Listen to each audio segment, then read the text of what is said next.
Well, I say the case is closed then. Okay, well, the action step I'm taking right now is to send an email to Steve Lemke and Peter, just asking if he could possibly attend this broadband meeting, and perhaps if anybody knows anybody else. I was gonna say, what do we do if Steve's not available and we have 2 days to find someone? Yeah.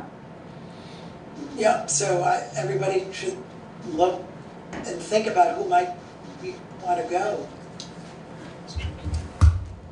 It's just unfortunate the meeting, you know, Right, the meeting that's got the moved problem, because yeah, of the weather. exactly. So it's almost like we can't be responsible for it. Yeah, it's not our issue. It's not that we don't want to support it, and it's not that we don't want to be there. It's just that. And if it turns out that there's no representative that we can find, we ought to communicate that immediately. Right. Exactly. The organizer. Well, what about, I mean... Because I need to notify Sue that I won't be there.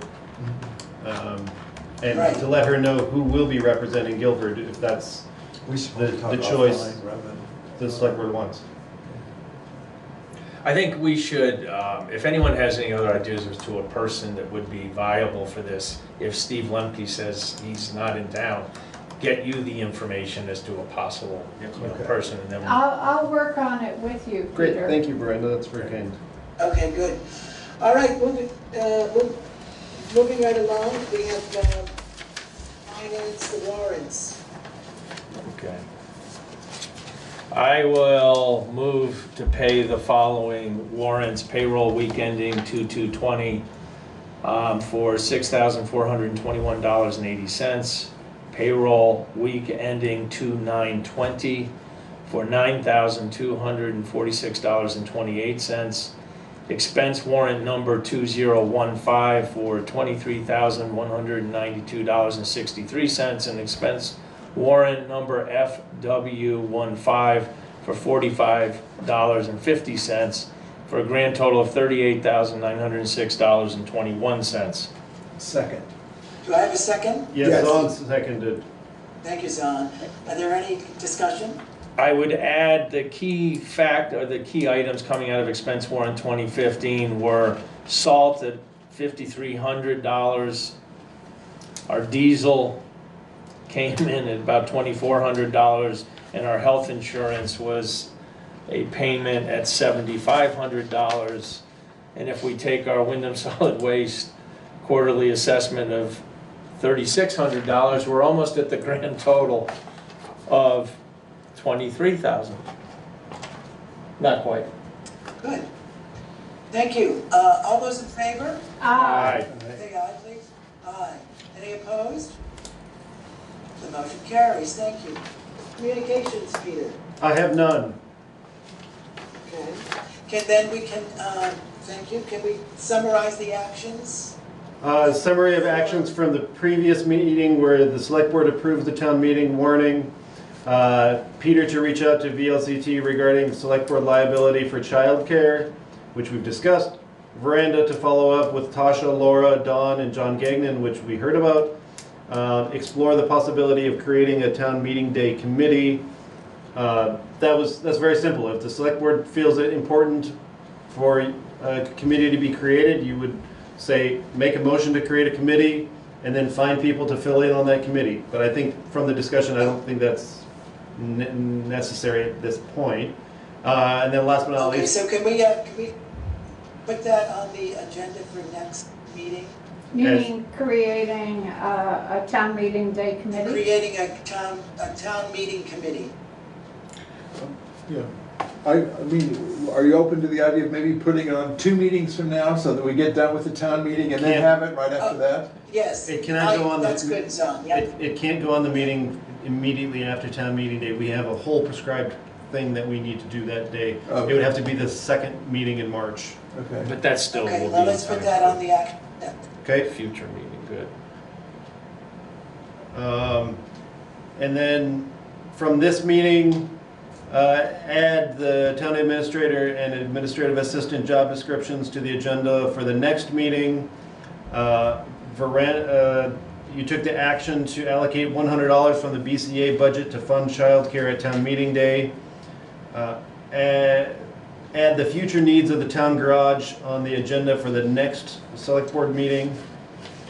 And that is it for the summary of action. No, there's one, no, the talking points Okay. for the select board. So does everybody have those talking points now? I don't have them. I have most of Peter, can them. you send them to the select board? And they've already been shared with everyone under. Okay, I'll find them. I haven't looked at them. Okay, and so I'll send out an email asking you some questions about those talking points and seeking your comments on them. Richard, I'll just send out a quick email with a link to everyone so it'll be easier and quicker for all of you. Thank Thank you, that would be appreciated. Thank you. Thank you. Thank you. Okay, do I have a motion? I'd like to move that we adjourn. Do I have a second? I'll second. All those, any discussion? No. All those in favor? Aye. Aye. Aye. The motion is carried and thank you very much. Thank you. Have a good evening, Richard.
variety of reasons, I wanted to make sure that you had a chance to weigh in on this. One is your current work with Capstone, which I think is important in terms of Capstone clients and how they're affected by climate change and some of the things that we have in front of us, both in terms of the transition, in terms of the opportunity, in terms of some of the vulnerability of some of the folks who you serve. Also, you have kind of past professional experience that I think is really relevant to what we're doing here in terms of your work as the Chief Recovery Officer with regard to Tropical Storm Irene, in terms of your work as the head of VTrans and the work that you did there, which is, ultimately our transportation system is very closely tied into what's happening in the kind of climate emergency. So it was a variety of reasons I wanted to make sure that we had space and time for you to kind of offer your thoughts on this bill, but also bring some of the things that are going on with Capstone right now, which we're eager to hear about as well. So thank you for joining us. And as you know, we record our hearings for the record, so if you wouldn't mind introducing yourself. Absolutely. I really want to thank you for inviting me and kind of envision this maybe more as a discussion than sort of just me testifying. But for the record, I am Sue Minter, the Executive Director of Capstone Community Action, which is an anti-poverty organization in central Vermont, which really includes the counties of Orange, a few towns in Windsor, Washington County, and Lamoille County. And Capstone is one of a network of community action agencies across the state, one of 5. And we are a network called VCAP. I am here testifying really on behalf of myself and, as you say, some of my past experience. Good morning, Heidi. Good morning. And I also, so I'm not testifying on behalf of VCAP, the network, but definitely representing Capstone. Thank you. And I wanted to just start out because driving here, I was listening to the radio as I tend to, and I learned that yesterday, which happened to have been my birthday, the doomsday clock was moved. And now the doomsday clock, you may recall, was really about the atomic energy, and it is put forward by the Atomic Energy, not Commission, scientists, the Bulletin of the Atomic Scientists. Anyway, we are now 100 seconds to midnight by in the view of these scientists, and that incorporates both the threat of nuclear war and of climate change. So what I heard on the radio this morning was it's time to wake up, which I thought was good because I didn't necessarily get a great night's sleep. So I thought I'd wake up for you. But just a reminder that this is a global emergency that I'm really pleased that you are taking seriously and thinking I guess across sectors, long-term and sort of short-term. And I do want to, and as I point out in my testimony, I appreciate your bringing some of my past experience here, Secretary of VTrans, also Irene. And I think when we are talking about resilience and planning, I think the experience we had in Irene is the closest we've come to really what severe, intense, extreme storm looks like. And I did experience or learn in that experience that it is lowest income folks who are really the most vulnerable. They're often located in the highest risk areas in structures such as mobile homes that are the least resilient, and in addition, they have the hardest time recovering. So I appreciate many pieces of your bill. I'm really here to offer sort of friendly amendments and to support your efforts. I also had the experience when I was, so my experience is I was at the Transportation Agency as the Deputy Secretary when Irene hit, and during that first 4-month period, which we consider the emergency phase, it was really logistics and response. after that phase, we moved into what they call the recovery phase, both the short and long-term recovery. And that's when I was appointed to become in charge of. You know, I would say that we were incredibly poorly equipped and unprepared for Irene. And one of the reasons I'm so pleased that you are thinking in the way that this bill does by bringing together a council that is cross-sector and longer term in its horizon is because I worry a lot. We learned so many lessons in Irene and from Irene. We tried to record them. We did a little bit of structural change within our government to at least have a position and a little post within the Department of Emergency Management who's thinking about mitigation and resilience. And we are certainly more prepared simply because of what we learned during that disaster. But I hope that we can use this opportunity to incorporate some of those lessons learned. I did also have the really extraordinary opportunity when I was redeployed back to VTrans. The state of Vermont was asked to join an initiative of the Obama administration, the Task Force on Climate Preparedness and Resilience. So this was, and I was lucky enough to represent Vermont, really our governor in that position, which meant I was joined by 26 other governors, mayors, county commissioners, tribal land leaders from across the country, all these different jurisdictions, and trying to really combine and coalesce our lessons learned into a report. It was an extraordinary year-and-a-half experience. I was then co-chairing a subcommittee that really talked about sort of recommendations for FEMA. It worries me that all of these good lessons, I don't know where they sit anymore. It was impressive that the entire cabinet of the former president actually attended our convenings, and that every single cabinet member had climate preparedness at one of the top things they're doing. So I worry that we're becoming increasingly unprepared. So I'm very pleased by key elements of your plan. I did learn a little bit at a forum a couple nights ago that other states in our region are adopting similar approaches. I guess I start by just in my testimony saying I very much appreciate that you do include marginalized and disadvantaged Vermonters or their representatives in your thinking for exactly the reason that I shared, and I hadn't realized that the IPPC report actually referenced the disproportionate impact on these communities, and especially because the folks who lack insurance and lack resources will be the ones who the state worries the most about and spends the most on if they are so inclined, which I think our state really was following Irene. The more that we can be prepared, the lower those costs are. So I think there's an economic argument, frankly, to becoming more prepared in a broad sense. I do really support incorporating some clear enforceable reduction requirements. I was a member of this body along with many others in the room, or at least some. Representative Sherman and I shared a seat on the Transportation Committee.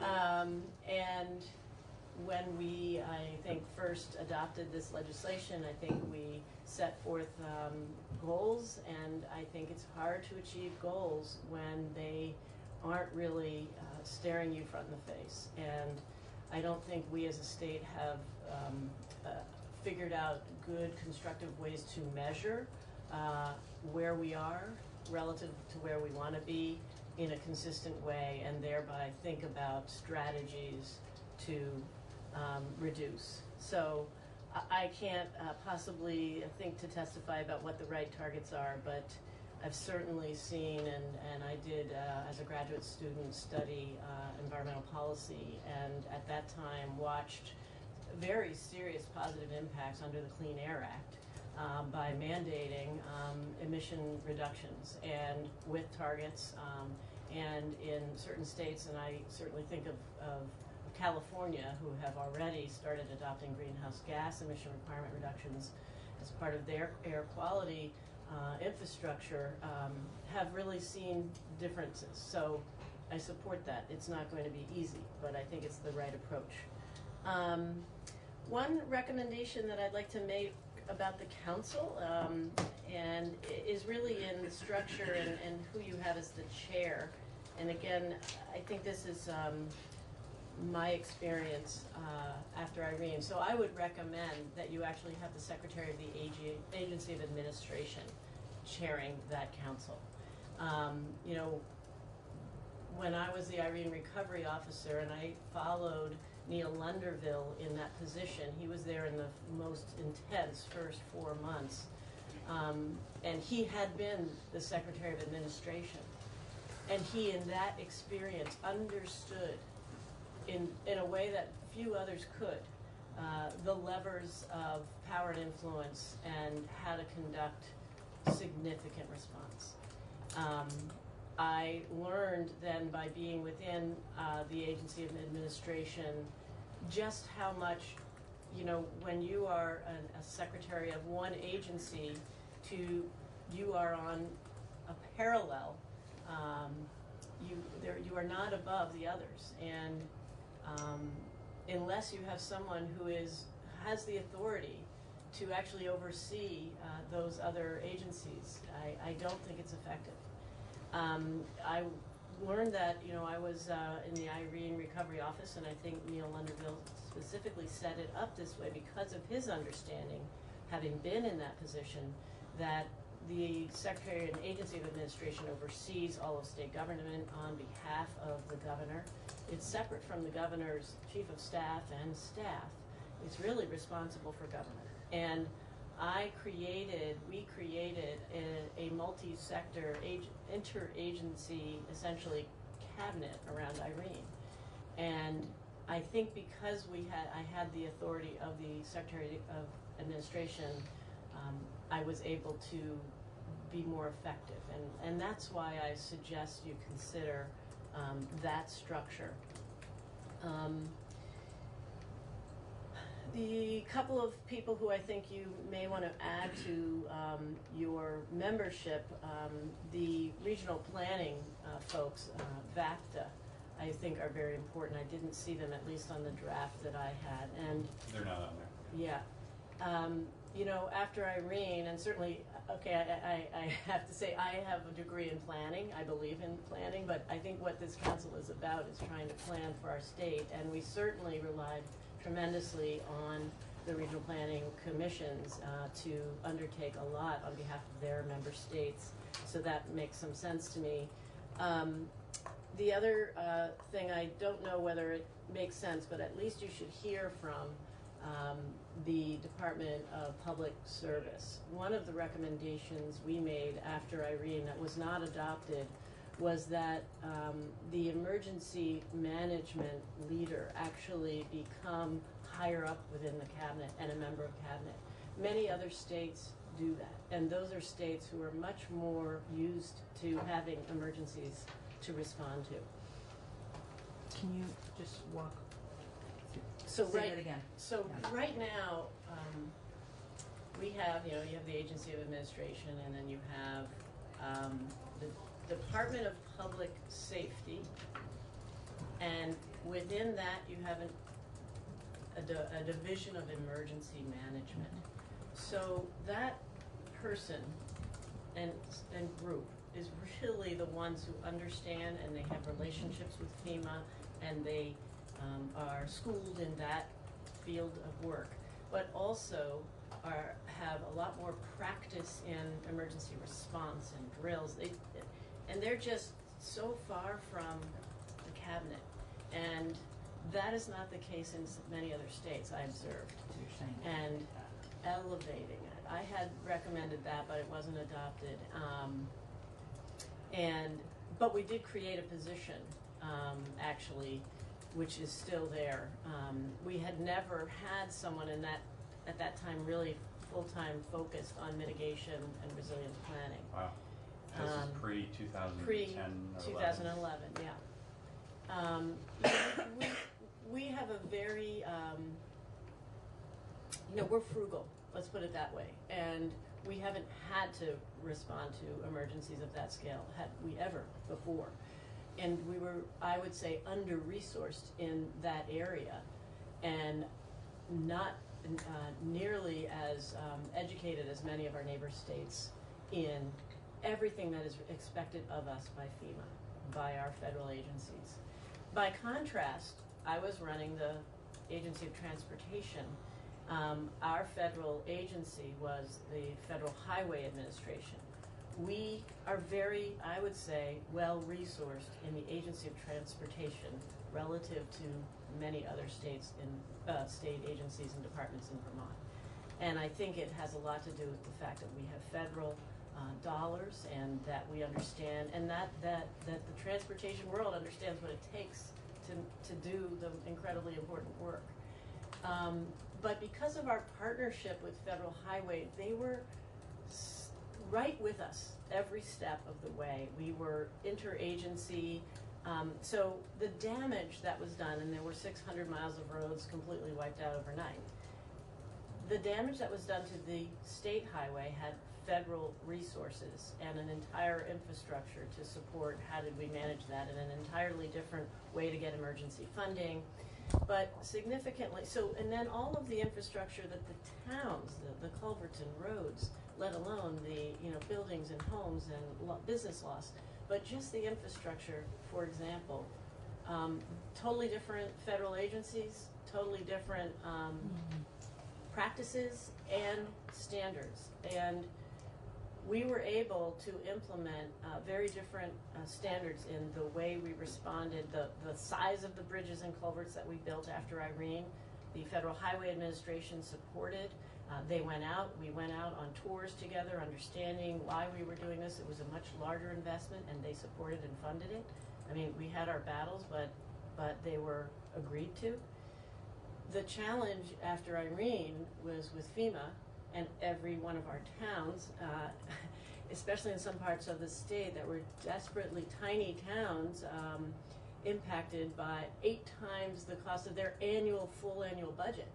But the FEMA organization said, no, we're not paying for larger culverts. We're not, and we got into a situation where we actually, the government, we adopted larger codes and standards that we required the towns to use, and FEMA said we're not paying for that. So literally for 2 years we battled legal battles, and FEMA is not does not respond to a court. You can only appeal inside FEMA.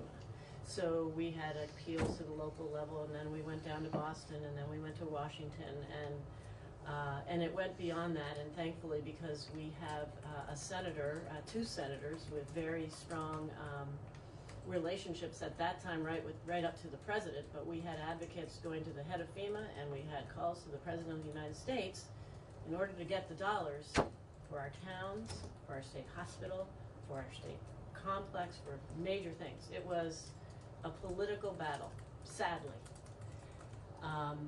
But at the very basic core, we didn't have the ability to offer our towns and even FEMA the kind of information and training and understanding of what's expected of you. So that's what I see coming out of this, hopefully. A lot of lessons were learned. We do have people now who are trained in that for our state government. I don't think we are probably resourced enough at our regional planning commissions and elsewhere to continue that work. Just as one example, now there are some plans that you require here. Every town is supposed to do a mitigation plan.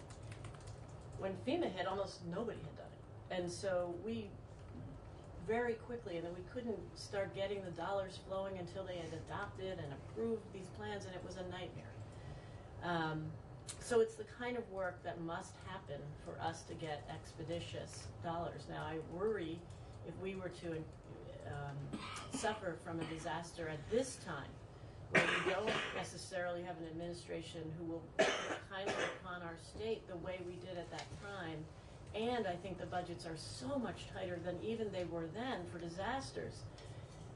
I worry that the way in which FEMA was willing to wait and help may not be acceptable. So being prepared means a lot of things, right down to every town having an approved disaster mitigation plan, which I think you'll get to. Sue, can I ask a question? So Yes. the person that you got into emergency management? Yes, that he's was still under- there. And their role is, You'll have to ask, because I just remember, I think that the position's title is disaster mitigation and resilience or something. I'm sorry that I don't Yeah, that's actually know. okay. We called it something, and I think it's still that, and they're doing a lot of work. when I spoke to emergency management this summer Good, about good. this bill and, where they're at and their capacity. And one of the things that they had noted was they don't have as much capacity as they need to help towns get those hazard mitigation plans written, because towns are, a lot of volunteer towns, Yes, and as you these are know. not. Mhm. So was it that? Do you know if it was that type of? Doesn't Yes, really yeah, matter, I disaster guess. mitigation planning and Yeah. preparedness. So there's all kinds of trainings that, what does FEMA expect? I'm sorry that That's okay. I It's don't not have the really that details really in my head, but it is exactly that kind of work that is very basic that we were completely under-prepared for before Irene, and we tried to make adjustments to help us be more prepared, but at this moment, I don't know where we sit. What was the difference in reimbursement from FEMA with it, whether you Well, had a it went plan or literally not, town had by a plan? town. I mean, there's a lot of things. One of the first battles that we had to wage was getting to what they call the 90%. Mhm. So instead of having the feds pay 75%, we got to that. So that was battle royale number one. But every single major investment was a battle and a negotiation and very crazy making. But literally every single, I mean, I'll take the town of Bennington. Really extraordinary that they had, because the Roaring Brook had already flooded so many times, they had gotten federal funding, FEMA funding, hazard mitigation funding, to recover in a way that was resilient. So, we've learned that you can't just build trenches. We have to think about the velocity of the moving water. And so we know that rivers meander, and so we try to replicate that in the way we now respond to flooding. And that's because of the really leading edge river fluvial geomorphologists that we have in our Agency of Natural Resources, with whom the Transportation Agency has also learned, and we are really working together on how to respond in a more resilient fashion. And I would welcome you to invite Michelle Boomhauer and her team to share with you the resilience planning that the agency has done, thanks to support from the Federal Highway Administration. And I think you should learn about that because it's relevant. And I mentioned it in one of my recommendations, but the town of Bennington had a $2 million investment in how they properly responded in resilient fashion when the Roaring Brook was decimated. And we had photographs, and we had the geologists, and we had and FEMA said, no, I'm not paying for that. So $2 million for the town of Bennington is just an extraordinary impact. So we had to get the Senate, so Senator Leahy got some of the staffers to come and take a tour. I went to Washington and talked directly to the FEMA staff. I mean, it took, and then we had to do these appeals. And actually, a member of Michelle Boomhauer's team was at that, who's now your environmental planner and policy, was the attorney. You might be interested to get his testimony because it is telling what we had to do. We deployed attorneys from the Attorney General, from the Agency of Transportation. We spent enormous resources to battle with FEMA on why they should pay for us to do exactly what the plans that the mitigation part of FEMA had said we should do. We won. Bennington got the money, the town by town, we battled on the culvert sizing. It's an extraordinary story, and it is the mindset of FEMA not to be doing that, and I think it has to do with the fact that they don't have the money. Yep. Which I expect is exacerbated today. Mm-hmm. So, however, the more prepared you are with your mitigation plans, and the more you can, the other issue was mapping. We were relying on 20-year-old maps from FEMA that were inundation maps, and they weren't fluvial erosion maps. And what we now know is our threat is the river overflowing and the unbelievable damage that it will do. It is not, slow-moving floods that then recede. And our Agency of Natural Resources had gotten funding from FEMA to do that kind of mapping, and we had high hazards. So in the town of Jamaica, we had homes that were ripped away by that river. I think it was 5 homes. And we could not get them funded for the buyout, even though they met, because they were on the high hazard map that our Agency of Natural Resources had already set, but they weren't on the FEMA inundation map. Mm-hmm. And it is just the lack of preparedness and planning and clarity that allows FEMA to say no until we battle back. So I went down a path I didn't expect to even talk to you about, but it's relevant. And it's almost like PTSD to have these memories of the battle, and it was very, very, very difficult. And it isn't that the people who work for FEMA are not very caring, hardworking people. I think they have sometimes got their hands tied behind their back, and it's because we don't always have the funding available. And the battle for the funding, unfortunately, became a political battle, and we were successful, and it was a lot of work. So those were some of the things that I didn't expect to talk to you about. And I will just say, one of the other things I got to do was help send a team, lead a team really of folks from transportation to Colorado after their flooding. Their flooding was very similar to ours, and the whole transportation world, and I was the head of something called NASTO, the Northeast Association of State Transportation Officials, and we started a whole discussion around resilient infrastructure. So the world of transportation has learned a lot and is really moving forward on thinking differently about how we build and where we build. In Colorado, we recommended to them to have their recovery team also really tied at the governor's office at the highest level of state government, and I think because of that, they, like us, I think, were quite successful. I really can't say enough about the difference between being really in the top tier of government versus having a chair of a council that's really on the same level as every other of their cohorts. It's harder for everyone. I have a few more comments in there that you can read. I think I've sort of covered the main points. And again, these were just friendly amendments with suggestions. Some is wording about adding social equity, including public health and housing stock into a section that I think you didn't have. Making sure as you think about what's required that you are aware of the town requirement now, and learning that it isn't well resourced doesn't surprise me, but it does worry me.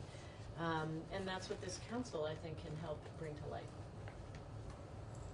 So I probably talked plenty. No, that's correct. I'd ask if there are questions. Go ahead, Laura. So one of the pieces that we have in here is the creation of a vulnerability index to help us kind of understand which communities are most likely going to need help just with doing this planning, or they're just going to be overwhelmed with that. So we were surprised to find that the Agency of Health has a socioeconomic vulnerability index for the state. I don't know if you were aware of that or not. I didn't remember that. I think there's been a lot of post-Irene work that I haven't been tuned into, but the Department of Health was involved with me and us on that Obama task force, and there was a lot of good thinking and engagement by the health department at that time, so I'm thrilled to hear that, and that's very interesting and relevant. The mapping, again, the Transportation Agency has done very good mapping of our infrastructure vulnerability relative to our river system, our fluvial geomorphology, and has a prioritization system. I actually got to present that at a national climate resilience Department of, it's a national transportation resilience conference. I think it was a year ago. Maybe it was 2 years ago. I think it was 2 years ago.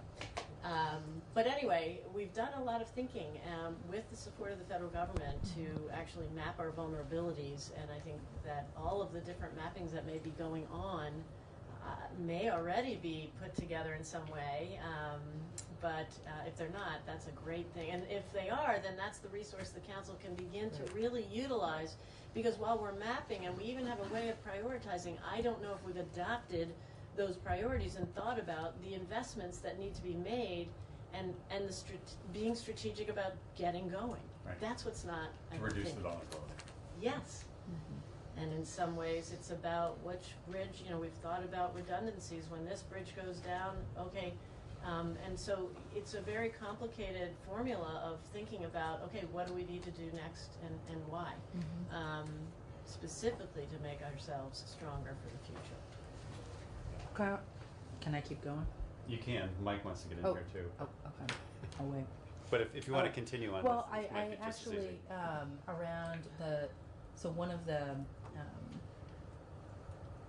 One of the climate change activities that sometimes concerns me, coming from rural areas, and is thinking about cost effective, right? So, of course, we need to do that. We need to be responsible. But cost effective when we're mitigating climate change really screams to me like, let's get, as few cars as possible in the cities. It screams to me of increasing pressure in the rural areas. And so I'm wondering if you have, given your experience working in a lot of devastated rural areas, if you have any thoughts about how to balance that well. So thinking about cost effective, but also most vulnerable. I think the things that I think about the most with the rural areas is both the infrastructure, and I know that we've done a lot of planning and thinking about that, but it's where people are living relative to the flooding that's going to occur. And the incredibly hard choice of suggesting that people move elsewhere. And we did do that after Irene, and this was another, that's what we had hoped to get federal money for in Jamaica.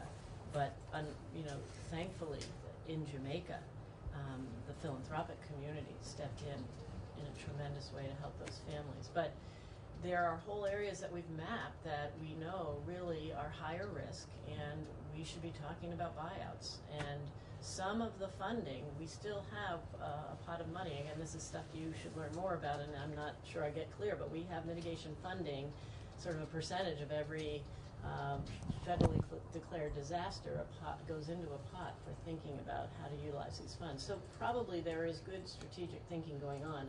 The Department of Environmental Emergency Management is thinking about this stuff. Okay. But I think a lot more about the folks at risk because of their homes than sort of where the cars. I'm not sure what you mean about that, but I do know that the folks who plan our infrastructure are thinking a lot about that, and I'm confident that continues. But the housing and getting people to move or not build in high-risk areas, and that becomes the issue of insurance, and that's another really difficult conversation. As we're dealing with, as we're looking to deal more aggressively with climate change, and reduce our emissions, but also protect our people that are dealing with the effects right now. So, I want to make sure that we don't set up a competing, interest thing around reducing emissions and our, protecting our folks that are dealing with climate change right now. Is that, maybe it's not really clear. Sorry, I was going totally into the thinking of planning and resilience, Yes. and not so much the impacts of mitigation. Yeah. And emission reductions. Well, I'm thinking a lot in my work at Capstone about different ways to invest in, low-income communities with how do we get people around differently? How do we, your body supported the effort to help reduce emissions by getting lower income folks, helping them get subsidized to purchase used high efficiency vehicles. So getting off the road, what many low income people rely on is gas guzzling, high polluting vehicles, but helping to subsidize them to get into the used high efficiency car market. So that's a very small example of something that last year you all passed in your T-bill, that we're working with the Transportation Agency to implement. And I'm hoping that that's a program that you'll continue to fund beyond this 1 year. It was a one-time funds from the VW settlement, so hopefully there will be a conversation, and I'll be talking to others in the building about that. And it's just one example. And we are also working with the Agency of Transportation on a very new program that the Federal Highway Administration is rolling out called Mobility for All. We have invested, I think, mightily for a rural state in our public transit system. I learn now with the folks that we serve that have access to no transportation and are literally trapped in poverty due to the lack of access. So we're looking to purchase or create an all-electric fleet of vehicles to help get rides for people so they can go to work, because our large employers can't find people and they're in our doors, but they can't get there. People to get to their healthcare appointments, which the hospitals are now very concerned of the number of people who aren't showing up. People get to their recovery. So we're trying to think locally about a system that uses electric transportation to meet the very desperate needs of folks in rural poverty. Yeah, so thanks for your expertise. Your expertise is a gold mine of information on It's a little old and rusty, but I can pull it out. So. Gold never rusts. Yeah, so, no, but I mean, it's amazing to hear your accounts of what it took to get funding from FEMA. Anyway, where I was going to go, though, as Director of FEMA, of Capstone, you do have programs that help people save money by reducing their greenhouse gas emissions and heating and transportation and such like that. Tell me about the backlog of people that are requesting assistance with weatherization and aren't able to get it. Do you have a lot of backlog there, or? Yes, we have definite waiting lists, and we have waiting lists and we do not advertise. The only way that people know is honestly last year, and I want to thank this committee. I know you really supported efforts to increase the amount of weatherization funding that we have, and even just the debate, we got a spike in phone calls. And that we can't really meet the demand. But, part of what's challenging is, in order to meet that demand, we have to hire new folks and we have to really build out our base of employees. And unless we know that that's going to be a consistent, and honestly, there's probably another expert in this room who could speak much more about this, but it's a little bit, we want to grow, but we can't start hiring those folks unless we know there's a real growth path. I cannot testify exactly how many people are on a waiting list. I know that we're constantly having to triage and prioritize who it is we will serve first by a very complicated but important formula, and I know we're not meeting the need. And one part of it is people up to 80% of area median income are eligible, but people below 60% are prioritized, so the people between 60 and 80 essentially never get served. Right. Thank you for reminding me of that. So the only way to approach that is by increasing investment. Yes. Well, we definitely, I do have, I hope, just a 4-minute video, maybe to close up and talk about a little bit of what we You do. got 4 minutes, look at that. I noticed that. But I thank you really for inviting us into this room, and even more so inviting representatives of the folks we serve onto this council. And look forward to continuing the conversation. Happy to be a resource in any way. Yeah, no, I hope we get a chance to have you back. So this is just a video to give you a sense of what it is we do, because what I've learned in my just over a year is that we have an extraordinary challenge of people in poverty who are needing support, whether it's food, heat, or housing, that we do vital assistance for, but that we actually can help people get out of poverty. And that's the thing I feel is the most important work we do. We support people in crisis, but we also have very innovative strategies to help people get economic and self-sufficiency. So this is a little portrayal of what we do. Thanks.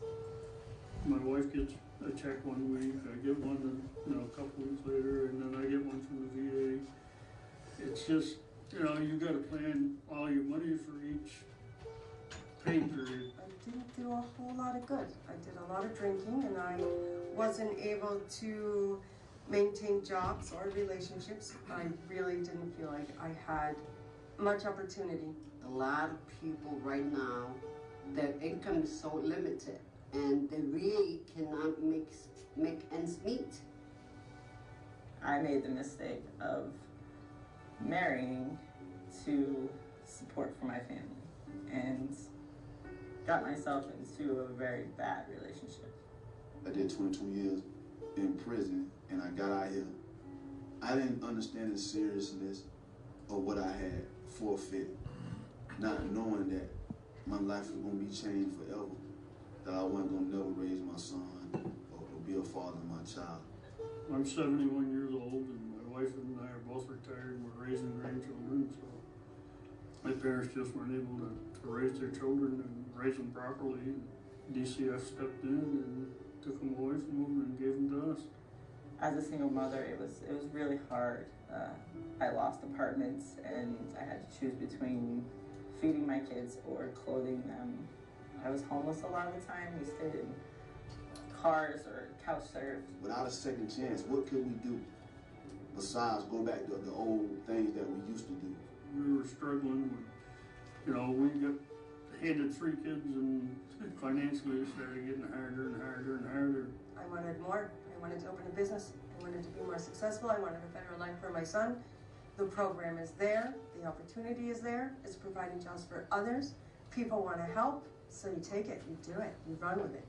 It's an amazing program. It gave me the steps. It was somebody right there with me, walking beside me, to guide me through to say that I've now owned my business for 11 years. Capstone was like a key to a door I was trying to get through. They orchestrated the right moves and made me see that, okay, I can do this. I can be a cook for real. Whether it is the food shelf or the cooking class or help with the taxes, there's hope. Capstone is my foundation of support. When they did our furnace, they told us it would save us about half of what our fuel was the prior year. I'm relieved that I'm going to be able to do more with the grandkids. I've come a long way, and my children have seen it, and there's plenty of opportunity. And that's really what Capstone has done. I mean, isn't that the American dream, really? To go be what you want and do what you want and be successful and be happy in your career. And Capstone's given me that. I had hope to get out of prison, and I made it. I hope to make it up here to Vermont. I did it, I hope to get a job. I got it, Capstone giving people a way out of difficult situations. I say empowerment quite a bit because they do empower you to be better. And Capstone is always been that stepping stone for me to get to that next level of confidence. I'm able to do so much more and help so many people because of Capstone. I am president of Policy Council and part of the Head Start program. With what I started with, which was not much, except for the desire to have my own business, that I was able to get that help, receive that help. It's fantastic. Team is a team of things working together to accomplish one goal. And that goal is, you know what I'm saying, that to live and to have better, and to want better, and to do better. You can't do that without a team.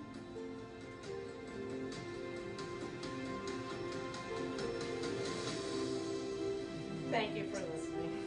Nicely done. Awesome. It's good work. Thank you. Very nice. That guy's in stone. Yeah. Yeah, you met him. Yes, cool. Thanks for your work, everybody. I know it's hard. I know you're working hard, and I appreciate it. And Thank you for joining us early, Sue. Yeah. I know it wasn't easy for you. Thank you for making time for us today. We're in the middle of considering the Global Warming Solutions Act, I think as you know, H688, and I know that you have some thoughts to share with us about that in representing Associated Industries of Vermont. And I wanted to welcome you here and thank you for your patience and waiting for us to get off the floor. And if you wouldn't mind introducing yourself for the record as we record our hearing. Absolutely. So my name is William Driscoll with Associated Industries of Vermont. We represent primarily the manufacturing sector in the state, and certainly appreciate the opportunity to talk to you today about this legislation and hope to continue to engage with you folks going forward.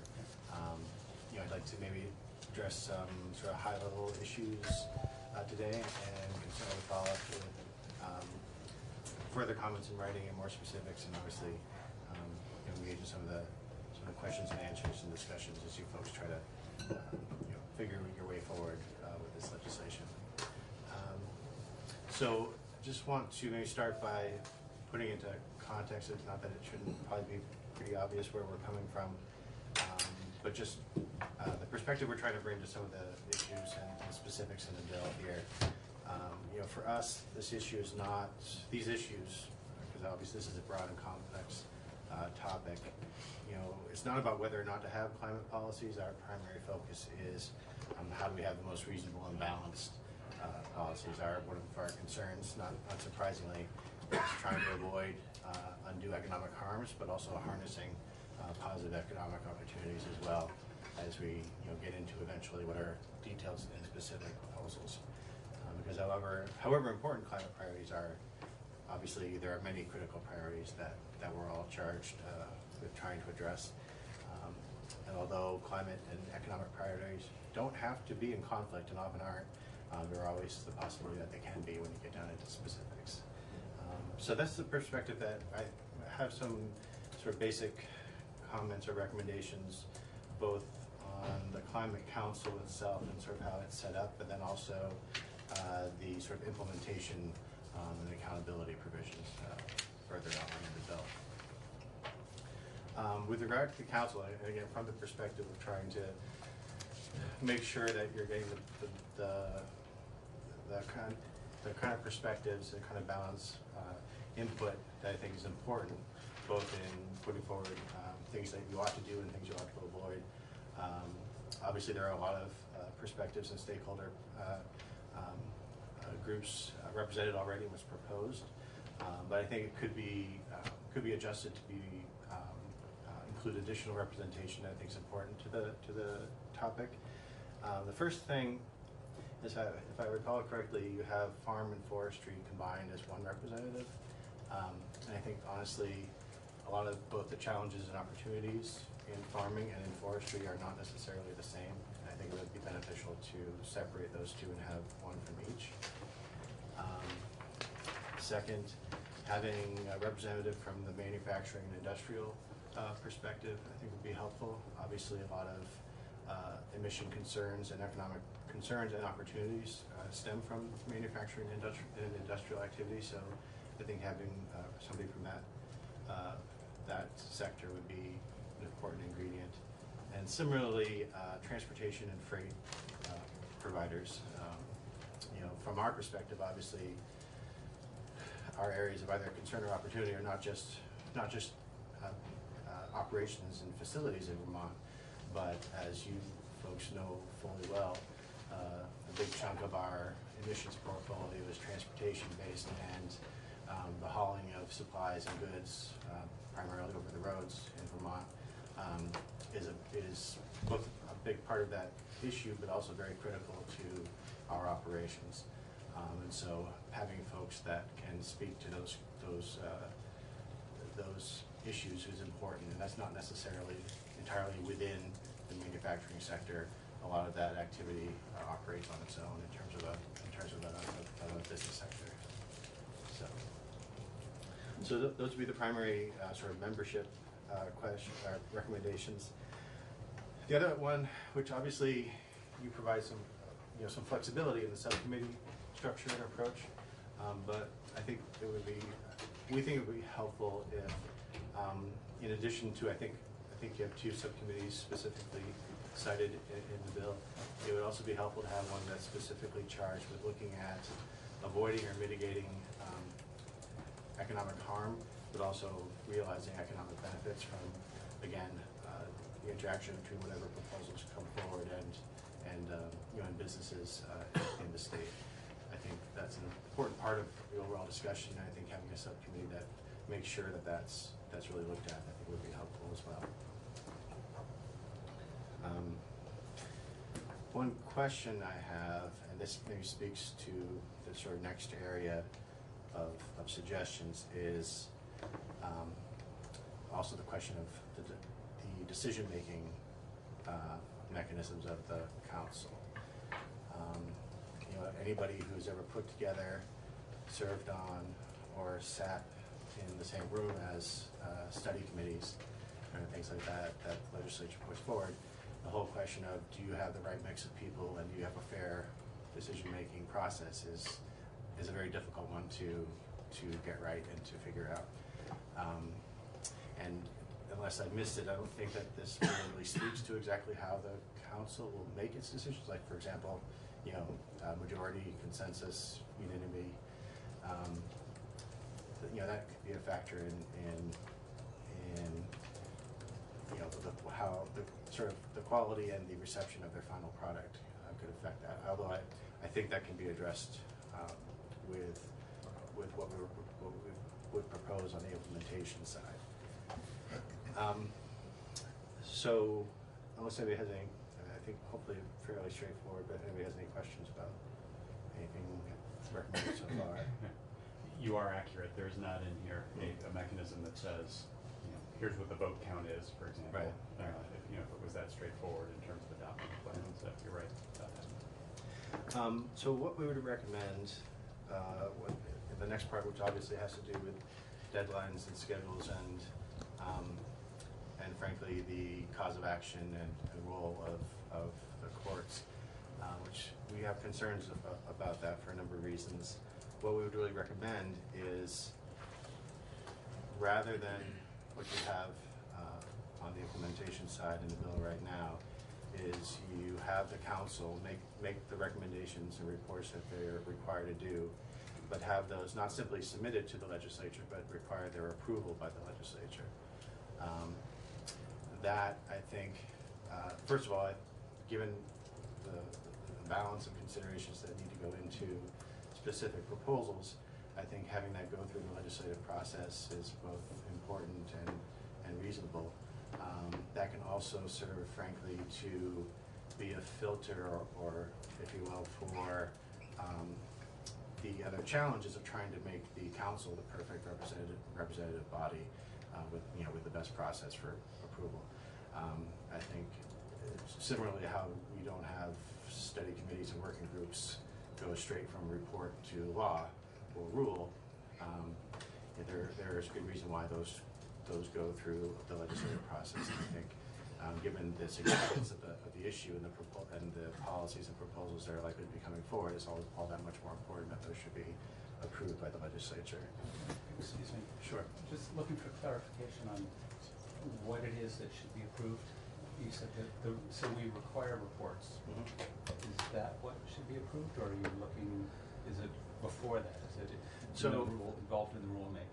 Right. Well, so say the council's recommendations include, the obvious one would be legislative changes, but also specific rules that the agency would be required to put forward, that the legislature would either adopt the legislative proposals, or if there's specific rule, direction, and authority that's recommended, that the legislature approves that. Similarly to how now the legislature passes laws that require rules for implementation. So it would give an opportunity for the legislature to review the actual specific proposals and approve them. And if necessary, maybe make adjustments, if they see that there's good reason to do so.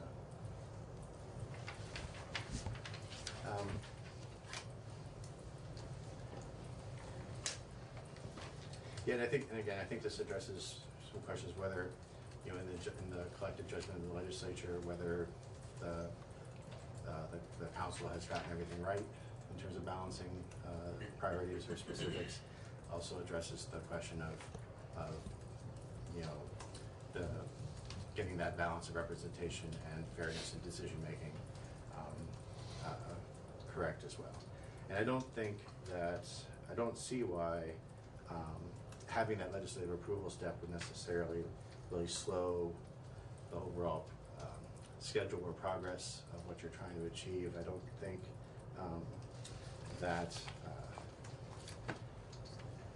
I don't think the timing or the substance or the merits of what's done would change by requiring legislative approval.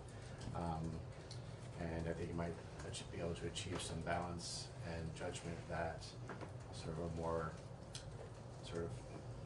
I want to say ham-fisted in a clumsy way, but more of a more sort of strict way that court intervention might lead to in terms of input and considerations that are brought to play. I think, frankly, sometimes, especially if you look at court intervention, where there's maybe some delay in the council's recommendations or a delay in the rulemaking.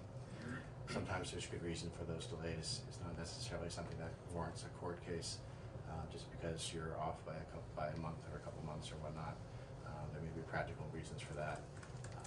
And I think having the legislative approval process allows some more flexibility and not having such a sensitive trigger on that.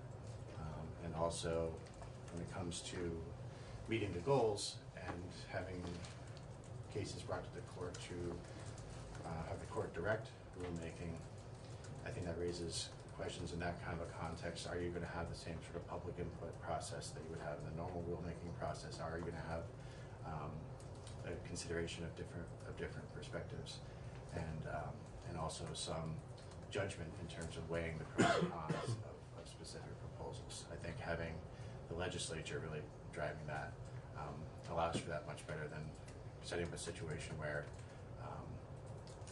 if you're off by a percentage point or two or more on those target deadlines, I think it's a little more, again, it's much more of a blunt instrument to use the courts. And I think if you try to come up with guardrails or other ways to try to moderate that or mitigate that, what you're really doing is you're getting closer and closer to replicating what might be a legislative process anyway. So might as well stick with that from the outset. So that's a very general area of recommendations. There are very more specific things. Just before we loop back to that, one thing I'm hoping to think about more and come back more. The bill makes reference to maintaining net zero emissions across sectors after 2050, and I think we would like to sort of consider more what that might mean in terms of, say, for example, business activity or manufacturing activity that obviously has a greenhouse gas footprint, regardless of how efficient you might be, could be written into a situation where you could have a state-of-the-art facility, but if God forbid we actually have more manufacturing expansion here in Vermont, are you run into situations where simply expanding activities that we might all want for various reasons might run counter to again, a net zero concept. And part of that, to be frank, I need to talk to more people about when we say net zero, what do we really mean in terms of specifics.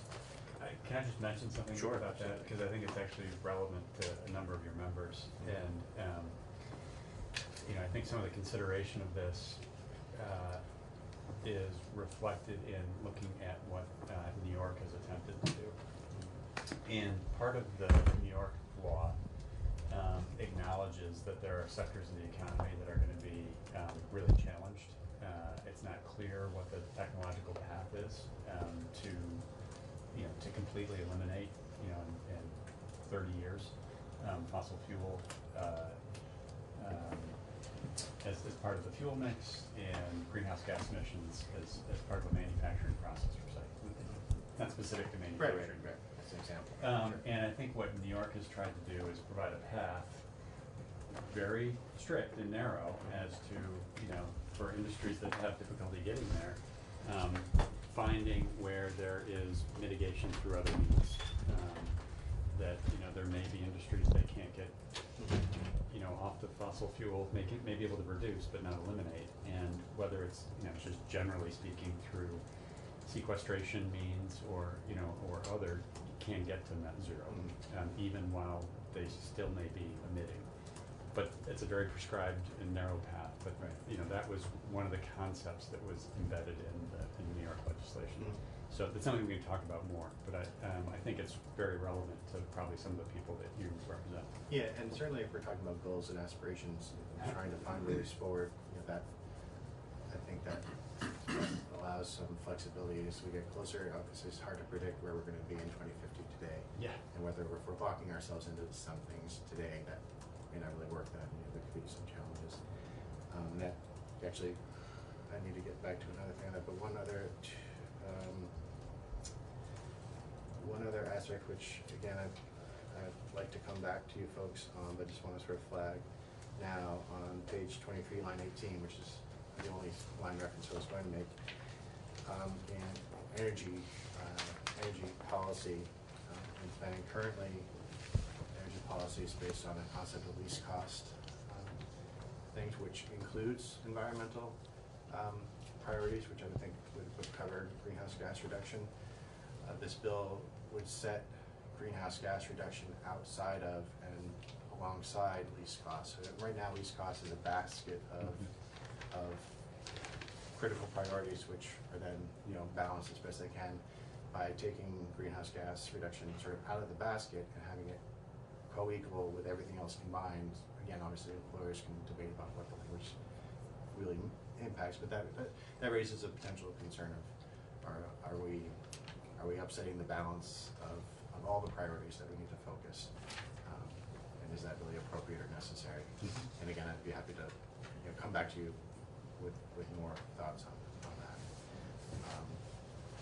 But just to loop back, and I kind of skipped over this part, as sort of following on to having the implementation authority and timing put into the hands of the legislature, we would further recommend that you remove the cause of action for court enforcement of it. And then frankly, I don't think you need to make the goals mandatory if the legislature is going to be involved in implementing the targets along the way. If for whatever reason the legislature takes actions that don't meet up with those mandatory goals, I would presume it would be for some good reason or not. I think as long as certainly if you have an explicit cause of action, and even if you simply make it mandatory without an explicit cause of action, I think you just raise some potential legal concerns that I don't think are necessary if you go along with the legislative approval as you go through the schedule, the same schedule that the council is already supposed to be working on.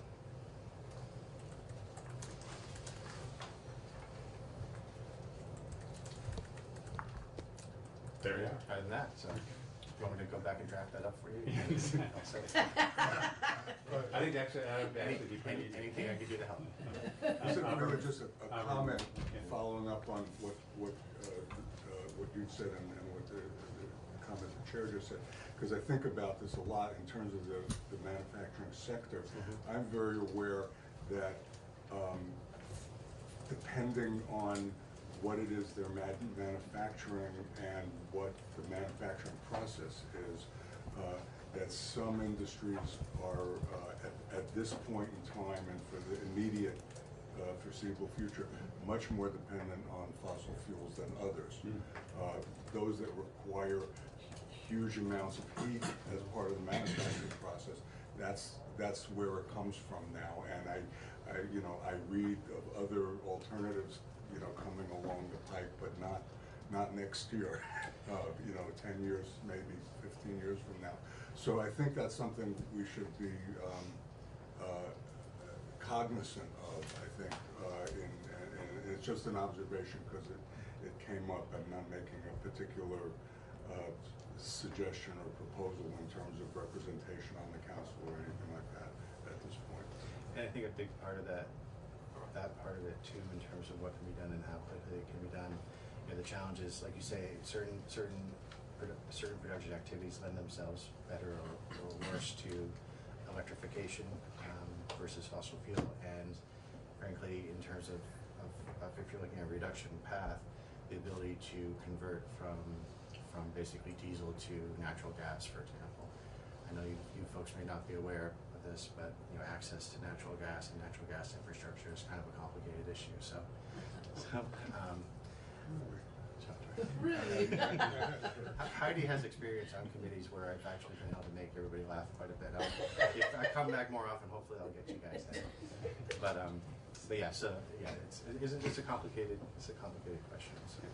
And I'll just add as a footnote to Avram's point that something that we've had testimony on in this committee and that other states have focused on, it's not something that's in this bill, is that the focus on emissions reduction should relate to what the contribution of that pollution is. There are certain sectors, transportation, which you've highlighted, but then also certainly thermal are the major contributors in Vermont. And as you mentioned, our manufacturers certainly engage in transportation and heat plant floors. But the industrial sector as a contributor, as a piece of the pie, is actually pretty modest in Vermont. That's not to say that manufacturing businesses aren't meaningful contributors, they are, but in kind of looking at the pieces of the pie that we want to focus on, we know where those are. So. Yeah, and part of this is sort of the interconnection between manufacturing and some of the other sectors like transportation. Yeah. I guess one thing I would just point out there, again, not that you folks don't see it this way too, you can certainly look at it from the perspective of where are the contributions coming from, but then the relative distribution of contributions is not necessarily the same as the availability of redress or measures. In other words, an area might be a big contributor, but you might face some significant limitations in how you actually can go after that one. Diesel fuel transportation is a very good example. That's certainly a chunk of the contribution. But if you look at the efficiency of logistical planning and the technologies available, there are big challenges in trying to reduce that contribution. So, it's just an example of some of the things to look at. Airplanes might be an even better example. Yeah. And I'm sorry, I don't mean to sort of grab what you go back. Another question I think for folks, and this gets to the rulemaking for A&R and the authority of it. It wasn't clear to me looking at the bill. Obviously, the council will come up with all sorts of recommendations, but it looks like it's really A&R that's going to be doing the rules. And so it raises the question of, does any recommendation of the council, even if it's in an area that's not currently within the jurisdiction or the traditional responsibility of A&R, say like some transportation sectors or other whatnot, that is A&R actually going to be given both the authority and the responsibility of doing such rules as the bill is structured, or as you might changes, so that's just Yeah, another thing. the quick answer to that is they would have the authority, not necessarily the responsibility. The bringing people together in the council certainly allows regulation to occur in different places. There's nothing in the bill that precludes agencies that currently have authority to use that authority. How the bill is currently drafted is, at the end of the day, A&R as the primary regulator of pollution, air pollutant, has the ultimate accountability for that. But I think what the bill envisions is that different agencies in state government would collectively work to regulate. So, Mike, I want to make sure you get your question. Yeah. So, thanks for coming here, Bill. I was listening, but my computer wasn't catching up with your the recommendations you had on the membership of the council. Mhm. So if you could go over that once again. Sure. I'll capture it this time. Yeah, very shortly, I think that farming and forestry should each have their own representative, have that combined. I think there should be a representative from sort of manufacturing slash industrial sector, and then also one from transportation slash freight. Okay, manufacturing and industrial sector. And what was the other one? Transportation. Transportation.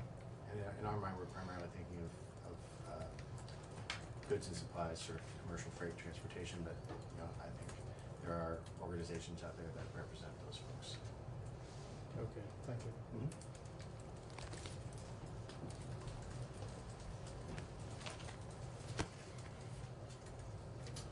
Any other questions?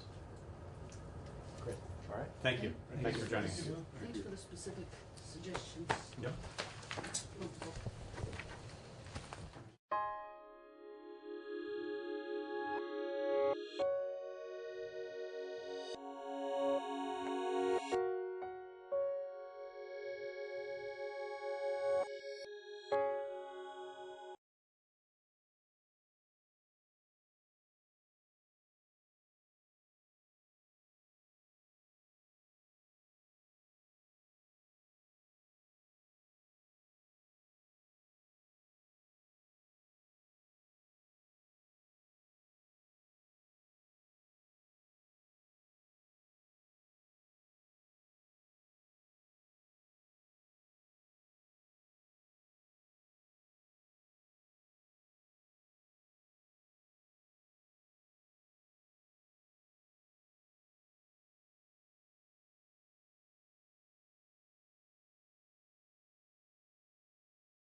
West River Board, we'll call it to order at 5:33 or so.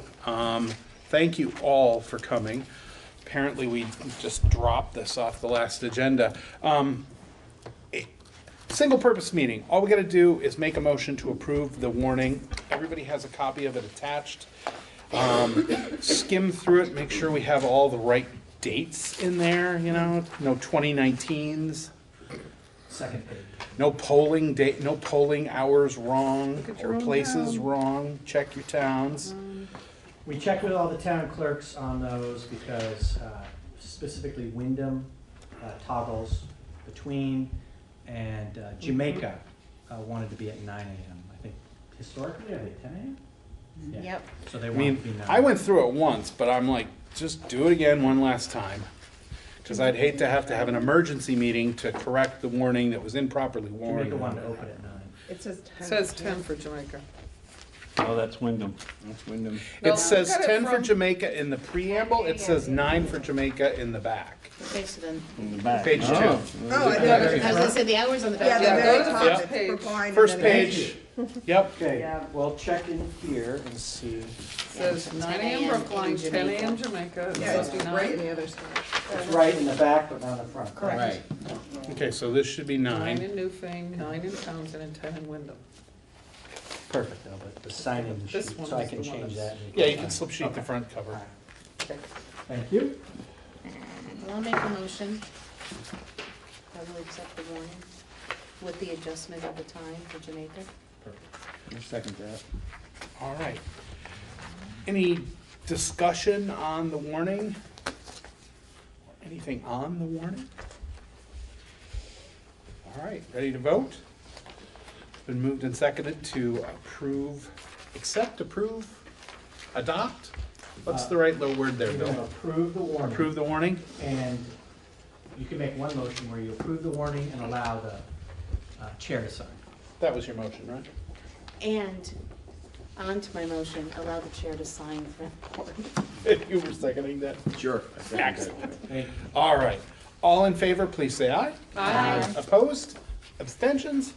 Beautiful. Thank you all. Anything else we need to do, folks? Yeah. No, 100,000. Switch seats. Yeah. You three are staying, right? I'll make a For the motion to adjourn if we don't have anything else. WCSU. All right. Motion to adjourn. Do we need a second? We need a second? Second. All in favor, please say aye. Aye. Thank Coffee you. is the more important one today. All right, WCSU. What is today? Yeah.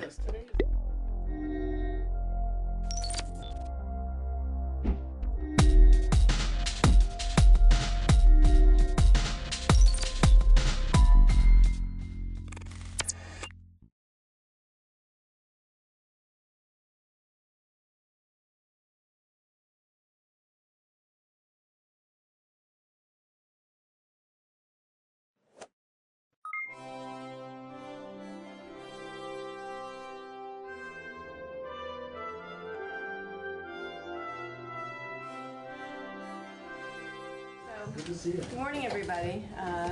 Before we hear from the council, just like to go around the room and see who's here and welcome everybody. There's some new faces. Linda Gravel, Democratic Chair for Washington County. Cale Romanoff, Vermont Natural Resources Council and Vermont Conservation Voters. Jen Duggan, Conservation Law Foundation. Wayne Fisher, Orca Media. Catherine Rhodes, I'm an LLM student at Vermont Law School. I'm an intern at the Attorney General's office. Great. Are you getting your environmental degree, the joint degree, or? It's an LLM in Yeah. energy and environmental law. Great. I'm Laura Murphy from the Vermont Attorney General's office. I'm Megan O'Toole from the Agency of Natural Resources. I'm Rodney Dougal from the Attorney General's office. Pete Hirschfeld from Vermont Public Radio. Allison Crowley with the law firm Crowley Consulting. New name. Kelly McCracken. I'm a Montpelier citizen. Great. Heather Scholdeis with William Scholdeis and Associates. Luke Marland, Ledge Council. Mike Bailey, our assistant, and Gwen. Gwen Zacher, Vermont League of Cities and Towns. Great. Okay, welcome. Welcome, everybody. Okay, so we are starting with addressing climate change, 688. Hopefully everybody has either a hard copy or access to it. This is a little different from what we've been doing, but that's the great thing about the Judiciary Committee. So Luke, welcome, thank you. Thank you. Good morning, everyone. Luke Marland, the Director of Legislative Counsel and Chief Counsel of the General Assembly. It's good to see you. I'm here today to do a walkthrough of H688, as the Chair indicated, and in particular focus on a section that establishes a cause of action. And what I've done is prepare a PowerPoint. It might be easiest for you if you simply look at the PowerPoint on the screen. It's meant to give a structure to the presentation and highlight some key points. I don't think you need to follow it on your laptop or iPad. And instead, I would suggest you just listen along. Please always ask questions. But when I get to specific text of the bill, maybe you have that on your iPad. I can tell you what page to look at, and you can read along with me. So I'd like to begin by giving a very quick overview of how the law works. And this is high level. It's not referring to the text of the bill. If you want more detail, if there's any questions, please interrupt me. So this bill would first of all establish mandatory greenhouse gas reduction requirements. In Vermont law currently in 10 VSA 578, there's goals. And this converts them to mandatory reductions that must be achieved by the state. And they're pegged to 3 different years. For example, in 2025, the state must reduce greenhouse gases 26% or more compared to 2005 levels. By 2030, the state must reduce greenhouse gases 40% or greater compared to 1990 levels, the 1990 benchmark. And by 2050, reduce by 80% compared to 1990 benchmarks. So there's 3 benchmarks or stages of reduction that are now mandatory under this bill. Secondly, the law establishes a Vermont Climate Council that will have 21 members. Some are from the executive branch, some are experts in different areas, some represent different constituencies or points of view. And this Climate Council has different duties. The most important one is to prepare the Vermont Climate Action Plan. And the idea is that the Climate Council will meet and look at science and data and discuss, and there might be subcommittees for prepare an action plan. The action plan gives the overview or the overarching plan for how the state will accomplish these mandatory greenhouse gas reductions. So this is a plan for the state to achieve those required reductions. That is, according to the bill, supposed to be developed by July 1st of 2021. And the next stage is rulemaking authority that is currently vested in A&R to promulgate rules to achieve the plan, to carry out the specific strategies and objectives of the plan, but also to achieve those mandatory greenhouse gas reductions that now will be in Title 10. So you have council, prepare plan. Once a plan is prepared, A&R engages in the rulemaking process to give life to that plan and to achieve those mandatory greenhouse gas reductions. I'm sorry. So this is the tie into the legislature at this point, and then after that, the authority goes to the Climate Council and A&R. Sort of. So really, what you're doing is you're setting the structure, as it's shown on the screen, and then you're in essence delegating authority to A&R to promulgate rules to achieve the goals of the plan and to achieve those reduction requirements. So we could technically override them, but at this point we're setting something in motion that if we left it undisturbed would go through without another legislative. That is accurate. It doesn't preclude you from taking action, and there's certain things that you must do and only you can do. That doesn't change. It's a rulemaking authority similar to what you've conferred to other agencies and departments many, many times. So you are correct. And I'll talk about that a little bit when I review the rulemaking process and the role of LCAR, which often comes up as a question. So, And the LCAR is the Legislative Committee on Administrative Rules. So, thank you. So A&R promulgates rules, and then finally, and this is what I'll focus on today, is there's a section that gives a cause of action in case that rulemaking process breaks down. Either rules aren't promulgated or rules are promulgated, but they're not achieving the mandatory greenhouse gas reduction goals. And so what we'll talk about today, what we'll focus on is those last two green boxes, the rulemaking process and then the cause of action set forth in the bill. Before I go on to begin to go into the more detail on some of these issues, are there any questions so far? So what I want to focus on today is two sections of the bill. First is the new 10 VSA 593 that gives some detail about A&R's rulemaking obligations. I don't plan to read this section of the bill, but just give you an overview of it, and then to talk about the cause of action, which we will in a few moments read and discuss in detail.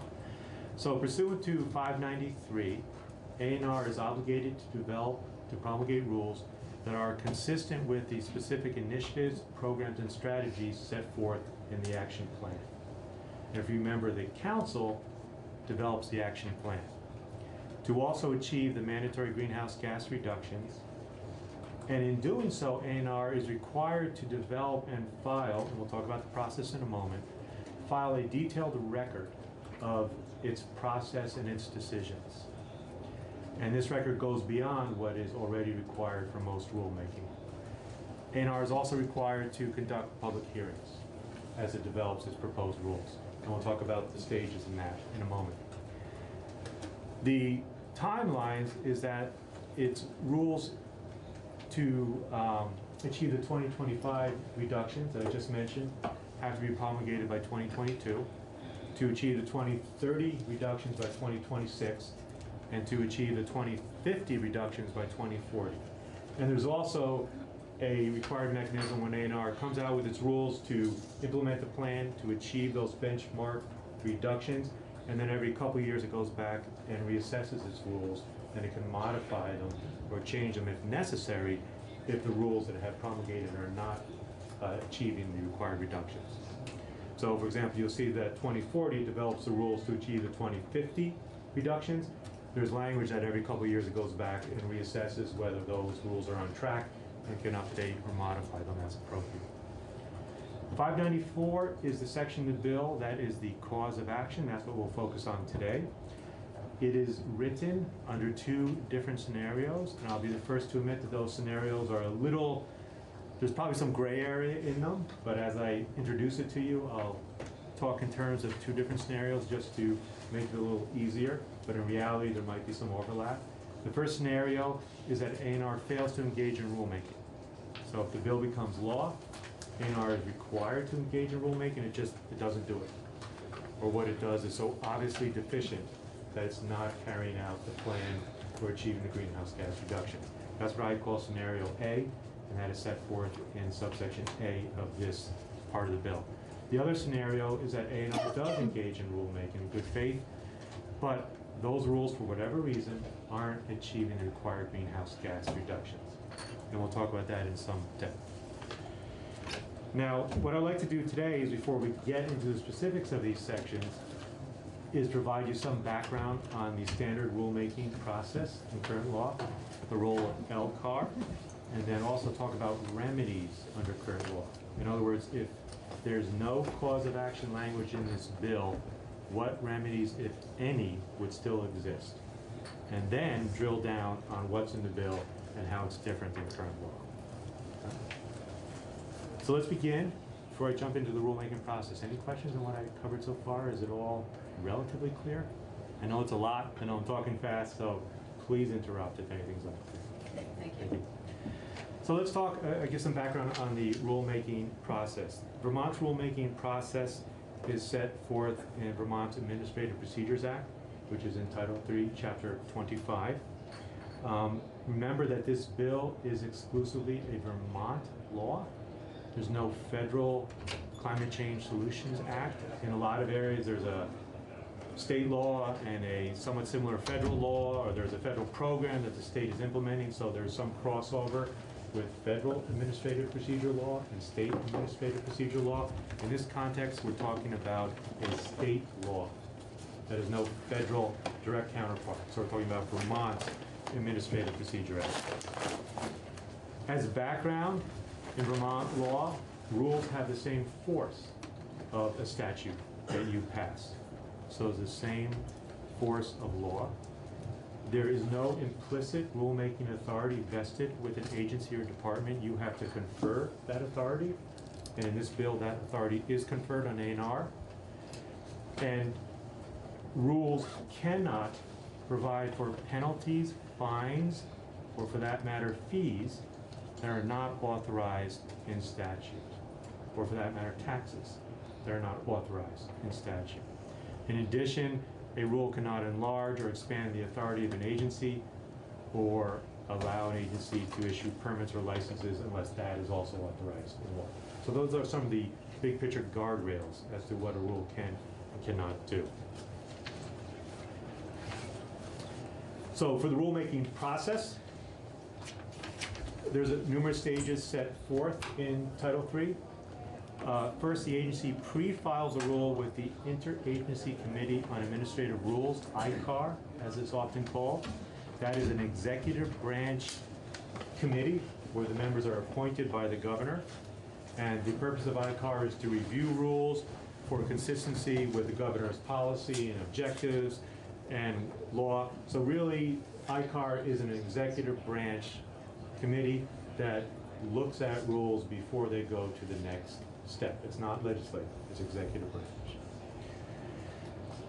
Next step is the rule be filed with the Secretary of State, and the filing has to include various information, including an analysis of potential economic and environmental impact, the text of the proposed rule, any scientific information that underlies that rule, statutory authority for the rule, and explanation of why the rule is necessary. Any of you have dealt with LCAR, you usually get a very big stack of documents. That's what's required under this filing. In addition, remember, under this bill, A&R is also required to go further and develop a detailed record of the basis of its rules and file that with the Secretary of State. So under the bill, A&R is required to file even more than is normally required. Did you have a question, Madam Chair? I'll hold it. Yeah, let me get back to that. Yeah. The Secretary of State publishes notice of the proposed rule on its website and in print, and then the agency begins to hold public hearings and is required to provide a reasonable opportunity for parties and stakeholders and members of the public to submit comments and data. How many public hearings are held sometimes depends on the complexity and the interest in the rule. So there's a requirement to hold some public hearings. There's usually a plan to maximize public input. If it's a complex, controversial rule, there might be more public hearings or more public input allowed. Next, the agency will file the, after holding the public hearings, the agency will file the proposed rule with the Secretary of State and with LCAR, with the Legislative Committee on Administrative Rules. So at this stage, they've had the public hearings, they've gotten public input, they may have incorporated some of that or changed that. They're now filing the proposed rule with the Secretary of State and with the legislature. The legislature reviews the rule, and we'll talk about that in a moment. And then, after that process is finished, the final rule is adopted by the agency, and it eventually will become effective. So that only happens after the LCAR process, and we'll talk about the stages of the LCAR process in a moment. There's also a ability under Vermont law to do emergency rules. Usually they're only appropriate if there's an imminent threat to health or safety or some other emergency situation. I don't think that applies in this case.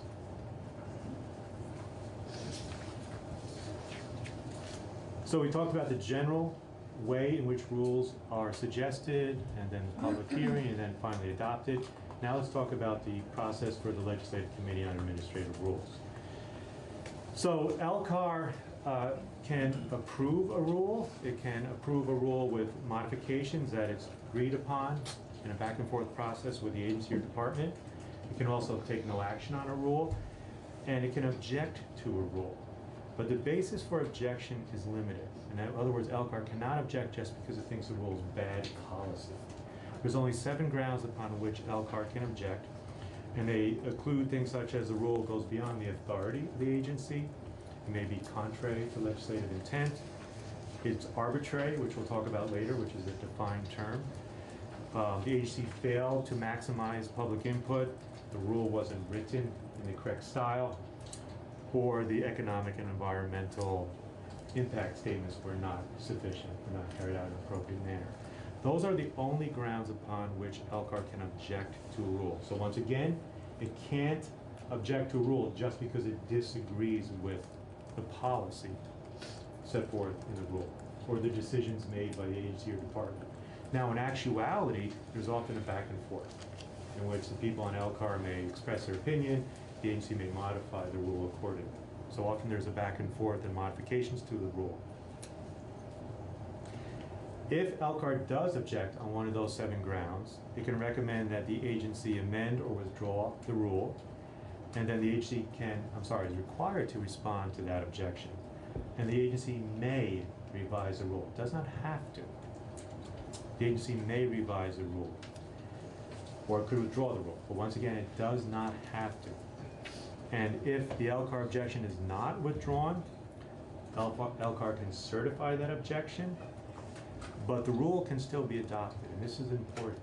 So the agency can proceed with its rule as written.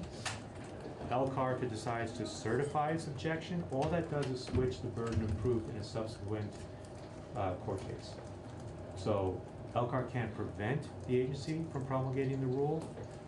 Its objection only switches the burden of proof at a subsequent case. And we'll talk about grounds upon which a rule can be challenged in court in a few moments. But for example, if there's a case that alleges or contends that the rule is contrary to legislative intent, normally there'd be presumption that it is indeed in accord with legislative intent. If LCAR has certified its objection on that basis, that presumption is switched. So the burden of proof is switched. But that's the impact of an objection, nothing more. Is that clear to everybody? Okay.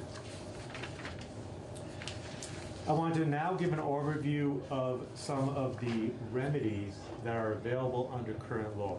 In other words, if this bill proceeds, but the cause of action language is taken out, so there's nothing new or different in the bill, what, if any, remedies currently exist for someone to challenge a rule that's promulgated by ANR?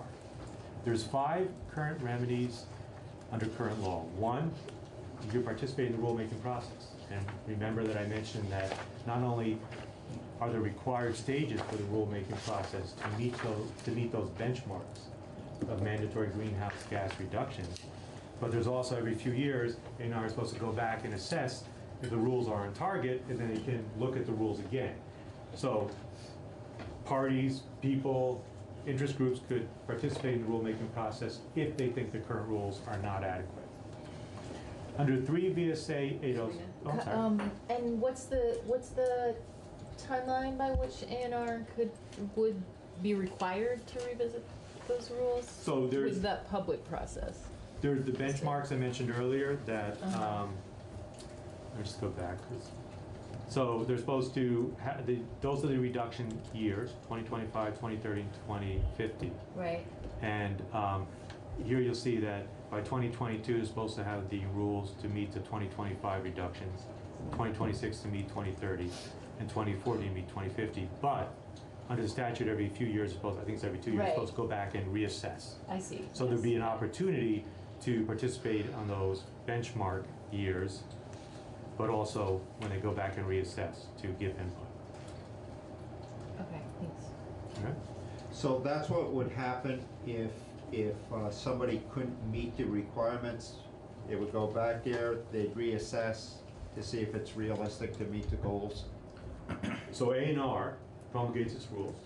Yeah. If they promulgate the rules and for some reason 2 years later they look and the rules aren't having a sufficient impact, they're not achieving those mandatory greenhouse gas emissions reductions, they should reassess and modify those rules to get back on track to achieve those reductions.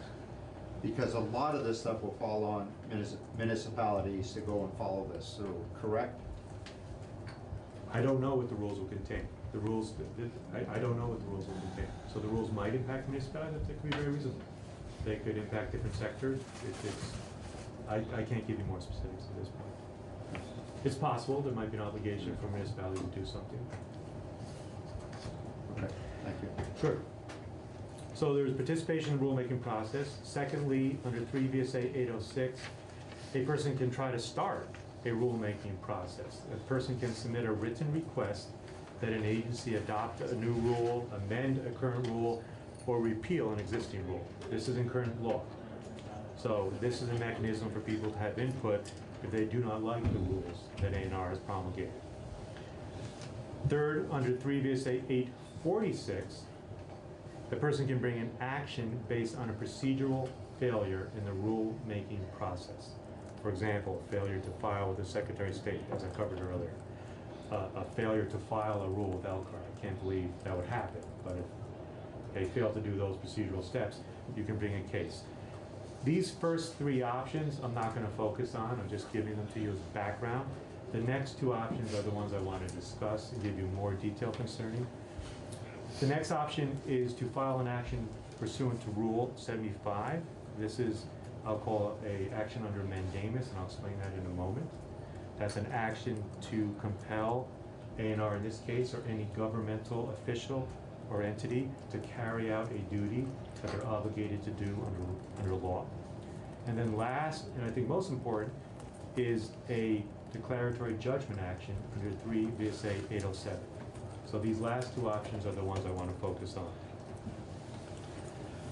Just very briefly as to the other prior options that I don't think are as important, I just wanted to point out that I mentioned under 3 VSA 806, a person can submit a request to develop a rule or amend a rule or repeal a rule. The agency must respond within 30 days. If it doesn't do so, it must respond within 30 days. Now let's talk about the Rule 75 action under writ of mandamus. I just explained the writ of mandamus. It's a judicial action to compel a state official or entity to carry out a duty it is obligated to carry out under law. So this is a scenario where A&R under this bill is required to develop rules, to promulgate rules, and they just don't do it. They're just not carrying out their job. You could proceed under Rule 75. This, I know it's a little small, a little dense. I tried to highlight the most important parts about it. This is under current law. So under current law, this is a cut and paste of Rule 75. It replaces the so-called common law writ of mandamus, but it does the same thing. So if you notice, this provides the opportunity to take action for a failure or refusal to act by any agency of the state. That's the bold text under A. The mode of review. The complaint and summons will be served upon the agency and parties in accordance with another rule of civil procedure. It includes a statement of the grounds upon which the action is being brought and shall demand relief that the plaintiff is seeking. Under time limits, the time in which review may be sought shall be provided by statute, except that if there's no time limit specified in statute, the complaint shall be filed within 30 days after notice of any action or refusal to act upon which review is sought, within 6 months after expiration of the time in which action should reasonably have occurred. I'm emphasizing this because we'll talk about the time limits under the bill in a moment, and they're different. This is under Rule 75. Then there's language about trial or a hearing. I think in almost all these actions, and you certainly should hear from the Attorney General's office, this would be a judicial, the judge would make the decision. I don't think it would be a jury trial.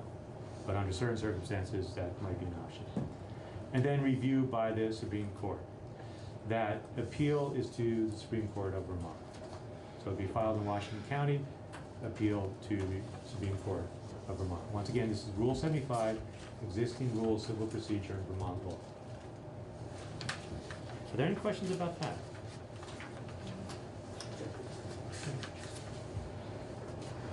The other potential remedy that I wanted to mention is, as I said, the declaratory judgment action.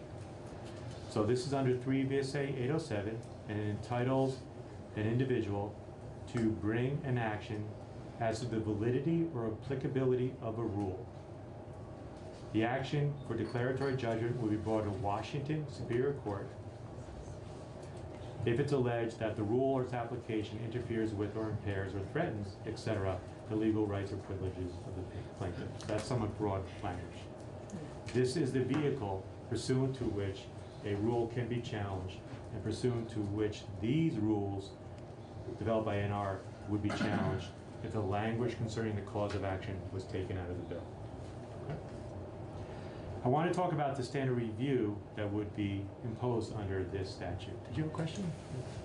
I mean, it seems inevitable that certain rules are going to interfere with what people are doing, because that's the point of the rule sometimes, is to stop behavior that shouldn't be happening or encourage another behavior that needs to happen. So I think you're right. So as I said, it's sort of broad language. I think certainly if this bill goes forward and the cause of action is taken out, I think you probably could proceed under this existing law. Yes. So, not to get into the language yet, but maybe we'll comment on it later, but there seems to be a savings clause. I don't know if that, I guess. You are correct. I did want to mention that later. Yes. Okay. All right. Yeah, So you are absolutely correct, and that's important. So this can come back and. It absolutely can. Okay. And if I'll get to that in a few moments. Okay, If I fail that's to, fine. please raise it. That is an important point. So these are the remedies under existing law. Are there any questions about anything I've covered so far? So under existing law, what are the grounds under this Section 807, existing law, what are the grounds for the court to invalidate a rule? It could be that it exceeds legislative authority. It could be contrary to legislative intent. I think the most relevant would be this standard, that the rule is arbitrary, unreasonable, or contrary to law. Now, arbitrary is a defined term. It's defined in a separate statute, and I want to read you or summarize for you that definition and talk to you briefly about some relevant case law. So arbitrary is defined as meaning there's no factual basis for the decision made by the agency. The decision made by the agency is not rationally connected to the factual base asserted for the decision, or the decision made by the agency would not make sense to a reasonable person. This is the definition of arbitrary in 3 VSA 801 sub 13. This definition also refers to 2 Vermont Supreme Court cases. One is called Byers and one is called in RE Town of Sherborne. And these cases are important. I want to read you some language from that. In the Sherborne case, it states that the court needs to determine whether the board acted arbitrarily. In doing so, the court must decide whether the decision makes sense to a reasonable person, so same language I just read to you. And even if the reviewing court might have weighed the factors differently, that does not mean it's arbitrary.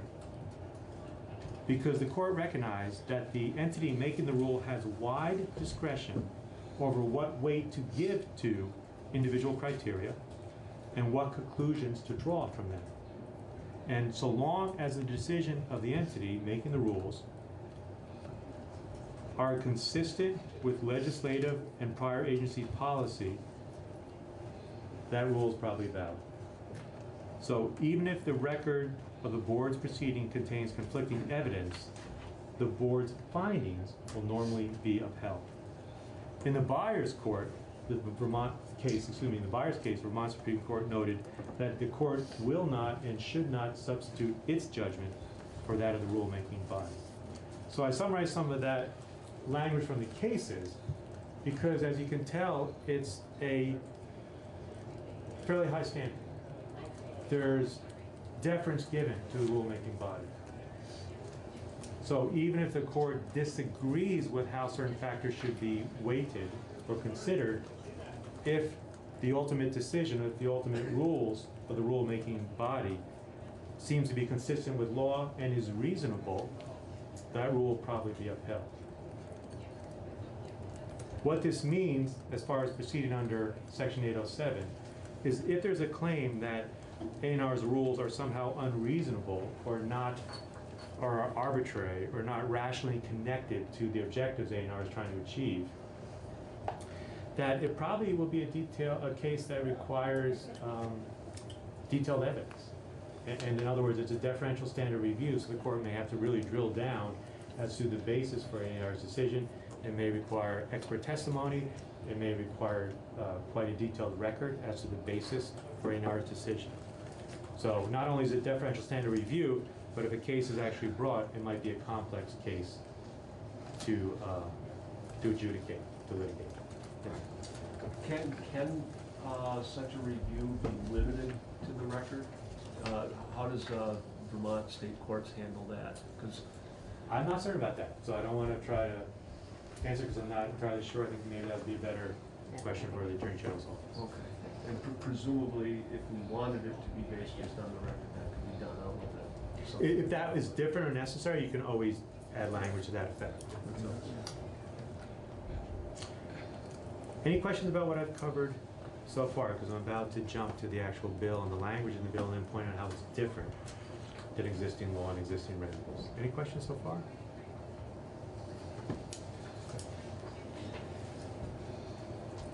So let's look at the actual language of the bill, and I want to actually read you some of the text from the bill. I don't know if you have the proposed bill up on your iPads or copies. If you do, we are jumping to page 20 of the as introduced version. It is section 594, cause of action is in line 3. Is everyone with me? Great. So I want to read you the beginning, subsection A, and then pause, and maybe we'll do subsection B. Once again, it's divided under A and B, and there's slightly different scenarios, but as I indicated earlier, there might be some crossover between them or some gray area between them. So A, on line 4, any person, and person is defined very broadly. It could be a natural born person, you or I. It could be a legal entity, it could be an organization, may commence an action based upon the failure of the Secretary of Natural Resources, in other words, A&R, to adopt or update rules pursuant to the deadlines in section 593 of this chapter. So that is a scenario where A&R has not promulgated rules, or they promulgated rules and they failed to update them as required by the law. 1. The action shall be brought pursuant to Rule 75 of the Rules of Civil Procedure in the Civil Division of the Superior Court of Washington County. So it's pulling in Rule 75 explicitly. 2. The complaint shall be filed within 1 year after expiration of the time in which A&R was required to adopt or update rules. However, a person shall not commence an action under this subsection until at least 60 days after providing notice of the alleged violation to the Secretary. In other words, A&R. 3, if the court finds that the Secretary, in other words, A&R, has failed to adopt or update rules pursuant to the deadlines, the court shall enter an order directing the Secretary to adopt or update rules. If the court finds that the Secretary is taking prompt and effective action to update or adopt the rules, the court may grant the Secretary a reasonable period of time to do so. A couple things to point out about this language. It pulls in Rule 75, but the time periods are different. And under 2, a person cannot commence an action unless they give notice to A&R. The remedy, if the court finds that A&R has failed to carry out its duties pursuant to law, the remedy is that the court enters an order directing the Secretary to do so. However, if the court finds that the Secretary is taking prompt and effective action to try to meet the deadlines, it may grant the Secretary a reasonable time to do so. What would be a reason that A&R had not met the deadline set forth in the bill? Maybe the public engagement process takes much longer. Maybe there's many more comments. Maybe they've gone to LCAR and there's a back and forth. Maybe it's tough to achieve all those stages I went through earlier quickly, and the process slows down and they weren't able to promulgate the rules on time, but they're really trying hard to meet the time period. The court could look at that and perhaps give them an extension of time to do so. You'll notice there's no mention of damages in this text. So the remedy is the court ordering A&R to carry out, to promulgate the rules. But then, if the court finds the secretary is taking prompt and effective action to adopt or update rules, the court may grant the secretary a reasonable period of time to do so. So it's not required. That would be to some degree at the Up to courts to figure out. I think courts often play with those concepts. What's reasonable? What's prompt? What's effective? I think courts often play with those concepts. You're doing so, but it's not defined. There's no rigid time period, for example. And I mean, might that be because so that then there's the option for this to be case sensitive for judicial discretion. So if there's like a meaningful impediment to having adopted the rules, that would provide a different window than if it was clearly just like, I think that's a valid point. inattentiveness. Yeah. It's always case and fact sensitive or specific. Also, this committee is very familiar with the role of the judiciary and that they play with concepts like what's reasonable or burdens of proof. So I think you're familiar with that in many statutes, and that's what courts often do in various cases.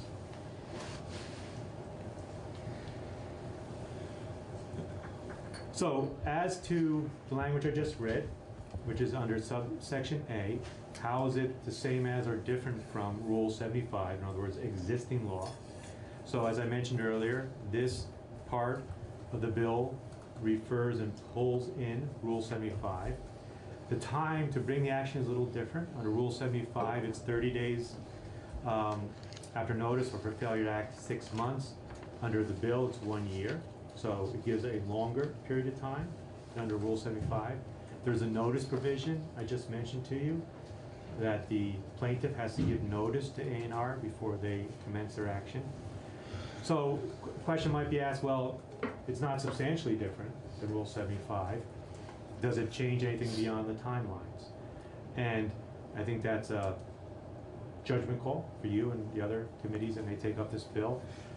There is an argument that including this language in the bill gives certainty that you could proceed to bring a cause of action.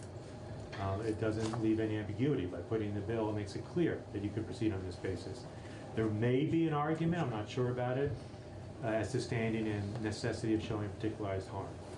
That would have to be shown in any cause of action, but including the language in the bill may make it clear that this is, that you can proceed on these actions. It may infer standing. Yes. So the language about the prompt and effective and reasonable period, that's not in Rule 75 either, or is that just generally what a court would do for a challenge on a deadline type case? Good point. So that's not in Rule 75 either. That's unique to this. That seems to be probably one of the more important components of this. That's a valid point. Could you say that again, Martin? Well, under Rule 75, if somebody brings a case under Rule 75 because of a failure to meet a deadline, it's not clear to me whether the court can decide to extend that deadline. If there's, and we've given a rationale for doing that here. And I think that's a pretty important difference as well. It certainly makes explicit that the court can do so. Yeah, it makes it explicit. The court point. might do that anyway in its equitable powers, but makes it explicit. Any other questions or comments? So let's jump now, let's proceed to subsection B of the cause of action language of the bill. So I want to read to you subsection B. This is still on page 20 of the as introduced version. We're starting at line 20. B says, any person may commence an action alleging that the rules adopted, there's a cross-reference to another section of the bill, on line 21, have failed to achieve the greenhouse gas emissions reductions required pursuant to, and there's a cross-reference. Under 1, the action shall be brought in the Civil Division of Superior Court of Washington County. 2, the complaint shall be filed within 1 year after the Vermont Greenhouse Gas Emission Inventory is published. This is important. The Greenhouse Gas Emissions Inventory, you've all heard of it. It's an existing law. It's published periodically, but it may not be published till 2 or 3 years after these benchmarks. it takes a time for A&R to process the data, to get the data, to develop the report. So there's a lag, or there could be a lag, between the year you're trying to reduce greenhouse gas emissions and when you actually know how much those emissions were actually reduced. For example, they came out with the latest version, I think it's referring to 2016 data. It's a couple of years delayed. So in this language, you're referring to when the inventory is published. And it might be a couple of years after the year you're looking at. Is that clear to everybody? So that really narrows the window of being able to address it, given the delay in, or not the delay, the length of the process to get them published. Well, it gives you more time to bring an action under this language. So it gives you more time to do that. As far as knowing if you're meeting the benchmarks, yes, there would be a delay. And I don't know if A&R gets interim data that can point the way to how they're doing. I don't know the answer to that. Okay. So under 2, the complaints filed within 1 year of the inventory being issued, and that inventory indicating that the rules adopted by the Secretary have failed to achieve the greenhouse gas emissions reductions pursuant to, and there's a cross-reference. I'm now on line 9. The language continues. However, a person shall not commence an action under this subsection until at least 60 days after providing notice of the alleged violation of A&R. So that's a notice provision similar to what we just covered under A. 3, I'm now on line 12. If the court finds that the rules adopted by the Secretary are a substantial cause of failure to achieve the emissions reductions, proceeding to line 15, the court shall enter an order directing the Secretary to adopt or update rules that achieve the greenhouse gas emissions reductions requirements. If the court finds that the Secretary is taking prompt and effective action to comply, the court may grant the Secretary a reasonable period of time to do so. So a couple things about this language. Number 1, the court needs to find that the rules are a substantial cause of failure to achieve the mandatory greenhouse gas reductions. 2, just as we did under A, the court then shall enter an order directing the Secretary to adopt or update rules to achieve those reductions. And 3rd, similar to A also, if the court finds that the Secretary is making prompt and effective efforts, they can grant an extension of time to do so. So some of the language is very similar to A, but the substantial cause of failure language is different. Substantial cause of failure is not a defined term in this bill, but once again, I think courts look at things like substantial and they weigh these factors, and it would be, as someone pointed out, very fact-specific and case-specific. Each cause of action might be different. Any questions? Yep. Can we just do a scenario, just because because here's kind of what I'm wondering. What if,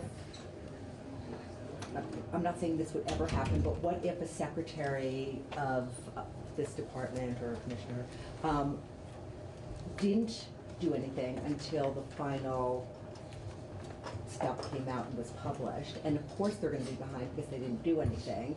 And then they go to court showing that they are doing something. So they sort of got an extension.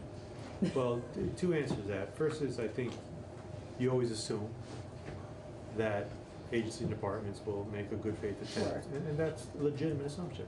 So you often give rulemaking authority to an agency or department to carry out the specifics of some objective that you've established in statute, and you assume that they'll do it in good faith and as quickly and as well as they possibly can. So that's always the resources that they have. Well, resources is another issue. That's valid okay. too. Secondly, well, you're talking about a scenario A, where they haven't done it. They're just sitting in their chair and they're not even trying to promulgate the rules, or the efforts they make are so de minimis, it's no way they could get to those greenhouse gas reductions. That would be a cause of action under A, and you don't need to wait as long. But assuming they did promulgate the rules, but Right. still didn't, then, I mean, the deadline to promulgate is not much before that first benchmark that they have to meet. So it could be a teeny tiny bit of time that they have. And so they're gonna have to be like ready to go as soon as it's approved or finalized, right? I think there's validity to your point of view. There might be a narrow window, Okay. so that's accurate. And one, just be clear, you might not know the impact till a little bit later if emissions are really being reduced. But then somebody might get an extension. It's possible. Yeah. Any other questions or comments?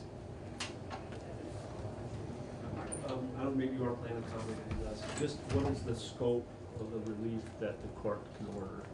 Well, this is, so good question, and this is under both A and B, the scope of relief, it's not awarding damages. It is, and we'll talk about attorney's fees and costs in a moment, but not damages.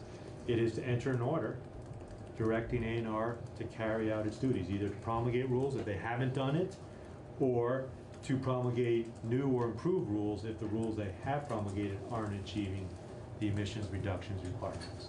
That's the relief. But can the court tell A&R what those rules should be to help achieve greenhouse gas emissions? So as it's currently written, good question, it is to tell A&R to, in essence, do its job or do its job better. You know. But how specific that order could be is not addressed in the language of this bill.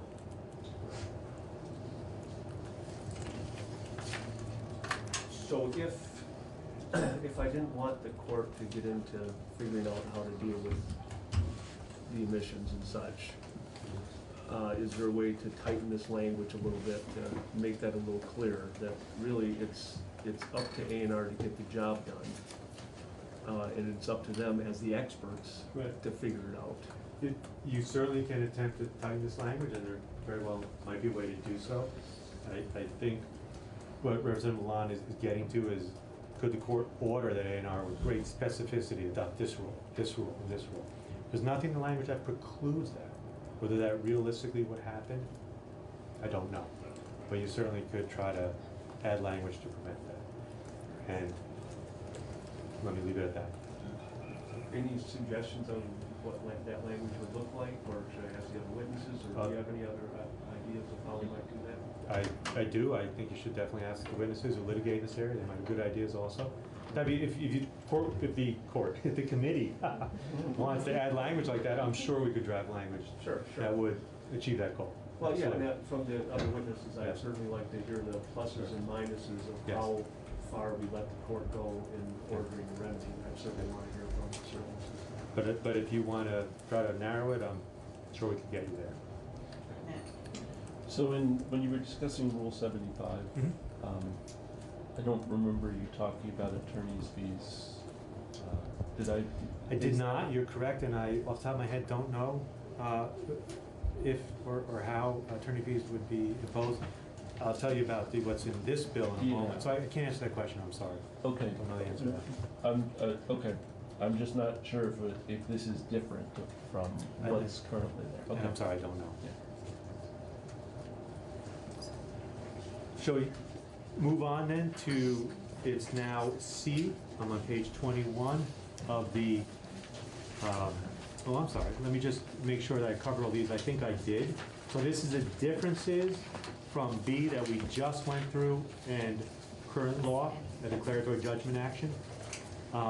There's differences as to the time period to bring the action. The difference, as I indicated earlier, is based on the emissions inventory. So arguably, also as the second bullet point here, the language in the bill is perhaps more limited than under existing law, under Section 807 action, because there's a requirement that the rules be a substantial cause of the failure to achieve those reductions. That's what the court has to find before it tells A&R to change its rules. And there's a prompt and effective, basically extension language that's in the bill. So is everyone clear on those 2 points? Okay. So let's talk about attorney fees, and then let's talk about the catch-all, which was raised earlier, which is an important part of this bill.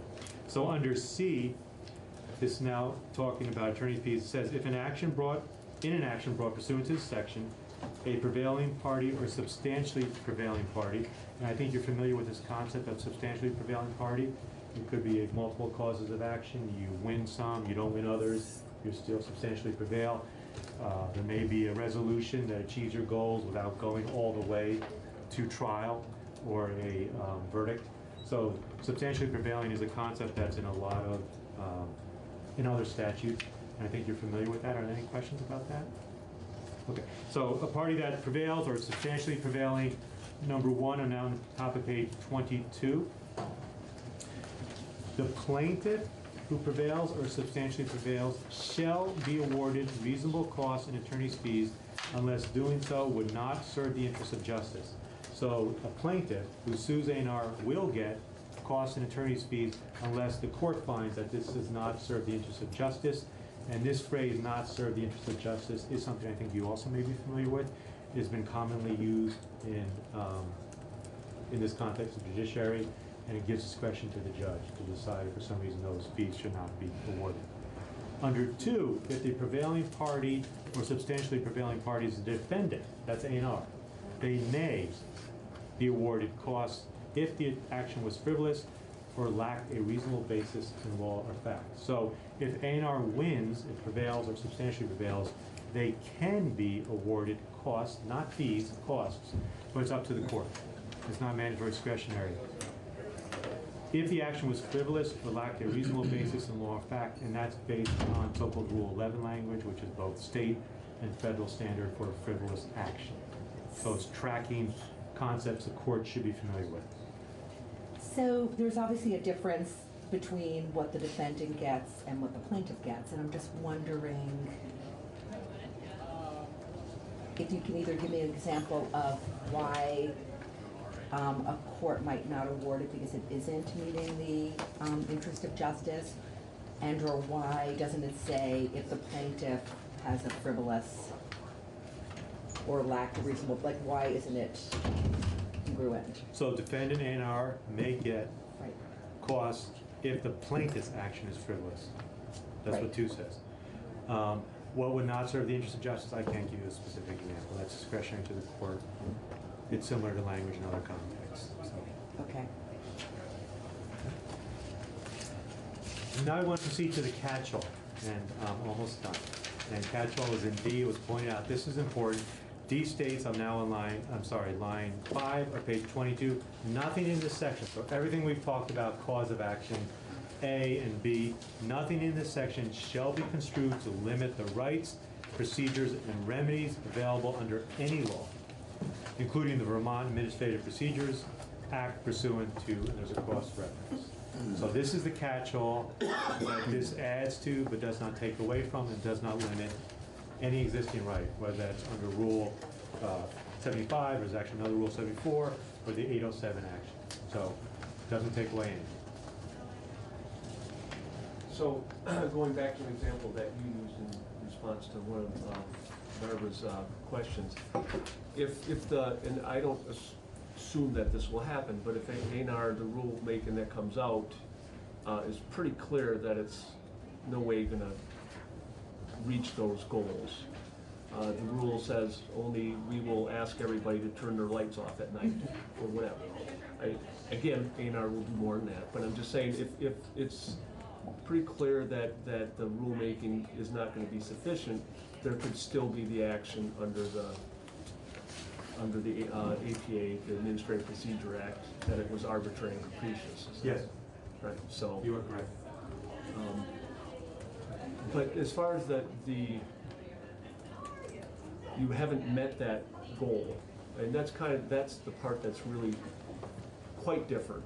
So you've done the rules, but the rules aren't achieving the emissions reduction. Right. Okay.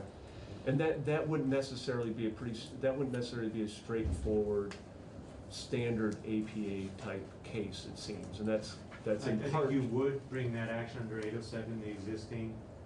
No, I'm just saying, but under the current statute. Right. Under the bill or the current statute? I'm sorry, under the bill. The bill. I meant to say, yeah. That provision B, subsection B, is really adding something different. That is, there's not necessarily a straight path under the Vermont APA in that scenario. Is that? I think there is a path. Right. Whether you call it straight or not, I think it exists. It's there. But it think also people use doesn't it. have the But this- substantial language and it No, doesn't have absolutely, the but prompt and but this is different, you're right. Okay. B under the bill is different, and also, even if there's similarities, having it in the bill makes darn clear that you can proceed under that path, and that path is available. So, it does add. Thanks. That Barbara. concludes my walkthrough. Oh, sorry, if So- there's any questions, yep. If you were able to sort of sum up what this bill is hoping to accomplish, is it making the rules more specific? Is it loosening some up? Like what is the overall attempt compared to other rules? Or, I don't know, what's the overall attempt here? I think the people who sponsored this bill decided to include this language. So, I mean, it's a policy call. I think I've highlighted for you differences from Right. existing law. I've summarized for you what existing pathways there are. I've highlighted for you what's new, different, but it's a judgment call whether to include it or not. And I'm talking about the whole bill. Oh, okay. Because so I guess I'm wondering how often, given that I haven't had much to do with LCAR, is it unusual for things to be sort of tailored, or are they usually more in line with very specific rulemaking processes like you went over? Or, because again, there are some variances, and I don't know if that's to expedite meeting the outcomes, or if it's to give defendants more, like, I guess I'm just trying to figure out. Well, there's no differences in the LCAR process. Right. Except for that Percent, requirement to right, have a yeah. detailed record.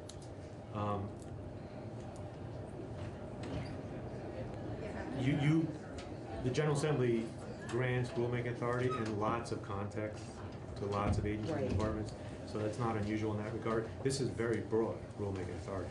That's a little different. Okay. It's really broad. That's great. Okay, thank you. Madam Chair, do you know what the timeline is on the bill as far as next steps, which committees it's going to after it leaves us or anything?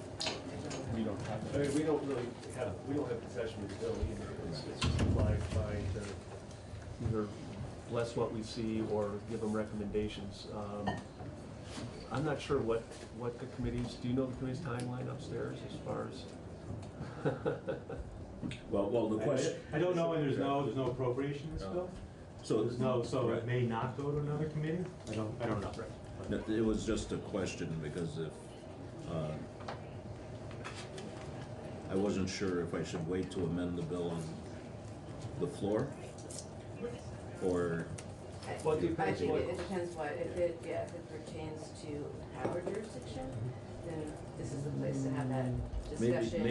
maybe it might. Well, is it related to, section 4, the cause of action? No. Then probably isn't, you probably should talk to Tim. Okay. And I assume also this is gonna go through GovOps, just apply through, because there is a commission created, Yeah. or council, I guess it's called. Cool. Matt? Thank you. Luke, what happens if the A&R adopts rules and the legislature fails to appropriate necessary funds for it? And so therefore, even though A&R has fulfilled their part of the process, the funds, necessary funds weren't appropriated. Then they couldn't, you're talking about for A&R to engage in the rulemaking process, or they adopt rules requiring someone else to do something, there's not funds to do it? They adopt rules, Yes. there's, the funds would be required, an appropriation would be required to do it, funds aren't appropriated. What happens with the people being able to take action at that point? So, as I pointed out, there's no appropriation in this bill. So as far as A&R carrying out its rulemaking functions, I guess the assumption is they'll be able to do so with current resources. As to other resources that may be necessary to implement rules, I don't know what would happen if there's no appropriation to do so. I don't know. I guess, is the ability still there for someone to bring or to make a complaint based on inaction if the inaction is a result of failure to appropriate? I think there could be. I mean, there's that substantial cause language under B, so I don't know how the court would decide if that's a legitimate reason or not. I don't know. But I think you still perhaps could bring the cause of action. I think, because I was going to ask something similar to what you were getting at, and I think from my reading of it, and this, I don't know if this is how you would read it, Luke, but if, for example, the legislature didn't appropriate, but the rules were in place, the substantial cause of failure would not have been that the rules were not in place. The substantial cause of failure was that there was no funding for it. I don't know if I can say that with certainty. I think it's fact specific, case specific. I think it might depend on a number of factors. You can make that argument. It might be a legitimate argument, but I don't know how the court will rule. I can't predict that. Yeah, I was just going to comment, that was the intent for the substantial language. You know, not just that, but that was one of the scenarios that was thought of. Can you be more specific with what, when you say that's what was? The intent of having the substantial language, one of the scenarios that was considered is, well, what if they require, or what if a fee is required, what if a tax is required, which is out of the jurisdiction of the A&R, wouldn't be in the rulemaking, or if the rulemaking required expenditures to be approved by the legislature. You know, these are the kind of scenarios that at least were kicked around when I was talking about this bill with the other sponsors. That putting that substantial language in there is to try to catch that situation. But you know, Luke is right that it's not entirely clear what's It's a legitimate argument, whether it be a winning argument. I don't think anyone can predict. But if the remedy is specifically additional time, or it sounds like it could be. I mean, you have a legitimate. What you're saying is legit. It's a legitimate argument. Whether we win or not, we can't say. But remember, under the bill, regardless of A&R, regardless of resources, regardless of appropriations, under the modifications to the greenhouse gas reductions, making them mandatory as opposed to targets, the state is required to achieve those reductions, one way or another. So there's the other countervailing argument. You're obligated by law to achieve those emissions reductions one way or another. Lack of resources may not be good enough. So you can make different arguments. Anybody else? Great. Thank you so much. Thank you very much. Thanks, thank you. Good morning. Thanks. Thank you for having us. I'm Rob McDougall. I'm the Chief of the Environmental Protection Division at the Attorney General's Office, and with me is Laura Murphy, one of our Assistant Attorneys General at the Attorney General's Office. The Attorney General wasn't able to make it today, and he apologizes for not being able to be here.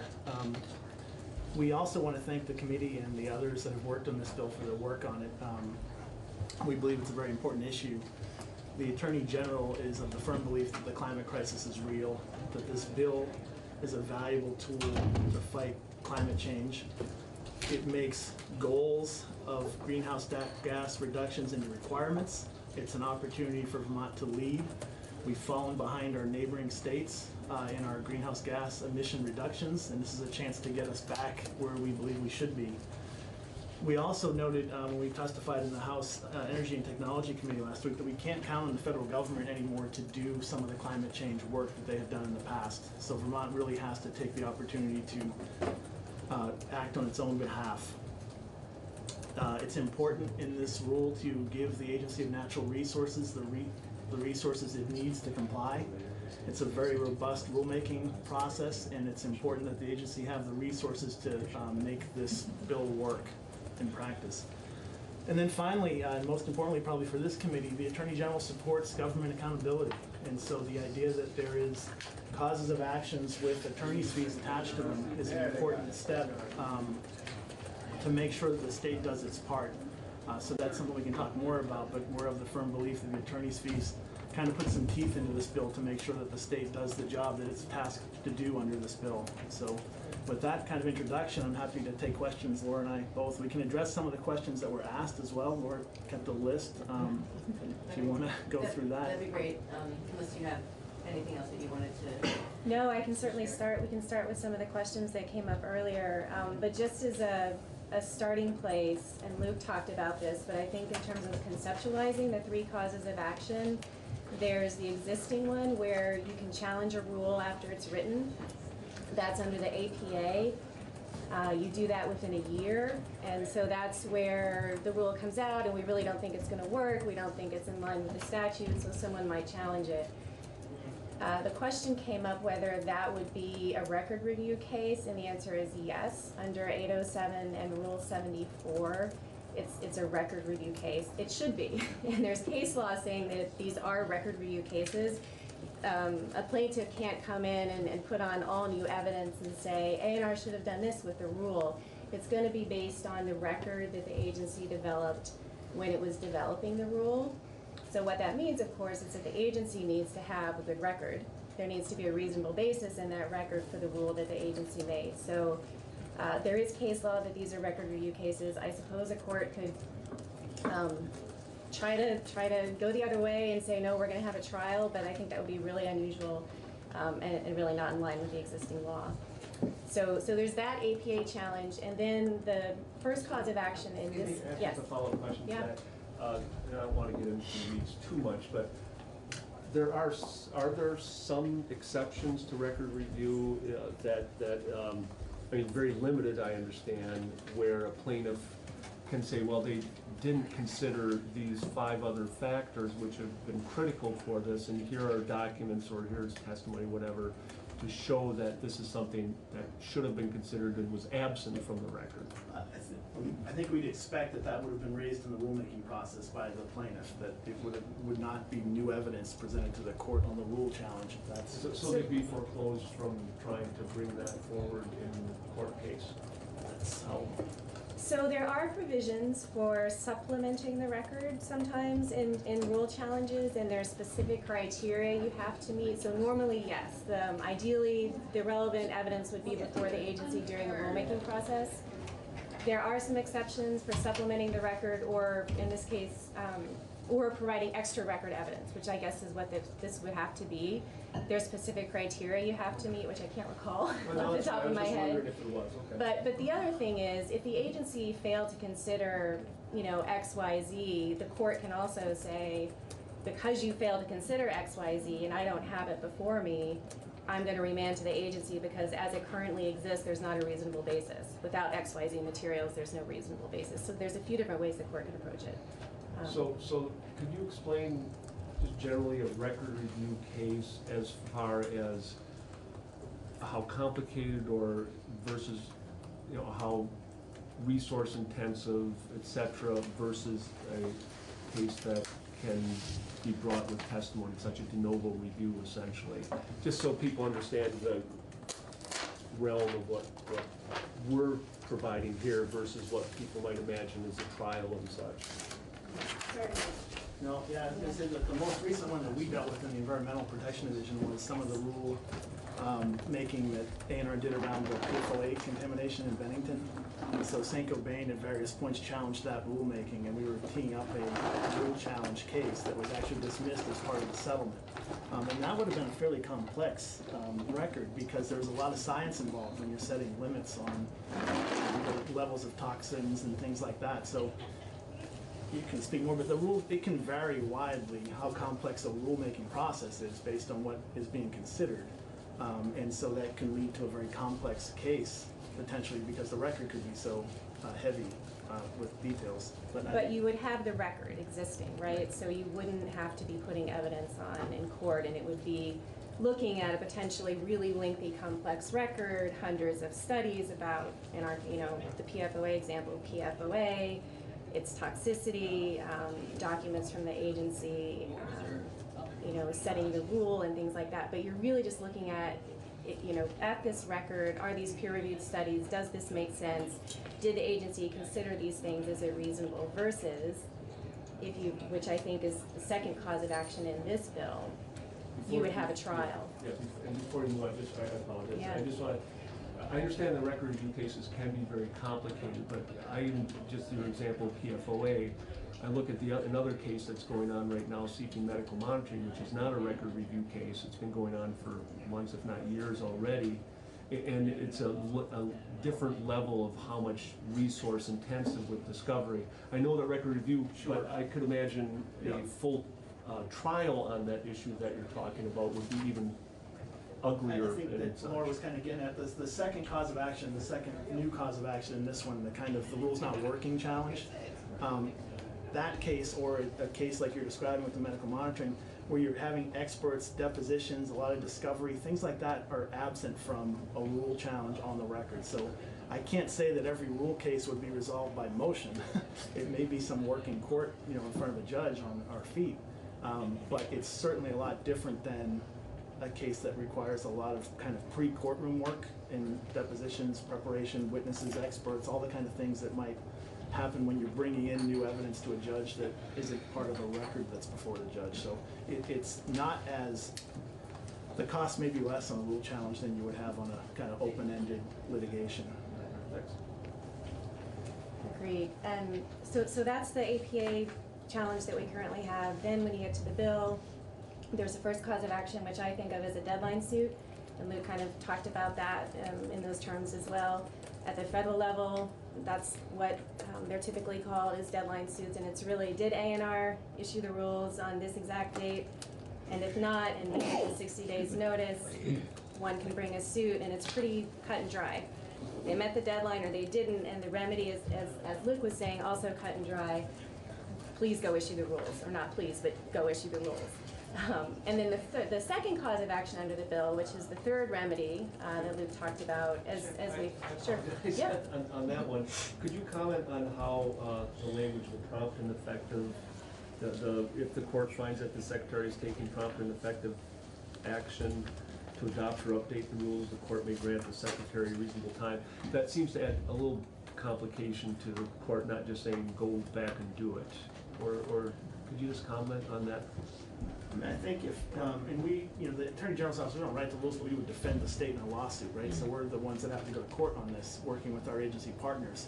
I think if we were to go into court and say that the agency was 90% of the way there kind of thing, or 80% of the way there, and they're doing a good faith effort to meet these deadlines, it would give the court the opportunity to recognize that good work and maybe give a little more extension of time so that it's not a drop dead date in some ways, but I think that you can't just go in and say we haven't done anything yet, and it has to really be that we've been progressing, I think, to make that argument valid in front of a judge, and the kind of good faith effort of the state to meet the deadlines. I don't think we read that to give the agency the ability to kind of take a pass and come to court and say, hey, we'll start working on it kind of thing. So I think we have something to add, but I think it's, we have to kind of have made a good faith, reasonable effort to meet the deadlines in any instance to present a valid argument in front of a judge. So if that language wasn't here, would you still be in that situation to argue that to the judge? I'm just curious. I think really it's adding something, which I like that language. I'm not, but I'm just.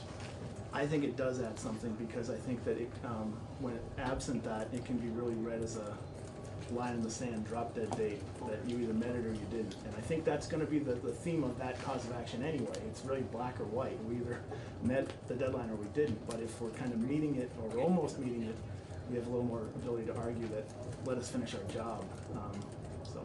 And one thing the language might add is giving the court more comfort that it can say, yes, you failed to meet the deadline, A&R, you lose, we lose the lawsuit, but maybe giving the court more comfort in saying, I know I can think about what the agency's doing and take that into account in establishing the timeline that I'm going to make the agency meet. So I think, as Luke said earlier, arguably the court could already do that, but I do think this is helpful in providing additional guidance. Thanks. Yep. And then just on the third cause of action, we've already talked about it a little bit. It is different. It's really I sort of think of an after the fact rule challenge where you have a rule that's probably been out for several years because you have to wait for the inventory to come out. But then there's an opportunity for a person to say, wait, these really aren't working. We really need to go back and make sure we're going to write better rules that will work. So that's sort of the vehicle for that.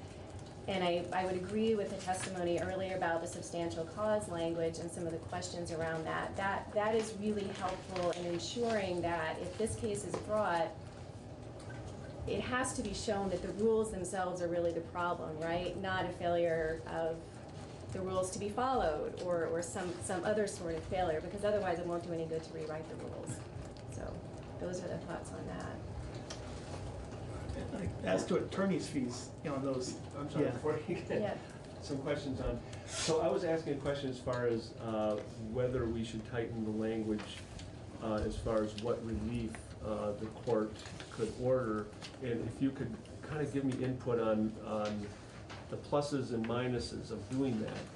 Do we want the court to have more discretion to point the agency in a particular way? Why or why not?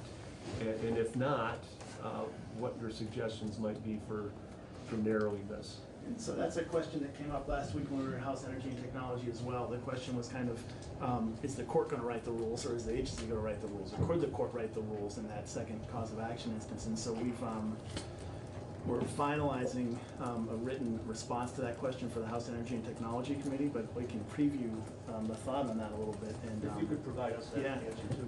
Sure, we can send the written same here, but we had a couple language tweaks to that second cause of action that we thought would make it more clear that the remedy is kind of a remand back to the agency to make rules consistent with the goals of this section in the bill. So you don't want the court to come up with the plan? That's not our place to say.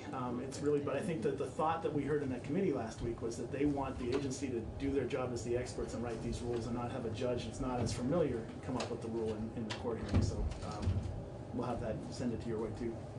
And that's typically the court, oh, I'm sorry. Oh, no, go ahead. Oh, that's typically what a court would do, should do anyway, in a typical rule challenge is remand back to the agency, because the court is just reviewing for, does this comply with the rulemaking standards, not rewriting the rules. But because this new cause of action is different, we do think it might be worthwhile to tweak the language. Are you all set? Yeah, thanks. So as I read the subsection B here, this cause of action, there's kind of two scenarios. I mean, one is like you made the rules, you followed the rules, but it turned out the rules didn't work and you need to go back and rethink the rules. I think the second scenario is closer to what I think Representative Rachelson was talking about earlier, where you made the rules, you made the blueprint, but you didn't do the work. You didn't fully implement the roadmap, essentially, that was laid out there. And I'm wondering just if you see, how you see the remedy in that second case, like playing out. That ties obviously to kind of what we said earlier about the resources to the agency too. It's going to be so important to give the agency the resources it needs to make this work. Right. Because if they could write the greatest rule, and if they don't have the tools to implement it, it's not going to work and do what we want it to do. So the second example there, I think it goes back to that language about, is the rule the substantial cause of the failure to meet the goals or requirements? Mm-hmm. And if the rule itself is not, I think the defense would be that it's not the rules problem, that it didn't work. That there's a whole bunch of other factors that came into play, and it could be the resources, it could be the whole different, that people aren't following the rule. But I think that substantial cause language gives the state the ability to say we did a rule that would put us on a path to reduce greenhouse gas emissions as required, and so that the rule is not the substantial cause of the failure to meet those requirements. You may need to add to that. I guess, and then after that, the question is probably a policy question. Well, now what, right? If they're really just, the rules aren't being implemented or there aren't adequate resources, then what? And this doesn't address that. Mm-hmm. And the other thing is the Agency of Natural Resources is kind of charged with being the lead agency on this rulemaking process, but there's going to be a lot of other agencies and departments that have to kind of do their part to make this work too. So it's tricky to hold A&R accountable if there's another agency that's not doing their part, or some other outside piece of this that's not the agency's fault for writing a great rule. It might be that plays out that way. Mm-hmm. So I actually have two questions. One in what you just said. So let's say the Department of Human Services is not meeting their part of it. Obviously, what's the remedy there? Like, can one department sort of throw another department under the bus? Does one department take action against, like, obviously the state doesn't want to sue itself. You know, I think that the defense to a rule challenge would be that the rule is not a substantial cause of the failure to meet the goals. Right. And that's, you know, I don't think we would throw people under the bus. Right, well, I guess I'm just, But yeah, it's, it's like but the first- rules have the force and effect of law, right, when they go through that Sure. process. And so there may be other actions that could be brought against an agency that's failing to do their part, separate from this bill. So is A&R like responsible for the other departments doing their part, or they're not really, and each department is held accountable on their own, I guess is what I meant. I don't think they could write the rules without input from the agencies and departments. They're gonna have a part in the process. Again, that's not kind of in this bill. Sure. They're gonna kind of be the lead on it, but they have to work with their agency partners to make this work. And so it won't be a surprise to those agencies if they have a part to play, I hope. Right. So in the third cause of action, if a business all of a sudden says, wow, we had no idea we would have to put up this much money, or we now have to get, you know, we have to build something else. Is that, I mean, would they have a cause of action just based on lack of resources at that point? Like, I know we're talking about A&R having enough. You're talking about the third cause of action, the Yeah. existing APA rule challenge. I think that, you know, that has a longer timeline, so it's a year from the implementation of the rule when it becomes final. Right. So there's quite a period there. There's also a very robust process for rulemaking, and so there's public meetings that have to be held around the state, and so you would hope that people that would be affected in that way would have some awareness of it and would have participated. And then the bill sets up these kind of reviews of the rule every couple of years too, so there may be other chances to kind of come in if that's the case in the secondary or third rulemaking. Yeah. There was also a question about attorney's fees earlier, existing attorney's fees. Currently, under Vermont law, unless a statute provides essentially for attorney's fees, it's each party handles their own fees. And so when it comes to the attorney fee provision here, that is adding something to existing law as far as attorney's fees go. There are other provisions of Vermont law, as I'm sure you're aware, that do provide for attorney's fees. But this would be adding that when it comes to the APA rulemaking challenge that currently, actually no, I take it all back. The attorney's fees doesn't apply to that rulemaking challenge, so we still wouldn't have attorney's fees there. But this does add fees for the other two causes of action. And just on that point, so, you know, you have the deadline suit, you know, that attorney's fees there, that may be an easier case because that probably is a motion case that either did or didn't happen. The second case, the rules in place and it's not working, that's where you're gonna see potentially more significant attorney's fees in play if someone prevails. And that, you know, it could be a very legitimate dispute over science in that case. And, you know, this agency could have done a great job, but, you know, someone else may come in with their science and show the rule's not working and the court may agree. And there's attorney's fees that could be substantial because we're talking then in that case potentially about discovery and experts and depositions and all the kind of things associated with litigation. And then the APA case, the existing one, there's no attorney's fees there. And last week when we were in the House Energy and Technology Committee, the Attorney General was there and he, again, supports attorney's fees because it gives teeth to the bill, it holds government accountable, and knowing that we have to defend these cases, the best defense to a case like this is to do good rules, make them work, meet the goals, meet the requirements.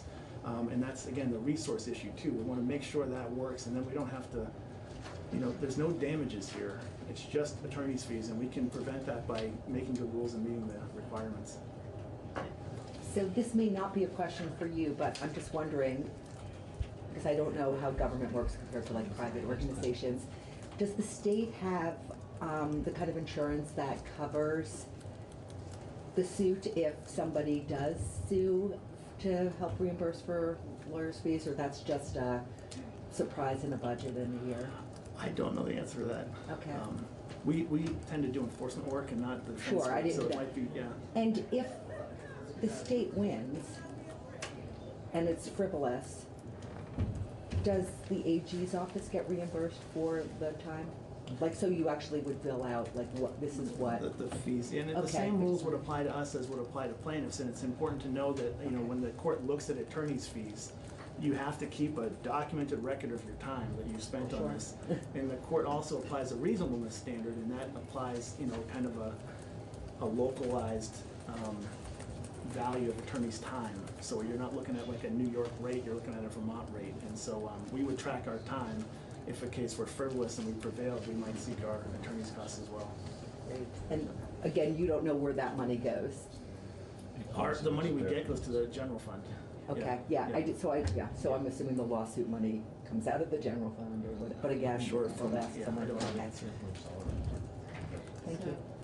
Matt, and then we'll take a break and there's more questions for you. Yeah, so thank you. You talked a little bit about how this is different from the scope, and not being an attorney. Do we have any idea of how much we're sort of putting the state on the hook for each one of these based on work that you've done in the past? Just so we can have a rough idea. It's tricky to say. I think last week when that question was asked, it was, you know, the idea that this isn't, we're not talking about damages here. The remedy is to do the rule, make the rule work. So it's less in that way than the case we would have damages in play.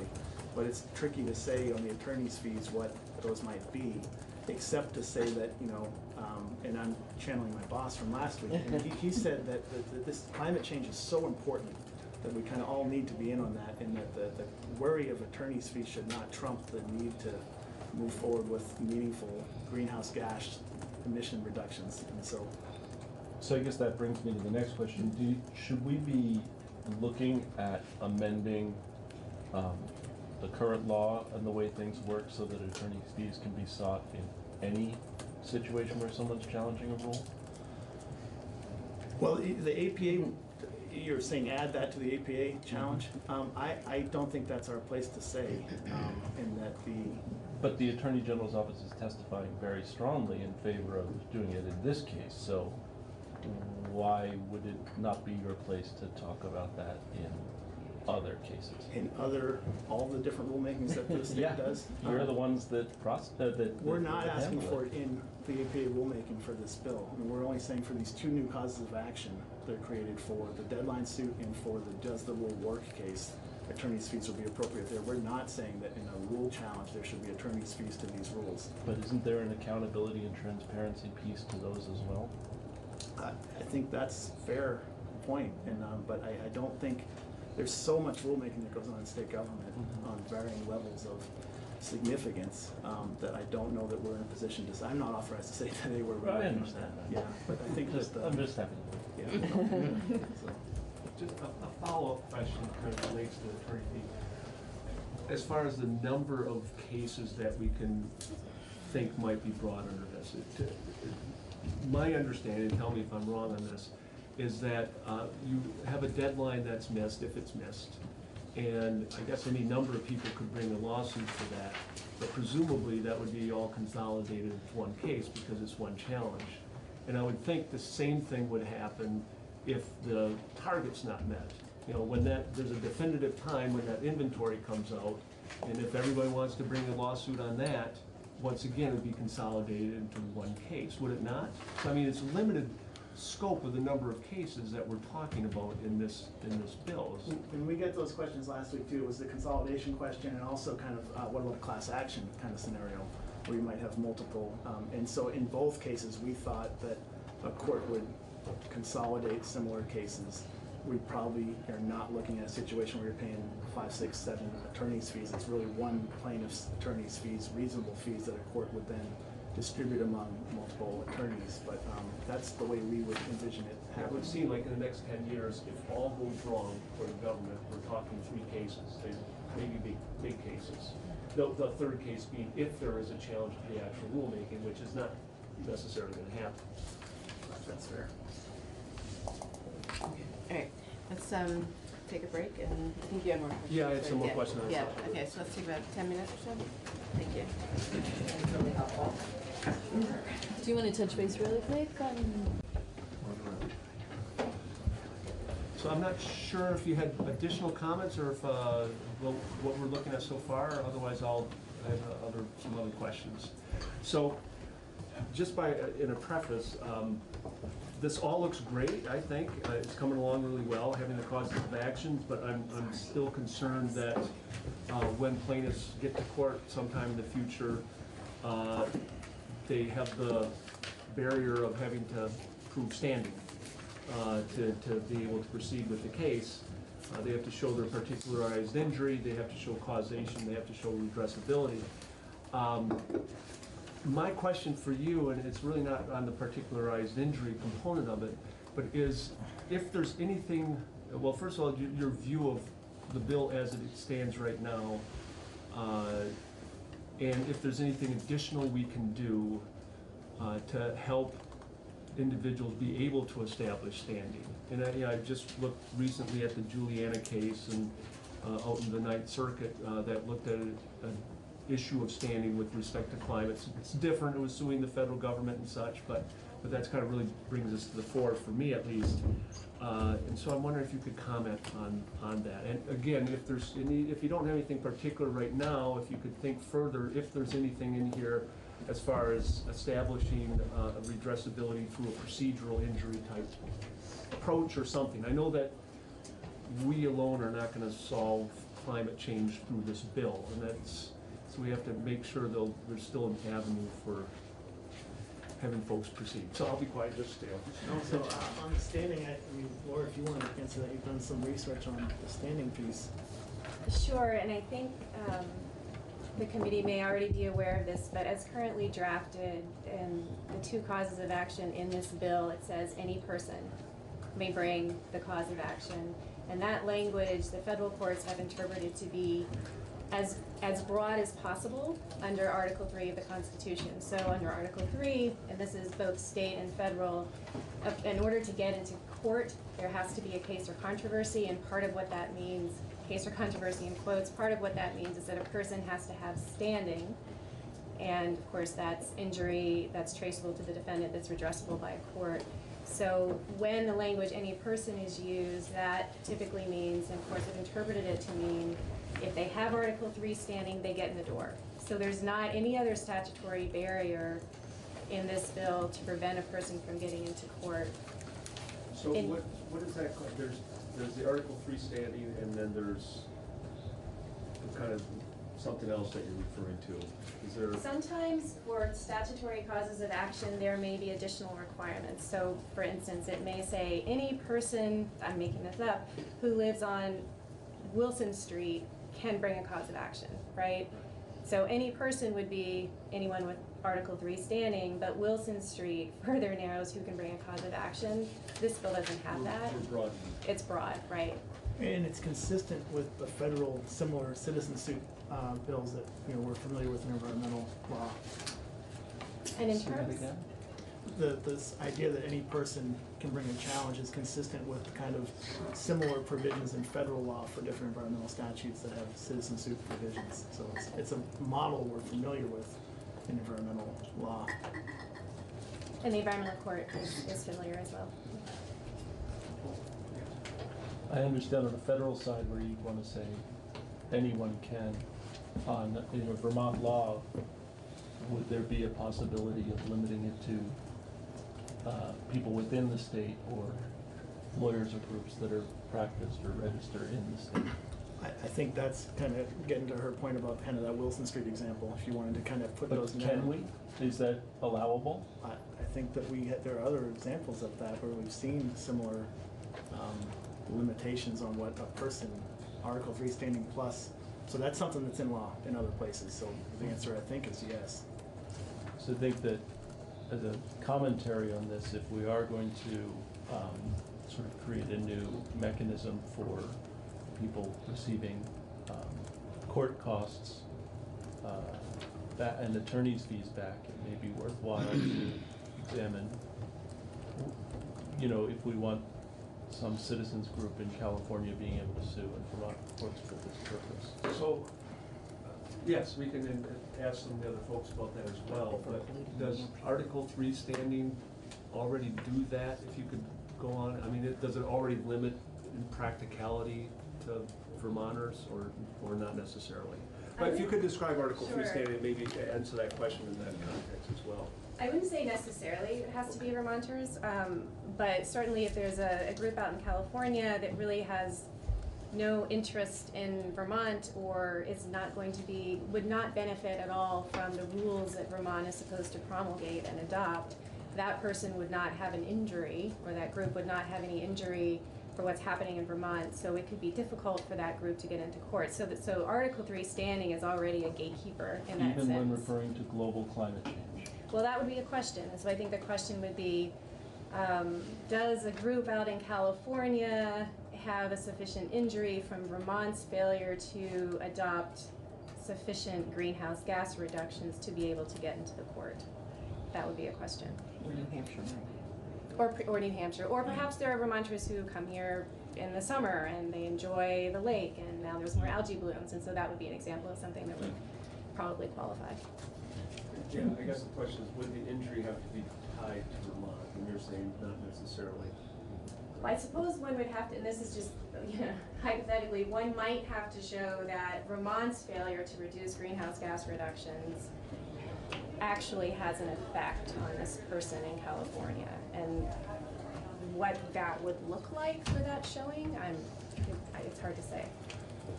And just a word on attorney's fees to kind of fits into your question as well. When the court considers reasonable attorney's fees, the guidance that comes from the, in Vermont, it's the Perez case from 2006. And the starting point is called the lodestar amount, which is maybe something you guys are familiar with. And so that's the number of hours, reasonable number of hours spent on a case multiplied by a reasonable hourly rate. And that is based, so that means that that amount is based on a reasonable market rate, not necessarily what's paid to the attorney. So it's not just the attorney showing the court his bill, her bill. It's based on that kind of calculation. And it requires an accurate record of time showing what you spent on the litigation. And then other factors that can be considered by a court are rates charged by other attorneys for similar services in the same vicinity. The experience of attorneys, the background of attorneys, the novelness of the issue before the court. But when we think about a court considering reasonable attorney's fees, we view it as there's an argument you have to kind of look at the Vermont rates, not California lawyers' rates. So regardless of who the plaintiff is, the attorney's fees under that Perez case would seemingly be based on kind of what's the going rate in Vermont, knowing that there are some other factors about experience and novelty of the issue and that sort of thing, but there is a role for kind of what's the Vermont rate. So it doesn't matter where the attorney's from necessarily, but kind of what people pay here. So it's not just the bill submitted? It's not just the bill submitted. That's not enough for a court to just say, you paid this, here you go. So there's a little bit more to it, yeah. So that all sounds good in a world that I don't live in, so to say. But most citizens don't have the money to put up with a lawsuit like this. And yeah, big staff attorneys that come in, doesn't matter from where they are, they're gonna come in here, they're gonna fight for what they believe in and stuff. So it seems like to me this is ripe for abuse. Like we're talking like it's not gonna happen, and we know it's always abused. So how are we going to deal with that? Deal with that it doesn't get abused. I mean, we know we have a problem with climate. We know it's the hot topic, the hot button. But how are we going to keep it from being abused from monetary, from regular everyday citizens or people that are in this business that are trying to do the right thing? So is your question, I'm having trouble understanding, if the question is kind of, is the impact of the rule going to be felt on everyday people, or is the question about how does the state avoid paying attorney's fees to folks that challenge the rule? I think it's going to be, most citizens won't have the money to go and deal with these lawsuits, right? So the attorneys fighting these people they'll just run out of money in bankruptcy or whatever will happen. They won't be able to fight it. So last week in the House Energy and Technology Committee, we got questions about kind of the ability of the citizens of Vermont to have a say on the rules and kind of have their voice heard. And so if that's kind of where your question is rooted, I think that that kind of robust rulemaking process allows for public participation in the rulemaking process.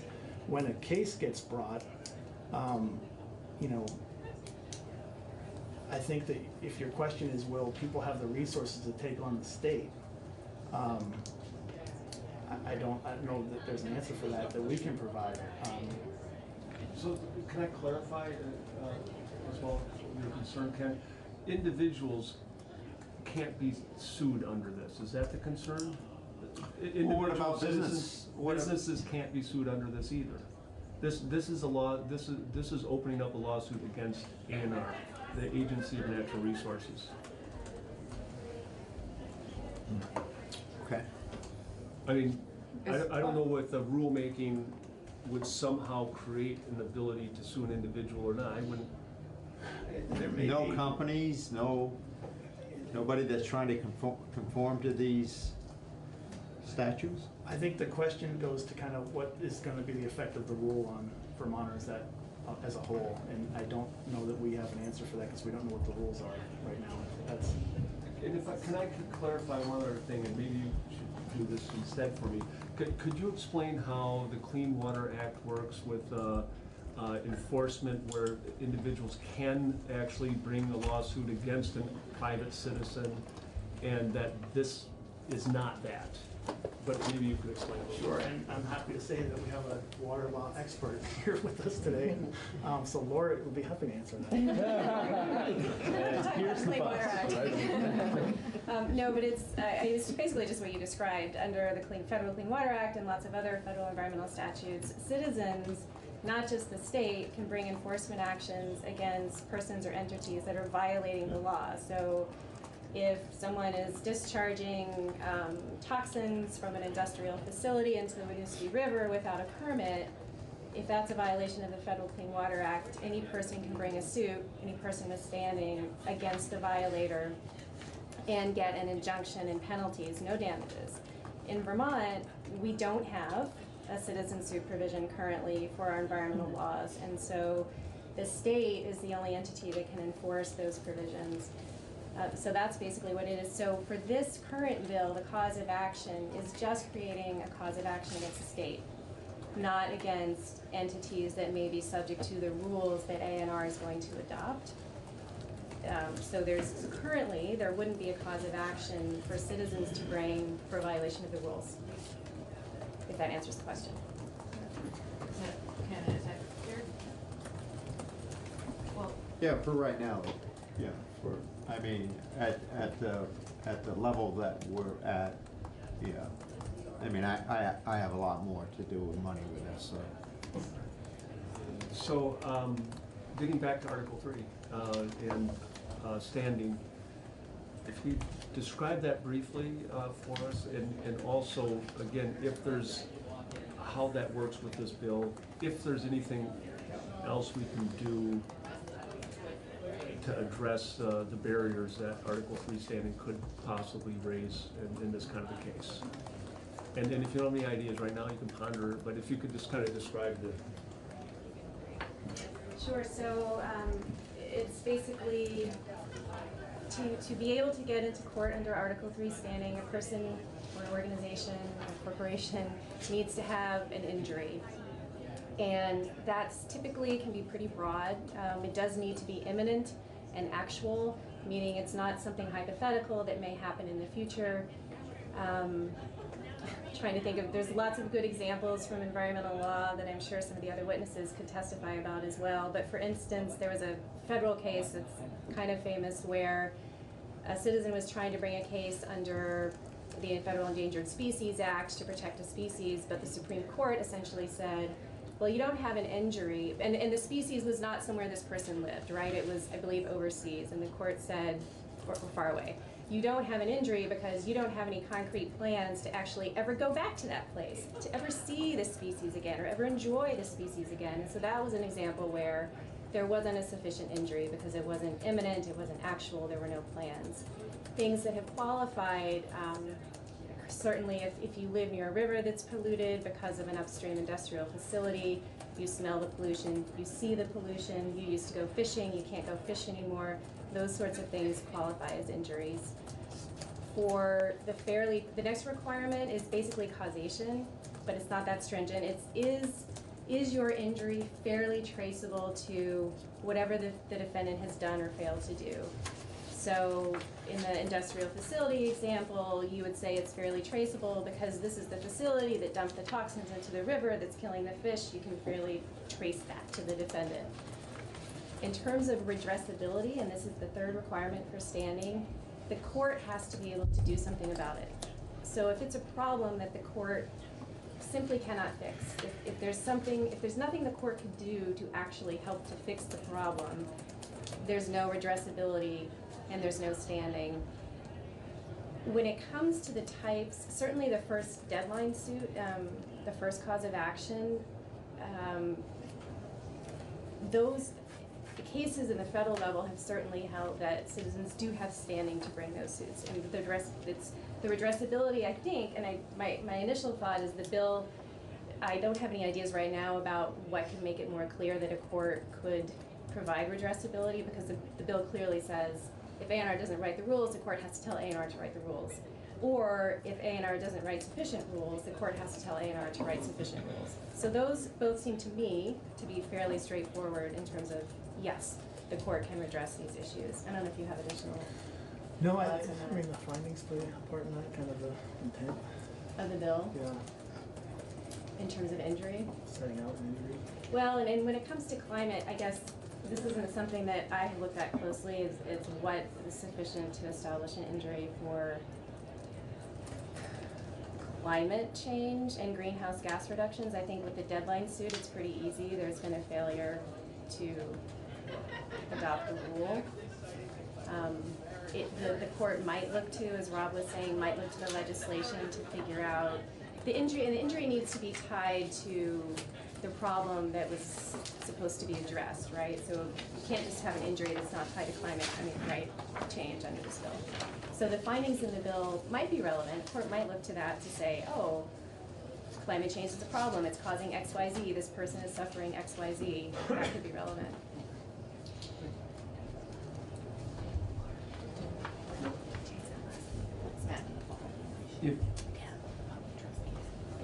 If the findings in the report refer to, I mean, just reading the findings in the report and all the global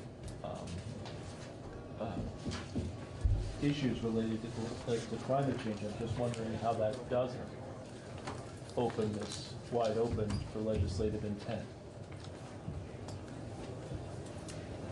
In terms of Injuries, showing injuries. I think regardless of the legislature's intent, there would still have to be an injury shown. So I don't think the mere fact that there are findings could per se establish an injury. And my understanding is the findings are, based on my perusal, reasonable. They're founded in the literature and the science, and so I think that's the point. The signs of climate change are all around us. Hence the need for something like this right away. How a court would go about parsing that out, short of saying that anyone subjected to any issue related to climate change would have an injury, I'm just not seeing it. How it's narrow. That this is one of the most broad pieces of legislation that I've ever seen. And I'm not fighting against this. I'm a co-sponsor of this legislation, but I'm just having a hard time finding how someone wouldn't be injured. But Article 3 standing is its own consideration by a court. And so the broadness of the findings and intent doesn't necessarily impact that, because someone still has to show that they're injured under Article 3. And it may be that someone argues very broadly that they have standing under Article 3, but I don't think it's going to turn on the findings and the intent of this bill, even if it's broad. Yeah, I have a question, and it's, if I'm completely off base or don't know what I'm talking about, you can dismiss it right away. But, so when an action is taken against the state under this bill, what potentially, if it was proven that the Agency of Natural Resources did not do what it was expected to do, what would the state potentially have to pay to the people bringing the action? That's difficult to say in the abstract. It kind of goes to that case-by-case thing, except to say that we think the first cause of action, the deadline suit one, that's really black or white. Either the rule was written or it wasn't, you know, and that is probably a case where it's a motion to dismiss or a motion for summary judgment. It's a legal filing of paperwork. There may be a hearing, but it's not a full-scale litigation because it's so black or white. So probably not as much on the first cause of action. The second cause of action does open the door to potentially more in attorney's fees as a payout, because that's where you have this kind of science battle. It could be a battle of the experts, and you have attorney's fees, costs, depositions, litigation expenses. So there's potentially more risk in the second cause of action than the first, but it's difficult to say here's a dollar amount that we might be subjected to at this point. But aside from just the costs of, you know, working through the courts, is there any kind of like payout that would be given to someone? Is any damages? No, there's no damages in this bill. The remedy is, you know, write the rule or revise the rule as we read it. There's no payout for damages, and that's an important distinction, that this is just talking about attorney's fees, and the remedy is craft the rule or rewrite the rule.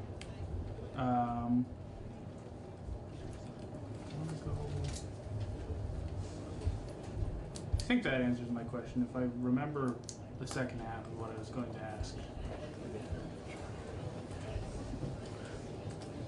I'm sorry. That's what we're here for. As long as it's within our jurisdiction. I'm keeping it to go for it. in this section. So I guess in the back of my head, looking at this, I'm envisioning someone bringing a suit based on feeling that we didn't go far enough. Is there something in this that allows for us to be some sort of way to bring a case about going too far, or, you know, litigating climate change as a principle or something like that? If someone felt that the rules that came out were too stringent? Too stringent. Yeah. Well, you have the APA remedy there, right? So you can challenge the rule when it comes out up to 1 year from the day of its final. That's right.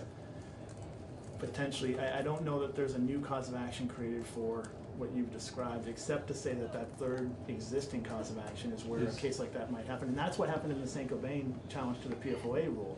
They felt that the state's standard of 20 parts per trillion for PFOA was too stringent, and they brought a rule challenge where we eventually settled that without a determination. But if their case was that 20 is too low, it should be higher.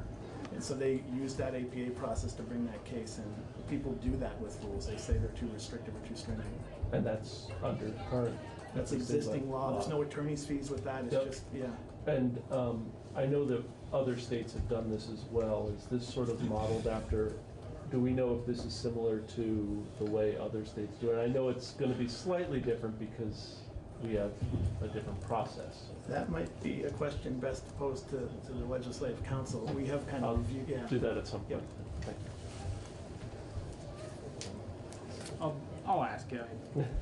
We'll just go back and forth.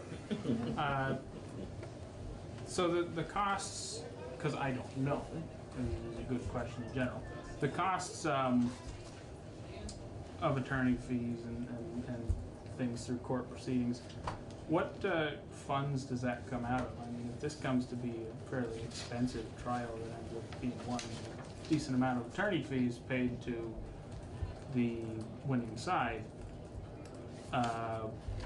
where does that come out of state government funds. And that's, we can certainly provide an answer to that as our understanding. I don't have that available for me today. It was similar to the question that was posed earlier about whether there's insurance for this. So we can certainly provide a little more if you'd like on that, as to our understanding.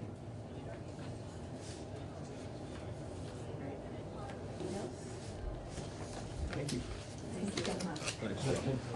My name is Megan O'Toole. I'm the Associate General Counsel for the Air Quality and Climate Division at the Agency of Natural Resources. I have a few things to mention, and I'm happy to answer any questions that you might have for ANR. To the extent that I can answer them, I will, and I will find answers for you if I can. Just in general, I think my comments would largely align with the statements made by Laura and Rob from the Attorney General's office, to the extent that we agree, with the legal answers that they provided in terms of the legal mechanisms that are in the bill and the legal constructs that are within the bill.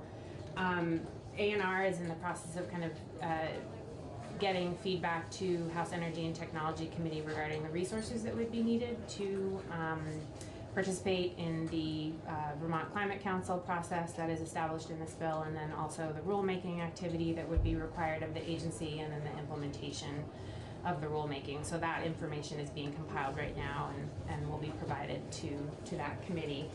We certainly are concerned that there would be significant resources associated with the work that needs to be done in this bill, and we're, as I said, determining what those needs will be. In relation to the attorney's fees section of the cause of action provision that you all have been discussing today, I think we are concerned, and this was alluded to somewhat by Rob and Laura, that the second cause of action in particular, the court is really asked to weigh in on a pretty subjective question and consider that question, and so we anticipate that attorney's fees associated with litigation in that cause of action would be fairly significant, and we are concerned about the impact on the agency of that particular attorney's fees associated with that particular cause of action in the bill. So those are just some general statements I wanted to make, but otherwise mostly, align with what Rob and Laura had to say. Happy to answer questions. So per Martin's question earlier, if we were going to look at language that would sort of further qualify in that second, have you all thought about language that might help clarify the parameters around that second cause of action? In relation to the court's role, or? Yeah, in relationship to the court's role, so they're not sort of essentially setting policy for the state. Is that something you're?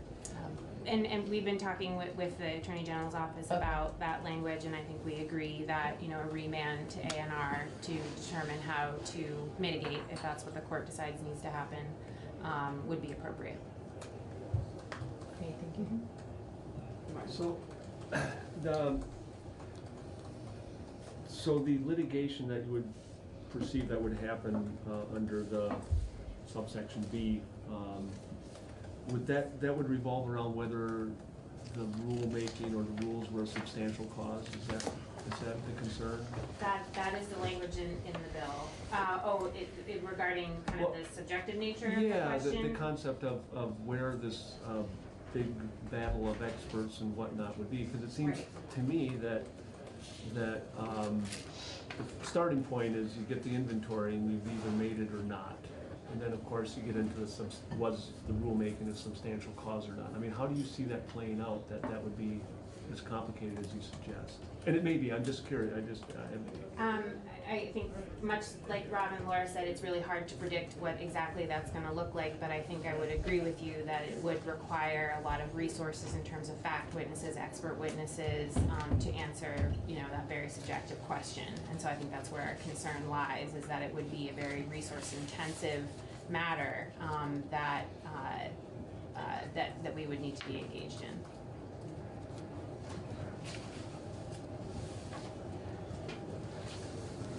Is there a fix that you see, or that ANR is? I think we would be in favor of attorney's fees not being allowed for In that second. for that cause of action. And if that, I'm assuming that the bill as introduced A&R is not supportive of it? My deputy secretary testified last week in House Energy and Technology, and I don't believe that he's taken a position. So on you're the bill. neutral on it, and even if the changes are made, it's still a neutral position as far as you know? I can't answer that question. Okay, thank you. Do you have any viewpoint on whether there should be limiting language as far as the any person being able to bring this, as opposed to any person with some contact to Vermont? I'm not sure what the limiting language would be, but do you have any viewpoint on that? That's something that we're still considering, and we haven't really reached a conclusion on whether or not that should be narrowed and to what extent. And then also if you have any input on how you would see it play out as far as the taking prompt and effective action, what that showing would be from A&R, or just any comment on that. Prompt and effective action in relation to the in rule. relation to getting more reasonable, a reasonable period of time extension for completing the rulemaking or coming up with something that will meet the targets in the second type cause of action. I'm not prepared to answer that question right now, but I can certainly give that some thought and get back to you.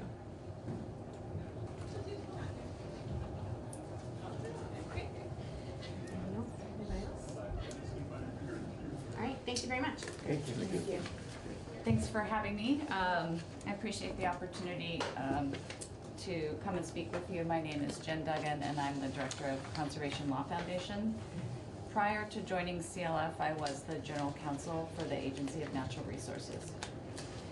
And I don't want to repeat a lot of what has been said, but I wanted to sort of underscore a few points that I think are really important to the conversation.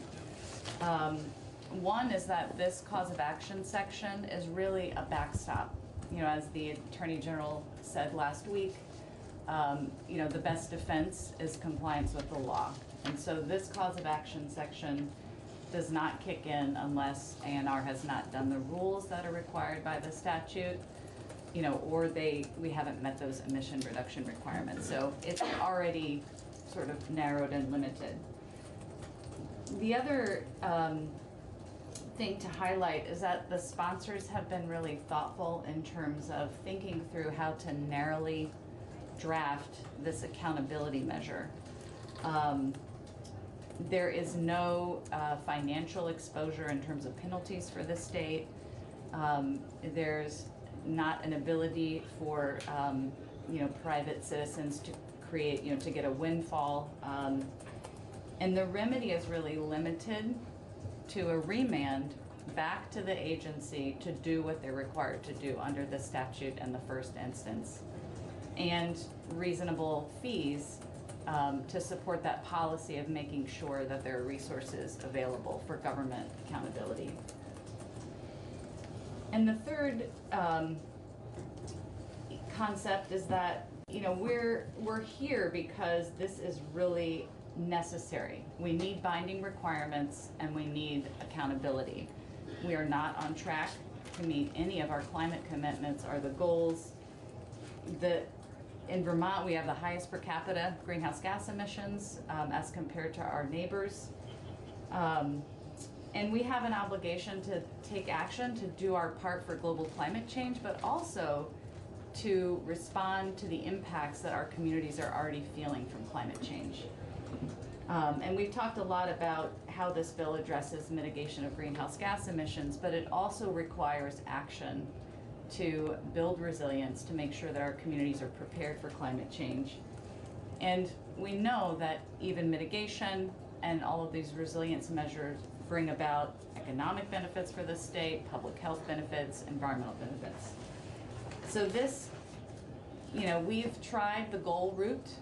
We've done a lot of small steps to address this crisis, but those have not been sufficient. And so these binding requirements in this bill and an accountability framework that's narrowly tailored is really critical to make sure that we can meet this challenge.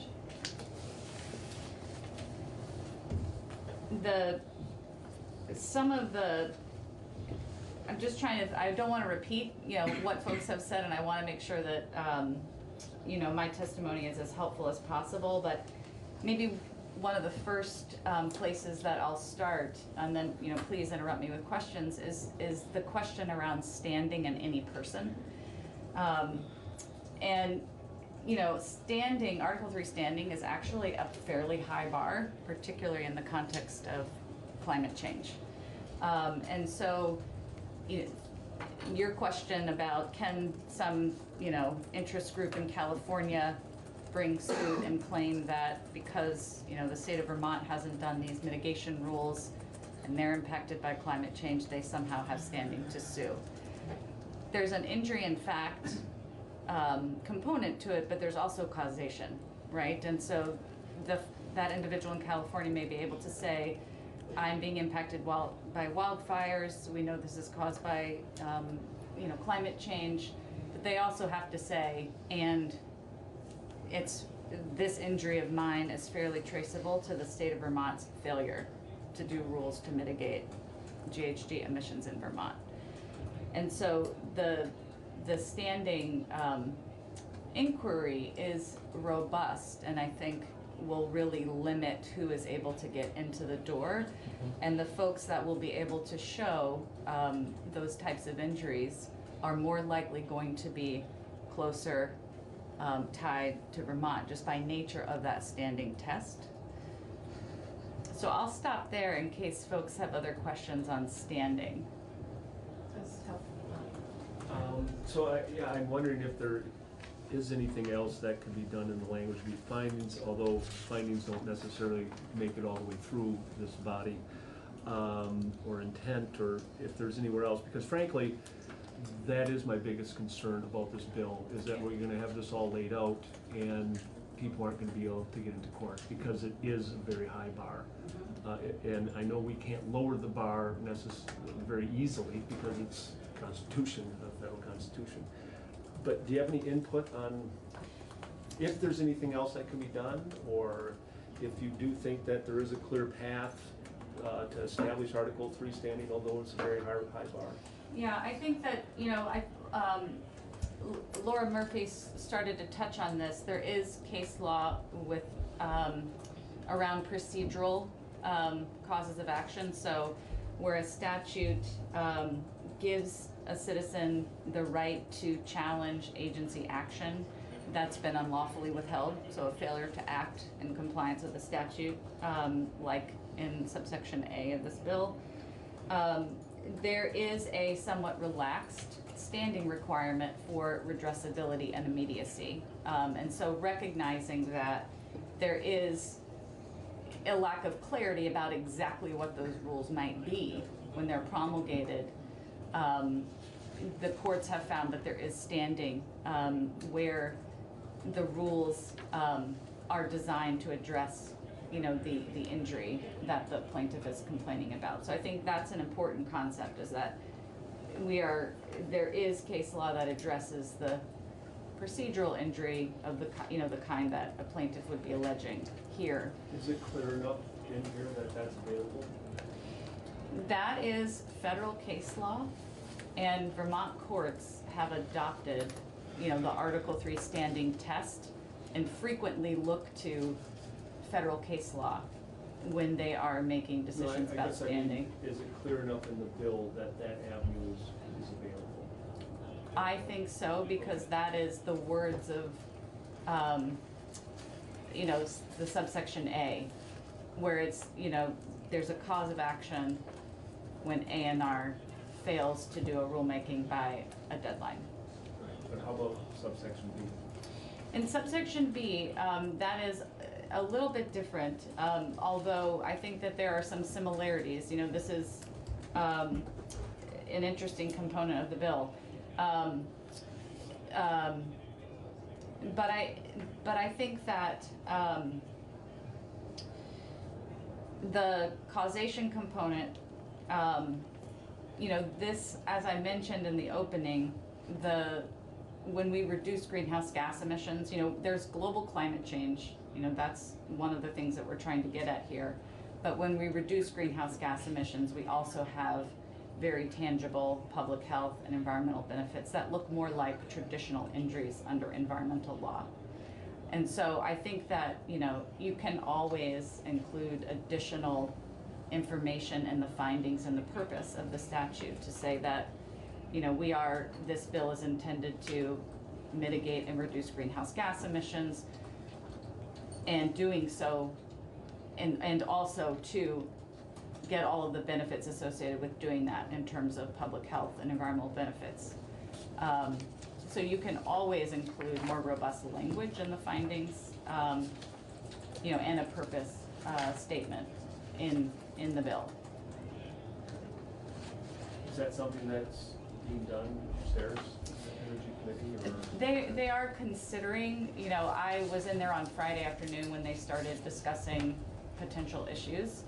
And so there was at least one of the committee members that had suggested a finding related to the public health benefits and the other benefits associated with.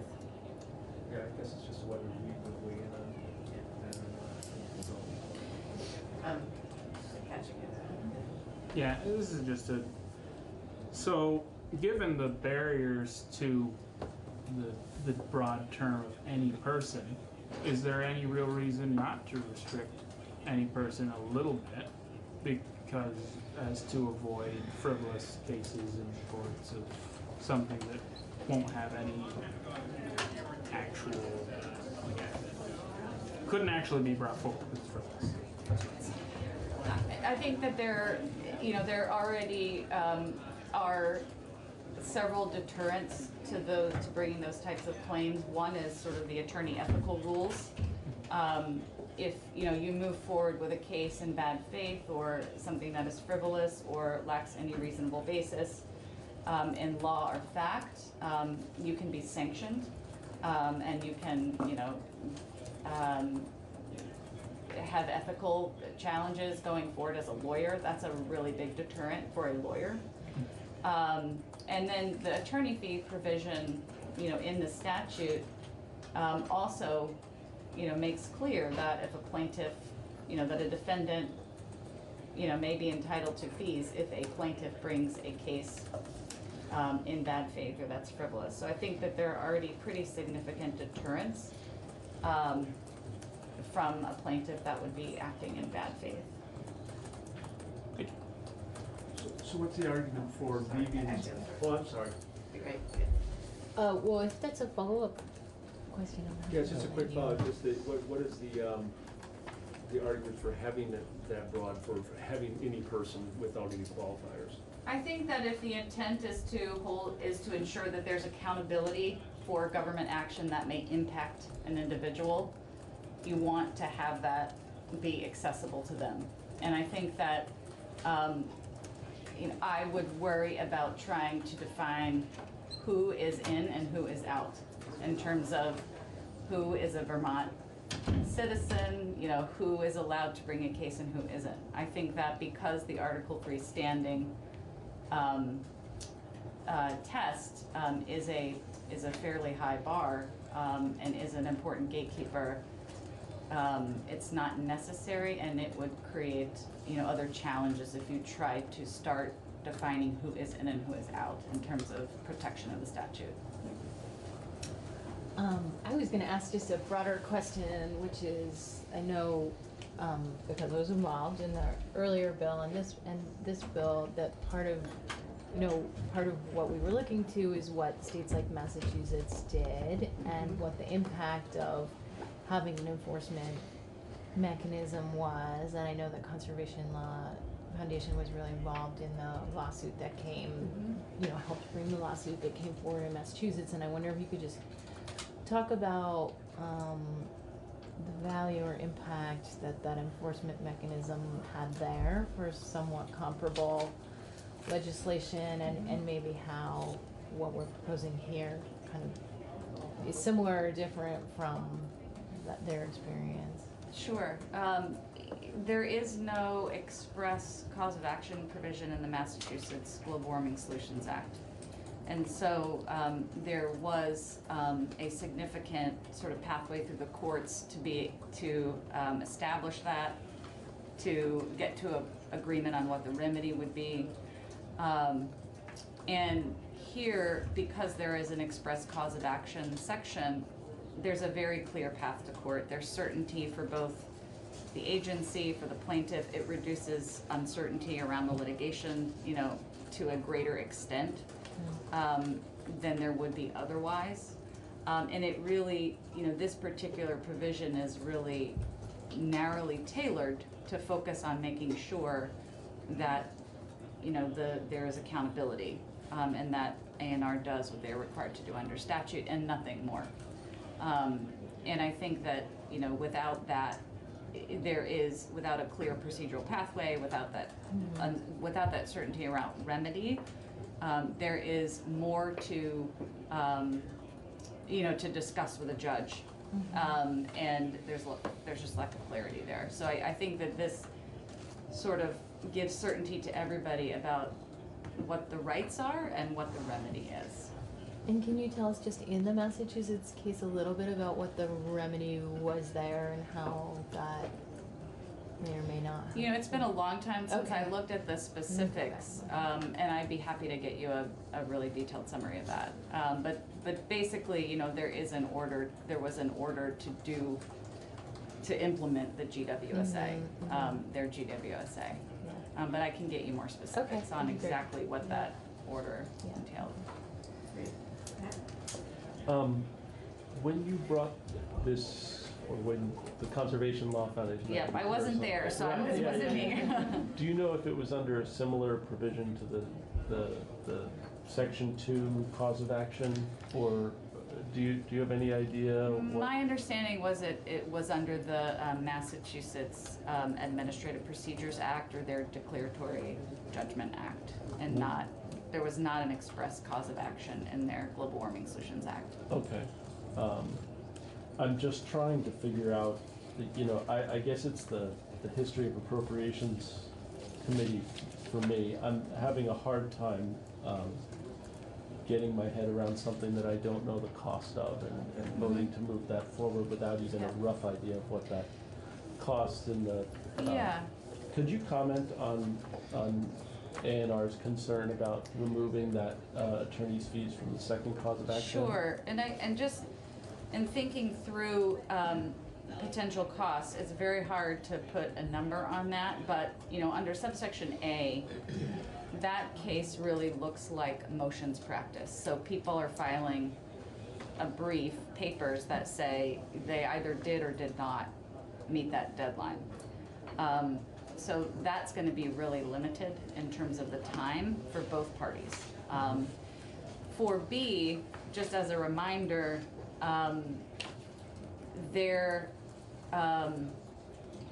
this will come into play 3 times between now and 2050. Right. So this is not something that is, you know, accessible at any moment in time. It really is tied to the production of the emissions inventory and the reduction requirements, which are 2025, 2030, and 2050. And so that sort of limits it right there. Except if you're sitting upstairs in the year where that bill hits. Yes, but just in terms of thinking through over the next 50 years and the amount of money that the state might be subject to. The other you know, thing to note is that this is all going to be based on what the rules did or didn't do. And as part of this bill and as part of the Administrative Procedures Act, the agency is required to develop robust records in terms of why they're doing the bill, how it achieves greenhouse gas emission reductions. So all of this work, a lot of this work has to happen as they're doing the rulemakings, as part of the rulemaking process. The other sort of way that this is limited in terms of financial exposure is that the remedy in this particular case directs the agency to go back and do more rules. And a big component of time in a trial or litigation in many cases is a sort of a dispute about what the appropriate remedy is. And so that's just off the table. And so I can't, come up with a concrete number for you, but I hope that's helpful in terms of this is how this is, limited in many ways. Do you know if the Conservation Law Foundation was able to recover attorney's fees when the Massachusetts suit was brought? I don't know the answer to that question, but I'm happy to find out. Because I agree with the access to justice. You want to make sure that people can do it, can bring an action. But at the same time, I need someone to tell me something that's more concrete. I'll give some thought in terms of how we might be able to provide some information about costs. The other point I wanted to touch on is and you sort of mentioned this, is this important policy rationale for allowing, for fees. There's a pretty significant differential in terms of the balance of power between citizens and government. And so this really attempts to address that imbalance of power while creating,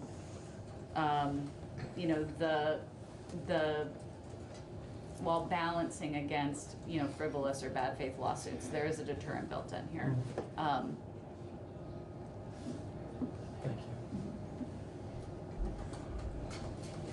you.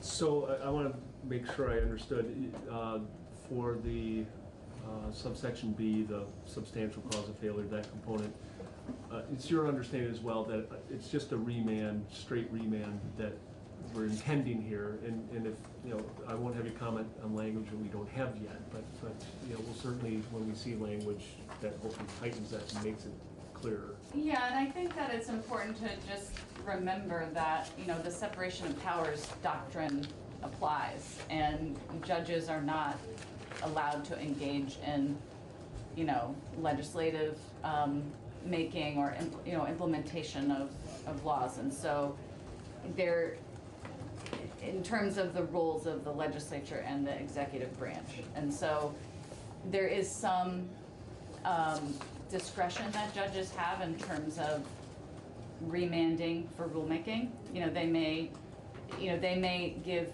guidance and information to say the rules were deficient because the transportation sector, didn't meet X, Y, and Z. That's different from saying you must regulate these things in the transportation sector, right? So there's a little bit of discretion in terms of what guidance they give back to the agency, but the further they drift towards dictating the substance of a rule, there is a higher risk of being, overturned on appeal. They're in sort of dangerous territory the closer they get to actual rulemaking.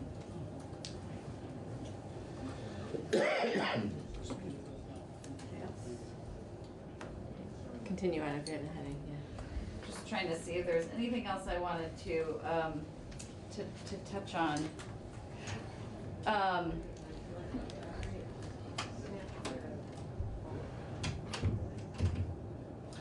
I think the other thing came up that I think we've kind of talked through it, but it's in terms of subsection B, it's my understanding, and it is the way that I read the bill, is that it is not intended to put A&R on the hook where things outside of their control have occurred, and are the reason why we have not met, the emissions reduction. So if this plan will require a mix of legislative and appropriation and regulatory strategies, if the legislative component of that is 90% of the emissions reductions, A&R does the rules, but the legislature doesn't pass new laws to get there, A&R is able to point to that and say, our rulemaking is not a substantial cause of the reason why we didn't achieve these reductions. And so I think I just wanted to make sure that, that's the way that I read it, and understand that. Thank you. Yes? Great. All right. Thank you. Thank you. Thank you very much. Thank you. All right. So. We are adjourned. Should we discuss for just a few minutes as far as what else we need or?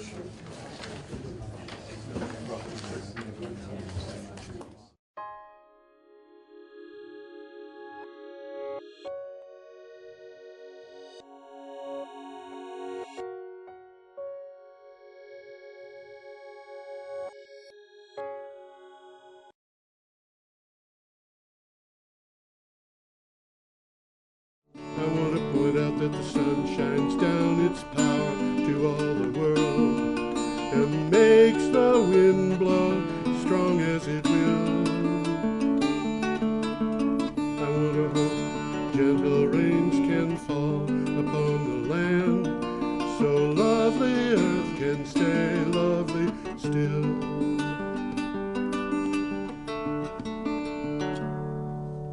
Hello, ladies and gentlemen. Welcome to the 357th edition of Energy Week with George Harvey, me, and the amazing Tom Fennell. In the flesh. Okay. Well done, Tom. Every day I get up and I do my blog, geoharvey.com, geoharvey.com.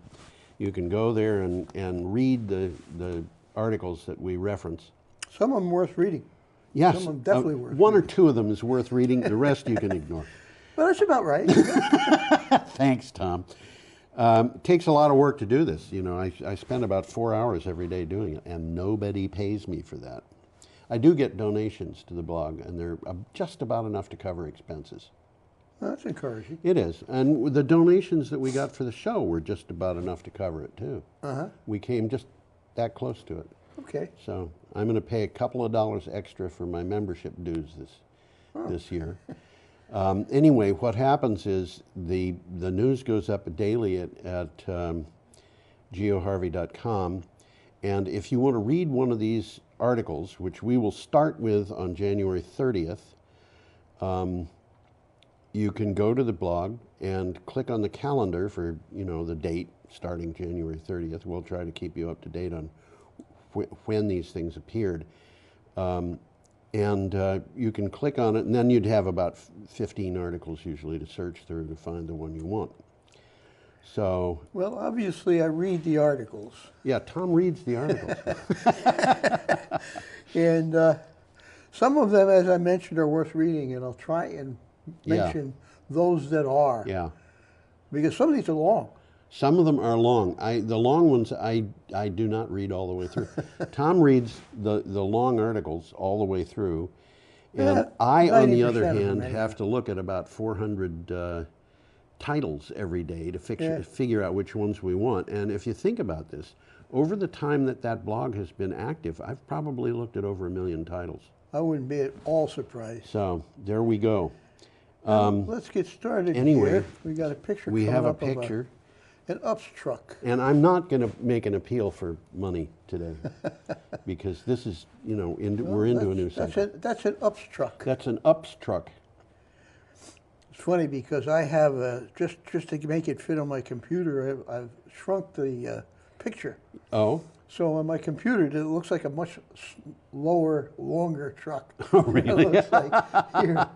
It does not look like it's low and long. It looks a lot like those self-driving shuttles that we've had. Yes, it does. Yes, it does. I mean, in terms of the shape. Yeah. Those, very much so. We'll be talking about one of them a little later on. So this is from Clean Technica. And let's... What? I'm trying to get somebody up here like me. Oh, there you go. There we go. Okay. Tom is the engineer who maintains this thing, which is why a lot of the time he looks like a deer in the headlights, staring in the headlights, because he has to look at... We've got monitors all over the place here. Yeah. Including one behind us, but we don't even look at that. Go ahead, Tom. Well, you'll look at the picture in the background, but it's a UPS truck. Yep. And UPS orders 10,000 electric delivery veils from Arrival. Now, that sounds a little strange until you realize that Arrival is the name of a company. Yes, it is not a rival, it is Arrival. Arrival's electric delivery vans are priced about the same as conventional delivery vans. That's important. They're the same price. but have 50% lower operating costs? Now, Well, that's significant. This turns it into, yeah, a squirrel could figure this out. Arrival's unique skateboard. The skateboard is the whole bottom of the vehicle. It's the motor, the wheels, Yeah, okay. everything. The skateboard platforms allow the company to create vehicles in any weight, type, size, or shape to match customer requirements. It's sort of like the old Beetle VWs. You could take the motor off, take the body off and still drive it. Yeah. And you could take the body off and put a body on. Which I did. Did you? What did Yeah. it look like? It was called an Aztec Avenger GT12. Oh my gosh, I remember those. It looked like a Porsche. It sports car. Maserati. It looked like, and it wasn't a very good car because it made a lot of noise because the plastic that the body was made of just rebounded sound. Oh dear. Well, there were a lot of those. There was one that yeah. looked exactly like an MGTD or whatever. Oh, there's all sorts of. There's a guy in And of Wardsboro course- still driving one. Of course, VW did the same thing. They had the Carmen Ghia, which had the same. Basically, it was the same thing. car. Yeah, just put a different Okay. body on it. We are digressing monumentally here. Well, the market. This a couple of takeaways, or are they Takes away. It's The like market for mothers-in-law. delivery vans and trucks is huge. Okay, it's which you huge. could expect. Well, worldwide, there are more than- 10,000 vehicles. More than 300 million commercial vans and trucks on the road. Yeah. Worldwide. Yeah. UPS will buy 10,000 electric vans between now and 2024, and possibly another 10,000 after that. Yeah. They're going to place these vans in service in Europe and North America, and just to keep Arrival on their toes, Amazon has ordered another 10,000 electric vans. Now, where is Amazon? I mean, Arrival based. Do you remember? I don't remember seeing I it. think it's American, and I think it's a startup, and I didn't make too many notes about it. Okay. But I don't think there was much about it in the article. I'm sure they're American because. Did you actually put that up so people could see it better than? Well, I had it up there. We'll take You another did. look No, at it. don't worry about it. Well, There you go. There it is. There's the new Right, UPS so. truck with. As we sat down today to start the show, Tom was talking about how big that windshield is. Yeah. It's a big windshield. Okay. Well, let's move along here. From Green Tech Media, we have an item. Renewables set to overtake natural gas in the U.S. power mix, according to the EIA. Now, this is the first of two articles that we're going to have about this particular thing. This week. This week, Yeah, yeah. right. And as I put this together, I was thinking, why have I got two of these? And then I read the two and realized there's a reason to have the second one. The DOE's Energy Information Administration has finally come around to the view that renewables will overtake natural gas in the country's electricity mix. The EIA has long been known for its implausibly, I want to repeat that word, implausibly conservative predictions about renewable energy. They keep saying year after year, well, they kept saying, they haven't been saying it in the last year. Every year they would say, renewables have been growing exponentially, but that's going to stop in 18 months. It ain't stopping though, is it? No. I got a little quick takeaway here. A year ago, the EIA predicted gas would remain the company's top power source through 2050. Right. It's changed its mind. All power generation sources will lose market share by 2050 except for renewables. Yes. Okay? And the USAIA annual energy outlook for 2020, wind's share of the renewables mix will fall to 33%. You know, that's renewables. You know, okay, solar will rise to 46%. Yeah, and I've been keeping an eye on these things. And there's a lot of changes coming, folks. I've looked at this, and in the last 2 years, the number of the amount of capacity for upcoming additions to our generating capacity, the amount of capacity that comes from natural gas is like falling off a cliff. Well, it's been a disappointment. A disappointment. They're not getting anywhere near the yields they predicted. Well, not only that, but people are just not building natural gas burning power plants as much as they were. These Well, it costs money to run. It yeah. costs more to And run. the capacity that's in line today is something like 50% of what it was 2 years ago. Yeah. So this is really, I mean, that's a 50% decline. But Well, we'll be mentioning that again. yeah, we will. Okay. There's a picture here I'll bring up. It's making steel.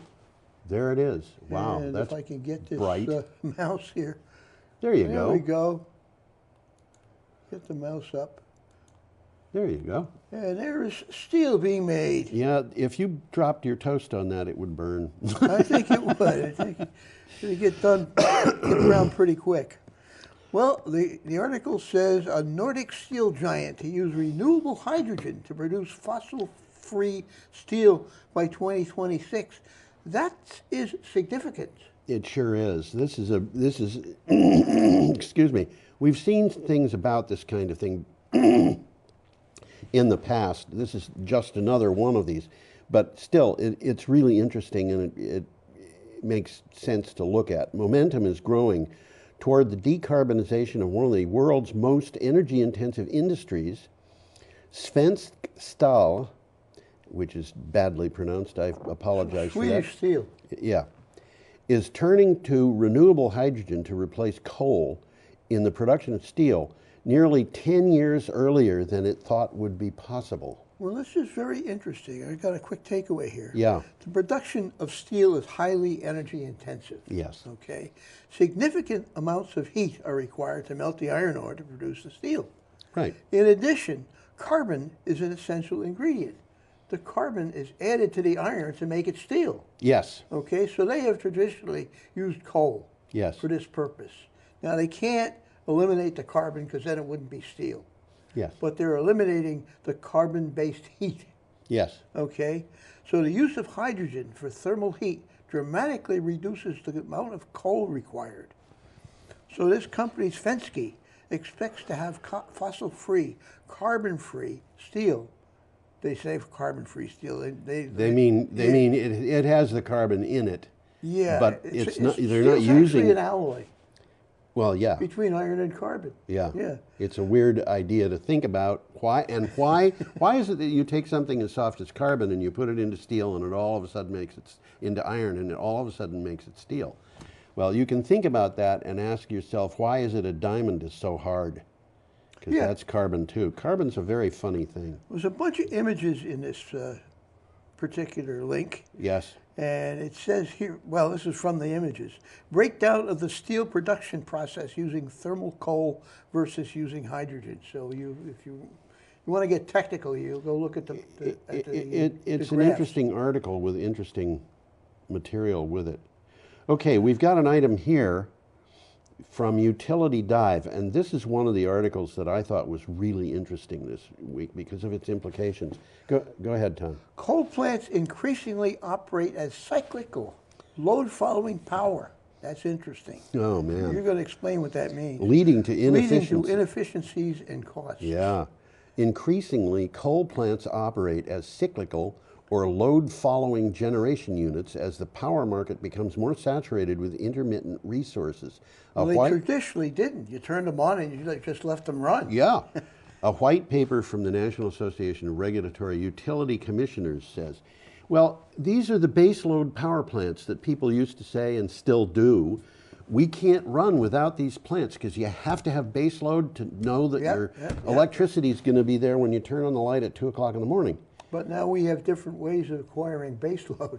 And we don't, more and more, we don't need baseload plants. So the coal plants, in order to keep operating, have to stop operating as baseload plants and try to make sure that they can.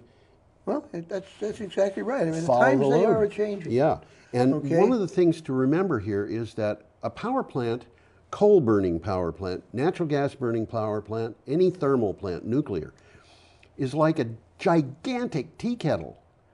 You have to heat up the water in it. Yeah.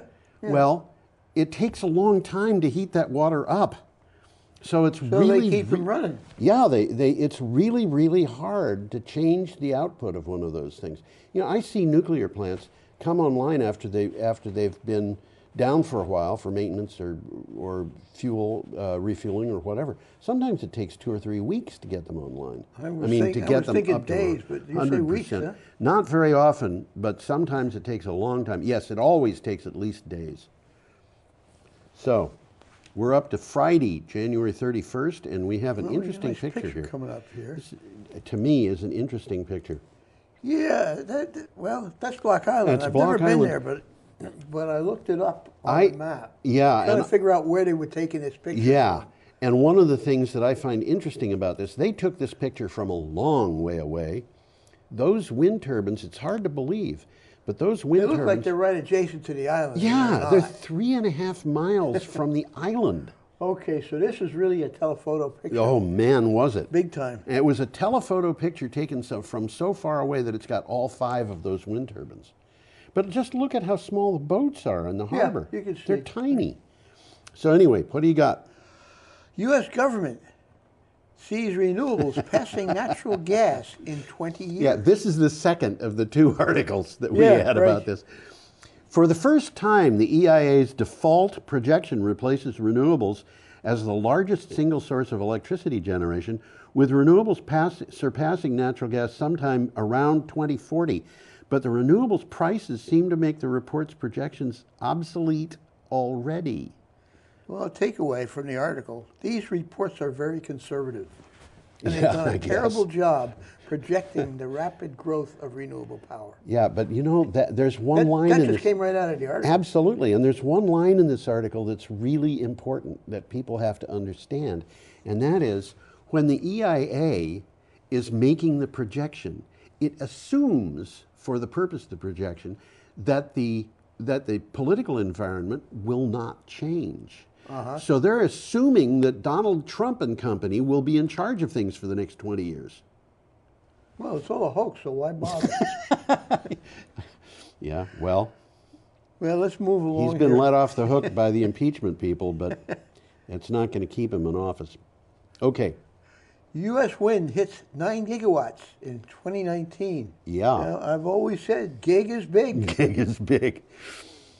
The wind industry has experienced its 3rd strongest growth year on record in 2019, with 9,143 megawatts added to the grid, according to the American Wind Energy Association. Yeah, that's where they get 9 gigawatts. That sure is. Utilities and businesses also set a new record in 2019, announcing 8,726 megawatts of new purchase agreements, this power purchase agreements.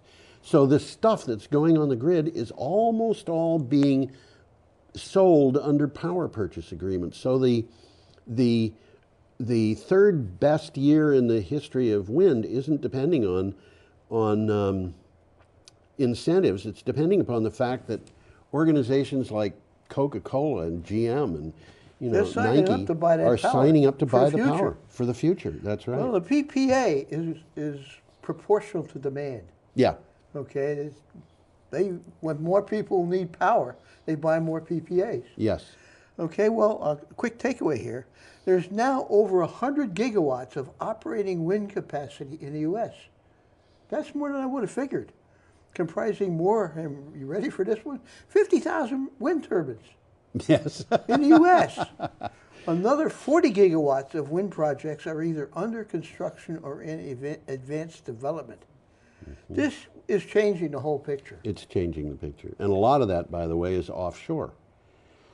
We're And starting much to more see of it's going to be offshore Yeah. because it makes sense. Absolutely. I mean, we got a shallow Atlantic coast there. Yeah, that What do goes we- a long ways out. All the way down to Virginia is real shallow, and it is still shallow to Florida. Yep. And a lot of the Gulf Coast is pretty shallow, And the too. Gulf Coast is and Lake Erie is shallow too. That item, by the way, was from Renews. Renews, yep. So we got another picture coming up. We do. You want to put that up, Tom? No, but I will anyhow. I don't blame you for not wanting to put it up. What do you got for a title? Well, we were just talking about this before we started. Yeah. Canberra residents flee their homes as state of emergency is declared. This is from the Daily Mail. Out of control bushfires are forcing residents near Canberra, the capital of Australia, to flee their homes as a state of emergency is declared. The worsening erratic conditions have prompted authorities to release a series of urgent leave now alerts and to people in affected areas. And we will be saying more about this in the next item that's coming up. Well, this article is a long article. Yeah. There's 20 pictures in it. They're mostly fires. Yeah. There's maps. This is one of those links, I think, that if you got time, pick it up and read it. Yeah. It's very interesting. Yeah. I want to say, by the way, as I've been watching these fires, I've been comparing them with what has gone on in the past, because the Prime Minister of Australia, Scott Morrison, has been saying, well, we've had these fires for a long time. They've always been here, in fact. And well, there's truth in that. There but it's is still truth in deceptive. that. There is a difference in these fires, and we talked about it last week. This is the number of acres burned is not the largest in history. Right. The number of people who have been killed is not the largest in history. But what we have been seeing in this particular fire season is fires that are so aggressive that they do something that they have never done before, which is to burn peat bogs and rainforests. They've got so they're burning stuff that's never burned before. Yeah, you know, the gum trees that Yep. catch fire that are like gasoline-soaked rags as they burn. And the koalas and the koalas live in them. kangaroos Eucalyptus. Those burn. They burn. They will not recede if they don't burn. And yeah, and, that's you know, part of their life cycle. it's part of their life cycle. But this peat bosses, peat moss burning, something else that's a again. little bit different. Okay. Well, I got some takeaways here. Okay. For those who don't know, Canberra is the capital district. It's a capital city. Well, they call it the Australian Capital Territory. Yeah, that's right. It's just It's the like- analogous to Washington, D.C. That's right. Okay, it's located within New South Wales, but it's not New South Wales. Yes. Okay, it's near Sydney. It's got about 400,000 residents, so it's not A lot an of people. insignificant place. Yep. Well, the ACT is facing its worst bushfire threat since 4 people died and 500 homes were lost 17 years ago. Okay, there's a running narrative about that in the article. An extreme heat wave swept across Australia on Friday. Now that's last Friday. High temperatures and dry winds expected to spark more bushfires over the weekend, which happened. Okay, and there's more than 80 blazes are still burning as of this article, which was a week ago. Now, we're up to Saturday, February 1st, with an item that continues this, and this is from the BBC. Yeah, we do. Australia fires. Residents are told to seek shelter in the Canberra region. A bushfire near Australian Capital Territory grew to more than 35,000 hectares, which is 135 square miles. So if you want to think about this, It's a 12-mile square. Yeah. On Saturday, as officials closed a major motorway, residents in some areas near the capital of Canberra were told that it is, quote, too late to leave, end quote, and they should try to seek shelter. In other words, the roads that they have to get out of where they are, where the fires in fire, have been cut. Yeah. They can't get away. Yeah. So they have to find some place, you know, to protect themselves. There's a 1-minute time lapse of the fires burning in Canberra. Okay, and this is what this is what they're being told. They're being urged to fill up their bathtubs, buckets, and sinks, so that when the fire arrives, they have access to water to extinguish flames and to drink. They can't even leave. Yeah. They're going to sit there and watch. Try putting out a fire in your house with a bucket load of water. It's not an easy job. However, I want to point something out, and that is we won't talk about it much this week. Next week we might. There's more stuff happening. There's more going on, and what has happened is the entire east coast of Australia has been hit by torrential rainstorms. Yeah, you were telling me before the show started. Yeah. So what'd you say, 7 inches of rain? In one town in Queensland, they had 7 inches of rain. Wow. And a lot of this area in New South Wales and Queensland, we're talking about, they had torrential rains a year and a half ago that were so bad that they couldn't plant their crops. And then that was followed by a year and a half of drought, which ended with these fires, and now they've got torrential rains and flooding again. Kind of crazy. Well, this is climate change is producing It's a hoax. very strange. How the Chinese are having effects in Australia, I don't know, but okay. Well, we got a picture coming up here. We do, and this is a picture of the Newport Bridge. Which has absolutely nothing to do with the article. Except that it was taken by the author. This is from Clean Technica. I've been over that bridge. It's a nice bridge. It runs along, pretty much along the coast of Rhode Island. The road does. Yeah. And it's a beautiful view from the bridge. Well, what it says here is, oh, by the way, it costs you $5 to go across the bridge. Senate Majority Leader Mitch McConnell, well, that's what you're supposed to say. Yeah, it is. Republican strategists praise carbon pricing as a way to win votes. Who'd have thought? Senate Majority Leader Mitch McConnell called for conservative solutions to address climate's consequences. House Minority Leader Kevin McCarthy, who is also a Republican from California, talked of a possible existential crisis for the party. Republicans are starting to talk about carbon pricing. The Republicans' leadership is starting to recognize that they have to do something about climate change. I think you're right. Even though Absolutely. it's a Chinese hoax. Well, this is kind of, how would you say it, cynical, but conservative solutions, call it a hoax and eliminate regulations. Well, carbon pricing, for what it's worth, is a market-based solution that offers a cost-effective and fiscally conservative this is option. what they say. It's a market-based solution. So it's not a tax. It's a market-based solution. Because they want a free market. So they're going to have a solution that works in the... Well, yeah. Playing games with words. I think so. Well, let's move along here. Yeah, another item from Clean Technica. Donald Trump's EPA, ruled by the swamp, is letting companies dump sewage in our rivers. And this is happening, and it shouldn't be. Yeah, well, let me read this first. The EPA under Donald Trump is now allowing cities to dump raw sewage into rivers. A New York Times article says the Trump administration has decided to reverse almost 95 environmental rules because it considers them too costly. Yeah, right. Yeah, tell people in New Orleans right. who drink water that comes from the Mississippi River that it's okay to dump sewage into the Mississippi River and see what they say. It makes it taste interesting. Oh dear. Oh man. Well, the rules, I got a quick takeaway here. Yeah. The rules that the EPA reversed protected more than half of our wetlands and hundreds of thousands of small waterways from pollution. And these protections have been in place since Nixon. Yes. So this is not even a democratic thing. This is stuff that was signed into law by Richard Nixon and some of it by A long time ago. Ronald Reagan. And they're trying to undo Richard Nixon's legacy and Ronald Reagan's legacy. Is this something that a real conservative would do? They would try to undo Theodore Roosevelt's legacy if they could do it. In fact, I think arguably they are. They're trying. They're trying cases, anyhow. Is this really conservatism at work? I think it's money at work. Yeah, that's what I would say.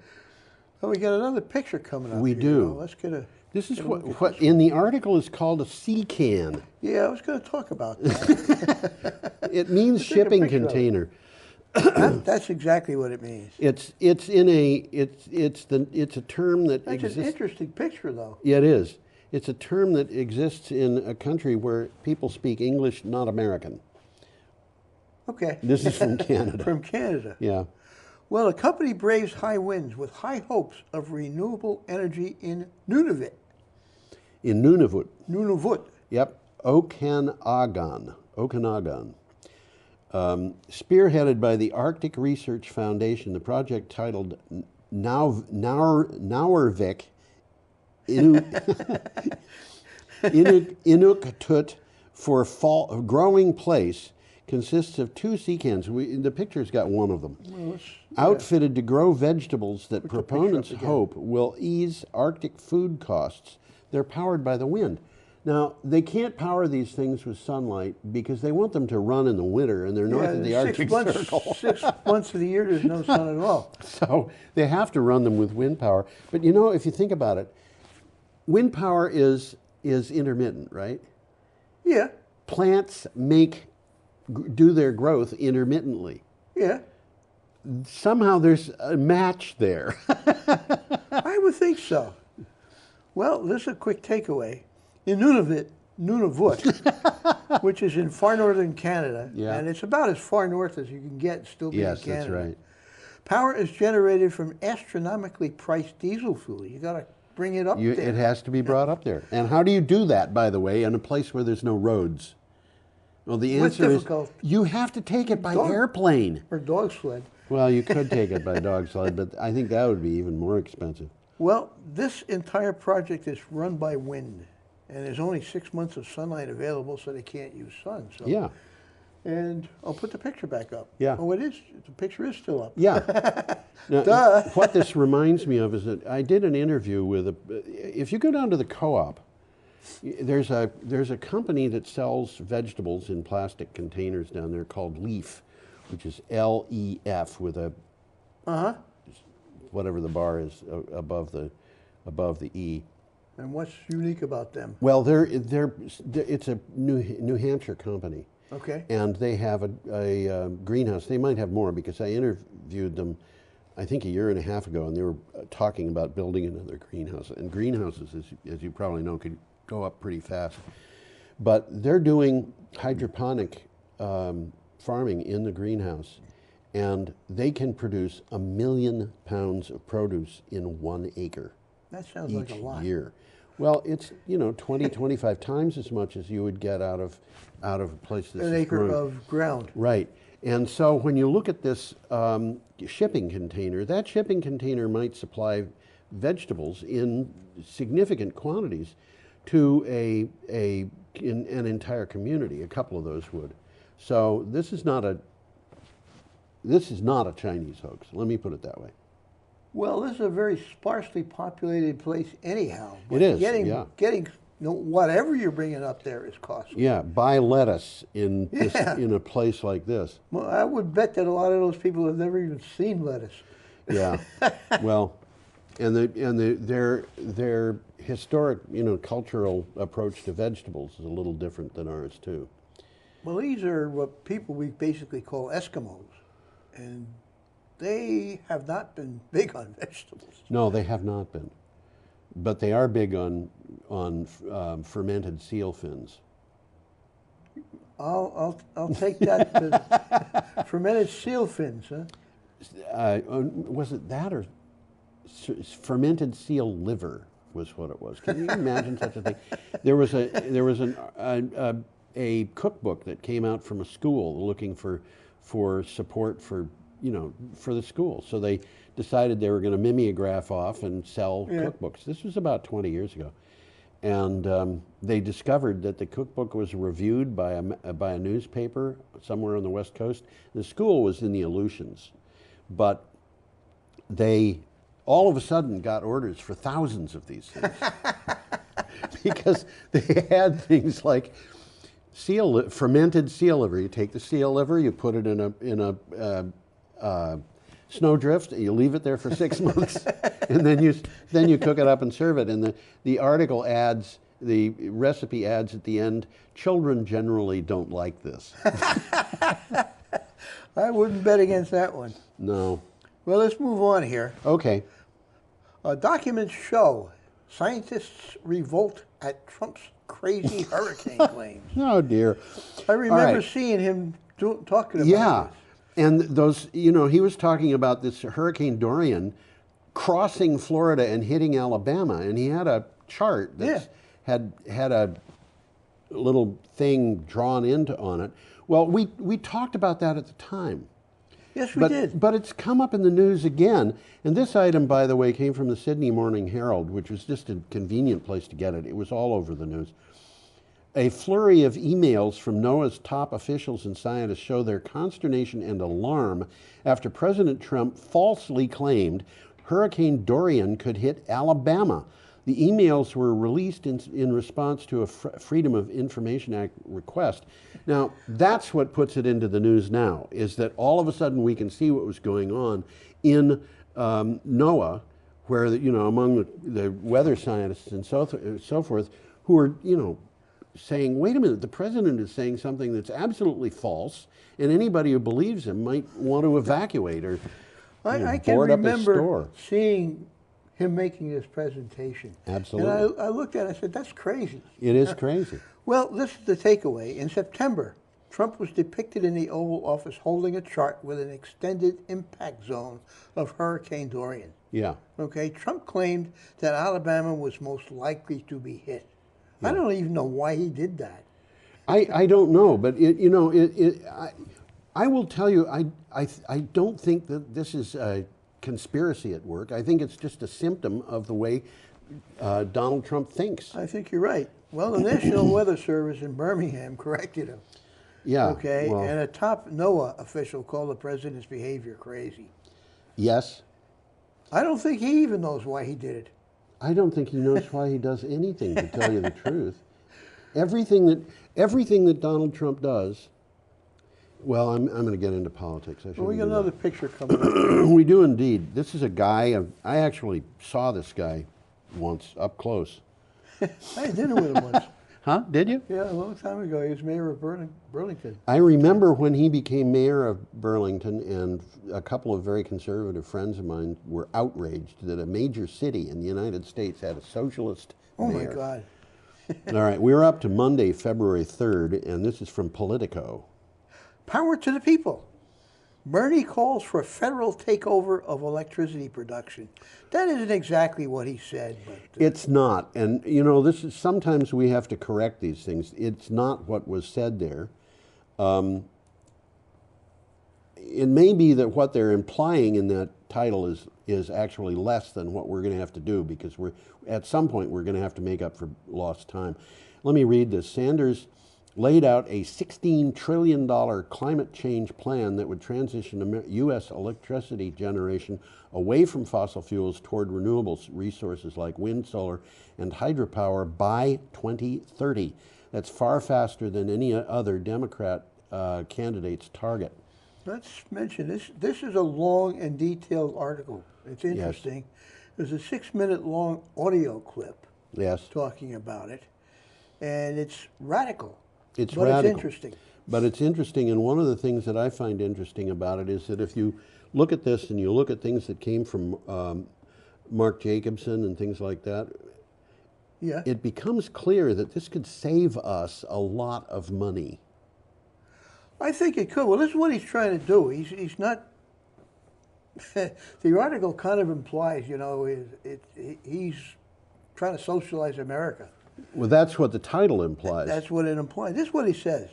These organizations, though Sanders wants federally owned utilities that already exist, okay, like the TVA, right, to build massive amounts of wind and solar power, right, on their own in their own territories. Okay, these organizations currently provide power from hydro dams to 33 states. They're doing this already. Yes. Okay, and they would be able to sell the increased green energy to local utilities nationwide. But nobody's making them buy it. They got to be competitive. So Sanders has defended his plan as the only one that could reduce greenhouse emissions quick enough to meaningfully combat climate change. That is something that I absolutely agree with Bernie Sanders on. And by the way, just to be clear about this, you know, fair disclosure, I voted almost straight Republican from 1968 until 2002. Yeah. In 2004, I did not, because in the interim, I had figured out that climate change not only was a serious problem, but was being covered up by the top level people in the Republican Party. In the last election, faced with a choice between Hillary Clinton and Donald Trump, I voted for Bernie Sanders as a write-in. Okay.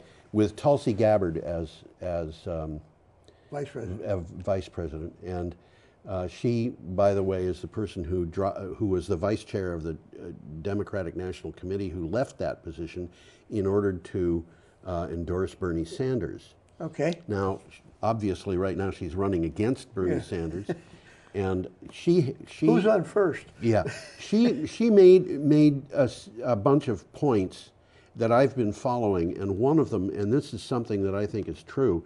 You know, I was looking at emails from her and stuff like that, and saying I don't understand why she's doing what she's doing. I respect her a great deal, but climate change is the biggest problem we've got, and she's talking about solving the problem of forever wars and things of that nature. And then I realized when she voted present on the impeachment in the House Yeah. as a Democrat, Yeah. I couldn't understand that until I saw her email explaining why, and then I realized we're not going to solve climate change if we can't talk with each other. That's where she is. Hey, she's got a very valid point. Yeah. So Well, we'll move along here. we will. We have an item from The Guardian, and here is more We got fires. I got Clean Technica. Oh, yeah, and I'm putting up a picture too early. This is an item from Clean Technica. Yeah.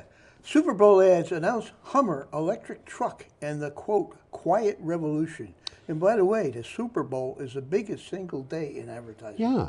30-second ad costs $6 million or something. Really? Phew.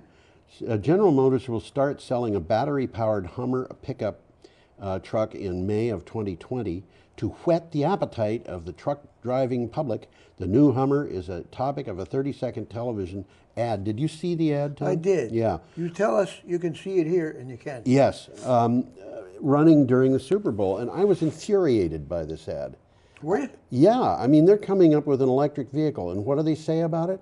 It'll do 0 to 60 in 3 seconds. It has 1,000 horsepower. And I'm telling you, it's saying we don't have to change our attitudes. We don't have to change our dedication to power, Yeah. to being number one. What we need to do is just, you know, do it electrically, because that's what sells. And it made me really mad. I can see where you're coming from. I can see where you're coming from at all. They're not they're all they're looking at is dollar signs. Yeah. They're not looking at anything else. Okay. Well, we got a picture. Now coming we've up here. got I'll the try and fires find it. near Canberra, and this is from The Guardian. That is Canberra, and the article says, if there is a silver lining in the clouds of choking smoke, it's that this may be a tipping point. As a climate scientist on sabbatical in Australia, I've had plenty of conversations about the climate crisis lately. When did you do that? Well, I'm quoting this guy who wrote, this is an opinion piece. Although the Murdoch media make it seem as if there's plenty of debate, the reality is that most Australians I talk to get it. Well, Australia's horrific bushfires could be the catalyst that pushes the world to a mass recognition that it's time to act. You know, there was an article that I didn't put into for the show, and I don't even recall whether I put it up on my blog, but it was saying basically, in the United States, most Republicans want to deal with, they want us to move to renewable energy, but they are not willing to admit that there's a climate crisis. Puts them in a box, doesn't it? It does, yes. Okay. Are we done with that one? Australia's horrific bushfires could be the catalyst that pushes. I said this, didn't I? Yes, you did. It's not a physical tipping point where the global climate undergoes dramatic, irreversible, and catastrophic change, but a psychological one. Yes. The fact that the bushfires tore through Alaska as we ended the hottest decade ever recorded is no coincidence. Oh, yeah, absolutely. Okay. Okay, we're up Tuesday, February 4th with an item we got from our friend here Clean again. Technica. Oh, no picture of Greta. No picture coming up. Yeah. No. Oh, you gave it away. Greta Thunberg, nominated for the Nobel Peace Prize. Wow, she's only 17 years. This is the second time she was It's the nominated. second time. She was nominated last year by a Norwegian legislature. Yeah. This time, well, you're going to tell us who. Two nominated members her. of the Swedish parliament nominated 17-year-old Greta Thunberg for this year's Nobel Peace Prize. Thunberg started just 3 years ago with lone climate protests on Fridays at the Swedish parliament. Since then, she has emerged as a world leader. Well, she certainly, people know who she is now. They certainly do. Action for reducing our emissions and complying with the Paris Agreement is an act of peace.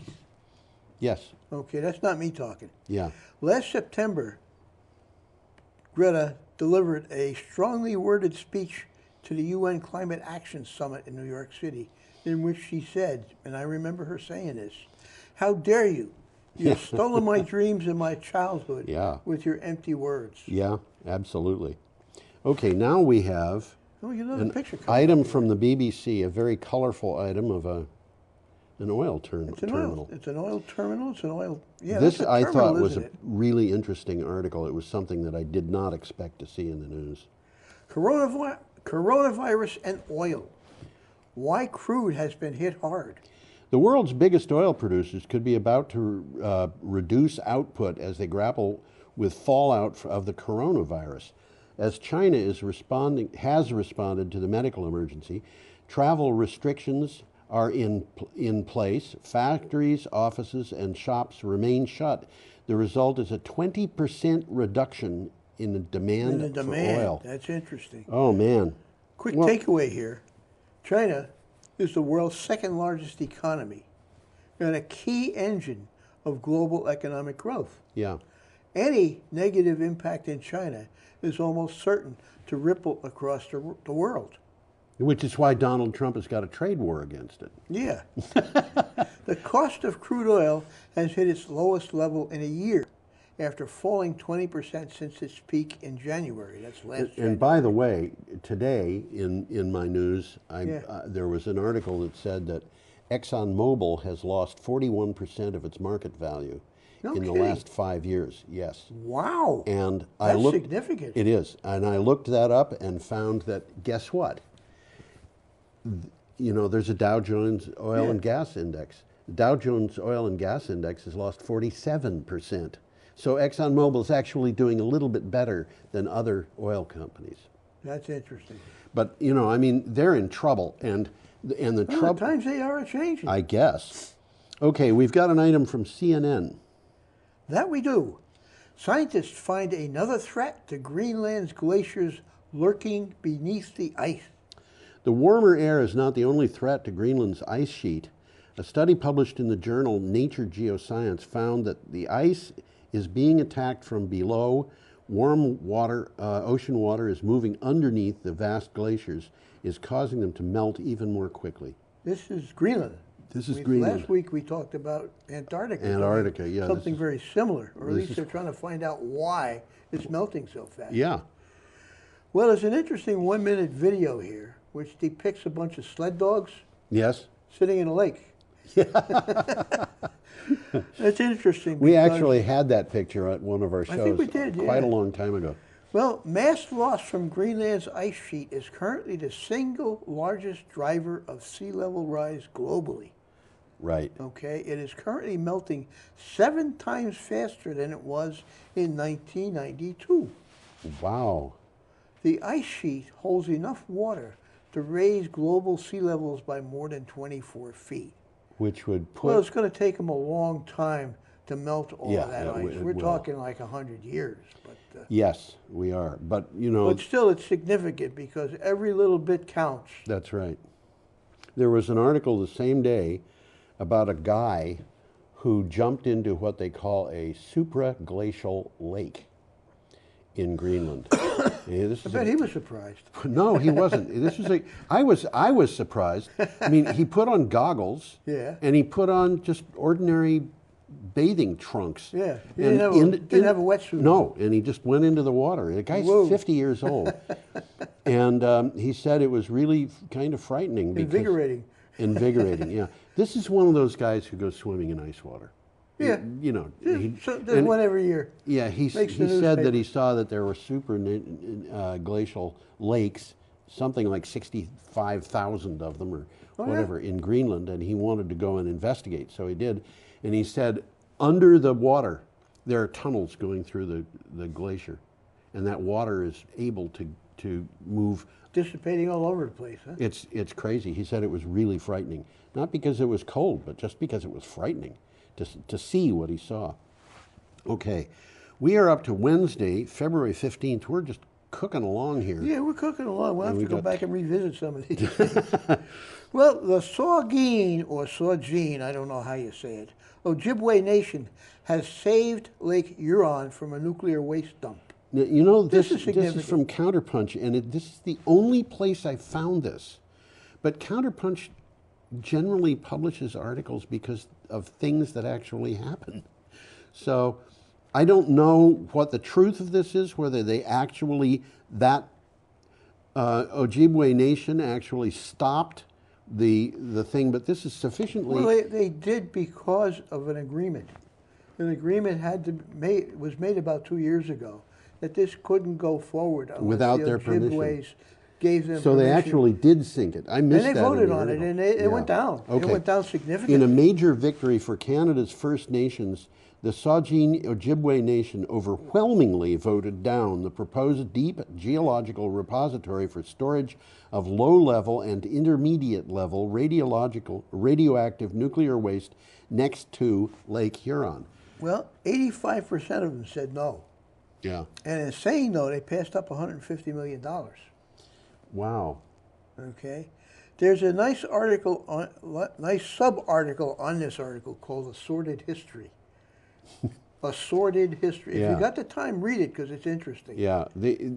Passing up $150 million for A small tribe, that's a lot of money. I wonder how many people are in that tribe. That's a lot of money. There's not a lot of people in it. Yeah. That's a lot of money per person. A lot of money. So, yeah. Well, the First Nations in Canada are starting to exercise their power as independent nations. Yes. They have that status in Canada, which they don't really have down here. They're supposed to have They're it. supposed to have it, but it's been diluted. The United States, as far as I know, has never been truthful in treaties with the American Indians. Duh. Didn't they make movies about that? Well, you know, there was a guy whose name was Christian Herter, and I think he was the Secretary of State for Franklin Roosevelt. Uh-huh. But his family ran a company called Herter's, which went out of business and then it was revived, and I think it's still back in business now, in Minnesota, where they sold sporting goods and they sold guns and they sold That kind of stuff. you wouldn't believe what their catalog was like. It was unbelievable. They'd have an item about a silent dog whistle that they sold. Yeah. And they would tell you that you could do wonderful things with this silent dog whistle. And then right below it, they'd Everything have a but thing saying... Everything but call a dog, right? Yeah. And then they would say right below it, silent dog, another thing for sale, silent dog whistles don't work. Use this one instead. This was the way they did things. It was hysterical. But anyway, Christian Herter said, anybody who trusts the federal government of the United States doesn't have to think beyond what it has done to American Indians to know that it can't be trusted.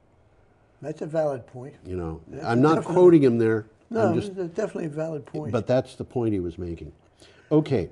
Well, we'll move along here. We're talking about Indians again, but this time it's a different kind of Indian. Yeah. Thanks to renewable energy, electric bulbs will finally glow in 1,200 Indian schools. This is from the Kashmir Monitor. And, you know, I have to check. That's Kashmir, India. Yeah, that's right. I have to check these news sources. CNN, I'm pretty sure that if I put a link into a CNN article, when a reader for the blog goes to that link, it's Well, going to CNN get links there. are all pretty good. They're usually pretty good. But when we're talking about, when I come across a news site, and I don't actually know in my mind. You mean like the Kashmir Monitor? Like the Kashmir Monitor, Counterpunch. I didn't know. Can I rely on Counterpunch? Mhm. The fact of the matter is, I've seen things like the Sydney Morning Herald go squirrely because or BBC, because there's an article. I put in the link to the article and the little blurb about it. And then for some reason I click on that to see what's going to happen, and the Something article else comes up. disappeared. Yeah. Something else comes up. That was what happened. Well, I had to check this Kashmir Monitor. So I'm sorry, I went on a little diversion there. Students in far-flung areas across the Kashmir division have a reason to smile as more than 1,200 government schools will be provided with round-the-clock electricity from clean, renewable energy sources. Previously, only 36% of the schools had power. There's a quick takeaway here. Solar power will generate a kilowatt in elementary schools, and in secondary and high schools, 5 kilowatts. So where they didn't have any power at all. They didn't have any power at all. So all of a sudden they're going to have light bulbs. Yeah. You know, which are probably going to be LEDs.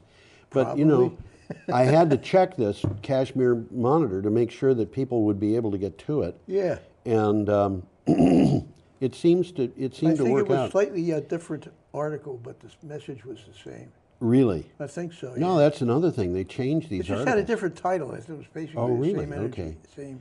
Okay, and we are up to our final item for today from the CNN. And this is a picture that reminds me of my brother. I'll have to explain why. Well, that's Billie Eilish. And Yeah. I didn't know who Billie Eilish is. Did you try to find out? Yeah. Did you? Yeah. I went to YouTube and I listened to her sing. Oh, did you? Yeah, she has a very nice voice. Cool. Yeah. Well, what the article says is from Billie Eilish, or is it Eilish? I don't know. Like E-I-L-I-S-H. It's E-I-L-I-S-H. I will say Eilish. To Maroon 5, green touring is becoming the new normal. Green touring. You're going to have to explain to us what yeah, they right. mean by that. Green touring has been around for decades with musicians including Neil Young and Bonnie Raitt among the movement's pioneers. But effects of climate change, as the effects of climate change continue to intensify, the music industry is now making this approach mainstream. There are a bunch of musicians that this article talked about. There's pictures of about 20 of them. Yeah, who have decided that they're going to approach, you know, their touring Well, thing. I'll explain what they're doing. Yeah, go ahead. Okay. Green touring venues are banned from giving out plastic straws and are required to have water refill stations, which are expected to eliminate over 35,000 single-use water bottles. Mm-hmm. So they're doing something. Yeah, and in the case of Billie Eilish, whose picture you should put back up, she has made her hair green and she's made her clothes green and she's under green lights. My reference to my brother, I have a brother who lives in western New York State, and he has done something that I think he should be very proud of. He's a ceramics engineer. Okay. And he's lived all over the world. And he developed a filter that is ceramic. So you make this filter and you just put water through. The water actually goes through the ceramic because it's got pores. Yeah. And you can backwash this and get rid of whatever junk sediment is in the accumulates. But he figured out that if you do this and you wash this with silver compound, silver nitrate, for example, and then you treat it by, for example, firing it, you get silver all over the. It's not terribly visible, but it gets all over the ceramic, and silver is deadly. It's deadly toxic to microbial life forms. Is it really? And when he was living in Bangladesh, the government of Bangladesh took one of these things and tested it by putting water straight out of the Ganges River into it. And they came up with water coming out with a bacteria count of 0. No kidding. And That's significant. Yeah, That especially could be very considering helpful worldwide. Well, Bangladesh has got a third of its population dependent on wells that were dug by the British before they left. Yeah. And the British tested those wells every which way to find out that the water was safe, except they forgot one thing, and that was arsenic. And the result is a third of the population of Bangladesh, and this is millions of people, are suffering from potential arsenic poisoning. A lot of them are dying of cancer. So they were thrilled about this. Reed has got patents on it, and the patents are utterly worthless because any village potter can make one of these things for about $3 anywhere in the world. So how do you maintain a patent on that? You don't. You can't. Yeah. Yeah. Okay. You want to put that up? I don't, but I will. There you go. It's time to say goodbye, so we're going to say have an unmistakably ducky week. Huh? Why don't you put us both up so we can wave goodbye? This is part of my effort to say goodbye. You know, my daily thing. Yeah. All right, I take the. Now you get a weekly slogan, huh? Yeah, I do a thing like this every day at the blog, and so I figured I'd do it for the week. So, see you next time, or hope you see us next time, because we won't see you.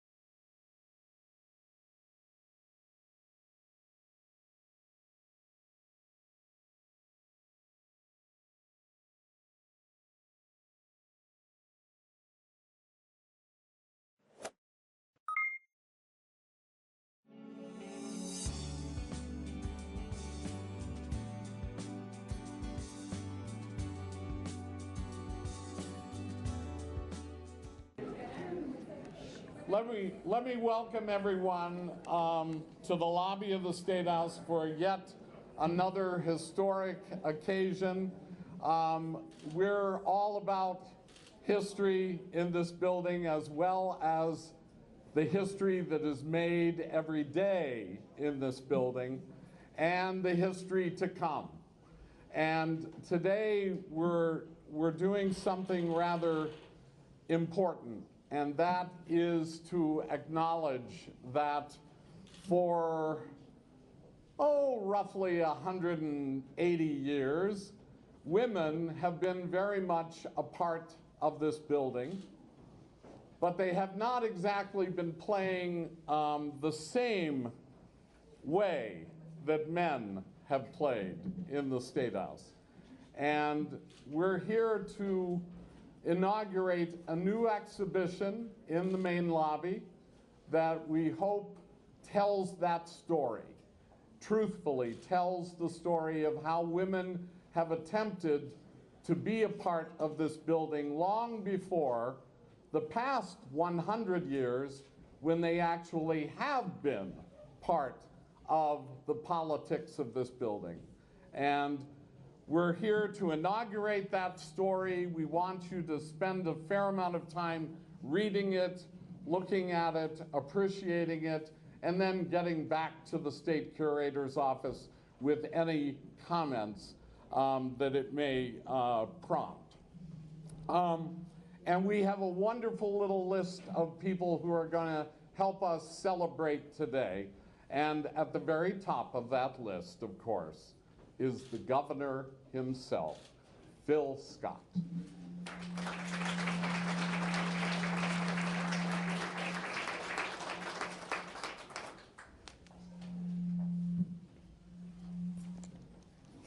Sorry.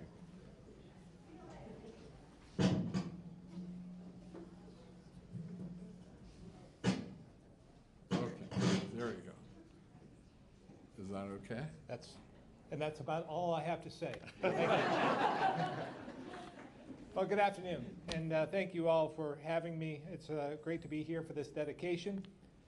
You know, the State House is not only home of state government, but it's the people's house, and it has been a museum from the very start. That's important because the museums tell stories, and the stories of this place, naturally, revolve around our people and our politics. However, an unfortunate part of this story is that throughout the 18th and 19th centuries, men took center stage in state government, making the decisions within this building and buildings like it across the state, or country, I should say. It was not until the 19th Amendment was added to the U.S. Constitution 100 years ago that finally gave women the right to vote and to enter the state as lawmakers. And make no mistake, this was a result of hard work and commitment of women across the state and country advocating day in and day out for women's suffrage. People like my grandmother, who lived on a farm in nearby Plainfield and was a proud and loyal member of the WCTU, the Women's Christian Temperance Union.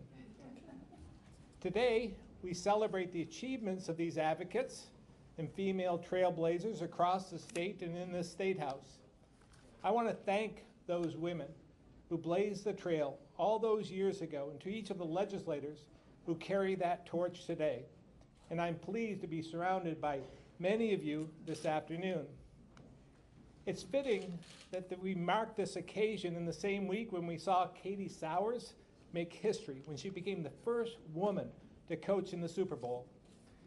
I heard her say that all it takes is one, and it opens the door to so many. And that's so true.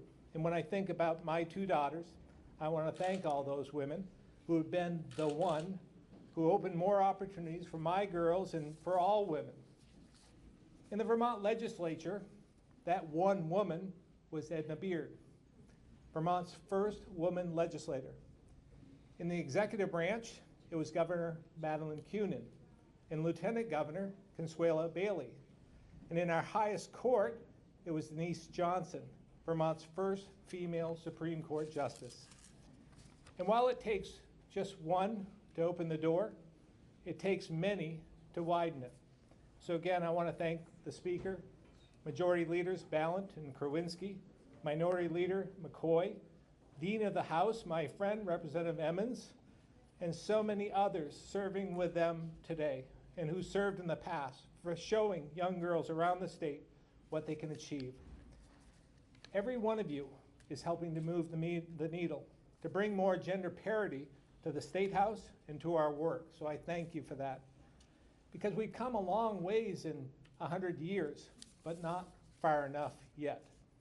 In closing, I want to acknowledge the many people who contributed to this project, including David Sheets in the Curator's Office, Friends of the State House, the Historical Society, the State Archives and Records Administration, and so many more. This is an important issue to celebrate, and again, I thank you all for being here today.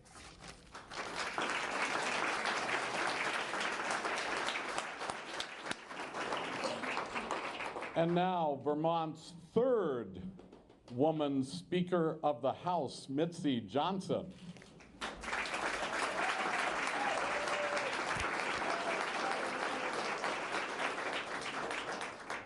I am incredibly proud of the title, Madam Speaker.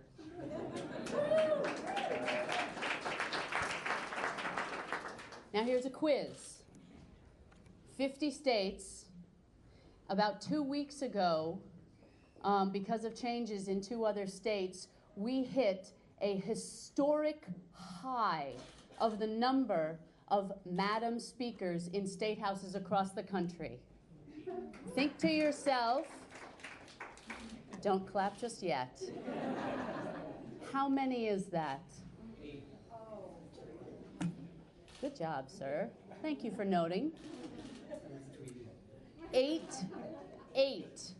out of 50 is the high that we are celebrating.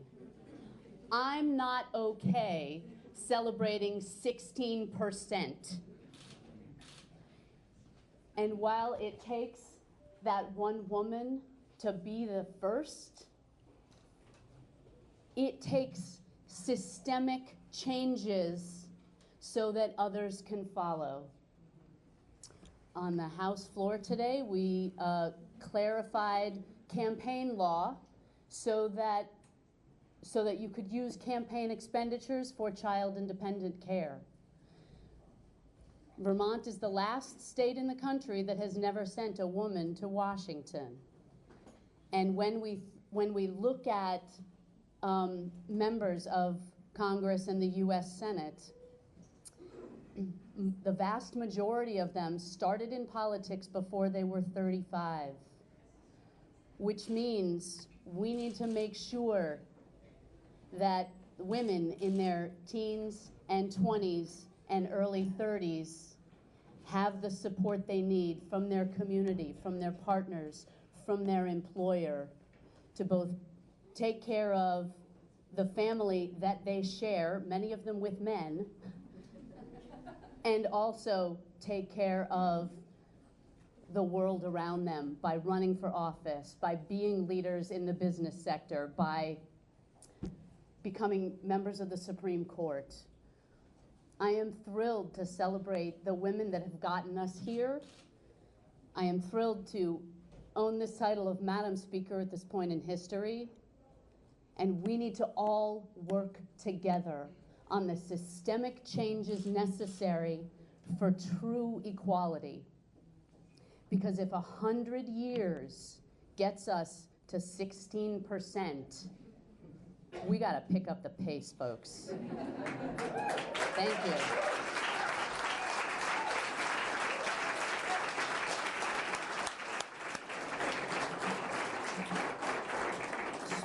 Speaking for the Senate, the President Pro Tem, Tim Ash. Well, thank you, David, and I think it's a really powerful, just like when we created the exhibit about Abenakis, which is just off to that corner, which was really the first time this building acknowledged people who were here long before people came to settle from Europe and other parts of the world. What we start with today, and this is really a starting point, is a rather modest but important first recognition of the influence that women have had in this building. And I think it's just in the last 2 days, we've had hundreds of students from across the state walking through the hallways. If they were walking through almost any corridor here, they would see just 2 or 3 portraits of women on the walls here. I think we all know that to be true. And yet, one of the strange things is that this building is not meant to be a building of governors' portraits and lieutenant governors' portraits. This is actually the legislature's building first and foremost. And I just want to briefly acknowledge the particularly outsized role women have been playing in the legislature. Now, when I first got to the Senate, we have what we call the money committees. So in the House, it's Ways and Means and Appropriations. In the Senate, it's Finance and Appropriations. These are called the money committees. When I arrived, all 4 committees were chaired by women. So 4 most important positions really in the legislature, all chaired by women. I then became the chair of finance, so I kind of became the male auxiliary of the women of money. But then I was removed from that position, so we're back to 4 women who chair the most important committees in the legislature. And I think, though, that beyond that, House and Senate committee chairs for decades now have been ably filled by women leaders.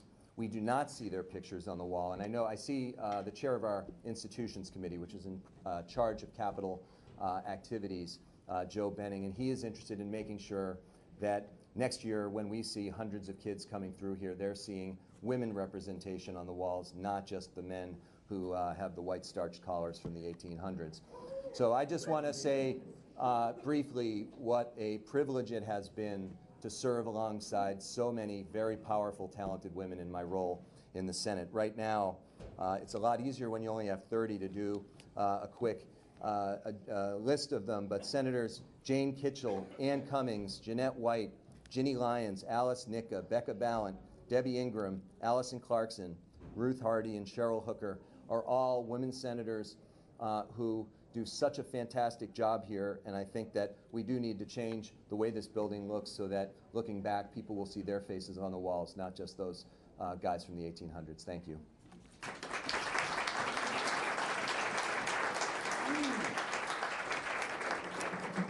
I started my tenure as curator back in the 80s when Madeline Kunin was Vermont's first governor.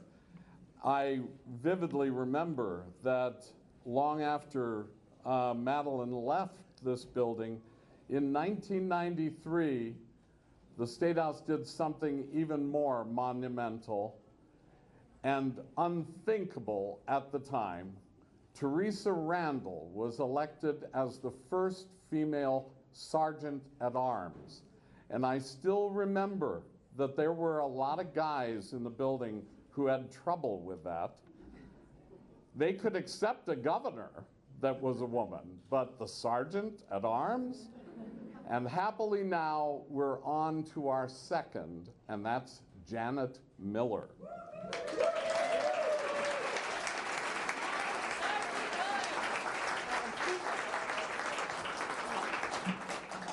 Thank you so much. I just would like to reiterate the opportunity to recognize Teresa Randall. She was the Sergeant at Arms from 1993 to 1996, and Teresa worked for Governor Coonan. And in 1993, it was very rare for a woman to be a Sergeant at Arms. I think maybe there was one other, but not very many. So the Vermont legislature, again, showed their confidence in a woman and elected Teresa to that position. Teresa passed away last year, and she was a mentor to me, so we had a lot of conversations of how things have changed, but sometimes things still stay the same.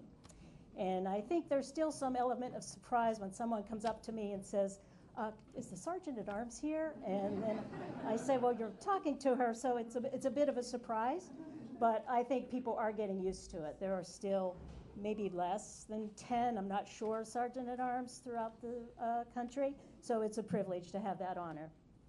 I'd like to just say, for 25 years later, 2020, there are many women in the Vermont State House, not only our legislators, but we have administrative staff, committee staff, attorneys, fiscal analysts, staff, police officers, doorkeepers, tour guides, janitorial and cafeteria management, lobbyists, and media personnel.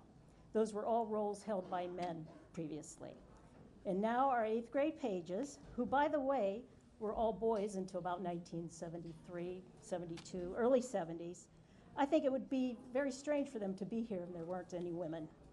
So I'd also like to thank all of you, and I don't want to forget the men who support the women here at the Vermont State House. I think that's an important thing because we're in a lucky place to be. So thank you.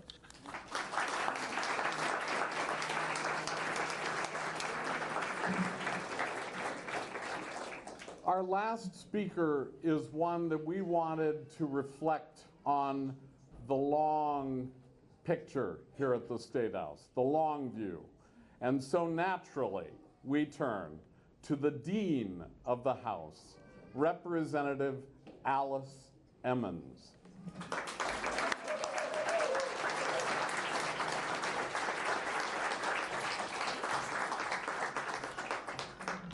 Oh boy. Welcome. I had a really hard time figuring out what I was going to say, but let me just start by saying I was first elected back in 1982. I was 27 years old. And I thought I'd start out by giving a little bit of statistics in terms of where the women were back in 1983 and 84. That was my freshman year in this building. I was a pretty young person. And at that time, in the Senate, there were 4 women senators. In the House, there were 30 women in the House. Of the 30, 10 came in with me. So in 1983 is when we started seeing the trajectory of going up. At that time, we only had in the House about 3 chairs that were women. To this day, we have over half of our committees that are chaired by women. The other thing I looked at, too, was the division between the 2 parties for the women, and they were pretty evenly split. There were 14 Democratic women and 16 Republican women. So, in context, in looking at that, we have grown, but we have a tremendous way to go. We also had a women's caucus back then, and our first priority in the women's caucus was a law for child seats, a requirement that our children be in a car seat and not just strapped in with a seatbelt. And I remember that was one of our first debates on the floor of the House, and that was pretty split in terms of gender, in that the men did not want to have to put a car seat in the front seat of their pickup truck to drive around the farm. That was the debate at that point. So here we are 20 years later, and we have 10 women senators and 62 women House members. So we're getting there. So the other thing I noticed in terms of a woman governor, I was here when Madeline was elected, and the thing that struck me the most was Inauguration Day. It was a very soothing and meaningful day. The Vermont Symphony was here playing, and it was just a very calm and joyful day. The inaugurations for a man governor are very, very different. And I didn't realize that until after Madeline was no longer governor. There were brass bands, there were military. It was a very, very different feel. And that's how it has changed over time, because even now with a male governor, it's a softer tone, which I think we bring to the table. And the last that I'll say, this is a little strange. It's a little strange, but it shows the impact that we had back in the late 80s. We built an addition to the State House. And one of the major pieces of discussion was how many bathrooms for women, because we didn't have enough. And that was a large discussion when we did the expansion. And the other part that was really important to that were changing tables. We did not have changing tables in the State House. And we very seldom even had legislators that could bring in their children. And now that has all changed. So we've made progress. Thank you, and we have more to do. Thank you.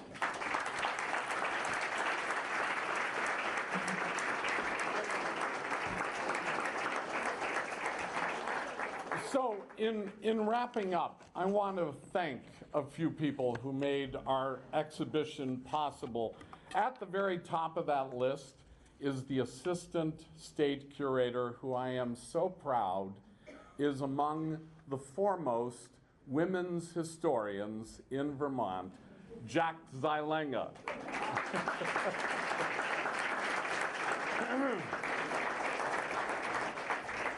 But Jack would be the first to thank the 4 women historians who helped us substantially with our storytelling in the exhibit. Amy Morslin, is Amy here? From Middlebury College. Melanie Gustafson from UVM. Is Melanie here? Marilyn Blackwell, the favorite historian here in central Vermont, Marilyn. And who am I forgetting? Karen Madden. Yes, Karen Madden at Northern Vermont University. Those 4 women, Jack was in regular communication with them throughout this process. And we've been working on this for a year and a half, at least. And in that process, we have been very substantially assisted by the curatorial task force chaired by Mary Leahy. Mary is right over there. And I see quite a few members of our task force. They are the people who are working avidly with us, starting with the Abenaki display on the other side of the lobby, to connect all Vermonters to their State House. That is our mission. We have all kinds of strategies for accomplishing that, but these exhibitions are a direct result of the work that we've done with Mary's commission. And we'll be continuing to work with them on that mission in the months and years to come, perhaps. Finally, the Friends of the State House. They have worked with me for 40 years here at the State House to restore the building and to begin the process of acknowledging that this building is a museum and that consequently it has audiences, and we need to address those audiences. You heard Tim about the school kids. We get more school children than any other site by far in Vermont. And we take our mission to teach them about not only Vermont history, but civics and what is going on in this building. That is very much a part of our mission, to make sure that they understand government, understand history and its place in their lives, to go forth to be citizens of Vermont. That's huge. And we are very grateful to the Friends for helping us with that mission and for throwing great parties. So down that hallway is a wonderful reception that we want you to enjoy. We have also partnered with the Humanities Council, who are at the table over here. We're presenting tonight's Farmers' Night, where we sing the 19th Amendment to the Constitution and the Bill of Rights, with a wonderful assortment of singers, many of them legislators and people here in the State House. And we have Meg Mott. Is Meg here? Meg Mott is a scholar from Marlborough College, another historian, an authority on the 19th Amendment, and Meg is going to engage the Farmers' Night audience in an examination of that pivotal moment when women got the right to vote. And finally, over here, the Alliance, the Vermont Suffrage Centennial Alliance, is the organization that you need to be aware of throughout the year.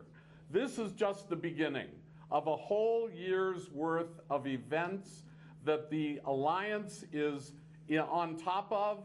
Visit their website, the Vermont Suffrage Centennial Alliance, and you will see event after event, culminating in the August 22nd observance of the actual centennial, when it was ratified by, I'm sorry to say, the state of Tennessee.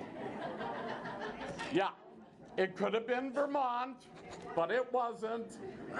You'll find out why when you examine our exhibit. And so many wonderful stories are over there, so please spend some time with the exhibit, reading about the desk that is on display that both Edna Beard and Consuelo Bailey shared, and how they used that desk. We're very grateful to the Vermont Historical Society for making that available to us for the exhibition. Anyway, from now on, let's celebrate women. Let's celebrate the empowerment of women right here in this building, and let's party on. Thank you.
Okay, I'll call the meeting to order. Welcome, everybody. Let's stand for the pledge, please. I pledge allegiance to the flag of the United States of America and to the republic for which it stands, one nation, under God, indivisible, with liberty and justice for all.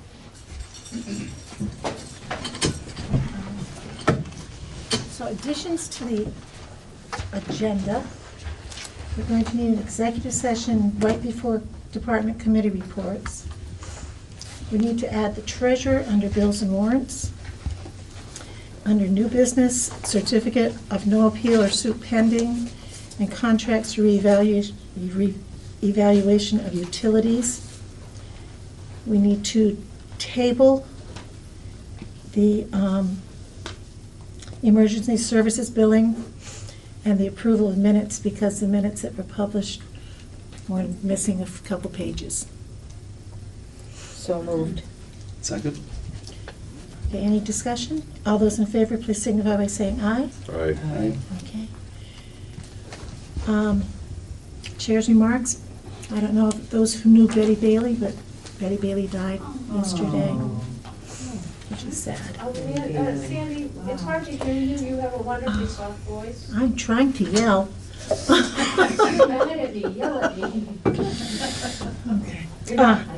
Okay, it's now open public comments, agenda items only. Can you hear me now? I don't see any. We have no guests. So I'll entertain a motion to go into executive session. Yep. I move that we go into executive session to discuss appointment or employment or evaluation of a public officer or employee, 1 VSA 3133A3. Is there a second? Second. All those in favor signify by saying aye. Aye. Aye. Those opposed? Okay. Sorry, we are in executive session.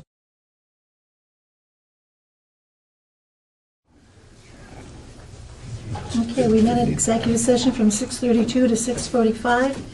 No action was taken. We do wish to tell you that we accept Josh Unruh's resignation from the board and wish him well in his future. Did you hear me? Okay, department committee report, fire department.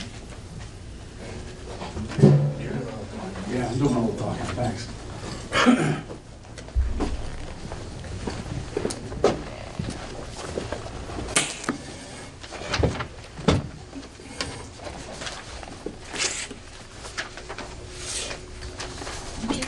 Hi there. Hello.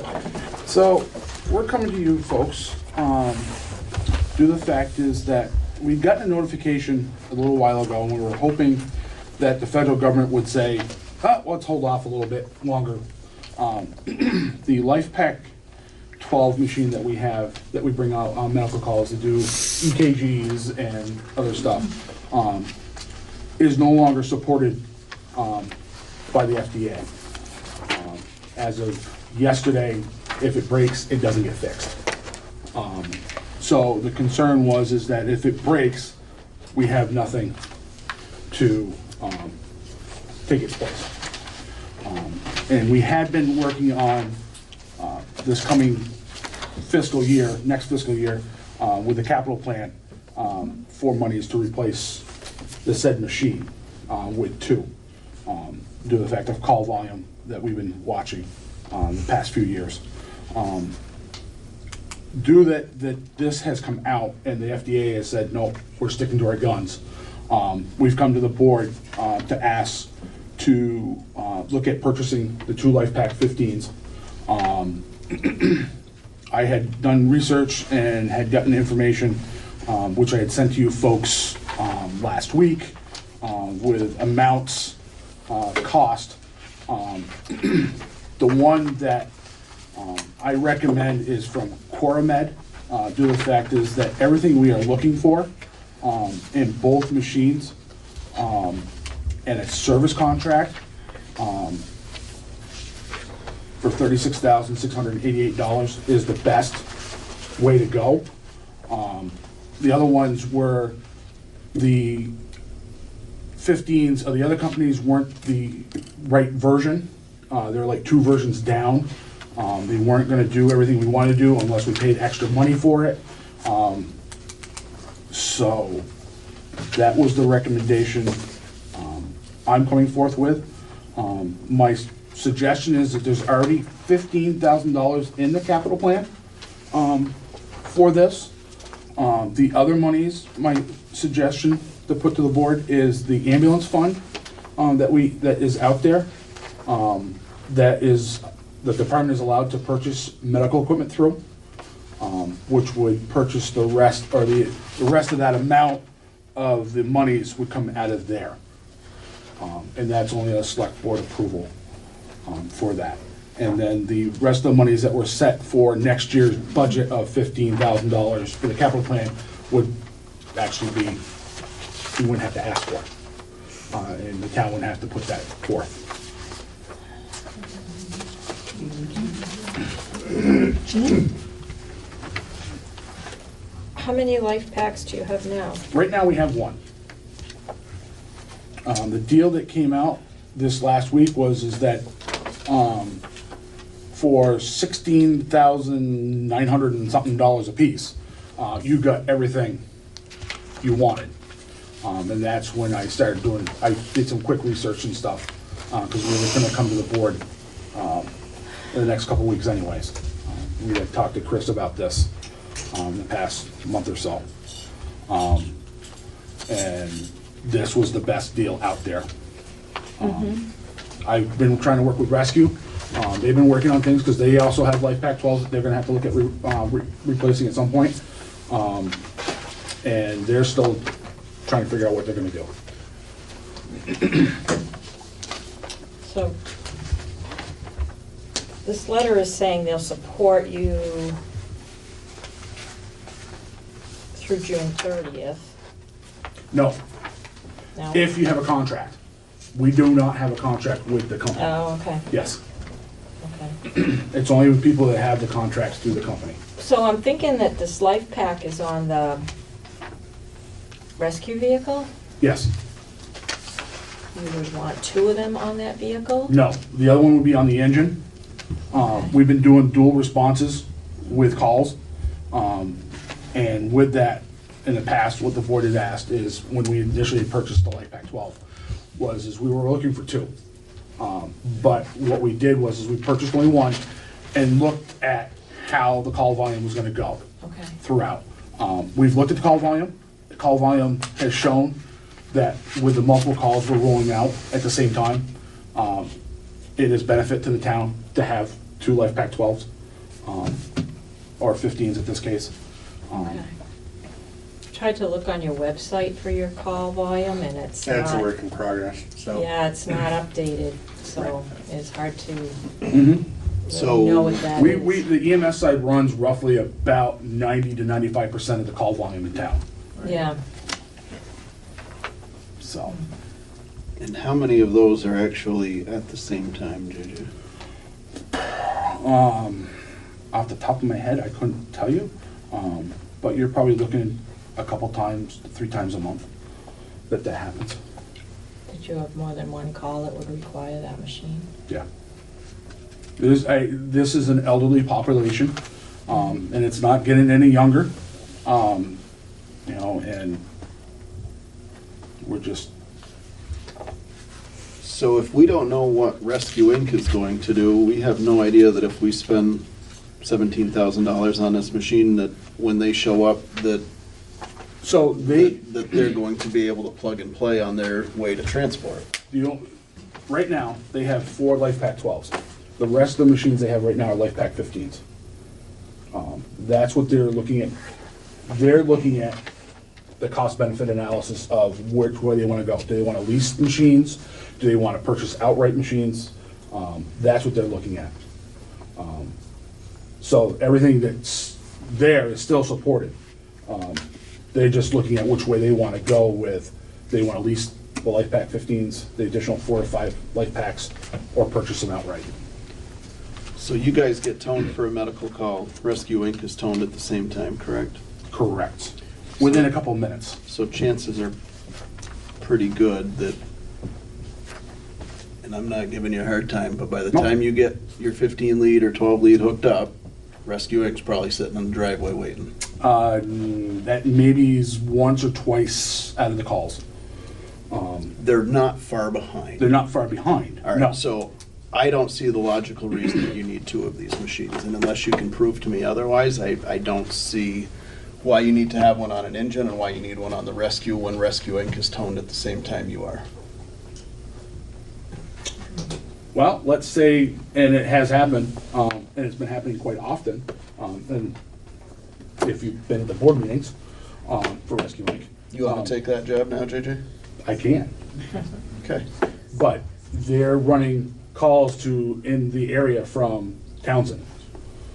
So I don't know if you want to wait for the truck from Townsend to get down here, which has happened quite a bit, or... But you're asking to dip into $17,000 from a different fund to have 2 machines when you have 1 now, and Rescue Inc. is responding.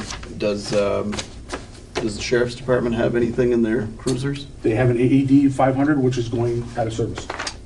And are they going to replace them? I do not know. Probably not. Well, I don't think we can make that assumption. I think if they're carrying it now, they may. Yeah. It came from the fire continue to. department. So, Chief, what is your thoughts on 1 versus 2 of these machines? I honestly don't go on very many medical calls. A lot happen, at nighttime, during daytime. I think we should probably get some solid numbers on times when we've ran a call and had a simultaneous call. Yeah. I'm the chief. I've been, trying, told to save money where you can. Obviously, it's a very important piece of equipment. Do I think we need to? I don't think we do. In Jay's perspective, being that this is Jay's job, day in, day out. His opinion is obviously very different. What does Guilford have? Guilford has a Zoll. And how many? 1 right now, when they're looking at purchasing the second one here shortly. As a second or as As a an second. updated model? They have a different setup than us. What is that about? I have no idea. Oh, it's Don't down answer there it. on the ground. Don't answer it. It's right down there. Town office.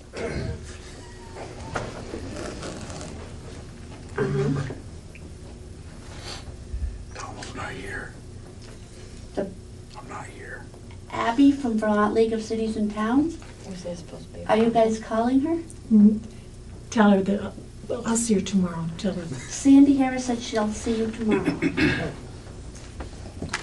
She'll see you tomorrow. So she's not going to be part of the select board meeting? Right. That is correct. That's correct. Okay? All right, thank you. Bye-bye. JJ, what's the expected life expectancy for one of these units? You're probably looking 10 to 15 years. 10 to 15 years. 10 to 15. And It will depend on, the electronic life and the FDA. We weren't even nobody was expecting the FDA to do what they did. Weird. Yeah. We also do, and just to let you folks know, we also, if our patient is hooked up to our monitor, all of our stuff goes with if it's a critical patient, our stuff goes with the patient. We don't take anything off, it goes with them. So when that... You don't plug into rescues? Yeah, but we lose everything. All the stuff that's with that monitor isn't with it. It all comes off and goes on to their monitor. Like what, though? The leads, the paddle. But those leads are a one-time use, aren't they? No. The leads aren't? No. Okay. None of that stuff is one-time use. I knew the paddles, but... Yeah. Kevin? JJ, when the life pack becomes a certain age or whatever, it needs to be pulled out of service. Yeah. You said the sheriff's department is yanking theirs. they will be, and when it dies, they can still use it. Yeah. But as soon as it dies, they can't, that machine, which is part of this, the 500s, are no longer gonna be serviced. Because either the board or somebody ought to check that one upstairs and. Those are different machines. Yeah. Those are Zolls, or, sorry, Cardiac Sciences. Those Yeah. aren't the life packs, so, that stuff is still okay. Okay. Linda? I wanted to just let you know from my own personal experience, we had to call 911 for my mother, and the fire department was there in 2 minutes, which was the longest 2 minutes I ever waited in my life. I thought nobody was coming. And 2 young men came from the fire department, kids, in my opinion, came and took care of my mother, had everything done, and rescue didn't come for 17 minutes. When rescue got there, they didn't have to do anything but put my mother in the ambulance. I could have brought her myself, but because of the situation, if something happened to her in the car, I wouldn't have been able to take care of her. So we had them transport her. But those 2 young men did everything for my mom, and rescue had to do nothing but load her.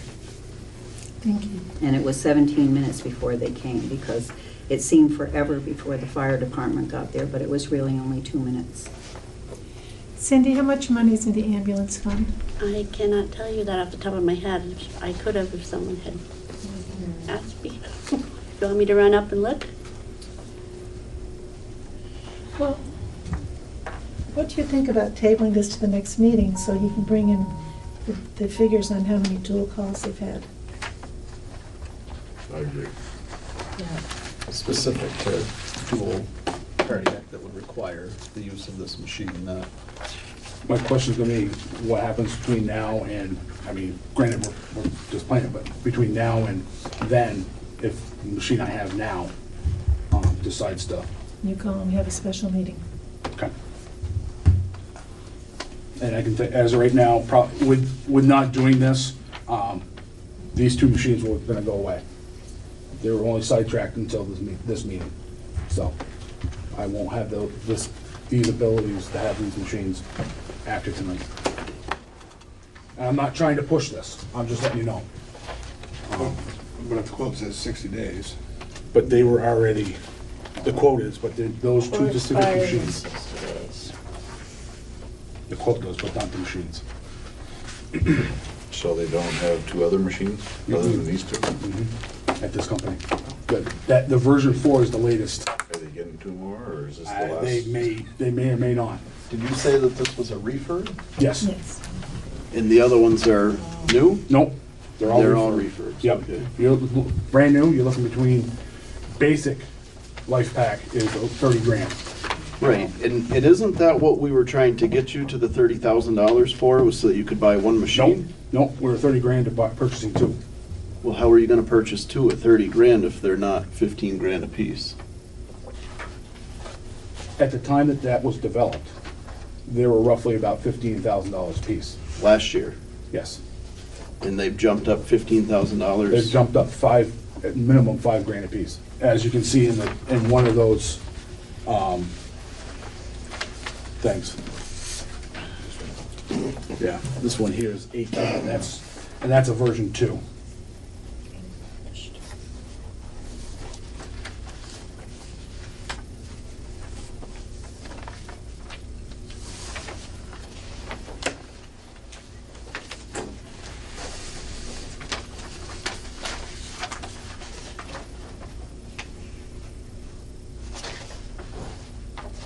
If you want me just to purchase 1, I'll purchase 1.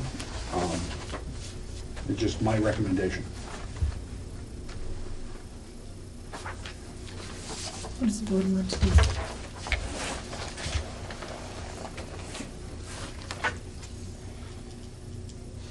Well, I think go ahead and get 1 now. Gonna end up getting 1 anyways, so. Chris? I would agree with 1. Jean?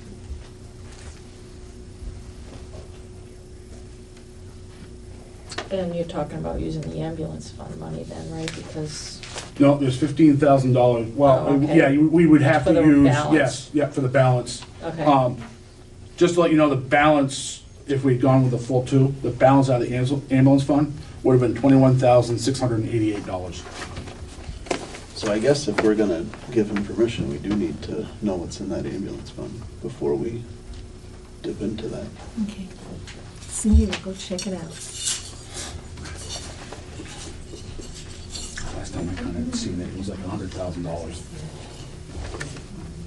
And what is that supposed to be used for? Well, right now it's used for paying for subscription fees and for if the fire department's looking to purchase equipment. That's why Abby called. That was when Dave Andrews. Yeah, Dave Andrews I know, was I chief. remember reading something about that. And as far as your calendar, It's not on the agenda, though. to try and figure something out, so. Yeah, so. I just, and I'm aware, but timing and all of that is just, Special, or we can just, not a whole Yeah. lot left to give there. I almost think that should be special, Especially where when, you can just because sit the and talk to EMT classes, them. we're doing them all up in Townsend. I agree. Or to drive that route 2 or 3 times a day.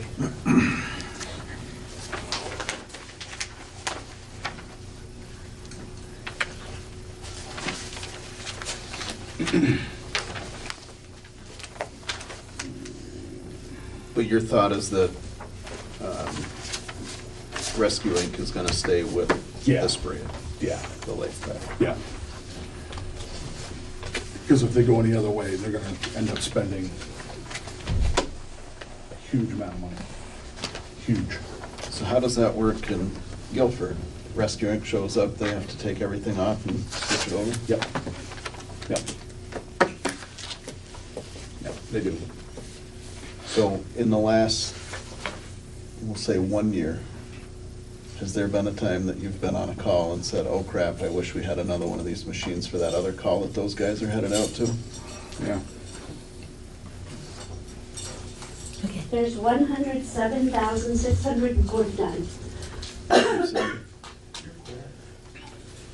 Thank you.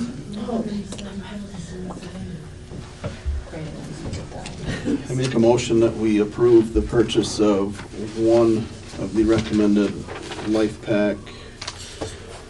What is that, JJ? The LP 15? Yep. In the amount of $16,995.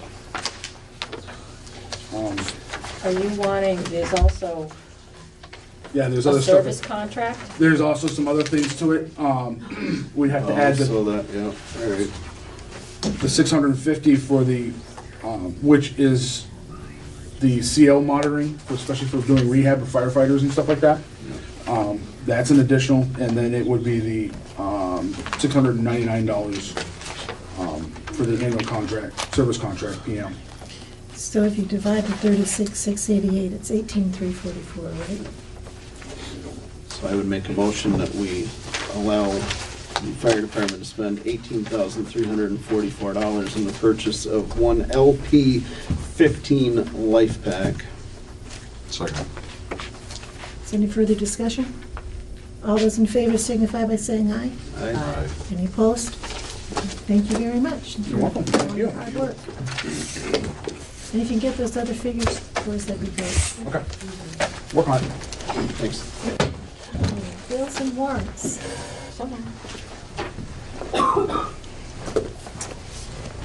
I move that we approve payment of the following warrant.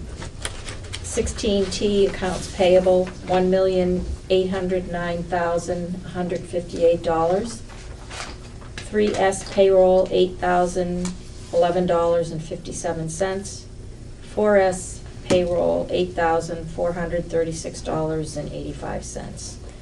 And the accounts payable has school payment. Is there a second? Second. Any discussion? All those in favor signify by saying aye. Aye. Any opposed? Cindy? Thank you for adding me to the agenda. Thank you. At the last select board meeting, I had this, prior to the meeting, I had this handed to me. And I was asked to check and see if we were invested in these bonds. I checked with Gordon Christensen at Edward Jones, and he said we had approximately $2 million invested. So he provided me with some paperwork and stuff and suggested that I might want to have the town attorney look at it. So I sent emails out, and the 3 of you said, go ahead. So I did. I sent it to the town attorney, and he sent me back an email that said that this was a litigation and that he didn't think the town would want to invest the money. It would take the cost of taking the time for him to look into this, contact Edward Jones, and because there's a deadline tomorrow. So he kind of threw it back at me and said, contact Edward Jones. They may be reluctant to advise you, but they should be able to provide you with the information. So I contacted Gordon, and he came in this morning, and he looked at the stuff and said it's a conflict of interest for him to advise or do anything with this. That the paperwork he gave me provides all the information that I need. So I have to go through and figure it out myself. And what I found so far, I worked on it all day today because I talked to Gordon this morning. I worked on it all day today. I found $900,000 worth of bonds. They have to be electronically submitted by 11:59 tomorrow to the antitrust settlement litigation place. And I need to know if you guys want me to move forward with this. I am not a lawyer. The lawyer doesn't want to take the time, or doesn't feel that the town would want to spend the money on the time it would take him. And Gordon can't help me, so I'm doing this on my own. I have the paperwork here, but I have to submit it electronically. So you can look at what I filled out. I filled it out just so you can see what I did. I need to know if you want me to move forward with this or not. Gordon thinks it's a waste of my time. What But happens if we don't? I that guess we that's just, if there's a settlement with people that have these bonds, we wouldn't get any money from the settlement. Class action. It's a class action suit. If we submit this and we have all the, it falls into the parameters, then we would get some settlement. So, but you essentially, have you filled it all out already, so? I filled this all out. Yeah, so the time's already been. Right, what I'm saying is, I'm not a lawyer, so I don't know, I did between what the attorney said and what Gordon sort of said, and I did the best I could. But I'm not a lawyer, and Gordon really said it should be done by a lawyer. But yes, I have it all filled out. I have to submit it electronically. What's the harm of doing? But once I put my name on it, it's under perjury of death and dismemberment. I don't want to be dead or dismembered. So Kevin, how's the life insurance policy? You good? Not good? Like I said, I think there's other money. I think there's more because it's from January 1st of 2009 to January 1st of 2019. And we've had some bonds that have matured.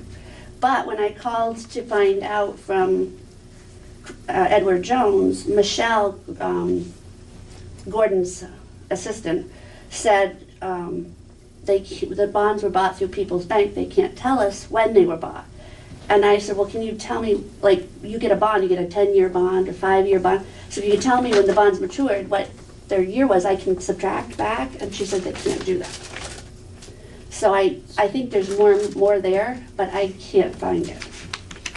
And we're now at tomorrow's the day, and I don't think People's Bank would have time to look through their records. We withdrew all of the money out of there. Can I ask what your suggestion is? I wish we had more time. I think, given that we have $900,000, it can't hurt for us to put it in. The most we can get told is no. The best that can happen is we get some money. Because the worst that could happen is you I get could dismembered. I could dismember. If I disappear, you guys will know why. And I don't even know how much money, there's a lot of people, so Right. our settlement could be tiny. Right, gets divided up. Jean? If you feel comfortable that you've done your best on the paperwork, which I'm sure you have, I'd say to go for it. It's just, I mean, you get class action things sent at home all the time that you can complete and do, kind of take it on that level. And all the information that I provided on this is information that came from Edward Jones, so. Yeah. You blame them if. Jeff? No, I think you already got most of the work done, it's just a matter of submitting it, and who knows, we might strike the lottery. We might. Entertain a motion to authorize her to do that? So moved. All those in favor of Cindy take care of that? Signify by saying aye. Aye. Those opposed? Thank you very much, Cindy, for all your hard work. I'll keep you posted on our progress. What's the motion? To authorize Cindy to file the class action papers. Okay, Linden Solid Waste Management District appointment. Thank you, Cindy. We have a letter here from, and I would ruin your last name, so I'm just gonna say Sandra. Yes, Rulowich is interested, Rulowich, in sitting on the Wyndham Solid Waste Management District Board. So moved. Okay, is there a second? Second. All those in favor signify by saying aye. Aye. Thank you very much. You are appointed. Thank you. Thank you. Thank you. Okay, assign articles. You have a copy of your articles. Do we? Yeah. Did that just, okay. No, it's in your packet from Michelle. Thank you. Let me keep digging. It was right after the Wyndham Solid Waste. There we go. Okay. So we will start with number 4. Yeah. Oh, that's the biggie. Chris, do you want to take number 4? I would love to. Okay. Number 5, So 6, do we- 7, 8. Yeah, why don't we just Do a do a bunch in second a or row? Same person? just rather- everybody, anybody gonna just shout it? I think before we had like motion and second, Oh, right? Yep, No? just a motion. It's just a motion?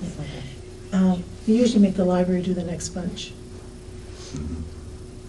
So, Jean, you're down through 8, or you have Bronna do it.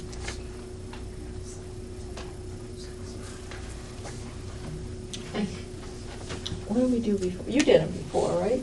Yes, I have. Okay. Last year Sandy did it. Our money article. Oh, that's right. But Okay. in the past, it's either or. In the past, trustees have done all of them. I'm not sure Do you want, what you I want. think the trustees should do it, because we're a little Trustees. short-handed here. right, trustees, And that's all there, yeah. okay, Fine. We're thank ready. you. Marsh Fund and Memorial Day Committee, I can do those two. No, I'm on the Marsh Fund, I can't do that one. I'll do those then. Jean. I'll just take them both and. Thanks. The capital plan would be Linda, Yeah, thank you, want me to do that, I can do that. that would be great. Or Tom can do it. Okay. One of us. Curbside trash, Oh, gosh. Gotcha. all right, so you want 12, 13, and 14? Oh geez, now we're getting carried away here. Gotta go up through 16, probably. Through 16, okay. No, I There you changed go. my mind. Sorry, I wrote it down. All of those? Yes. Now I'm done though. You're a champ. That's all I got. Highlighters away. You have a highlighter? Yeah, you want one? Oh, no.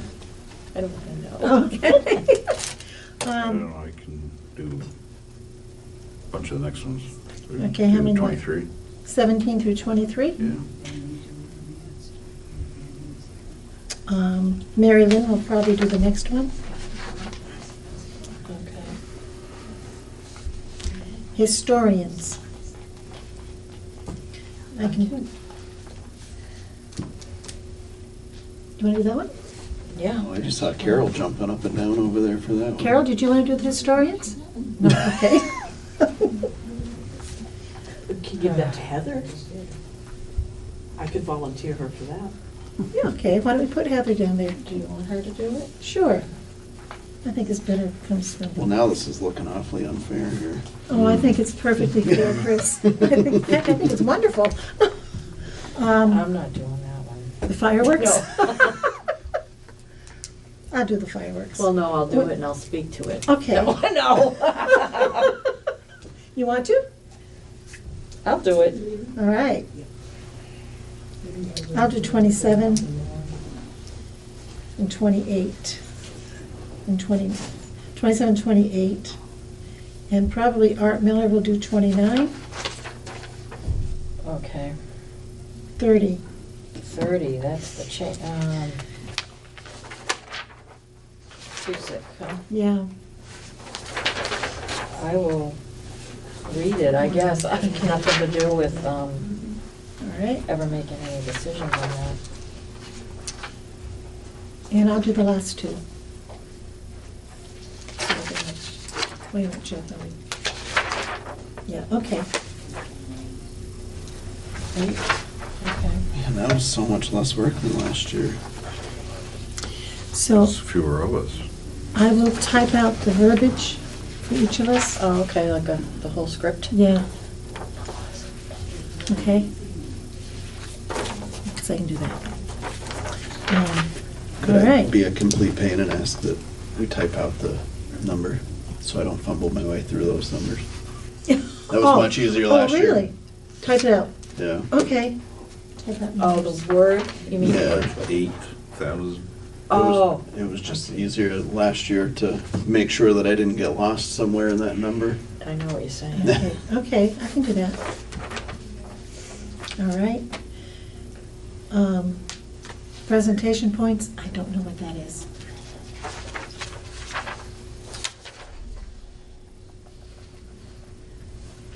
I don't know if that's Seems like supportive that's- information Oh, for okay. any of those articles, I don't know. Or for things in the budget, Okay. which, I don't know, it Well, presentation, would that be coming from the department heads for their Probably. individual budget Okay. lines? And I will try to put a PowerPoint for Cindy. so they should. So you're saying like just for them to be doing that from the floor, not necessarily anything that's gonna go into the PowerPoint? I don't know, there's been school board, there's been, Seth has submitted Seth stuff. I submitted think stuff, they've yeah. always, If they or submit it, I they can have fit it been in. submitting it. Right, well, that's what I was gonna say, so Yeah. maybe we should put that request out there if they Right. want anything in a PowerPoint. To send it to me. Yeah. Yeah, because we do one that I used to send on to Okay. Michelle to have it come up at the appropriate time. Okay. All right, next is an executive session, interim town administrator, not manager, discussion. Jean? Okay. Same one? It'd be contract. So on the other side? Let me see. Sandy, I'm sorry, may I ask that we jump to the public participation Yes. before we go into executive session? Okay, yes, we'll go to public participation, non-agenda items. Michael? I just want to express interest if you need somebody to fill that slot for the person leaving. I'm interested in it. I've been interested for a while. I just didn't want to run against any of you all because I respect all of you. But Thank you, Michael. thank you. Thank you for your interest. Yes. Okay. Is there a contract on the first page? Oh, okay, this is a two. No, the back one's. Yeah. Subject for Never two, mind. so, oh, good. Right. So this and That that. one, mhm. I move to find that, is this right? Yeah. You want me to do it? I move to find that premature Oh, general okay. public knowledge of a contract for an interim administrator will clearly place the town or individual at a substantial disadvantage by disclosing this negotiating strategy. Second. Second, yeah. All those in favor signify by saying aye. Aye. I move that we enter executive session to discuss the town's contract for a town administrator under the provisions of Title I, Section 313A1 of Vermont statutes. Second. All those in favor signify by saying aye. Aye. Any opposed? We are in executive session. 3-minute executive session from 7:24 to 8:10, and no action was taken. Okay, enforcement of ordinance enforcement. Move that we table that. Second. All those in favor signify by saying aye. Aye. Okay, I missed that completely. Okay, move to table and ordinance enforcement. Okay.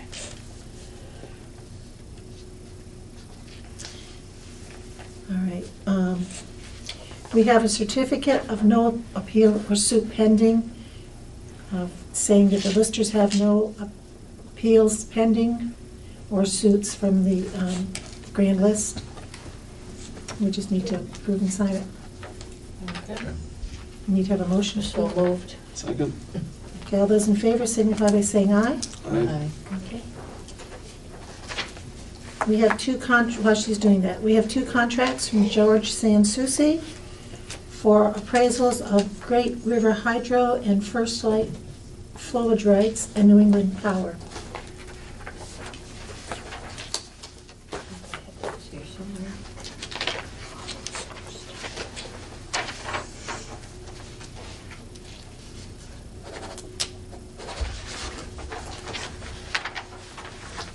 So what is your pleasure on those two?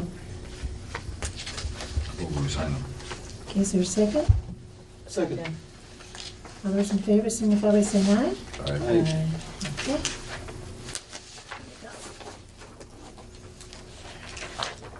Is that just for you to sign, for No. chair, or? Everybody. I think it's new. Like the ones where everybody signs, Select board? Right. not just the chair. Makes you feel a part of it. Make it easy. Yeah. I'll open that page up. Ah, thank you, Jean. There we go.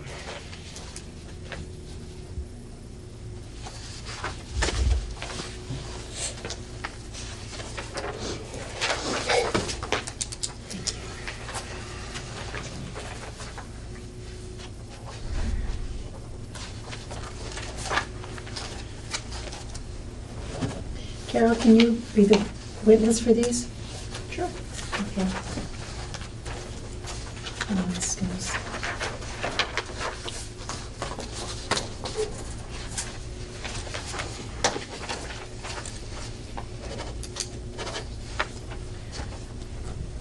Would you like a little update on these contracts for the, we'll be getting, from Sansucci, we'll be getting, I forgot the name, oh dear. Discovery, the documents that he will be asking for doing the appraisal, and I put them on our town letterhead so that it comes from the town. But he pretty much tells me what I need, what I need to include, and that's the 1st of February.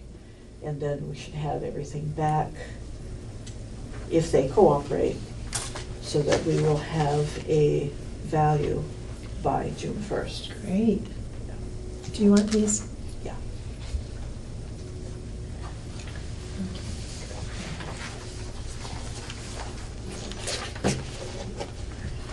Okay.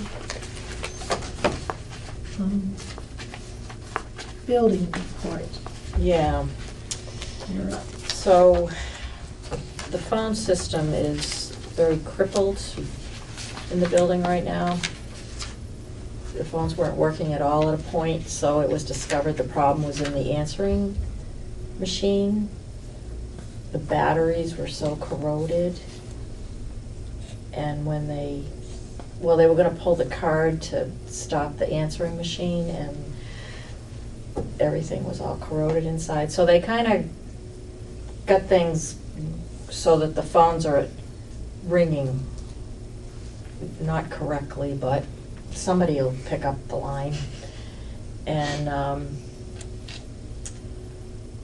we've got a part coming tomorrow morning to kind of patch this along, but it's an 18-year-old system, and I think in the future we're gonna have to look into taking care of that. So we can use the phone, but there's no answering machine. I don't think anybody gets like the prompts like they used to get. Yeah, that machine is out. So how do they, when somebody calls in, how do they get to the person they want to talk to? Does whoever answers the phone, then they say, can you? The phone in the library, it rings once and that's it. I pick it up, I have a dial tone. If I do catch it at the right time, it usually isn't for me. And we're not able to transfer calls, so I've had to ask people, do you mind calling again? And I won't touch the phone. It's like a party line, like the old days. Yeah. So that's just something down the line I think we're gonna have to investigate. So they're supposed to be getting some kind of quote and what should be done, so. Who's that through? Oh, Marty, and I can't remember his last name. But he's also our person that has done the fiber optic in the building. He said what he's gonna do for about $350, this part is gonna probably get us through for a year. So. Do you know how much a system would cost to replace? Well, he's supposed to be Just working the- on that. But it looks like it was just very neglected, and if the batteries were corroded and everything. And then there's the elevator. Cindy opened mail, and the elevator had been inspected. Well, they came to inspect it, but it did not pass because we either don't have an alarm on it or the alarm is not working. So she had gotten a list of places to call that work on those elevators. And she did contact someone who's gonna come down. The $325 is their call charge, and then $185 an hour to do the work. I am in the wrong You business. definitely- Get in the elevator business. No kidding. So, Cooking for kids is nonsense. we don't have a lot of choice because we have to be compliant. And it is Yeah. used.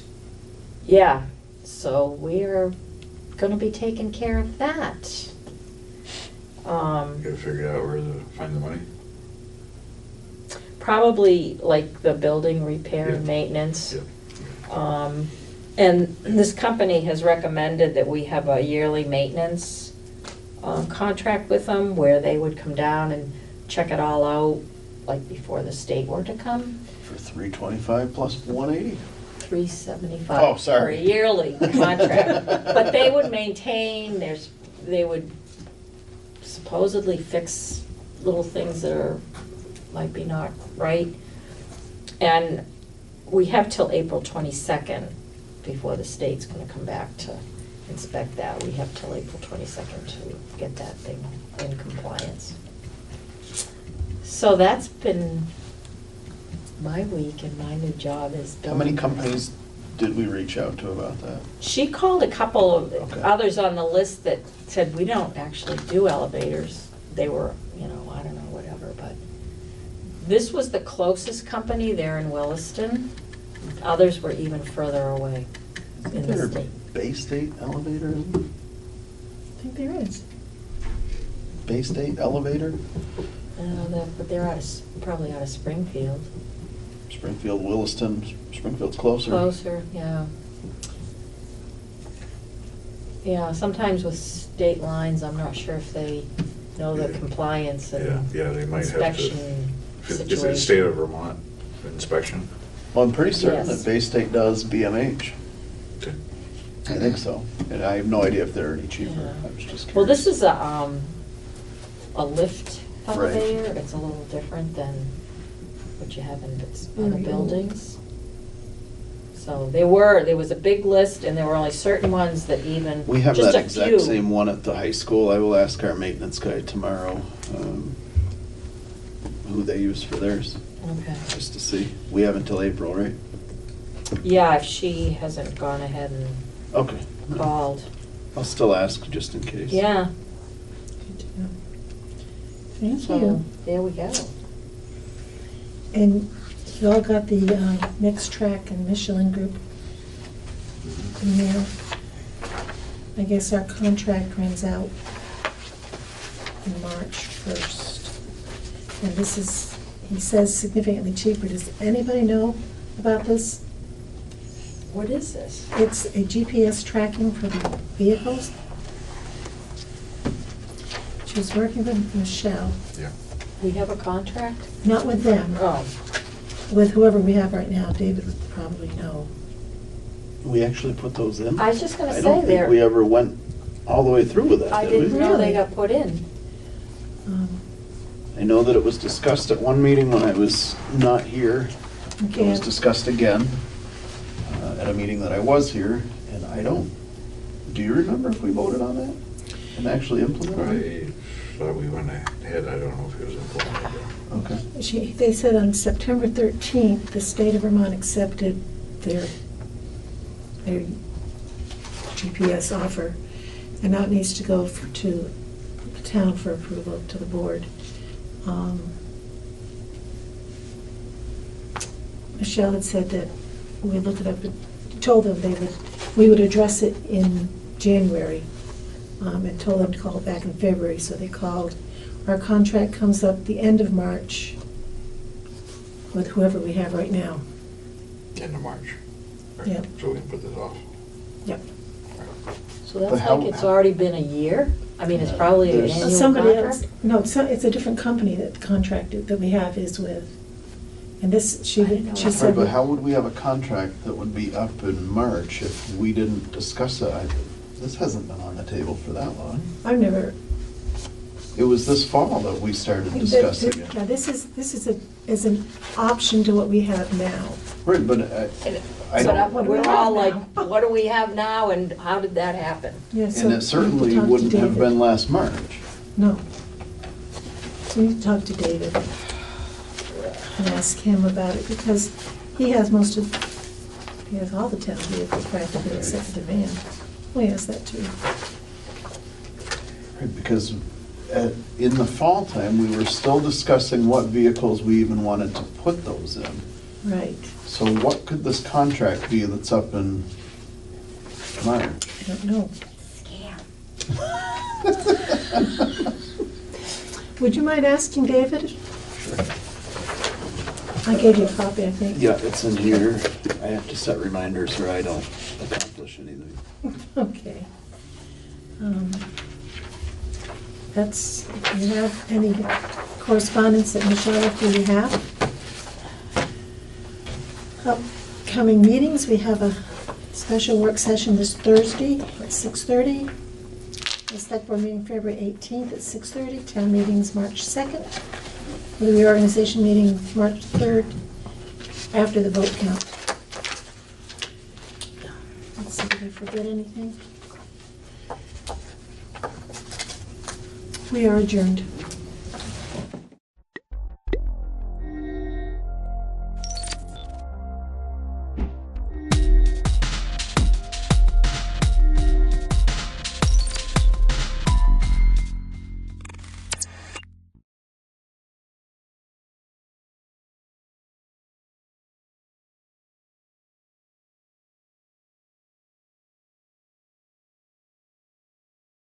The thrill of flying on skis.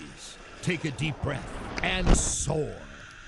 Get out your cowbells and come to Harris Hill on February 15th and 16th. Cheer on an international field of jumpers as they soar at speeds of up to 60 miles an hour. The hill record of 341 feet is up for grabs on New England's only Olympic-sized ski jump. Music, food, a toasty beer tent, Tickets at the gate or go to harrishillskijump.com.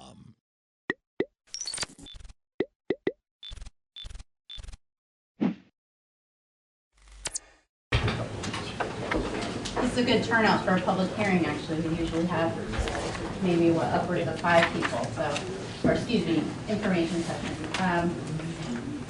So I'll introduce myself. My name is Sarah Seves. I'm special counsel with the Vermont Department of Public Service.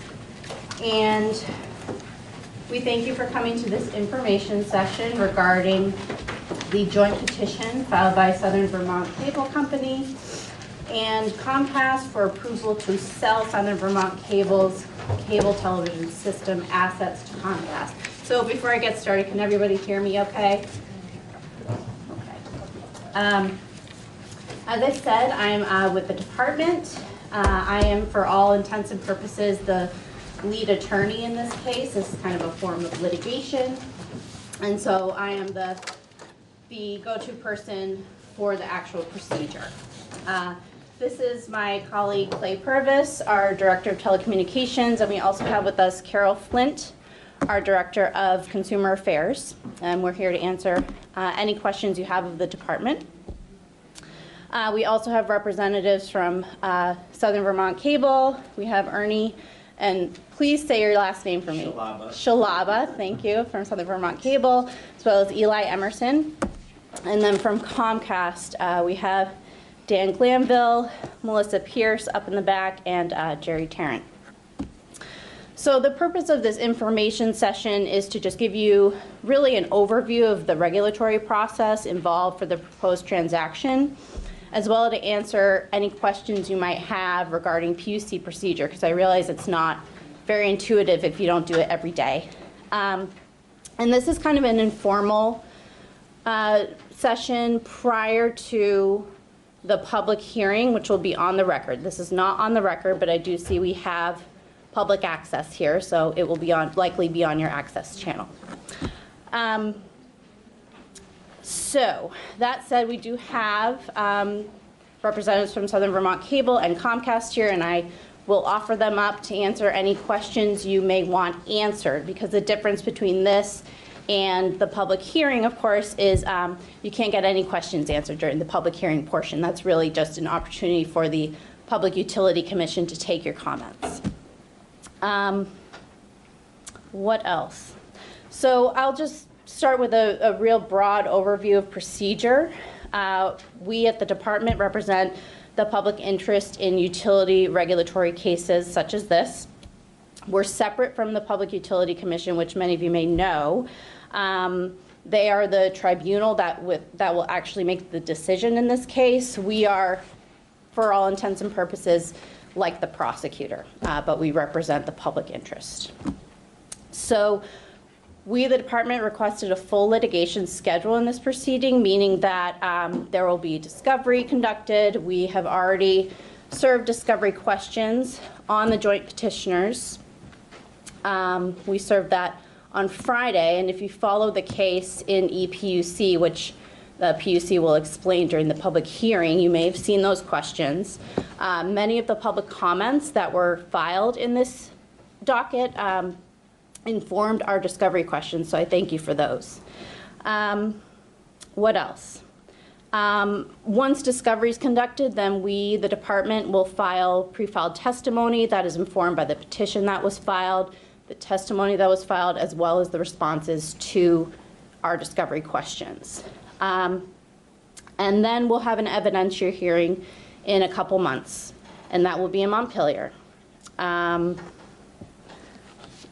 So next steps will be for the joint petitioners to answer the department's discovery questions. That, I believe, is going to happen on February 14th.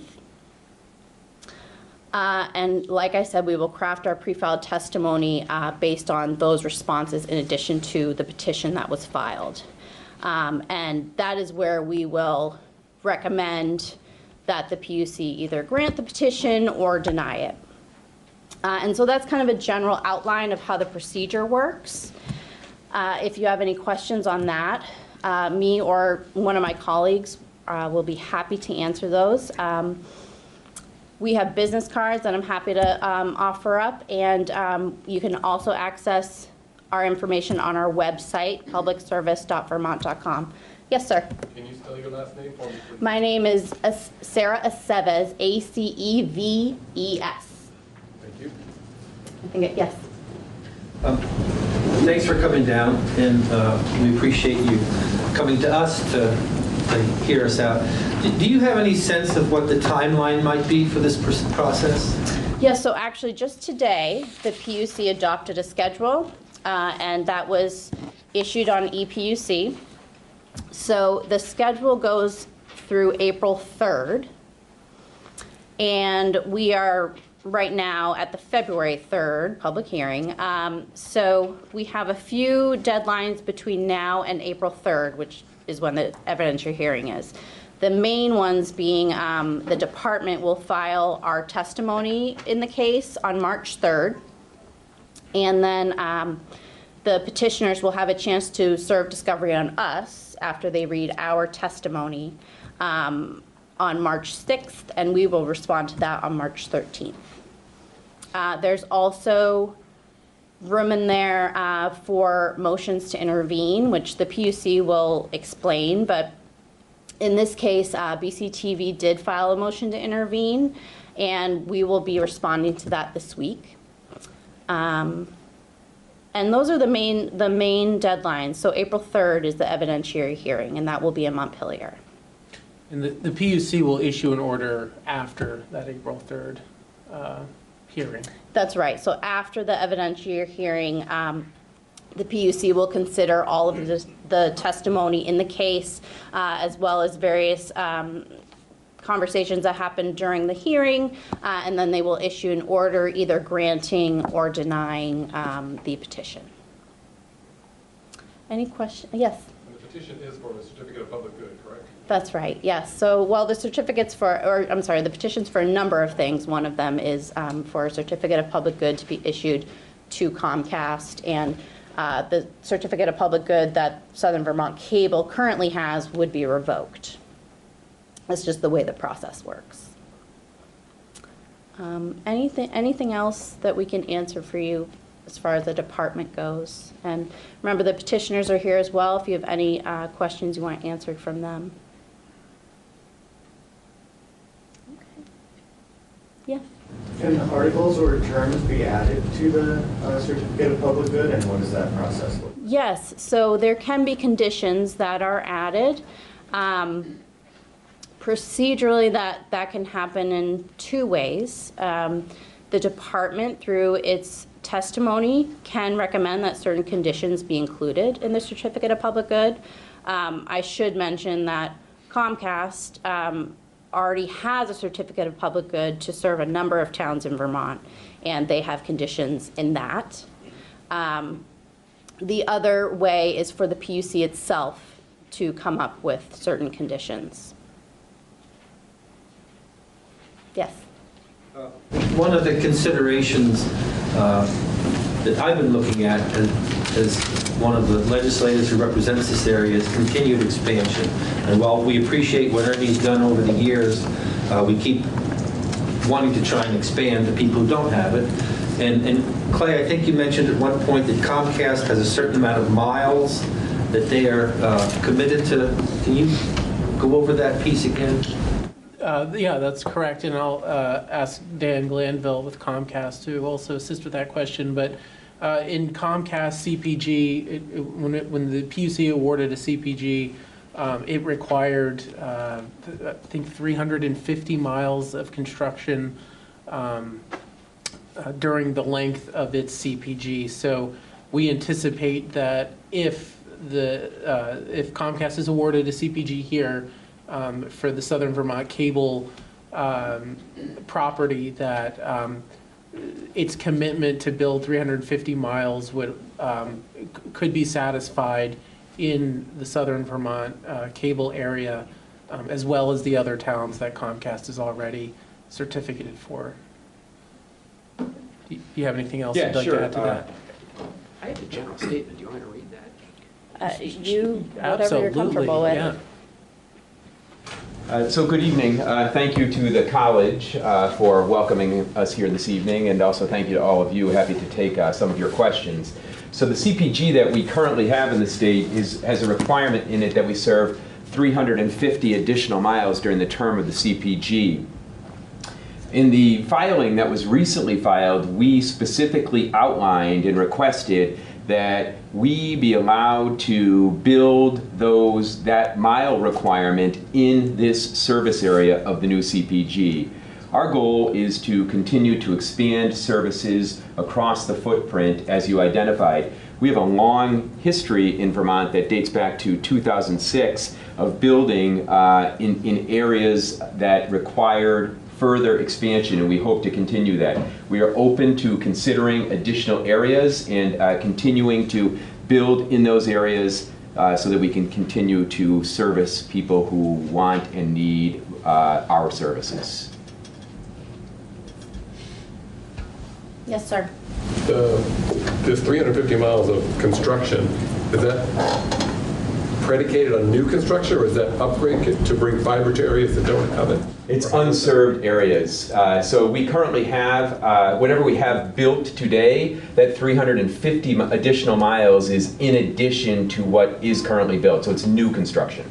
So it's no guarantee of any upgrade to fiber or upgrade of existing networks? Well, I think the thing that we have done across our footprint throughout our tenure here in Vermont, across New England and across the country, is to continue to invest multi-millions and billions of dollars into our network with the expansion of fiber in that network, and so that we can continue to provide additional and upgraded services. And I'll give an example of that. For instance, I live in Western Massachusetts, and when I started in the industry in 1998, our high-speed internet product was 1.5 megabits down.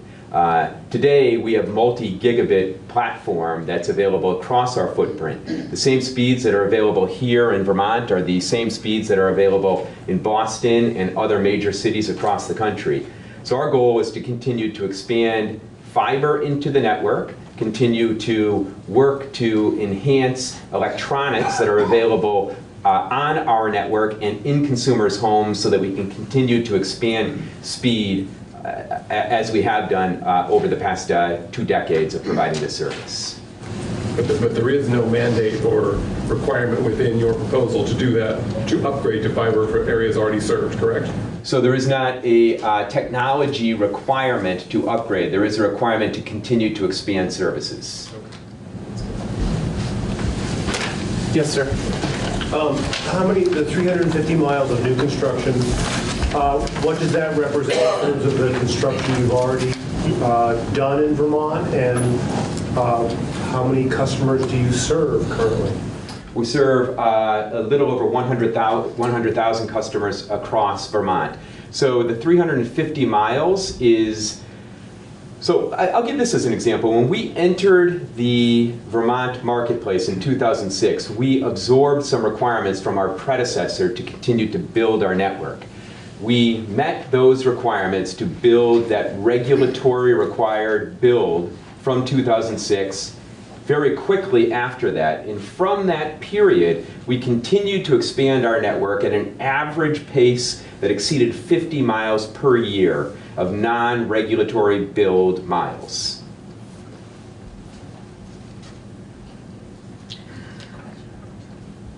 Yes, ma'am. Hi, I'm with BCTV, and we did submit a motion to intervene. I was just looking at the schedule. Would the deadline for our pre-filed testimony be March 3rd? You will likely have a different schedule adopted by the PUC, since we have this one set with the department already.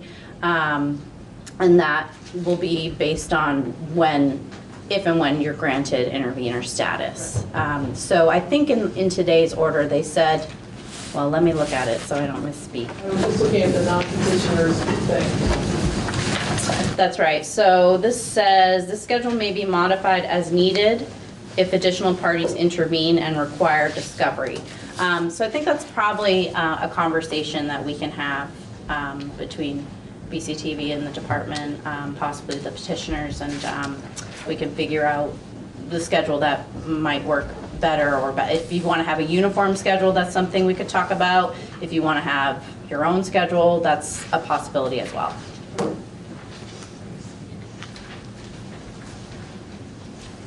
Other questions? Yes, sir.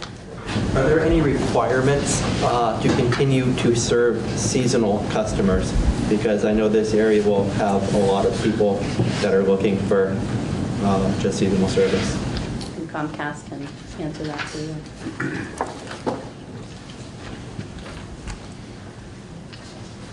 We have a long established seasonal program across our footprint here in New England, as well as across the country.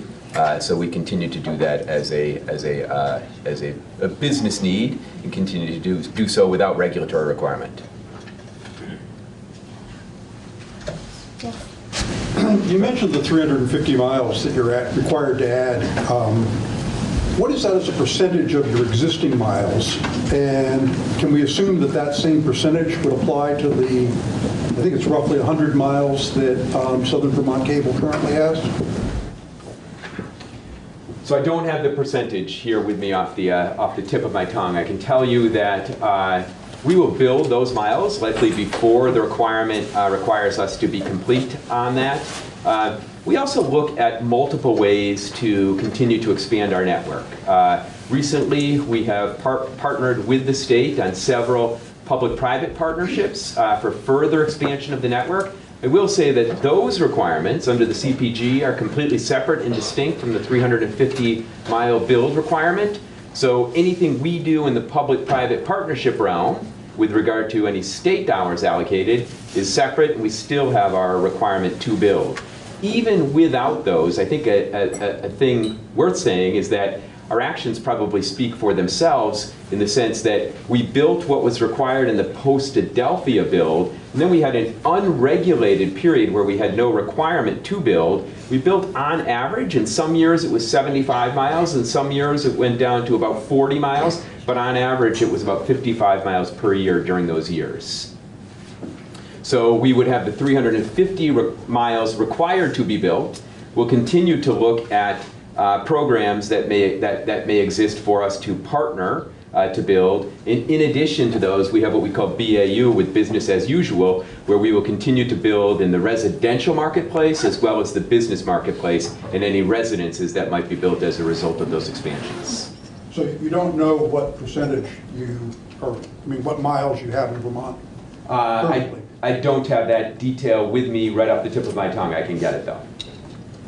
This 350 miles without knowing how it relates to your existing installed base, quite frankly, is not really a relevant number.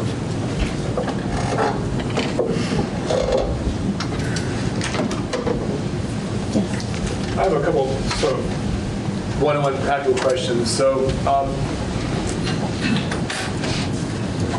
if this happens and I just want internet service, no TV, and I want television, can I get that at a reasonable price? Yes. Right answer. Good. And my email service is with SV Cable.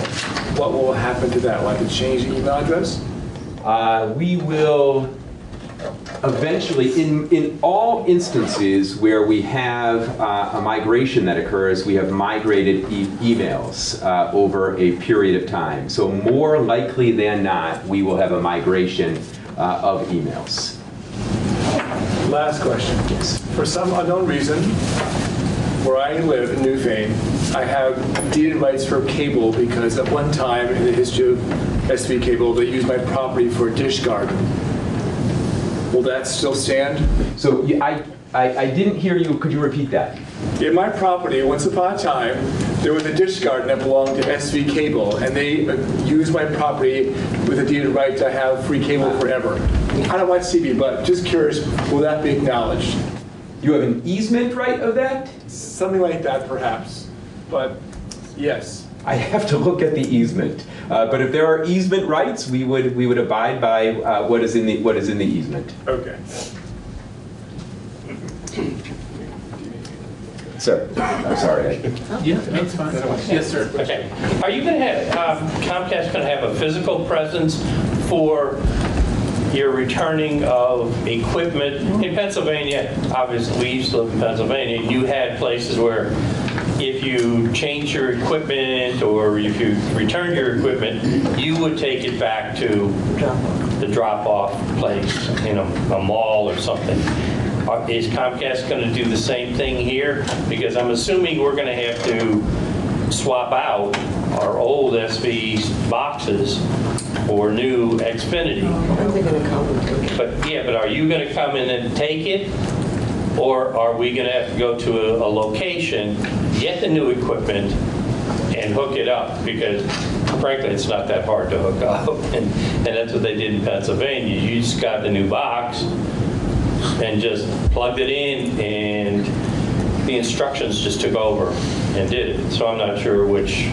Yeah, so we will have a team of people that are physically present during the migration to ensure that it is as white glove an experience as possible so that that transaction can take place. One of the things that exists with regard to some of the service is that video traditionally is a very forgiving service with regard to what they call signal loss or anything of the like. And one of the things that we like to ensure, and I'm sure Ernie as well likes to ensure that, is when we do that transition, we have to ensure that signal loss is at a minimum. A, to adhere to FCC standards, and B, signal loss can result in sometimes a less than favorable experience to customers. So our goal is to have people in the facility to ensure that any signal loss or cable leakage that exists can be corrected with the installation of any new equipment that would be required. And we will do so in the neighborhood by neighborhood, directly involved with customers. So you'll go through it like for Amazon Prime. Will you test like Amazon Prime or Hulu or something to see if there is a signal loss? Or will you just in general hook up to the house modem, I'll call it, and see if there is a signal loss at that point? So our technicians will have meters with them that will enable them to properly hook up the device to determine if there is any signal leakage that they can correct.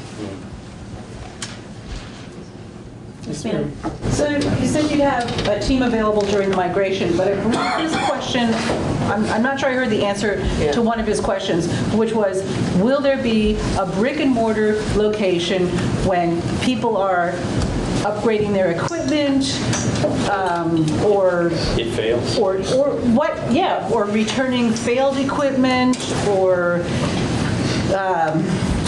whatever. Is there going to be a brick and mortar place to do this in Windham County? So at this time, right now, our plan is to be active with regard to being in the field for the migration that would take place. I will tell you that we have, as is filed in our comments in the proceeding, that we do have relationships with many entities that enable the drop-off of equipment should be returning of equipment take place. In addition to that, we have the ability for our technicians in the field for delivery of equipment. One thing we are actively looking at is that we have been expanding our Xfinity store presence across our footprint across the country. And one of the areas that we are primarily looking at right now is the greater Brattleboro area for an Xfinity store. I don't have anything definitive to tell you here this evening on that, but it is an area that we are actively looking at for the placement of a store. Sir. Speaking about Brattleboro, I looked at the rate structure in Brattleboro just a little while ago. Do you think that the rate structure will apply here as it does in Brattleboro, or are you going to stay with what Ernie's been set up? So we will migrate customers to an Xfinity experience. As a result of that, though, every customer that will be migrated will be able to qualify for new promotional pricing. Some of that is available for the bundle offers that are available, and after that, the price structure that exists for the Brattleboro area would be very similar. And I'll just quickly mention that these are questions that the departments has asked of the petitioners in our discovery questions. So we should have answers to, more in-depth answers to those, I hope, in a couple of weeks. Yes. Oh, I'm sorry. So I just want to make sure everyone has a chance. So Okay, you've yeah. been asking, waiting.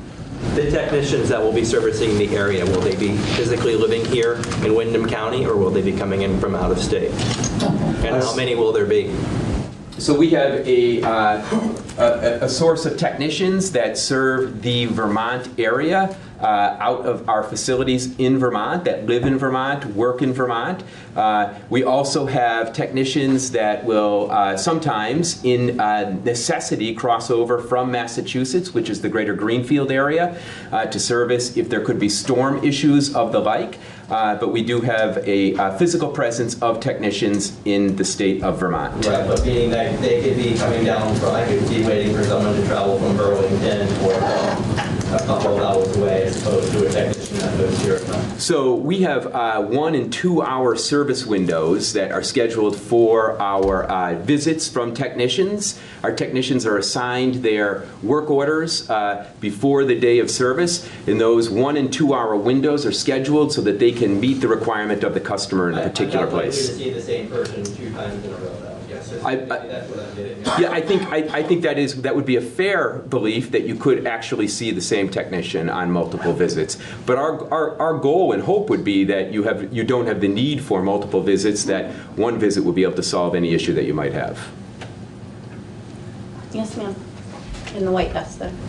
I have a question about the timeline.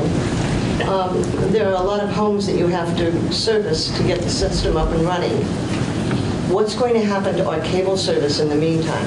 I mean, is suddenly Southern Vermont's going to be shut off, your people haven't come, and we have nothing?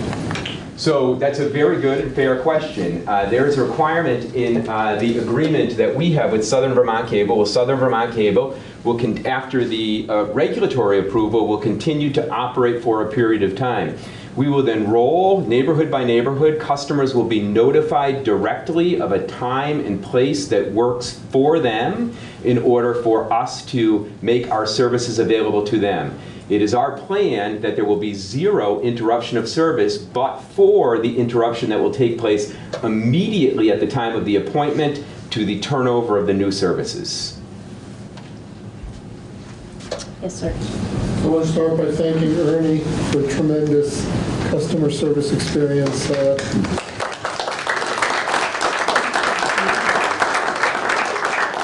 come to our house a number of times, literally during snowstorms. I mean, what can you say?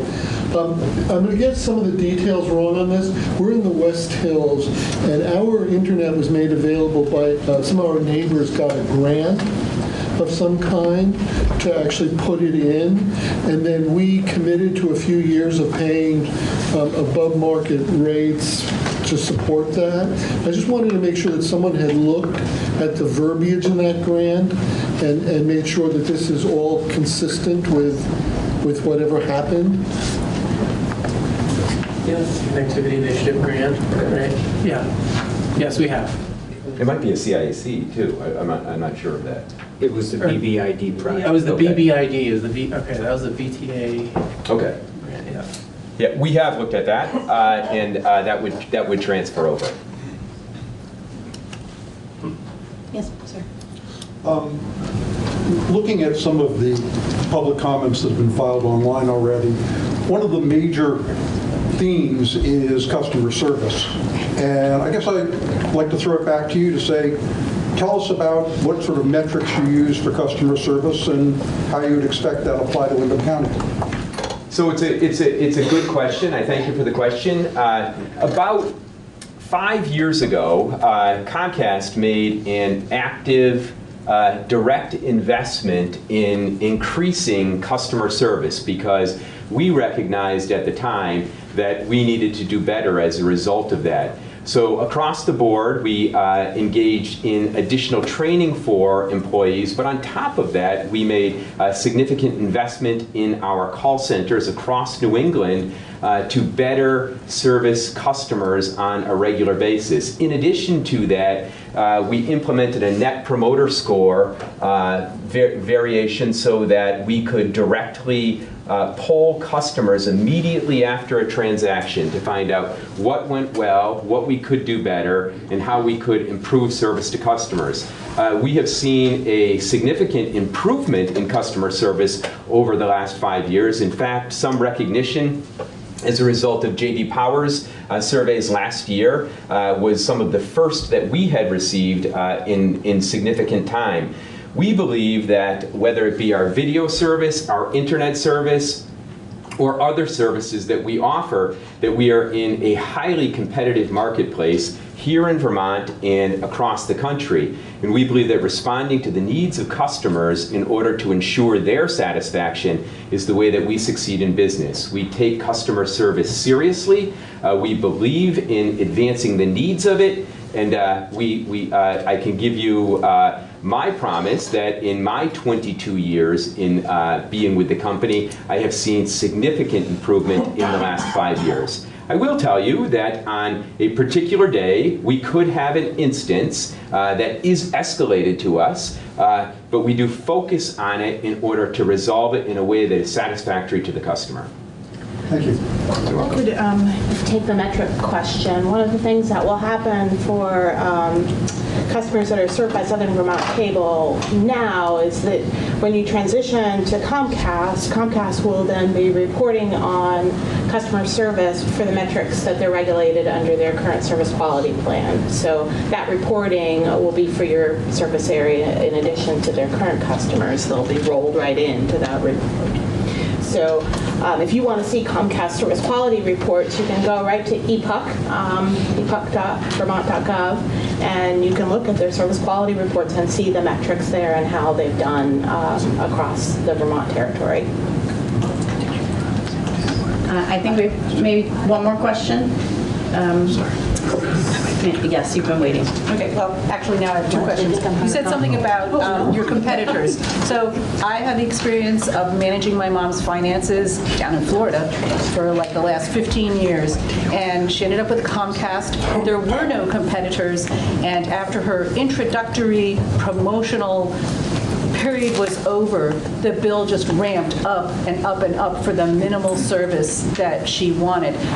Who are your competitors in this area, and what and the second part of the question is, what happens after you mentioned, we would have an opportunity to come in at a promotional rate, but those end, and then you get told, oh, the promotion is over. No, you can't go back on that because that was a promotion for new customers only. Watch your TV or your mail and see if any new promotions come up.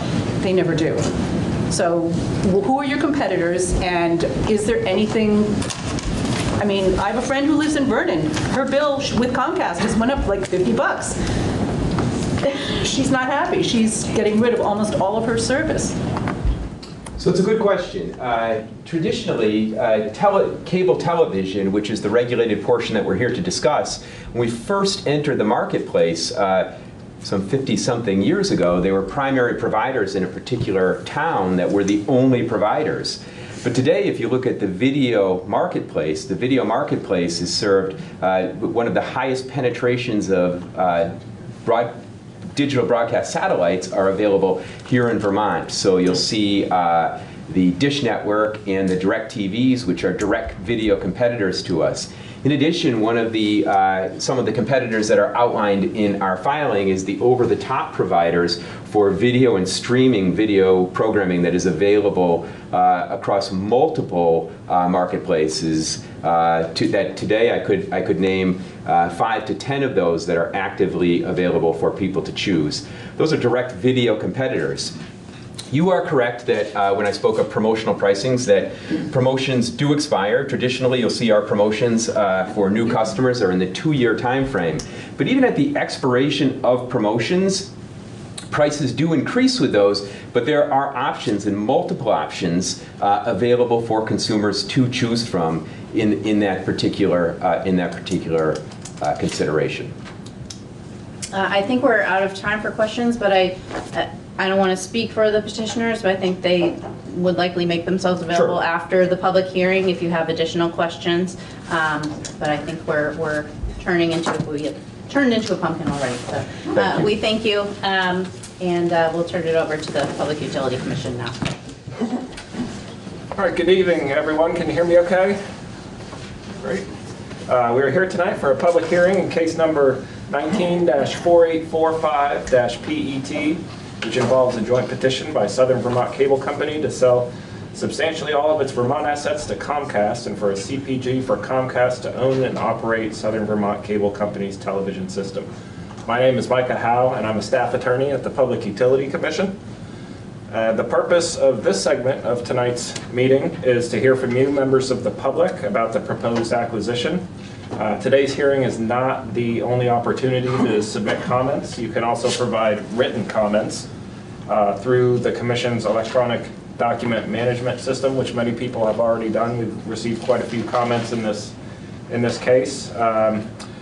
You can also submit comments by direct mail or email. Just be sure to reference the case number 19-4845-PET when submitting your comments.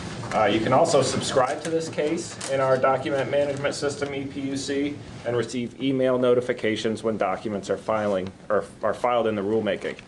I have placed up. Yes, sir. It's hard to hear. Do you have a mic or something? I don't have one. I'll try. I'll yell louder. Are there some here? Oh, okay.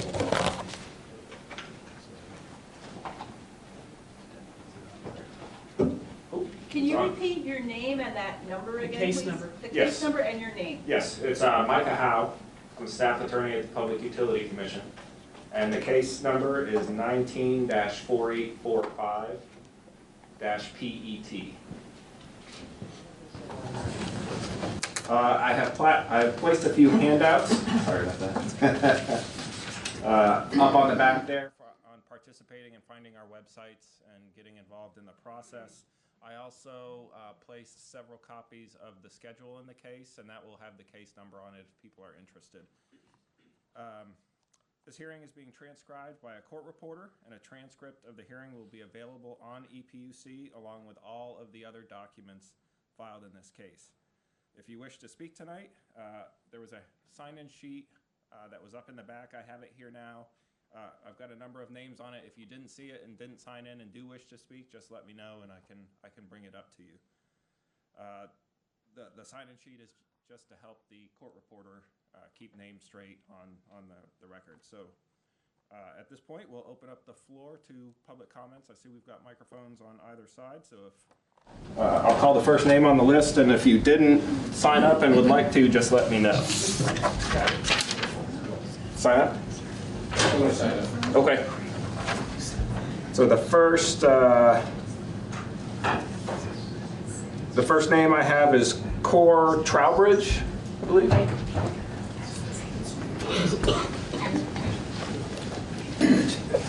Can you hear me? I can hear you. Okay, great.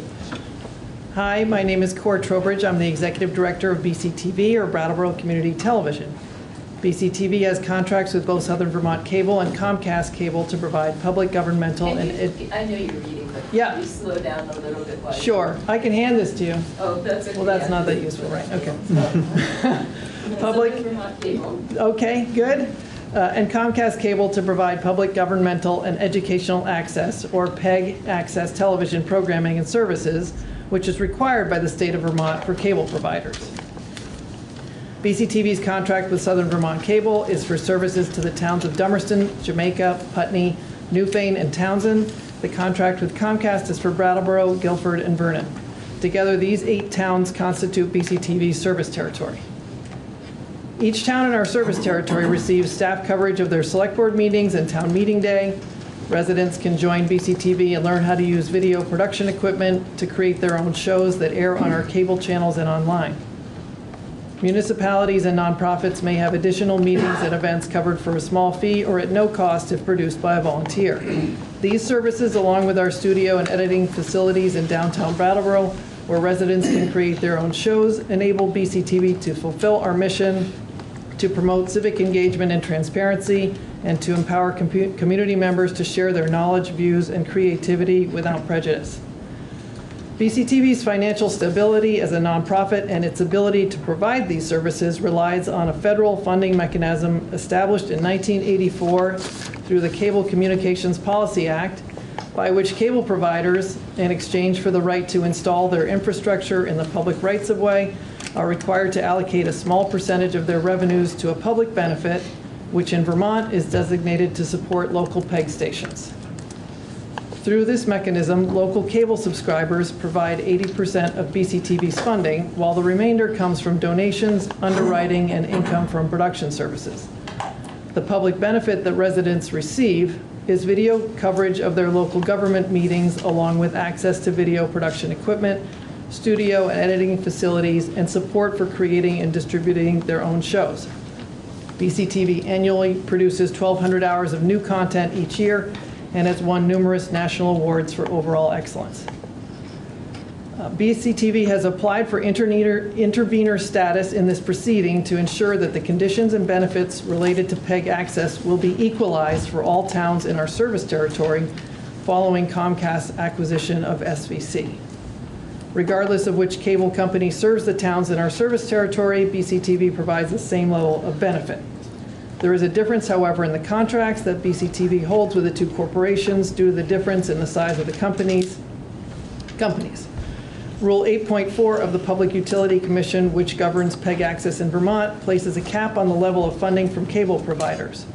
Most of the contracts between cable providers and PEG stations like BCTV provide for funding at the cap level, which is 5% of gross revenues for operating funds plus less than 1% for capital expenses. There's an exception in Rule 8 for small cable systems with gross receipts from cable services of $2 million or less, and for this reason, our contract with Southern Vermont Cable stipulates a lower level of funding. So we would be seeking to equalize the funding level once all of the towns are served by the same provider. In addition, there are benefits that Comcast customers are entitled to receive through its CPG that should be available to Southern Vermont Cable customers following the acquisition. Most notably, access to PEG programming via the Interactive Program Guide. In 2 weeks, Comcast will move BCTV's channel numbers from Channel 8, our public channel, and Channel 10, our government and education channel, to a PEG territory higher up on the channel lineup with new numbers of 1075 and 1085. You heard it here, folks. First, the move is the result of a new condition in Comcast's recent CPG requiring that information about PEG programming be made available on the Interactive Program Guide, as it is for all other channels. As a result, customers will be able to search for and record BCTV's programs using their remote, just as they're currently able to do for all other channels.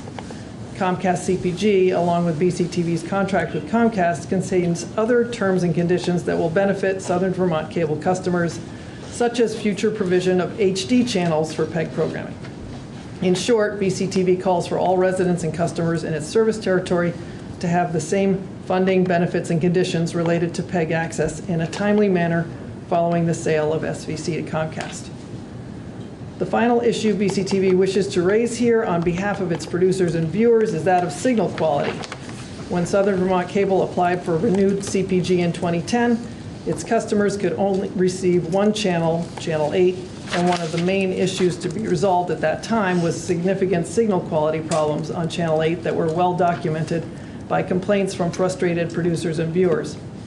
After the CPG renewal process, which addressed this issue and mandated provision of Channel 10, Southern Vermont Cable changed the way it receives BCTV signal from Comcast, with the result that picture and sound quality improved to a satisfactory level.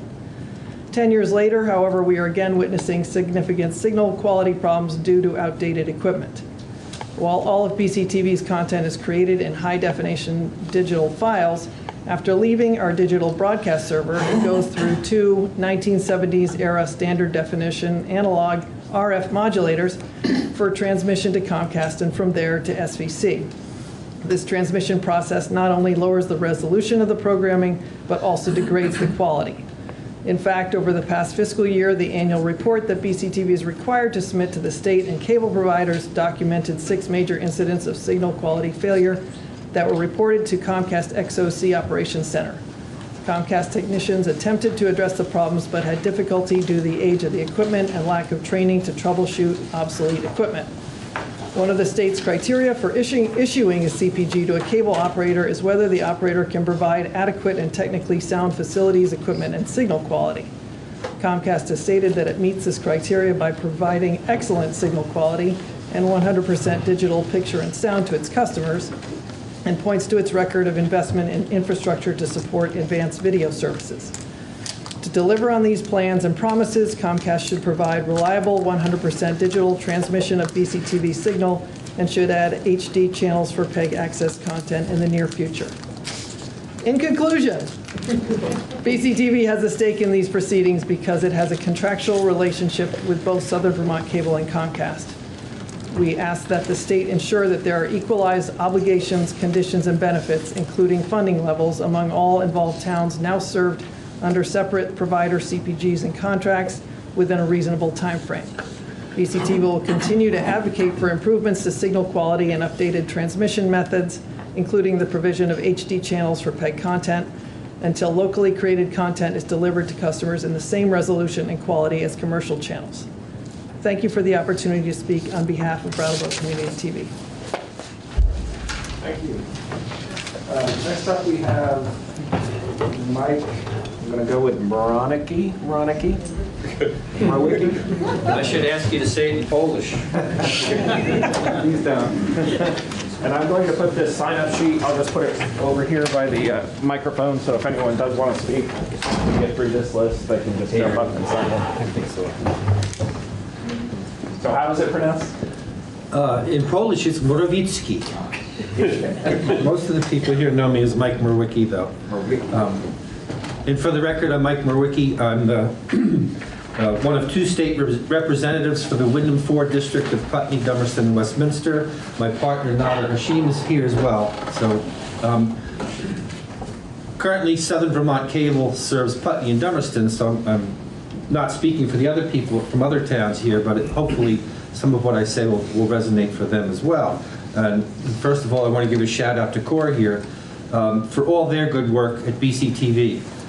They not only help people get to meetings that they wouldn't otherwise, whether it's a select board meeting, a school board meeting, or local events, but they help bring the work of the legislature closer to home. And being 100 miles away from Montpelier, it's not easy for people to get there. So thank you, Core, and I hope we can help maintain all that BCTV does for our community here.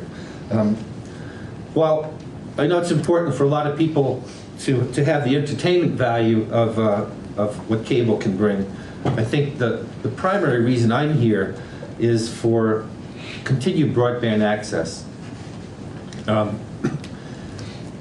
Almost 100 years ago, Vermont went through the process of being electrified because we realized that to join the rest of the world, we needed electricity. And I think similarly, broadband access is what will continue to connect us to the world and help bring Vermont to a place that the rest of the world enjoys right now.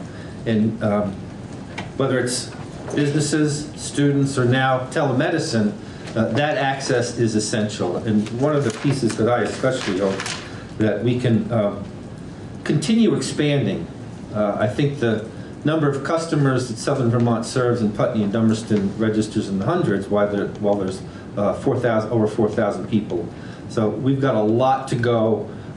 If we want equal opportunity for all, we've got a ways to go, and I'm hoping that Comcast, out of that 350-mile allocation, can continue to expand in this area for those reasons that I stated, to bring the world here and to help make Vermont a more friendly place for those who want to stay and for those we want to attract here. The other consideration that I hope we can help set some benchmarks, and I appreciate what was said over here, is Ernie and his crew have always been right there on the job when someone's had a problem. And it's wasn't in common sight to see Ernie himself up on the ladder, hooking your house up or trying to fix something. And don't know that we expect that personal amount of service, but I think we do hope for the level of service to continue. Because we're a rural area, we understand there's challenges here, but Ernie always met them. And I'm hoping that we can set some benchmarks for what kind of service we can expect in the future. I think that speaks to what I can say for right now. But again, I don't know that there are other options. We know that there is a challenge from Ernie leaving, so the fact that many of us have waited a long time to get any access, we appreciate that there's at least one option going forward. And moving forward, I also want to remind people that the state's well aware of the expansion needs right across the state, and that's why last year we passed a bill to start the planning process for local municipal utilities, such as EC5 up in Norwich. So stay tuned to that. That may be something that becomes a partnership that allows us to get to that last mile. I've worked for 3 governors now, and they've all promised we were going to have broadband to the last mile, and we're still waiting. So let's keep pushing. Thanks. Thank you. Next up, I have Claudia Teachman Blocker.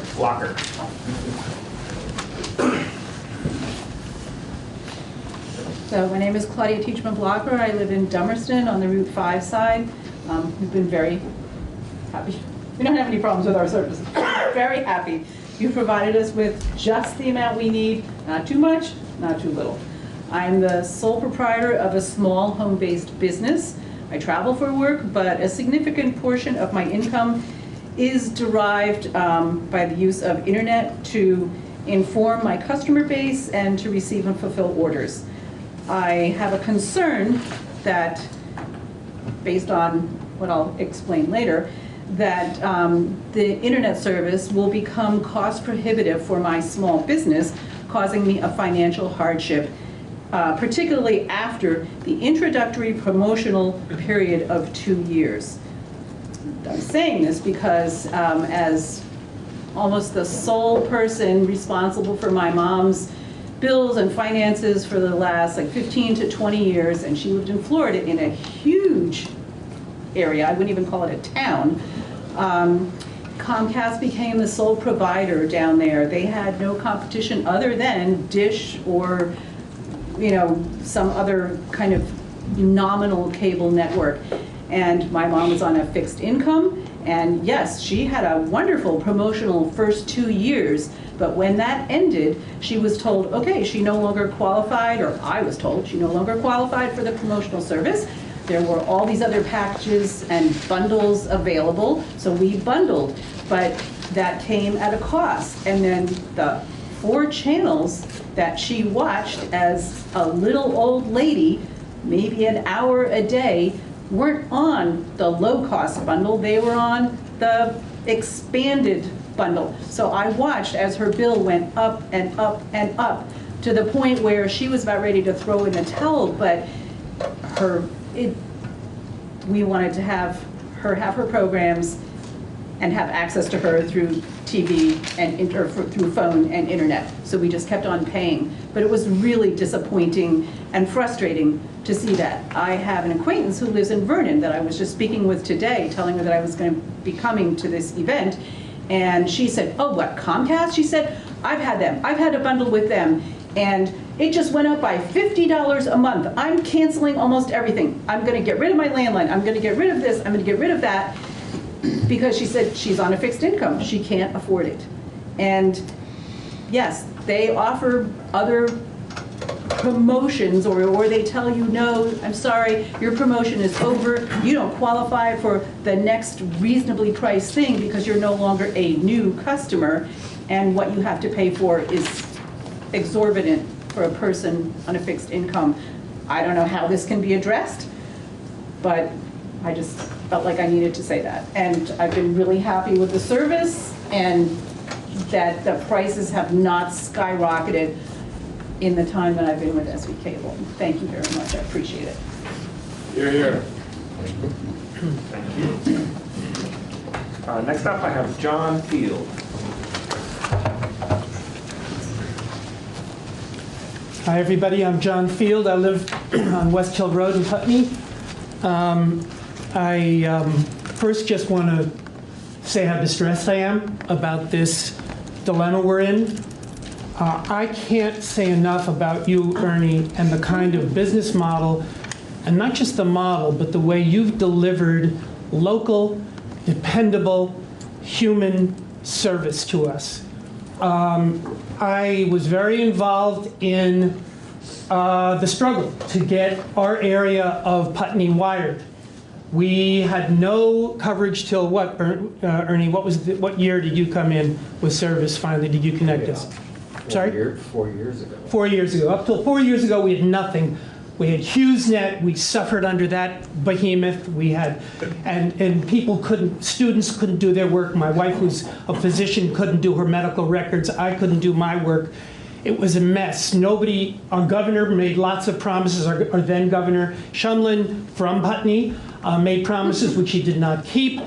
The only person who came up to the bat was Ernie and his company. I echo what other people have said about how Ernie will answer the phone sometimes, will come out on the truck when someone snapped my fiber cable. Ernie and somebody else came out and worked for about 5 hours in the cold fixing it. I'm speaking today out of real desperation because what we have is a David and Goliath situation. Only in this case, David is going to be, Ernie totally deserves to sell out, have a retirement or whatever he's going to do next. He's earned it in spades. And this is not to say anything about him not deserving that because he certainly does it. I've never seen such a finely run company. On the other hand, the Goliath in the room, represented by Mr. Glanville and others, what many people don't know, I just checked the stats today. The landscape here is that Vermont, I took this right off the net, Vermont is served by 11 cable television companies, including the two largest, Comcast and Charter, which together have more than 90% of the market. Not what Mr. Glanville said, a highly competitive marketplace. And if you dive deeper into the weeds, you'll see that Charter and Comcast have had a very symbiotic, collaborative, merger-like type of relationship. So I'm not even exactly sure whether they're competitors. You might remember in 2015, Comcast tried to buy Time Warner Cable, which would have been a disaster. Check the public record on what kind of comments were made about the horrors of services, some of the things that Claudia mentioned and other people have mentioned on the written record, leading to the denial, thankfully, of that. It would have been a horrific merger. But in that merger, interestingly, Charter and Comcast were very palsy-walsy in terms of a deal they were going to make it look like this was still, they weren't going to, dominate the marketplace. I want to say that while Mr. Glanville talked about the 350 miles, he didn't tell you that his company sued the state of Vermont and the PUC, the Public Utility Commission, twice, not once, but twice. Why? Reading from the newscast, the news release, September 1st, 2017. Comcast has sued the state of Vermont to try to avoid a requirement to build 550 miles of new cable lines. Comcast's lawsuit against the Vermont PUC was filed Monday in U.S. District Court in Vermont and challenges several provisions in the cable company's new 11-year permit to offer services in the state. One of the conditions in the permit says that Comcast shall construct no less than 550 miles of line extensions into uncabled areas during the 11-year term. Comcast would rather not do that. Mr. Glanville didn't tell you that. Yes, 350 miles, I'm guessing there was a settlement in that case, and they settled with the 350. But they were suing Vermonters to try to not do any of it. But then again, in February 2018, cable television giant Comcast is suing the Vermont Public Utility Commission over the panel's decision to require the company to expand its network and step up support for community access TV if it wants to continue doing business in Vermont. A key issue in the services Comcast must provide to local community access systems that carry municipal government and school board meetings, as Mike acknowledged Core for doing, a key issue is to do with that. The 26 community access systems have been pushing against resistance by Comcast for high-def video, greater ability to operate from remote locations and inclusion in the interactive program guides that Comcast customers can use to decide what to watch. The PUC, formerly known as the Public Service Board, in January issued a new 11-year permit for Comcast. In July, the panel rejected the company's request to drop some of the conditions attached to the permit. In a lawsuit filed Monday in U.S. District Court in Burlington, Comcast argued that the PUC, quote, exceeded its authority under federal and Vermont law by imposing numerous conditions on Comcast's continued cable operations in the state. I'm assuming there was a settlement in that. I don't know how that spun out. I want to remind people that aside from its unsuccessful attempt to totally dominate the market in 2015 by taking over Time Warner Cable, which was stopped, I read recently tonight or earlier today that according to Consumer Reports, Comcast CEO and scion Brian Roberts has already admitted there is no real competition in the cable marketplace thanks to decade-old monopolies. That's the CEO of Comcast. Finally, I pulled up something which is was gobbledygook to me, but which the suits and the lawyers in the room know of, 2466C, which is from the PUC's and I guess the state of Vermont's operating laws, Internet Service Network Management, Attorney General Review and Disclosure. And I'm just hoping, although I don't have a solution as what to do instead of Comcast taking over Ernie's wonderful business, I want it noted that here in this 2466C, the Attorney General shall review the network management practices of internet service providers in Vermont, and to the extent possible, make a determination as to whether the provider's broadband internet access service complies with the open internet rules contained in the FCC's 2015 Open Internet Order, and then there's a lot of numbers, but I'll say it for the record, protecting and promoting the open internet. Docket number 1428, report and order on remand, declaratory ruling on order 30 FCC RCD 5601. And the Attorney General shall disclose his or her findings under this section on a publicly available, easily accessible website maintained by his or her office. I hope that the Attorney General will make that available in terms of many of the written complaints that have come in to Comcast. And I will end just on this very recent report from, it was actually a Comcast-owned station that I got this from, a local NBC affiliate. December 6, 2019. Our Senator, Bernie Sanders, unveiled a plan on Friday, this is reported December 6, just a little more than a month ago, to expand broadband internet access as part of a push to boost the economy and reduce corporate power over Americans in his high-speed Internet for All proposal. He calls for the internet to be regulated like a public utility.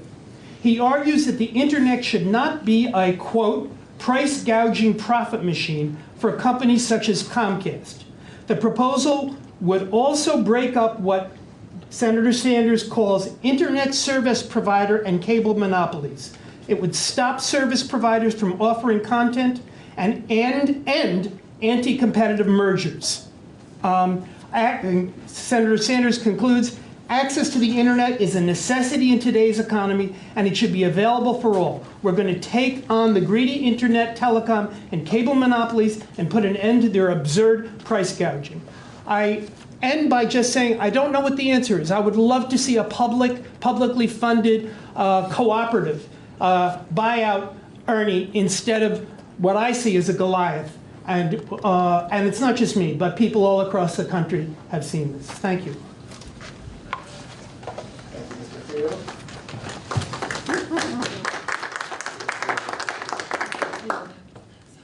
Next up, I have a Neil Pelsu as a maybe. Yeah, we'll make it a definite.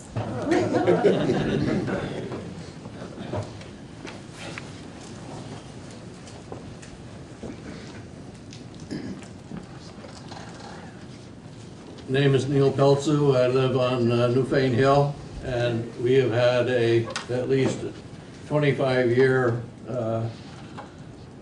working relationship with Southern Vermont Cable, because right at the present time and up until it is no longer Southern Vermont Cable, their head station and several dishes and a tower, receiving tower, are on our property.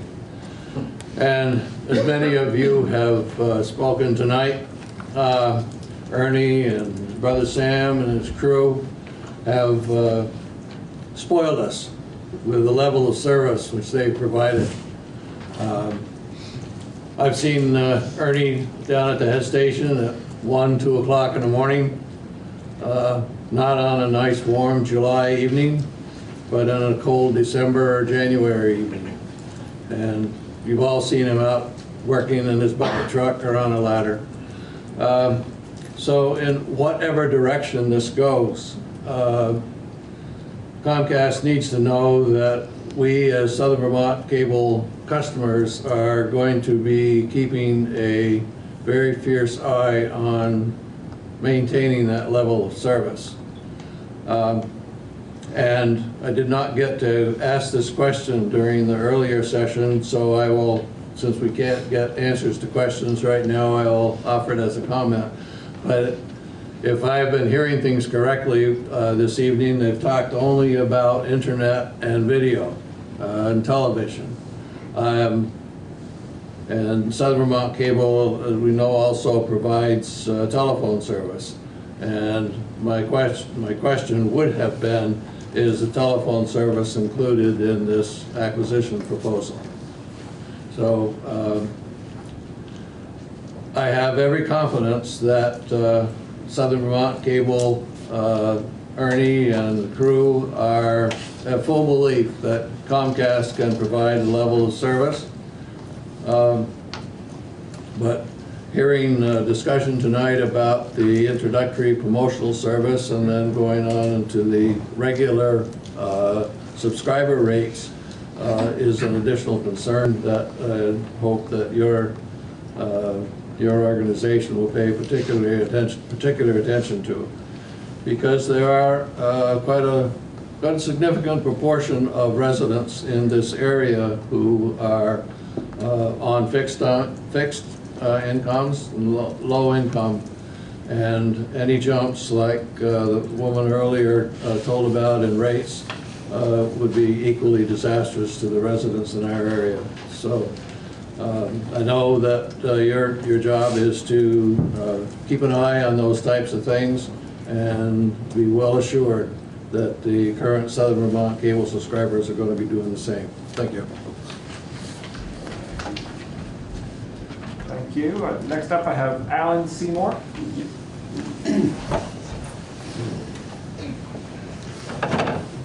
I live down on Route 5 here in Dummerston, and I've been a customer of Ernie's for a long time. I've kind of pushed him along a little bit at times because I had quite a business of producing video things for the car business, and I relied on communications and video transmission quite a lot. Ernie always came through. I think the question I asked earlier about whether or not the rates in Dummerston or in our area would be the same as they are in Brattleboro is kind of one that not many people have taken on to, but if you think Ernie's rates have been, I would say, a little higher than Brattleboro's, and I would expect that maybe when this happens, we'd come down to the Brattleboro rate structure, and I would hope that there's some way that we could guarantee that, because that would answer a lot of the questions about the promotions. I looked at it tonight just before I came up here, and I checked to see what the prices were in Brattleboro, and they're somewhat less than what Ernie's had to charge. So I'm just wondering if we can be assured that that will equalize. Thank you.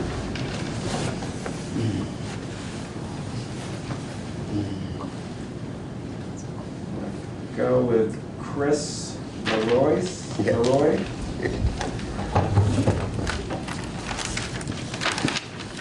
Close. Yeah, actually you were really close, yeah. My name is Chris Lenoir.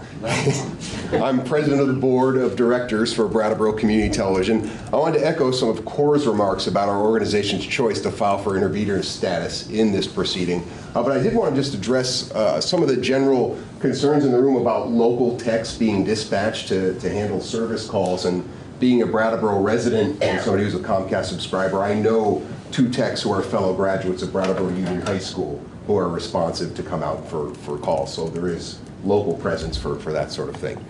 Back to the formal remarks about our decision to file for intervenor status in this proceeding. The decision to do so had the unanimous support of BCTV's board. I want to point out a lot of them live in these service areas that are going to be impacted by the sale of Southern Vermont Cable to Comcast. And as Cor stated, our primary goal is to ensure that we provide the best resource possible for people in our coverage areas. The media landscape in Southern Vermont is without a broadcast television outlet to report on what's happening with local select boards, school boards, and other municipal entities, which, as Representative Murwicki pointed out, makes BCTV a critical resource for government transparency and citizen engagement in the democratic process. Indeed, we have been told by members of the local print, radio, and digital media just how important our coverage is for them to effectively do their jobs at times. BCTV has enjoyed a wonderful relationship with Southern Vermont Cable. We wish their leadership the best with future endeavors. Our preliminary conversations with Comcast about the impact of this acquisition leads us to believe that we will be able to continue to fulfill our mission to viewers in Putney, Dummerston, Newfane, Townsend, and Jamaica in the same and perhaps even better manner as we have over the years, and we look forward to working with Comcast to achieve this goal. Thank you.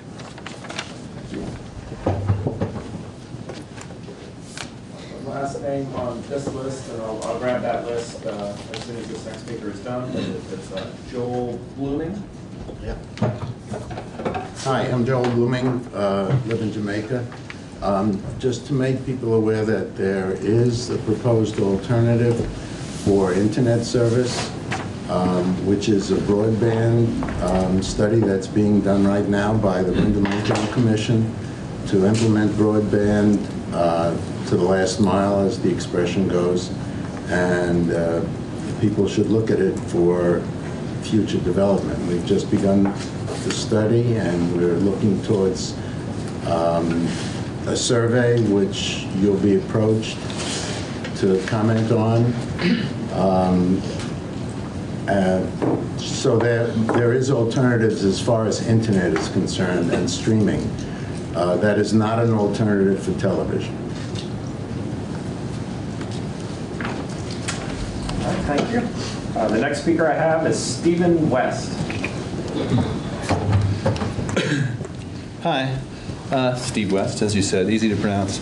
I live in Dummerston. Everybody said a lot of the things I wanted to say, so if I'll just congeal what's in my brain. I'm a computer repair guy. I've been working in the area 20 years now. I have never had a good experience with Comcast, ever. Great experiences. I'm a Southern Vermont Cable customer right now. Grateful for that.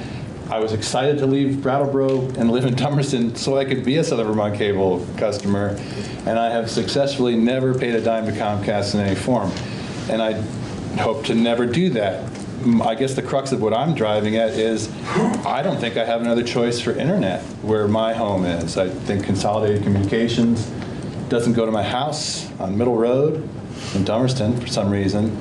Comcast is, and then dishes, I suppose, which I never wanted to do. So I guess I'm curious about the monopolistic implications of this, and I don't know enough about the law, et cetera, to even speak to it. But I'm kind of over a barrel, and as a guy who fixes computers and needs internet, and I haven't watched TV since the middle 80s, with the exception of BCTV, great local community building. I used to be on the board.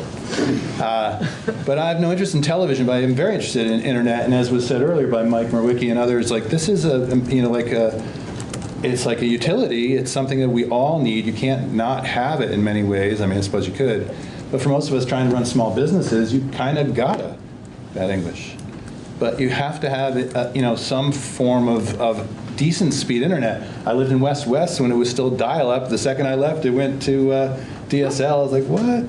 So I'm chasing this to try to stay current, try to have my own business and run my business and be able to help other people.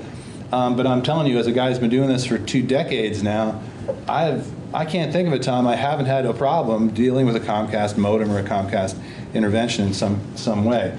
So that all said, my hope is that we just have options, and if this is the way it's going to have to go down, which I'll either do without internet or move, because I'm just not going to do business with Comcast. I'm sorry, it's just where I'm at. I know too much, I hope it goes well for everybody else who does do business with them. But, and again, no slam on Ernie, well deserved. I mean, as you've heard said here many times, this is why we love Vermont. This is why we love small business. This is why we support one another, because you show up, you have a first name. We're all calling him Ernie, for God's sake. We're not calling him Mr. Comcast, or, you know.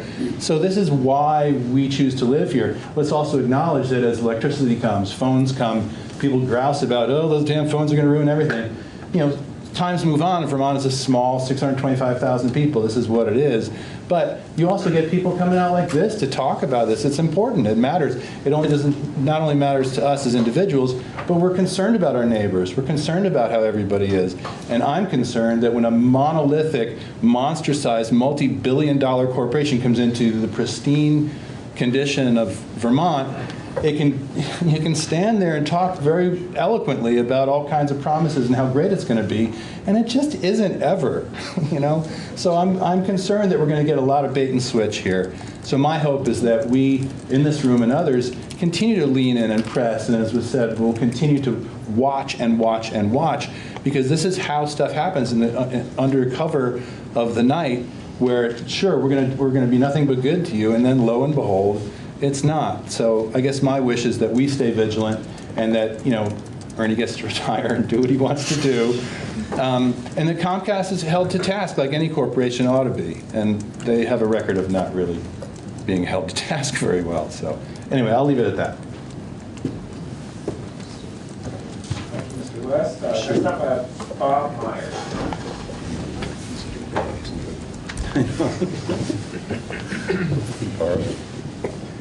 Hi, I'm Bob Meyer. I live in Putney, about a mile through the woods from Mike. And I hate to say it, sound redundant, but geez, Ernie, thanks for everything. My concerns with Comcast are the delusion that there are alternatives to doing streaming from satellites. You obviously have not done any research into the signals capability in the valleys that we have here. I've had Dish and a few other providers out there. They can't come close to getting any kind of a signal anywhere. So that is not a viable option. That is a lie. Or you did not do due diligence, which would not surprise me. I'd also like to make the comment that many years ago, I was one of the founders of BCTV, and we had to fight regularly with the Public Service Board and Time Warner at the time to get them to do anything, even to be held to their contracts.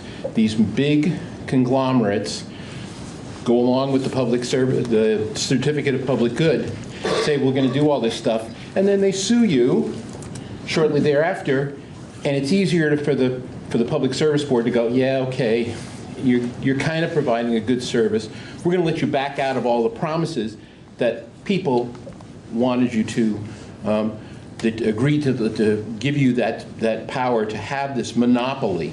And it is a monopoly. And that's something that people have to remember. It is not a business. It is a monopoly. A business is a competitive venture. And Ernie, if I could wave the magic wand and get you to do something else, I want you to be able to retire too. I have to agree with everybody here. I have never seen such good service and the quality. Also admitting when, oops, that was our mistake. Everybody does that, but not the companies like Comcast. I'd also like to note that on the internet there's this wonderful little site called the Downtime Detector, and Comcast is regularly up at the top for the most complaints from everybody all across the country, and particularly in the Northeast. When you're that big, you have a problem at your main junction point, you wipe out huge swaths of territory. And I've watched that. There was a major problem, I think about 2 weeks ago. A lot of issues with everybody was having problems with internet. Looked like it was focused in New York City. But in general, Comcast has never gotten out of the orange for most of New England. They have not resolved the problems that are there. And for a big corporation that's making billions of dollars, they should put a little more effort into it. I challenge the Public Service Board to hold them accountable to their certificate of public good. That is something that has never happened here. It's always been backed off. Sorry, you may have good intentions, but the track record isn't that good. And other than that, damn, Ernie. Thank you, Mr. Meyer. And the last name I have is Chris Olson.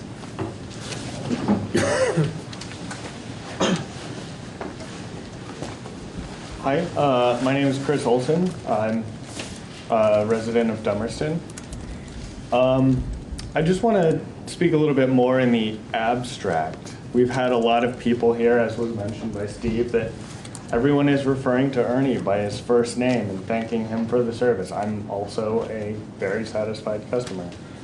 And in addition to just like an intense work ethic, I would say, there's a level of accountability that we have as people in a small community. We know that Ernie is the person that we complain to if we have a problem, and he doesn't want us complaining to him.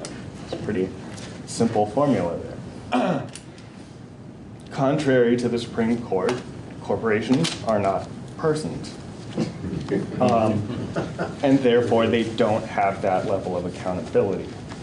So we are left, by that logic, to the principles of free market and competition to ensure that we get satisfactory service as customers and people exchanging goods and money. But as has also been discussed, in the absence of competition, we don't really have a free market.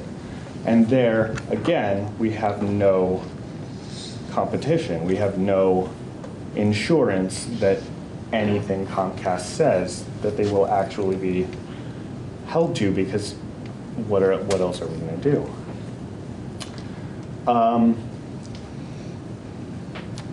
I just want to finish up by saying Joel Blooming mentioned there is currently a grant-funded study, feasibility study, business plan in the region.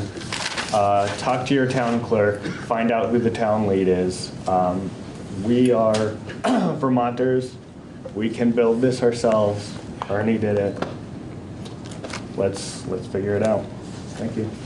Thank you. Did anyone else who did not get a chance to sign up want to speak before we go off the record? Yes.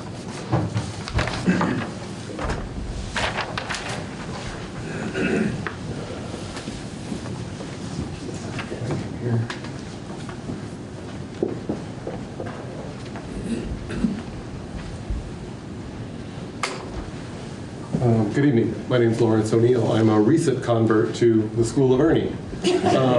About 18 months ago, I approached Ernie about building out cable for our road in Putney. We were surrounded by cable, but our road had none. We had 13 unserved homes. Through Ernie and the Bratt Development Corporation, we were able to get a grant from the state and get cable built out. The neighborhood is happy with the service. Ernie was out at 11 o'clock one night ensuring that we had service, so I understand about that. I don't think any of us here grudge him his retirement, and that is not, we are not here to fight you on that. My concerns are the articulated statements by Comcast, which they made on January 23rd, about the fact that they were raising rates for their internet customers in order to support programming packages and their new streaming network. So not because they're improving internet service, but to support other parts of their business by 3.6%. And through the wonders of the internet here at the college, we were able to just do the quick research. The introductory package for a mid-level internet speed is about $40 a month for 2 years. When that 2 years expires, that rate doubles. 1 year. Excuse me, 1 year. In 1 year, that rate doubles. So this going from an introductory rate to something not reasonable happens relatively quickly. I think with the PUC, and hopefully the public service department needs to ensure is that we have some sort of protection written into this public certificate of public good that can't be litigated out of, some sort of price protection. If they're going to be granted this CPG, there needs to be a price protection built into it. The other thing it needs to have is some sort of guarantee of customer service. If you get on the internet and look, that is the #1 complaint about Comcast is their customer service. Everything from rude operators on the phone to people not showing up to problems not being resolved in anywhere near a timely manner. So that needs to be something that needs to be included as a condition of the certificate of public good. They also, I believe, their 350-mile build-out commitment is sort of hedging on what the governor signed last June that Mike referred to. The governor signed a measure that was designed to expand our fiber network, not just build out to areas that are unserved, but also to expand fiber, high-speed fiber, to all of us. So we're not just on coaxial cable. And there are subsidies already provided to provide extensions into these areas by the state. I think we need to have a commitment from Comcast that they will honor that legislation that was signed by the state. That they will commit to a build out of not just coaxial cable that carries their television signal, but fiber for high-speed internet to support the modern economy that we have, that the governor hopes that we will build so we can bring more people here. Again, I understand this is not a hostile takeover. Ernie wants out of the business. He would like to be sitting under a palm tree somewhere with a golf club in one hand and a martini in the other, I'm sure. But I just see this because there will be a lack of local responsibility for all of our services. You know, we'll be calling, the gentleman said New England call centers. I always wonder about that when someone answers in a foreign country. Is that where you are really, New England? That is my comment at this point. Again, I think we have been spoiled, as has been articulated. Ernie has a good business model. He follows that model. He provides a quality service. I don't think it's something that we are not entitled to. We pay our rates. Obviously, he makes a profit, or he wouldn't have been in the business for 20 some odd years. So we're paying for what we get, but we get good service. I'm not sure we're going to be paying for what we get if we go with Comcast. Thank you. Any further comments before we adjourn? Can I add to my comment? Absolutely. Can you say your name again, please? I'm sorry. Alan Seymour. I kind of had a unique experience today because I have part of my job at the Brattleboro ski jump is to get the internet hooked up there. And of course, that's a Comcast connection. So I've kind of dealt on both sides of this, and I don't know if anybody else in this room has dealt with Comcast or has any service with them, so they might not understand what I'm talking about. But anyhow, we have to get this hooked up, and we have to call Comcast, and they come out. And I must say, today's experience was quite pleasant, and it's always been pleasant with them wherever I've had to deal with them. They come when they say they're going to come. The people that come to work and do the hookups are from Hinsdale or from Brattleboro or somewhere, and we talk about various things we all know together.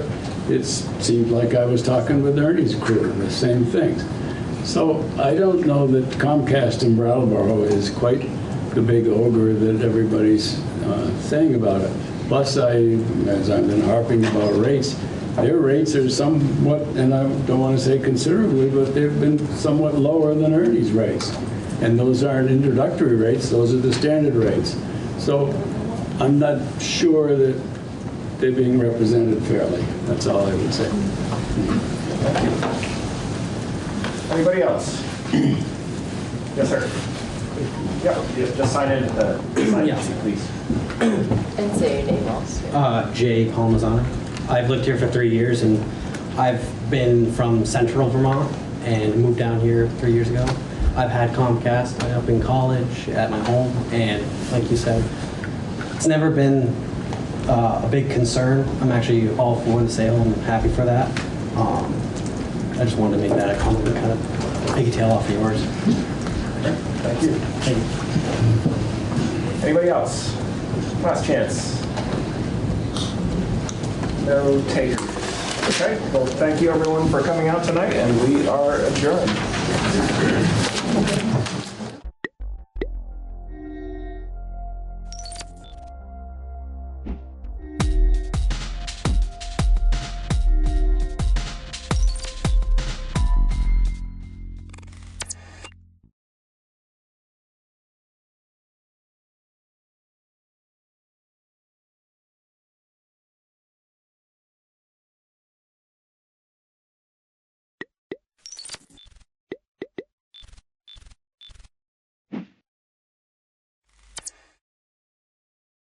So, Brattleboro Planning Commission, monthly meeting called to order, February 3rd, and it is 6 p.m. Are there any announcements? I have 2 announcements for you. Stephen Dodson, the Sustainability Coordinator, started today. Right. He is currently at the Energy Committee meeting, and he will be coming, he's going to stop up here afterwards. So. Okay, great.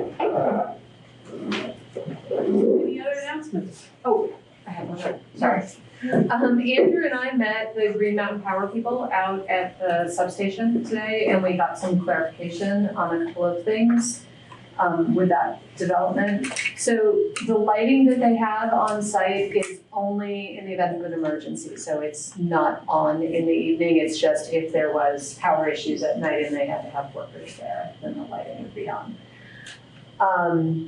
If it was on, is it pointed down and not, or is it just lighting up the whole site? It's not necessarily shielded. It's kind of, they're on a post, and so they are kind of They're down both pointing over the away site. from the house. They are? Yeah, Okay. they're both like angled. The house is back here. They're both like.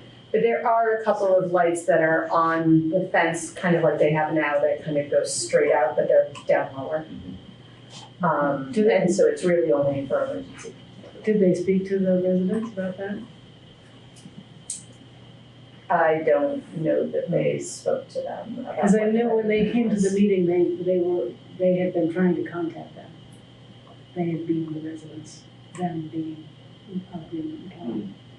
Yeah, I don't know if they have. That was one of those names. Is Ian filming right now? Mm-hmm. And so maybe they'll see this and. Well, we'll reach back out and just say. Yeah, we can reach out. I mean, they seem to know that the neighbors had wanted the temporary fence during construction, so I had assumed that they had had a conversation. Okay. Certainly, we should not be assuming anything. The erosion control at the 45-day plans, they don't necessarily put them on the plans, but they will be in compliance with the Vermont low risk handbook for erosion control. So there definitely will be erosion control measures during construction. Stormwater, it all flows to the north, which is kind of towards the Veterans Bridge, and there is a very wide kind of riparian vegetated buffer there. So they aren't proposing any treatment other than it'll run off the parking lot into that it's about 100 feet to the West River, and that is also, that's consistent actually with our regulations in that there's a little bit of impervious surface, but not enough to trigger stormwater. So they are thinking about it. Even when we were writing the letter, we knew that we had no teeth in the land use regulations because they're under 500 square feet of impervious.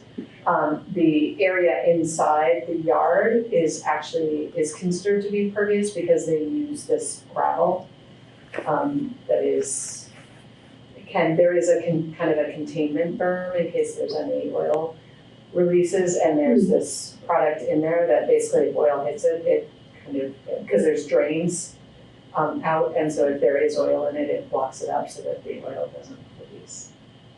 Then they have a protocol for coming and stopping that? Yes. And they actually did do testing at this site for pre-construction, and the soils were clean because they would have to manage them if they were taking soils off site. So they were clean. So that was good. And then the last piece of it was the landscaping on Putney Road. So there is some vegetation that's existing. It's pretty mature kind of bushes. It's not, it doesn't look like much at this time of year because it's deciduous. Tree-wise, there isn't room to plant trees because you need about 10 feet. There is some overhead lines, and then you hit a slope up to Putney Road. So we preferred what was there as an effective kind of screen, but we're not going to get any street trees on there. They seemed open to planting street trees, but the two issues were they need to, they would have had to take out the vegetation that exists there, the bushes, and they kind of need those because they need to prevent people from climbing the fence and over. So I think that if we pushed the street trees, they would have been willing, but with the overhead wires and the need to protect the fence and the area with a 10-foot clearance of this, it seems like what they have is okay. Everybody satisfied with it? Yeah. Never. I just wonder if, to get really entertain the thought of getting picky, if some evergreen shrubs, exist and could have been. I brought it up. We did. Yeah, we talked about it, because Then maybe the match adjacent that with- memorial there has dwarf or spruce, and it's an evergreen, and it doesn't grow that big. It's not like an arborvitae that will grow pretty tall and kind of stay. It's more like grows out than up. Yeah. So, but I did mention it. Yeah, you did mention it. Yeah. I mean, it borders on my getting picky. If we wanted an evergreen there, we could request it. Yeah, because if there's anything aesthetically to want to block, it's probably transformers and fences and barbed wire. Did we ask them about reducing the parking lot size and actually planting the edge a little more so it wouldn't go as... We did not ask them about that. Part of their construction is they're using a part of that parking lot to drop a temporary substation. So that current substation is not operational right now. It's totally powered down after the fire. They had to put in some additional transmission wires to kind of connect it and bypass it. But it's not operational at this point, so there'll be a temporary station there, which is on more towards the West River side of the parking lot. And then that will go away when the other one is. But no, we didn't talk about shrinking the size of it. I mean, I think that the equipment gets in there. We could follow up and ask them. It's just untidy. It's like, Yeah, create it's- the edges in a nicer way. Yeah. And when are they doing construction? Like, is this supposed to happen next summer or something? Yeah, so their timeline is they're hoping they'll have the certificate of public good by August, and then it'll be about 3 months construction, so they hope to be done by November. They'll go straight to construction. Yeah. Are we good? Oh, and were there then any updates to the designs? No. Okay. They will be submitting, so what you saw was just the 45-day advance notice. They will then submit the final package to the Public Service Board, and we will get another copy of that at that time. So if there's any changes, we'll see it. But they didn't talk about any changes that they have to today. Oh, okay.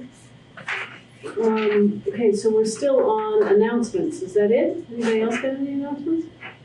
One more announcement. Yeah. Stephen walked in while we were talking about Green Mountain Power, so. Hi there. wanted to I've met some of introduce- you guys, but not all of you yet. Happy to be working for the town now. Welcome, Stephen. Yeah. Glad to have you here, finally. Okay, public comments. No comment? Nice job, guys. Can I give you a piece of paper and write your names down for the minutes? Yeah, we should. So it's 2 minutes late, so. If you want to, I'm still working on my computer, that's why I'm standing, I apologize. Okie dokie, no public comments. Okay, gotcha. Thanks for doing that. Approval of the minutes of January 6th, 2019. Did everybody get a chance to look at them, or you need it? All right, take a few minutes.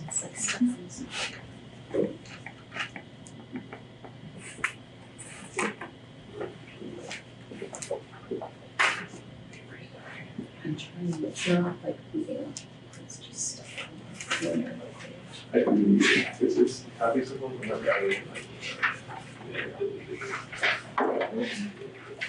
I have a question. My memory was that the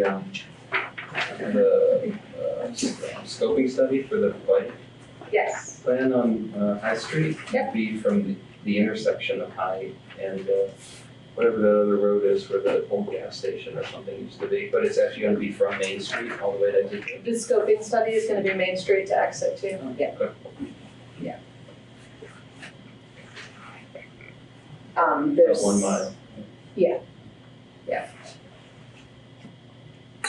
And we're working on a RFP for that.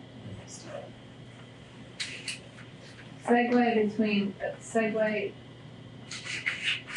just is SEGUA or something like that.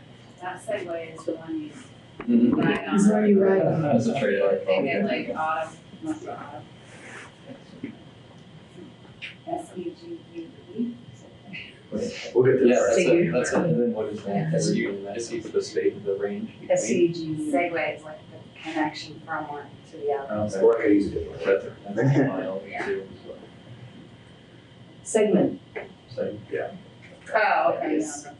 All right. That's like that.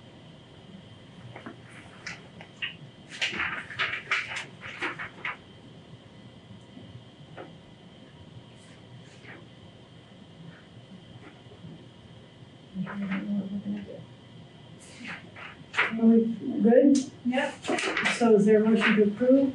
I'll make a motion to approve the minutes of January 6th. I'll second. All those in favor? Aye. Minutes are approved. Okey dokey. Discussion, land use regulation amendments. Yes. Over you. We had a very nice couple slides to show you to talk through this, but this is just. Well, can you put it down here and we can just peer at it? No, because it's not getting off the screen. Oh, stinker. Yeah, there was some updates today, it was kind of crazy.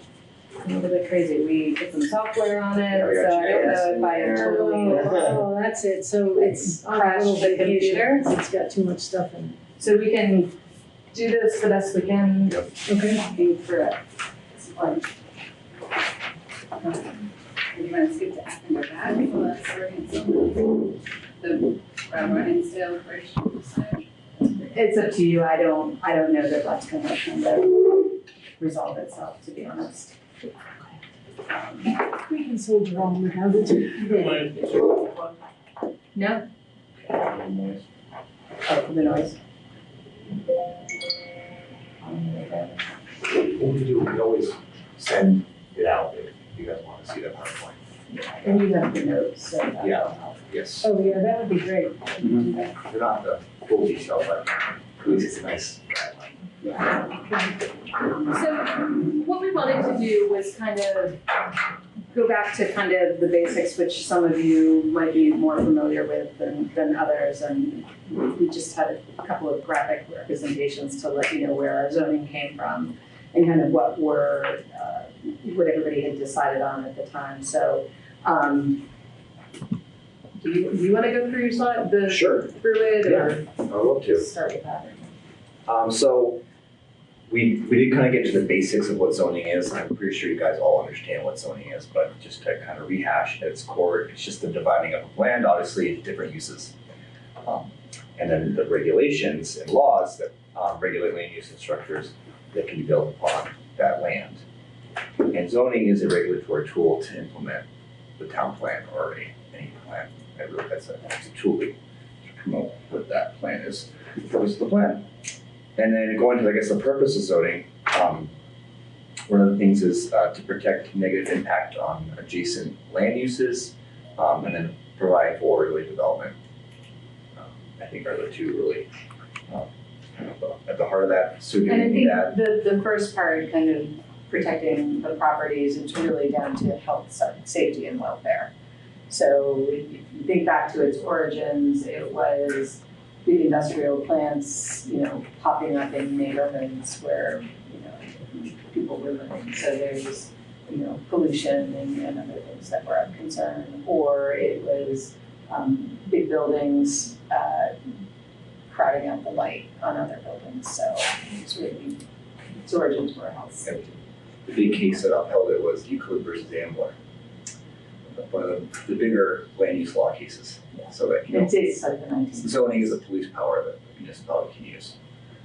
And then I guess going on to the types of zoning, seen specifically in Brattleboro, I get Euclidean or conventional zoning, which is more of the traditional focus on segregation of land use types, permissible property uses, and the controlled development intensity through dimensional standards. Performance zoning is a type of zoning that specifies what may or may not be done in terms of the end result, instead of getting detailed regulations on the exact form of development. And then form-based code adopts predictable build results, based usually more on physical form as an organizing principle, with a lesser focus on land use. And we kind of see, we have like a combination of all three. Yeah, we have a hybrid. Is that common Yes. nowadays? Yeah, so today. And then go into some limitations of zoning, because they're not all perfect. They can be controversial, specifically kind of going to the idea of private property, what you can and cannot do with your land, and then the scope and limits of government's ability to regulate land. It can be hard to define at times. Land use law, potential legal action can occur, and then obviously zoning cannot force a certain type of business or housing to show up just because it states it in what our regulations say you can't put there. I mean, the market really defines a lot of it. And on the flip side, we can't force somebody to leave. So even if we have a zoning district where there's a non-conforming use in it, we can't make that use leave. You can have rules that once that use has terminated, if it's ceased operations, then it can't reestablish itself. But we definitely, can't force somebody to leave while they're still operating. Yeah. Zoning can't guarantee good design. Yeah. So we do have design regulations in our regulations, and still kind of it can be up to somebody whether they think it's good architecture or not. Stepping back to the part before that, were you referencing grandfather? Yes, grandfather. Yeah. Or non. So when a new regulation comes, if there's things not conforming to it, then Right. Or that's good. Right. That's okay. Yeah. And then zoning cannot regulate the number of certain types of uses. Right. So the kind of a good example would be types of retail. So you might not like dollar stores, but you can't say no dollar stores, but allow other types of stores. So a lot of times you might see like one liquor store pop up and another one starts popping up, or fireworks stores or whatever. So you can't say, oh, no, we're only allowing 2 and the rest of you need to go, or only 2 Dunkin' Donuts, one on this part of town and one on the other, and no more. So it's by use, not operator or business. Don't we have rules pertaining to liquor and the amount that we have liquor licenses, liquor licensing? It's a different thing. That's It's different, different, not Yeah, zoning. exactly, that's town ordinances or whatever. Yes. Gotcha. And then zoning can add to development costs. Just because of requirements, The current process. it could be design, it could be environmental Yeah. requirements, certain types of stormwater systems or landscaping that we require, can all add to costs. And then kind of bringing this holistically to the town plan, back to how the zoning is trying to implement that. We do follow a comprehensive plan process in Brattleboro, which we're lucky to have. And basically, we have those regulatory tools in zoning, and then we also have programmatic tools, which would be like the neighborhood development area. That would be a programmatic tool to implement our comprehensive plan, our town plan. And then, I really wish we had that PowerPoint for this next part, but that's all right. Can I just Yeah. jump in on the town plan? Are you gonna get into the transects? Yeah, Or, so- okay, we can always flip it in Yeah. Some of the things that our town plan guides us about land use is like we're pretty explicit that we are trying to encourage growth in already developed areas. So, we kind of define that as kind of pretty much the north-south access, so east of exit 2, but then there's West Brattleboro, the Village, and those areas. Out in West Brattleboro, some of which are constrained by the floodplain. But yeah, so we're definitely pretty clear in the town plan that we really want it in existing areas that are sewered and watered, have sewer and water. We also want to encourage, we think that there'll be some, over time, some redevelopment in the neighborhood areas that are around downtown and up Canal Street. And so we want to continue to encourage a mix of housing. So if we could get up and operating, we've kind of been working on for one of the future meetings, looking at how many units are in the houses around downtown, because they're not single family homes. Some are 2, some are 5+. So we want to continue to encourage that development pattern that exists. So the PowerPoint presentation was for this conversation? And Yeah, and just that so or something? we had some visuals, we had some I wish it was visuals. working, I wish I could see what you guys, I think I get it, I think I'm following, but no, can you email? I will, I'll email it. Yeah. Especially when we get into some of the examples of Yep. looking at lots, because we're gonna get into the CNU memo. And so looking at some of the lots where we know something's wanting to occur and we haven't necessarily been able to accommodate it.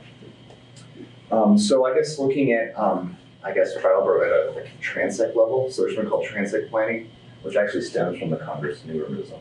Some of the principles of that came up with this idea, but just looking at it, like here's Brattleboro, and just imagine that there's this line that went across it from west to east.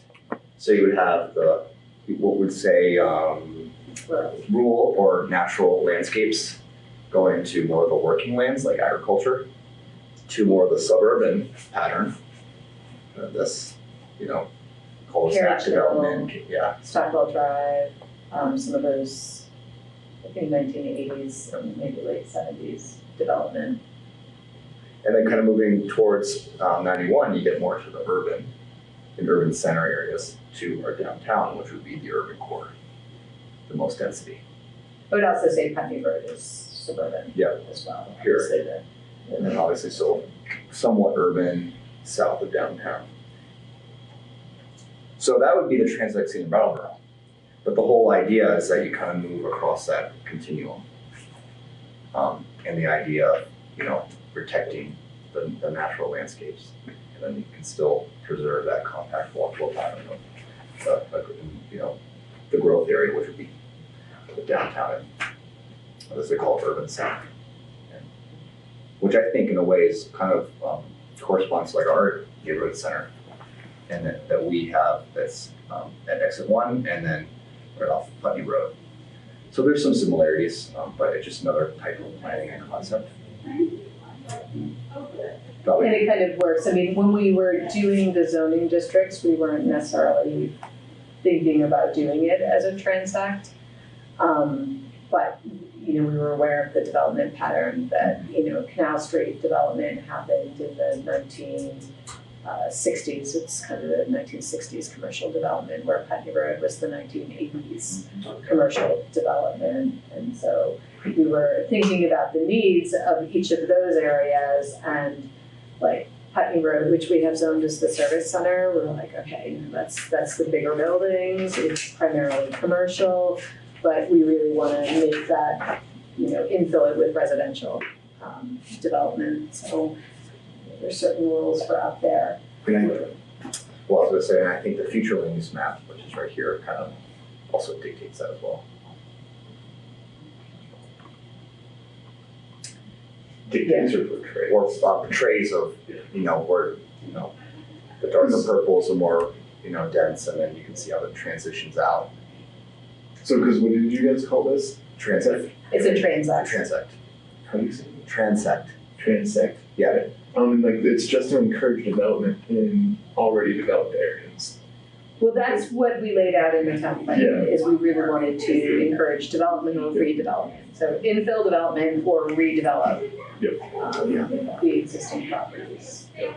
Because from a municipal standpoint, it's got road, we put a lot of investment in those areas. So there's water and sewer lines, and there's roads, and sometimes there's sidewalks. And so, Can I ask you a question? Are we certain that our existing infrastructure could withstand growth? yes, Water, sewer, all that stuff is yes. any growth? Or is there a limit to the growth curve that can sustain? I think we're only operating around half the capacity of the wastewater treatment system, treatment plant. It might be a little on the low side. But yes, we can withstand growth. The water treatment plant is due for an upgrade in the coming years. But it's only at like half capacity right now. Can I see that? Are there wells in town as well? Like, is everyone? There are backup wells. Well, do you mean for public use or for private? We have backup wells in the retreat meadows area. No, I mean, like, do private people have wells? Private, If you there go are there, private. unless there are private wells. Oh, sure, People there's- using them, or are they? In which part of Denver? Or which part of the town are you talking? The rural areas are, More wells. pretty much this RR, and the two greens are pretty much, on well and septic. And that, so the zoning in the rural residential is, 1 unit per 1.5 acre. Or, just said, yeah, 1 unit per 1.5 acre, and in the rural, it's 1 unit per 3 acres. And part of the reason is if you are building new, you are going to need, a well, and you're gonna have certain distances that are a shield around the well. And then you're gonna have your septic on-site sewage system, and then you're gonna need a backup for that. So if it gets really hard to fit that all in a lot, and keep it on your own property, and have room to build as well. So that's why there are larger lot sizes out there. And especially in the western parts of Brattleboro, there can be a lot of physical constraints too, especially if you're talking about the light car district, there's a lot of steep slopes. So what we do out in those areas is, we're trying to cluster development. So if there was going to be a housing subdivision, we would allow them to build on smaller lots in the subdivision with the hope that they might share some of the septic system, have kind of a common system. With the hope or with the mandate? Well, it becomes a mandate because if you're over a certain number of units, then you would definitely have to Consolidate your sewage. Yeah. And the state is responsible for on-site septic and on-site well permitting, so we're not involved in that.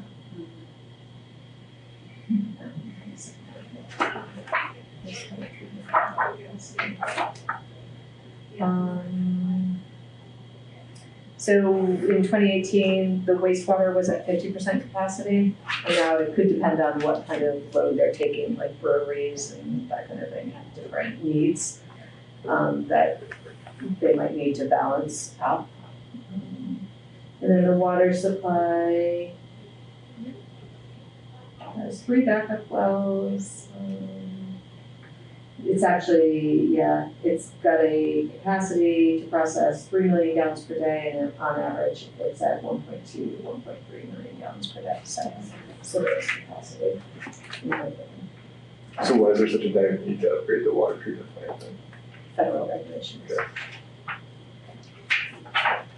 Pharmaceuticals is the next thing. Is it pharmaceuticals? Yeah, we want to pull out pharmaceuticals very well from our waste streams, yeah, so that's gonna be part of what they keep pushing for regulation. What is that, a filtration system or something, or should that include? Yeah, but that would be for wastewater, not drinking water. Sorry, maybe I was mistaken. I wasn't following. We were talking about the drinking water system, which. Okay.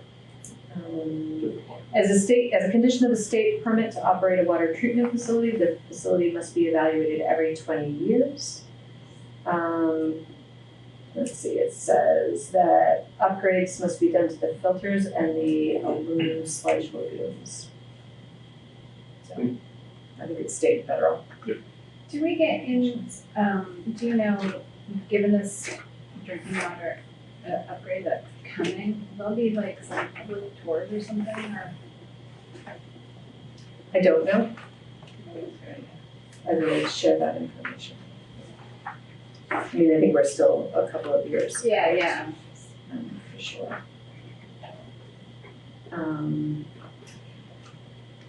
Yeah, so all of that was to kind of explain the CNU, where that Congress for New Urbanism, I know you had some questions the last time. Questions, we had more Concerns, critiques of the Congress for New Urbanism, right? So the way that whole memo came to be is that the state of Vermont is looking at what they're looking at local zoning regulations and figuring out where are their barriers to creating housing choice in Vermont. And so they picked several communities and said, we'd like to audit your regulations. Well, they hired the Congress for New Urbanism. They have so the Congress for New Urbanism is a collection.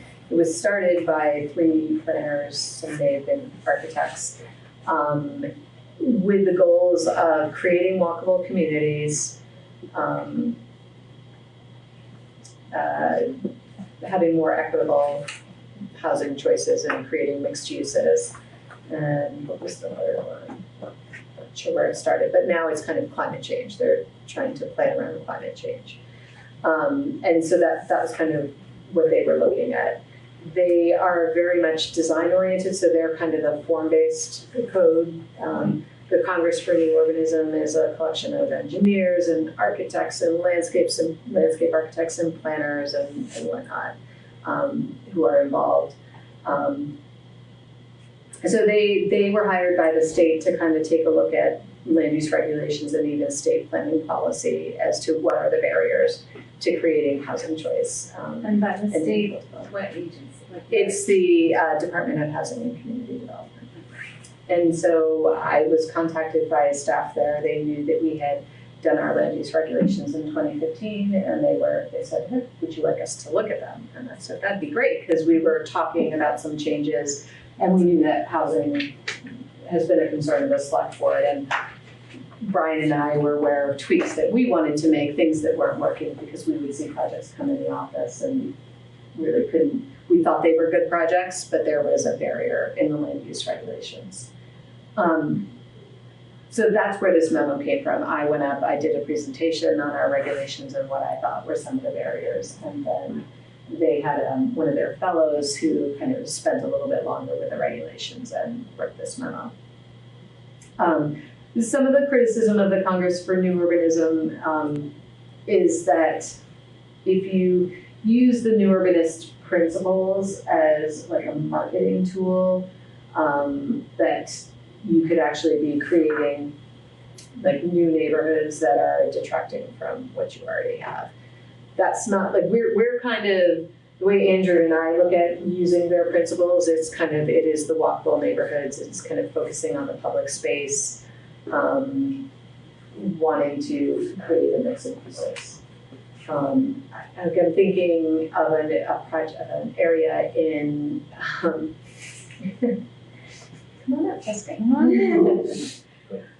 There's a big project in Londonderry, New Hampshire, where they're trying to like redevelop, or I think they're creating a new interstate exchange, and they're trying to create this new development with new urbanist principles, where you're going to create a new downtown and neighborhoods around it.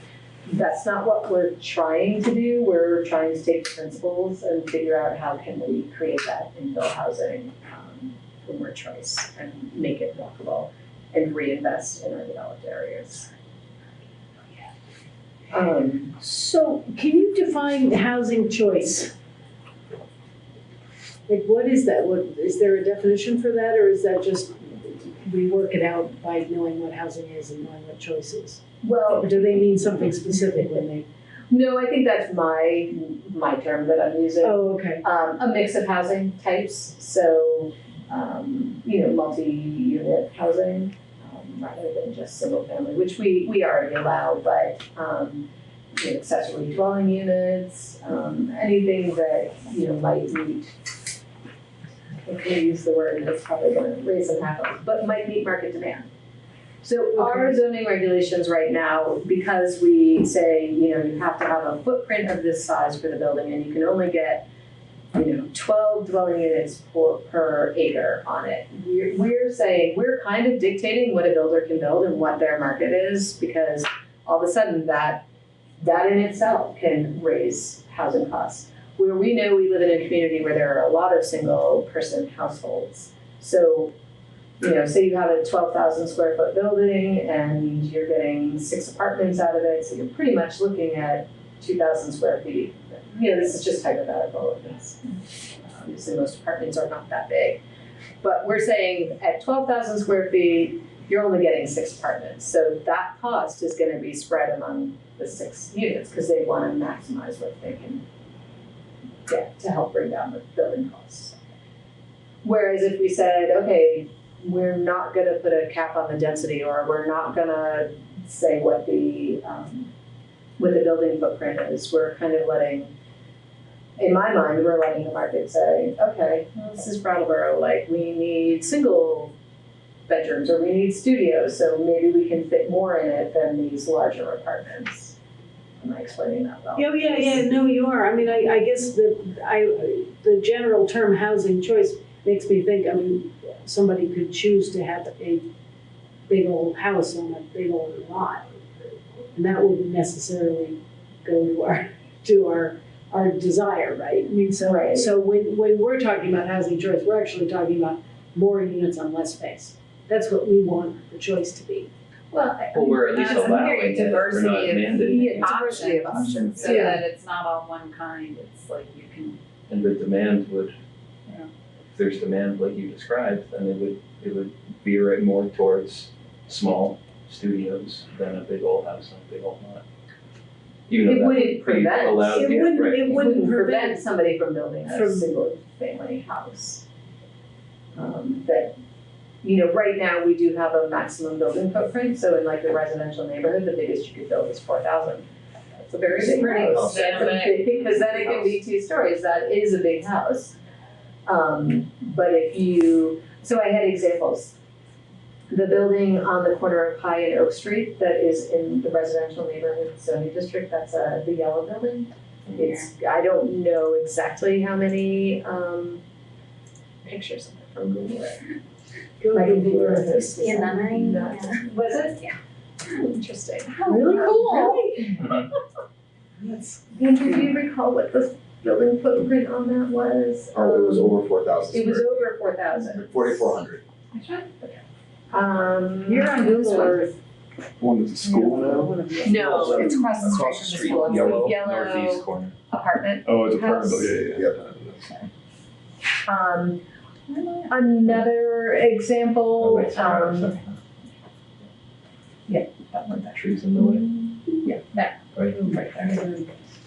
Another example on the housing front, so. Cool. In the village center, out in West Brattleboro Village, we have a maximum building footprint of 6,000. But it's an example with this yellow house, was that wouldn't conform now?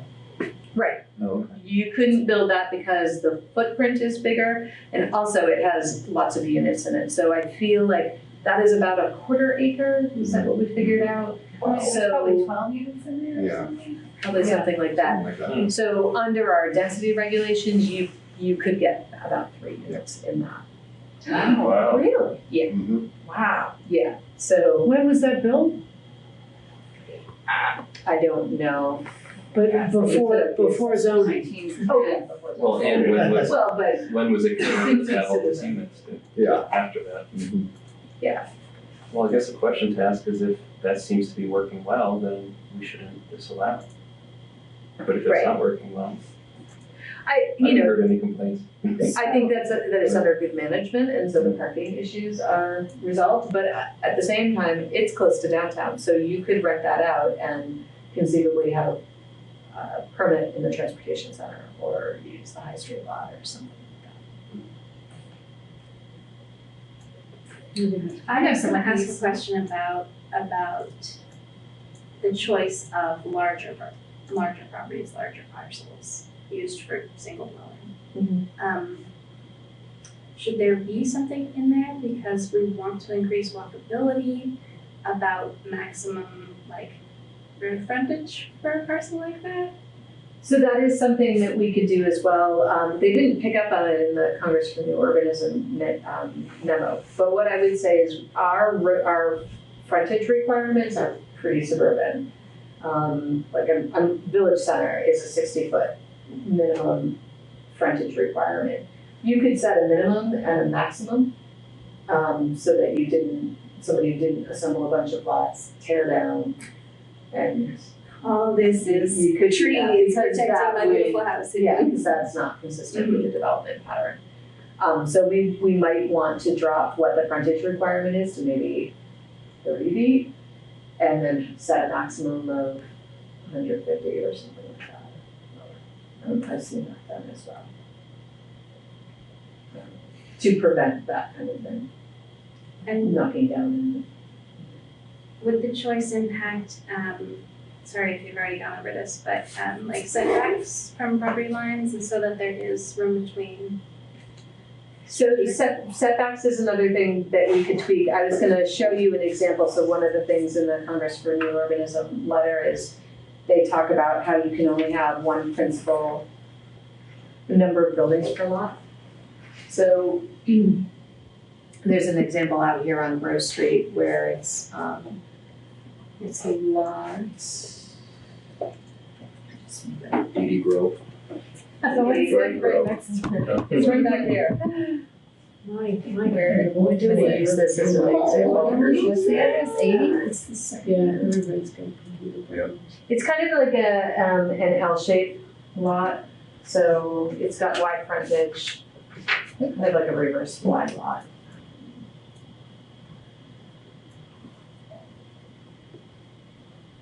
So there's a multi-unit building here. What's that? There's a driveway here. Oh. Yeah, but if you go the other way, and so Where's the street? it's Grove Street. No, I mean on your map. Oh, Grove. Okay. Can't remember what the lot size on this is. But the idea was, okay, you've got a multi-unit building here. What if we wanted to stick, this looks a little probably narrower than I should have drawn it. But I will tell you, it's 50 feet there. What if we wanted to drop a kind of a tiny house or a cottage or something there? So, and just keep it on the one lot. Yeah. So in order to do that, yeah, and it kind of goes back deeper. You can see it. Oh, yeah, that's good. So here, our regulations basically say, in order to do that, you either need to, one, create a planned unit development. And I can tell you right now, we have no planned unit development that would fit that type of development. Or the other thing you could do is you could put another residence on there, but you need to double the setback on the side that it would share. Because we wanted orderly development, and therefore, you know, somebody might do that now, but in the future there's going to be problems and they'll want to subdivide the land. At 50 feet in this zoning district, you need to have a total of 25 feet. So you could have 15 feet over here, and then you need 10 over here, but then you need another 10. So you end up, and at 50 feet, you end up with maybe a tiny house you could fit on there because they're pretty narrow.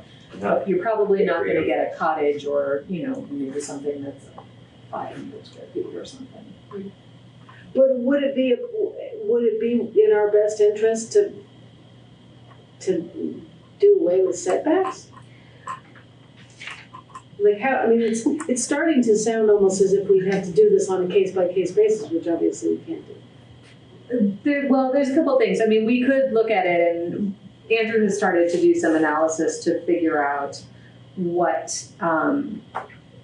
is the appropriate setback, and we did do it at the time that we did the land use regulations, and but if you look all over the place, you're going to find different things.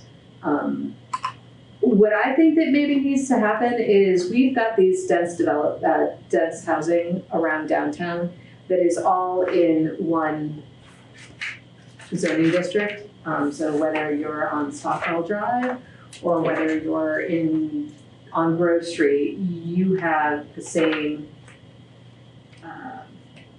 regulations that apply to you. And I think that it's not really respecting the compact development nature that exists here. And so maybe we need to look at dropping the setbacks to 5 feet. We have to figure out what is people's tolerance. There are definitely homes that are right up to the property line, but if you have 5 feet on one side and 5 feet on the other, and the property line runs through, then is 10 feet acceptable? Are people comfortable with that? Well, this is also bringing us to talk about creating more than one residential zone. Because you're talking about like what's in West Brattleboro compared to what's, on Green Street or, Elliott.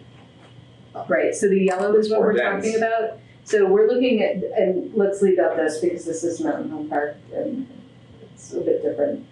But, the development pattern here, these are 1980s subdivisions, where this is, what rings downtown is, 1800s development. So it's like we have one size for both of those and it's not really working. And on the other hand, we also want to consider, are there other things we need to do and move away from some of that Euclidean type zoning that is really about the separation of uses. So the question is who here is deeply concerned? I'm not. I personally am most excited about if we're inducing development. I'm most excited about developing in areas that are already developed. Instead of for environmental reasons, instead of encroaching on natural habitat of wildlife and stuff. Is anyone here concerned of the development concepts of inducing or inspiring developers to focus on in town, like Felicity, you're asking, the boundaries or setbacks 5 or 15 or 30 feet or whatever. If we're all on board for this, it's not ever going to be a perfect plan. So 5 feet, it makes, walkable Brattleboro not really doable, in some areas. So I'm wondering, is anyone here deeply concerned of this approach? You mean cutting the setbacks? Yeah, or just inspiring or inducing development to happen in already developed areas. No, I think we already crossed that bridge, right? That's in the plan. Okay, yeah. The question is how enthusiastic are we going to be vis-a-vis the zone to support that? That seems smart. I guess I'm just trying to think about continuing to keep the new housing attractive so that people actually move in and live there. Yeah, and then to still not affect other folks' property values. Right. To try to make it livable and make everybody. Yeah, that's what I mean by the sort of case by case is the difficulty of say you're in a down economy and people are concerned about their property values. Having a cheap by jowl neighbor might actually make your house not sellable. Yeah. Right. Or if you're close to a side of a house, if 2 houses are close and they don't have windows facing each other, it doesn't matter. But if they're kitchen windows and bedroom windows, right. So case by case. Yeah, so case by case, but that can be a huge. Yeah, we can't do case by That's why it's case. supposed to be. That would be Well, the DRB then anyway. that's the role of the waivers and stuff, the DRB, right? Right. Yeah, the neighbors can come Say, to the DRB this doesn't really meeting. apply in this scenario, can we? That's another thing. We did waivers that were so strictly confined as to what you could get a waiver to. We could look at the waivers and situations. I think that we need to go through. I think it'll be helpful to have some of the analysis that have been working on, that Andrew's been working on, done. And then there's always going to be that it's another limitation of zoning, it's not a perfect fit.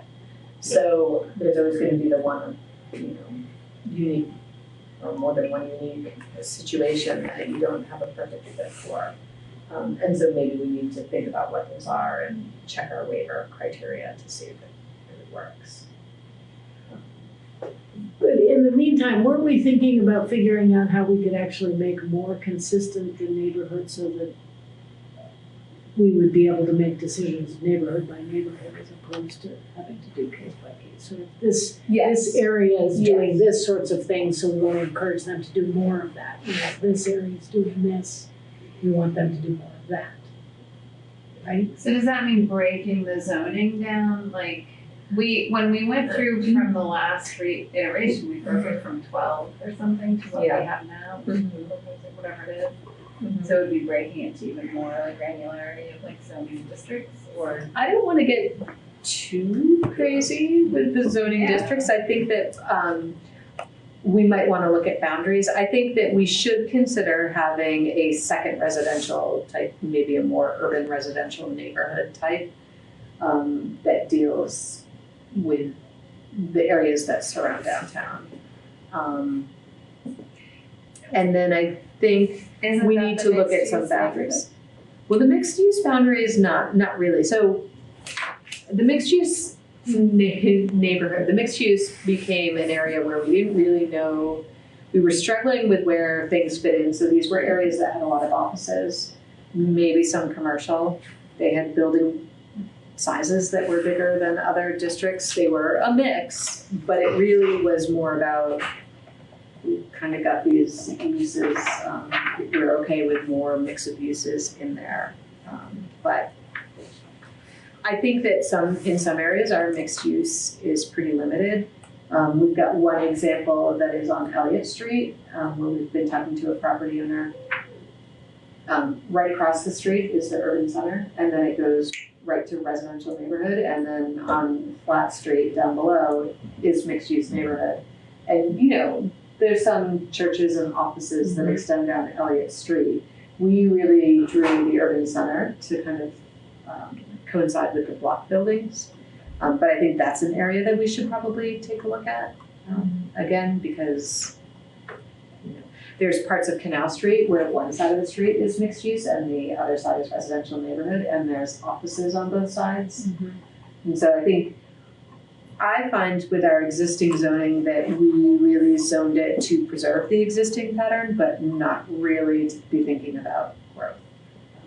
And it's for the most part, it's worked, but I go back to Red Clover Commons. That could not be developed under our regs now.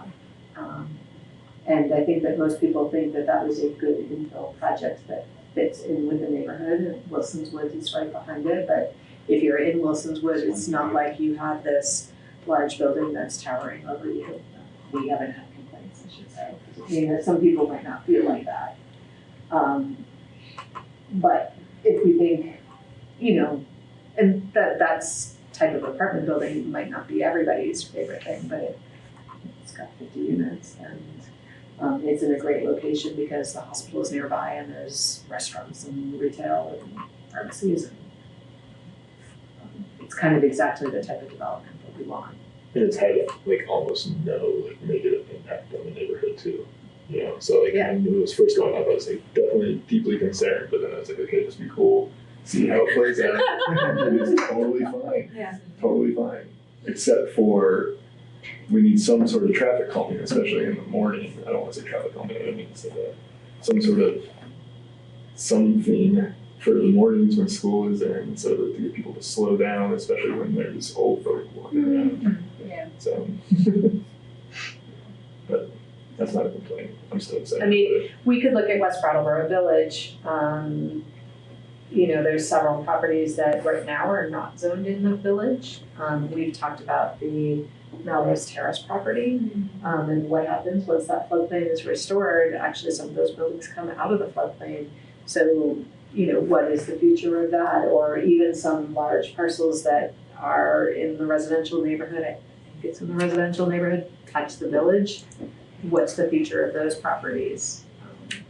So I think that it's not the some of the boundaries are not calibrated right for thinking about the future and thinking about growth, and it's hard to do sometimes when we're not in a growing pattern.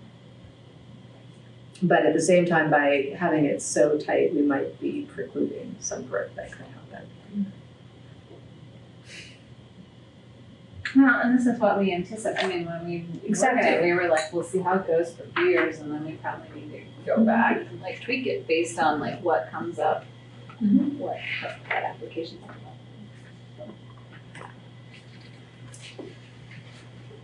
So how do you want to proceed? Well, I wondered if we wanted to get into discussing the values so that as Andrew and I are working on it and at the March meeting, I'm not sure we might be doing the downtown plan at the March meeting.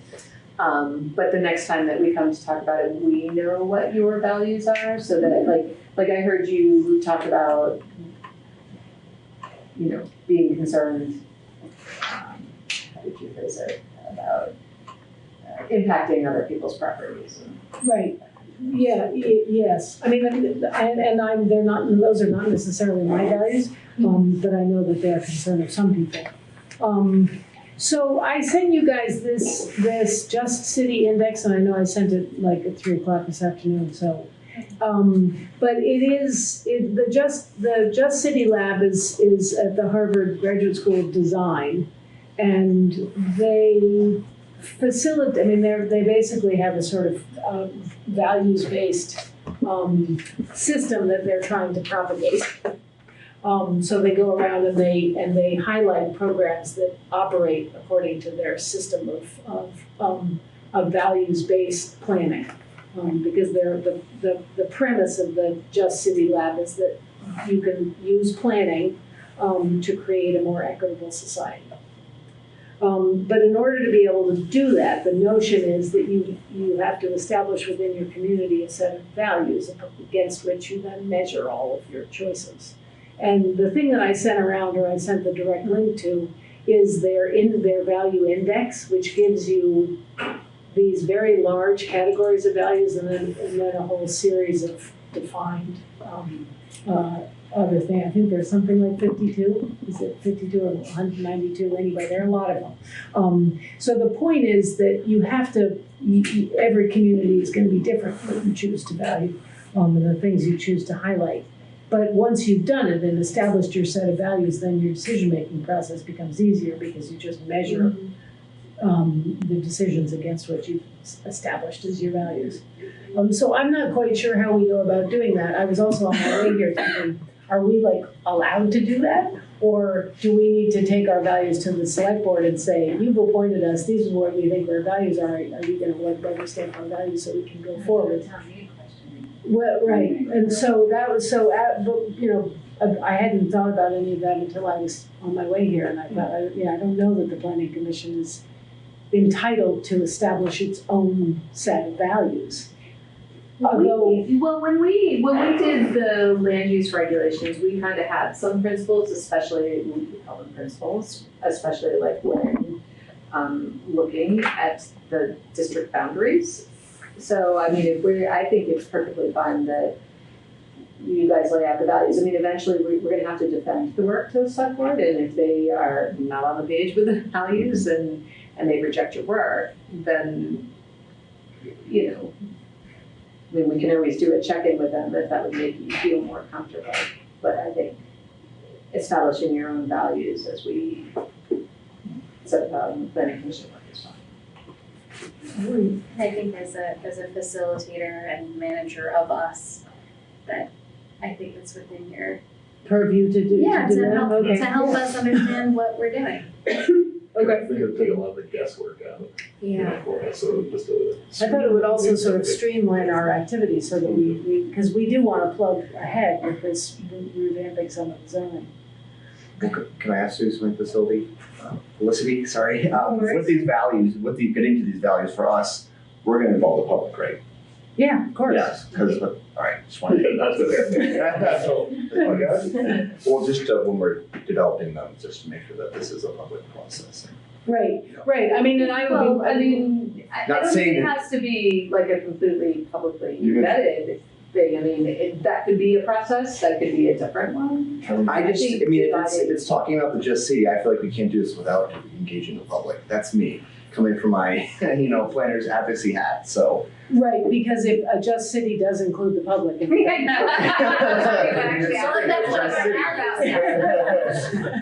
mentioned town meeting, and that's a good opportunity to get a whole bunch of.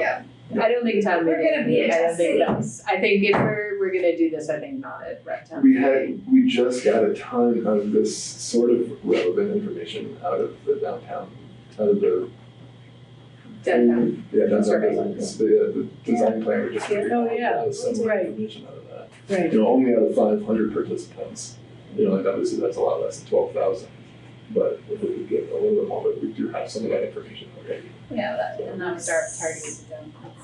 So this is kind of thinking on my feet, and Andrew, I totally appreciate what you were saying. I was thinking of it more as, these are principles guiding our land use, tweaks.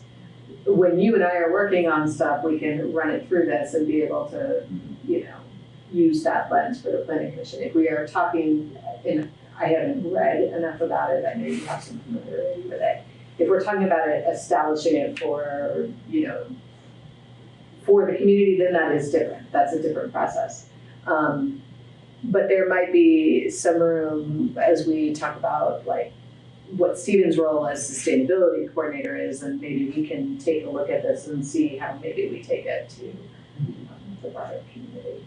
But I was thinking more on a micro level of this project, so. Yeah, I mean, depends on where we want to go with it. They're kind of two different things. It's also valuable in the sense that that if you establish a really good and strong set of values that has been publicly vetted, new commissioners coming and old commissioners going means that the actual work of the commission is consistent because you're consistently working with the same set of values and not getting new values every time another commissioner comes on board and shifting and changing and doing something different. Which I don't know necessarily, that might be part of the process, a transitional process, but it seems somewhat arbitrary and unplanning-like. Is it something that we could internally just work on with this one project and see how it works in application, and if we like the system of having values and applying them to policy, then maybe we do a little bit more public outreach and have something that we can then eventually bring to the select board. So best of both worlds. Is there, like, does our town plan need to be updated on that particular cycle? Not until 2024, I think. Yeah, so right, it's 8 years. Yeah, I was thinking that would be a good place for Not that. tomorrow. No, but yeah, I'm thinking the same, like there's an exercise in understanding how this process would work. And so you could use the planning commission as almost a little pilot training ground for that in anticipation of the town plan. And maybe this is part of that conversation of updating the town plan is maybe working it through the spring.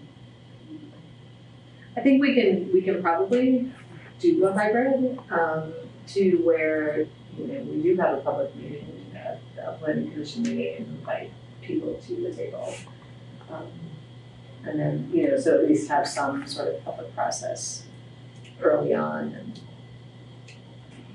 do they have like a roadmap for how they have? They like do. How They do. How They you have might implement They have a this? how-to kit. Yeah. Yeah. That's helpful. Yeah. No, That's very helpful. Yeah, it's very helpful. If everybody was interested in doing this, we can circulate the how-to kit and then. Is it free? Yeah, it's just city, so yeah. Equal access. The one thing is they ask who you are. When you download anything, they just want to say, who are you? Yeah. So you tell them who you are. And in the current town plan, is any mention of like values just kind of an afterthought or not really primary? Yes, there are. I seem to remember them in one of those side papers, establishing a set of. It's gonna go here. I think it's at the beginning of each chapter, I think we value or. Oh, yeah, every chapter It's kind of has, a value statement, but that purpose, was done by goal, the, and there was a details. advisory group, that we kind of worked on those. I think the thing that I really like about the Just City Index is that it defines each one of these words.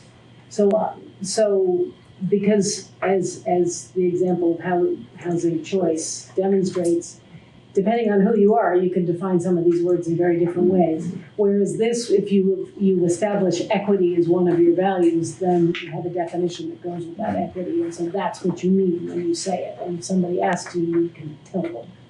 Is that part of the process then to getting the shared? Yes. Obviously a shared understanding, but what if? do you mean? Like something? Are you using their definition? You're using their definitions, or if we don't like their definitions, provided we establish a value and then define it, we use our own. The point is that you don't use just the words, it can get transformed into something else. Let's just say we do establish these like more philosophical, micro or macro level. These kind of values, so every time we're doing some sort of planning initiative like that, we're using that lens to guide what we're doing. That would be of all planning endeavors. That's the idea. I like that. In school we talk about not the same thing. It's a principle called phronesis, and it's very philosophical, but it's kind of going to more of the epithet, using your empathy to guide yourself, and instead of like the scientific rationale, we're being actually human and we're actually thinking about people. So that's why I kind of really connecting with this concept, because I feel like it's how we should be addressing the issues we're dealing with today, which is through thinking about people. Aspiration, thinking about people, exactly. And the environment. Yes. So That's okay.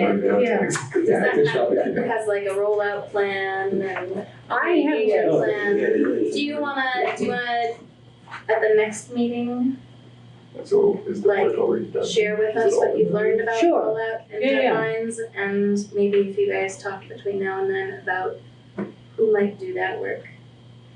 But what I would be also really interested in hearing from the rest of the planning board folks is what values right now do you think you represent when you come into this room?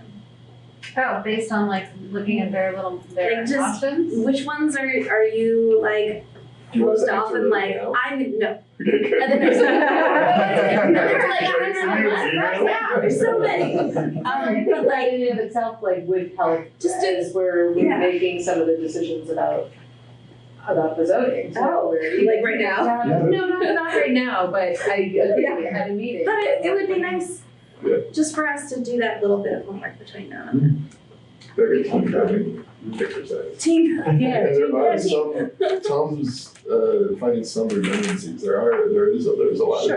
But they're kind of more tangible than these overarching philosophical values, but I mean, that could be useful like in the introduction to say, all of this is seen through the filter of the lens of these guiding philosophies, values.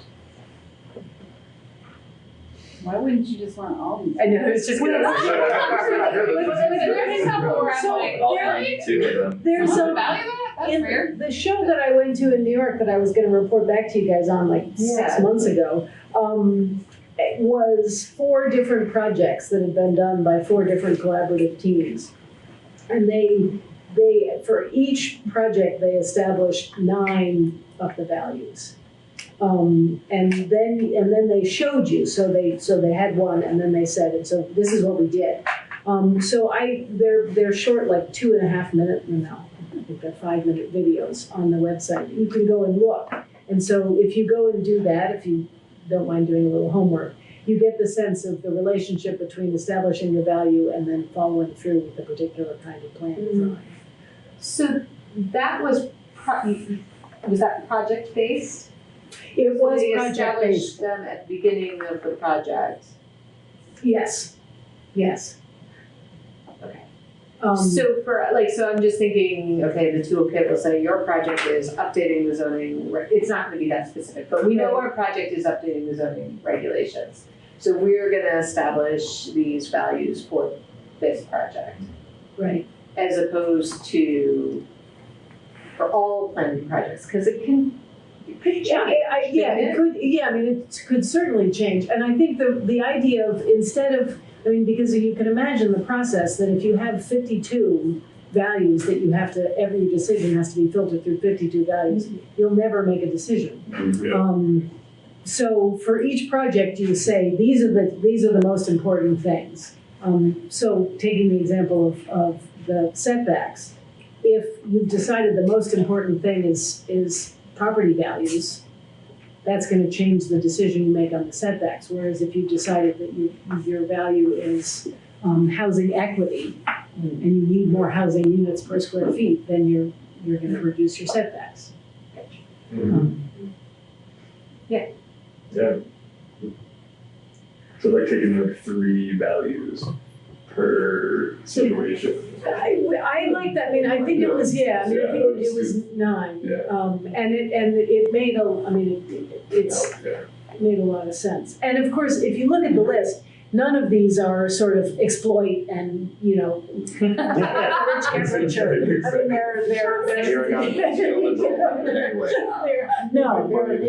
they're all about creating a more just society. I definitely like that too in the situation of the setbacks. Like, how are we all going to agree? Like, I was 5 feet, 15 feet, 20 feet, 30 feet, 60 feet. It's a difficult decision to make. Like, especially to streamline things to where we're not doing it on a case by case basis. Right. Because that's no fun either. So. And I think the other thing is that it enables us to make decisions that don't necessarily double back on what we think we're doing. So contradict what we think we're doing. Because it seems to me that that's one of the conversations we've constantly had. Sort of, how does this get turned around so that somebody can do something we actually are trying to get them not to do? And so if you start from the basis, I don't know exactly how this is going to work, but if you start, I think we can sort of figure it out so that won't happen. I hope. Yeah, it's interesting to think this through, to look at the values through a frame. It's like a frame of okay, the zoning, right? Certain things sort of stand out. Like, oh, that seems like durability and adaptability. Like they're things that seem like those would be good values for zoning. Whereas if you were looking at a different project, yeah. Yeah, or creative innovation. So right. Cool. So great. Then we'll bring it. All right. Okay. So you guys your homework is to go through them and you sent us the link this afternoon. I sent you a link. It's hard to whittle it down. It's hard to whittle it down if you don't know what the frame is you're thinking about. But we're thinking about zoning, and I think what we're particularly thinking about is the notion of the different kinds of zoning that we have, and if we want to redraw the map a little bit to get rid of some of those weird anomalies, how would we go about making those decisions? And right now, we're only interested in our planning commissioners' values. Well, for the purposes of homework for the next one. In the future, I think we want to try to internalize the town plan because that is what we're supposed to be doing. Yeah. And take a look at the toolkit and see how we can do this with the broader public.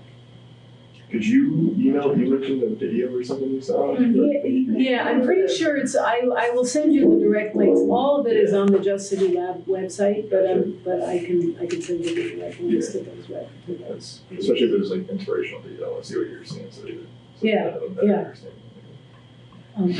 No, they did. I mean, there was one really cool project where they had there was a school in New York City that was sort of, for reasons that they couldn't quite figure out, segregated. And so this collaborative team came in and essentially measured all these factors to try to figure out how this school got segregated when there was no rhyme or reason to it.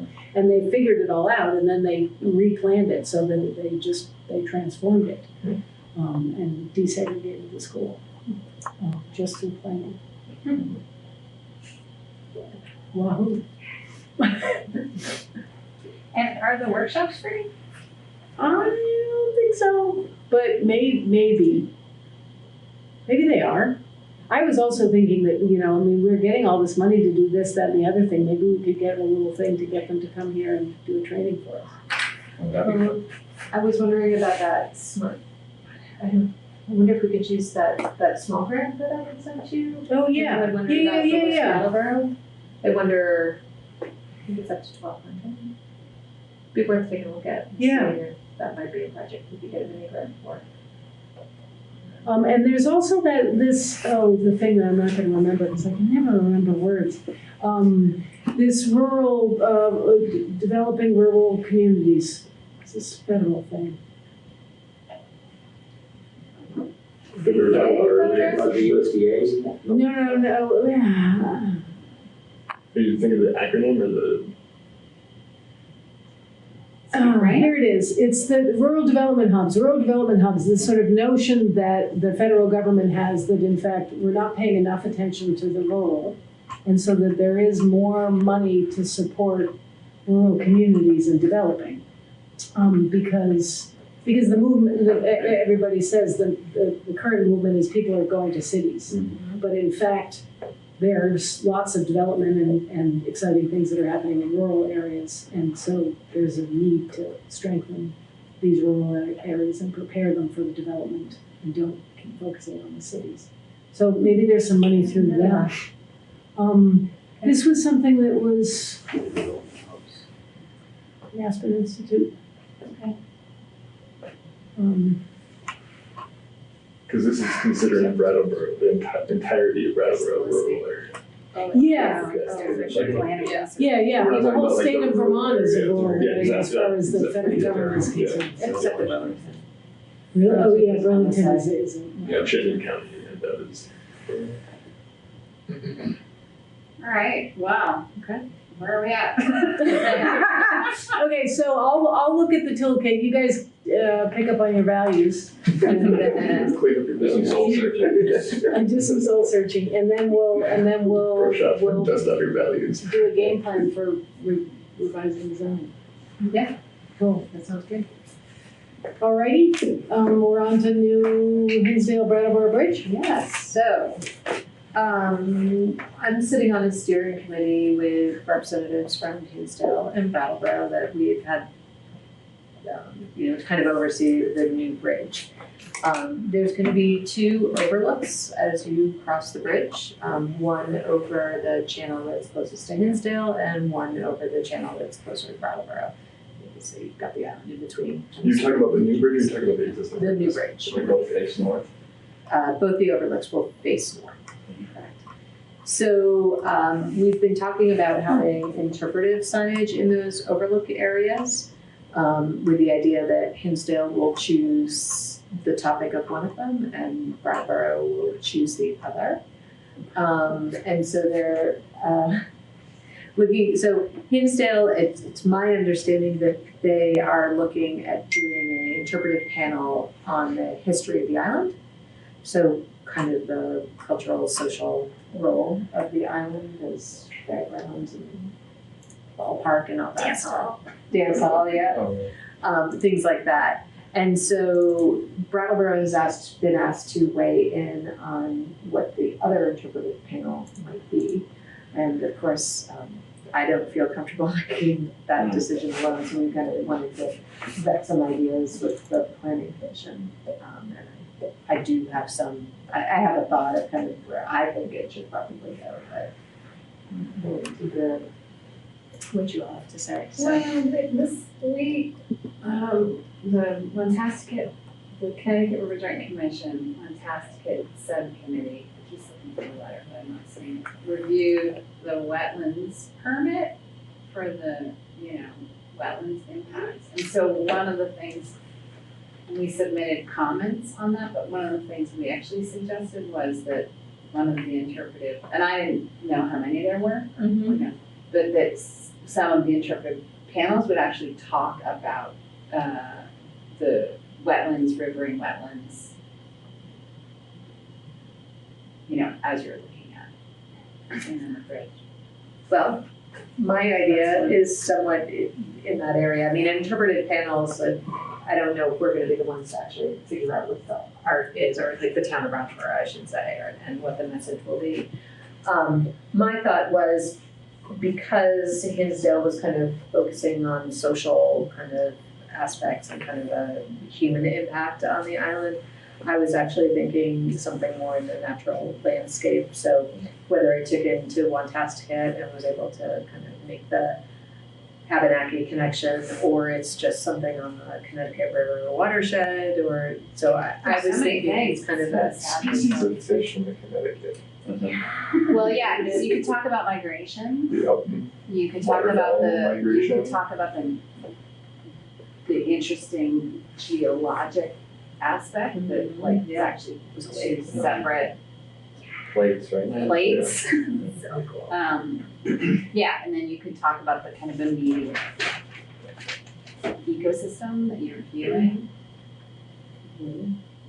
And it's interesting, the existing ones, they're still talking about converting those into bike and pedestrian bridges. So I think in the future, there's more opportunities for interpretive panels. Of course, those will be New Hampshire, but even as you come right across the bridge and you land down near the Whetstone Station, there could be other interpretive panels as well.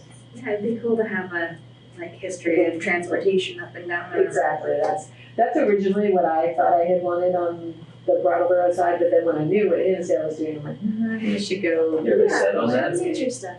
What's that? Are they set on that? Set on two? No, on Hinsdale, the I other don't know for side. sure that they're set on that, but it seemed to be conveyed that it was. Okay. How did they make that? Do you know how they made that decision, or like what the? How Hinsdale did? Yeah. About the select board or something. I don't know. Sure you don't want to have a sign on it, nuclear energy? There's also Different story. And we're going north, but that's. yeah, and there's something interesting about the fact that you're facing north. So basically the view. Can you turn around? Like, can the sign direct you to turn Well, the around, sidewalk face is south? only on the north. Yeah, but you could That be makes on the sense. sidewalk on the north side and turn around and face south. So you could actually represent the south on the thing. You just have to turn around and look. You could, I mean, usually the interpretive panels are like kind of the direction you're facing. I guess you could turn around, Yeah. but you're looking over in 2 lanes of traffic and Oh, yeah. Yeah. guardrails. I don't know. Very frustrated drivers staring at that. I like the idea of the wildlife, like the waterfowl or fish. Ecology. Yeah. And the geology thing, because it's a New Hampshire, Vermont story, right? Yeah, that's a super cool thing. I mean, Totally. But also the nature stuff. and depending on how big the sign is, like, doesn't necessarily need to be one. Like, you can tell the story. It will be one panel. Yeah. The sizes will still to be determined. How do we make a decision? We just advise you, do either the ecology, the waterfowl, or the geology. If Hinsdale wasn't doing that topic for their panel, what would we maybe propose? If we didn't have I a have, I'm going to acknowledge, I have very strong biases on what I would put on the sign. So I'm trying to just put that on the table and also sort of keep my mouth shut a little bit. So The Abenaki thing. The Abenaki thing, talking about downtown Brattleboro, stuff in the distance, if you can see now, it's got me. I'm not saying things are better, I'm just brainstorming.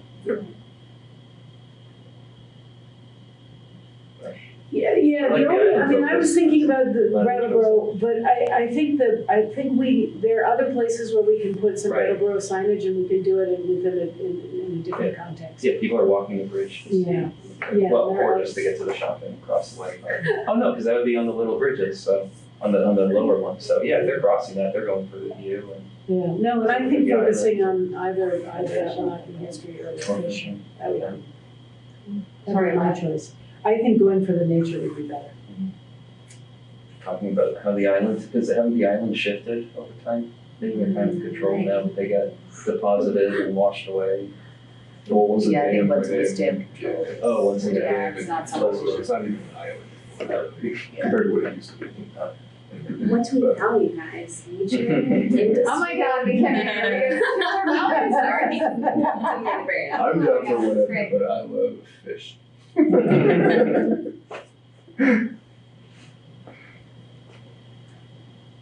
I mean, you can with that, and I mean, we might vet some more with some other people, but I would say the planning commission is generally on the natural environment. Can I just make a comment on the signage?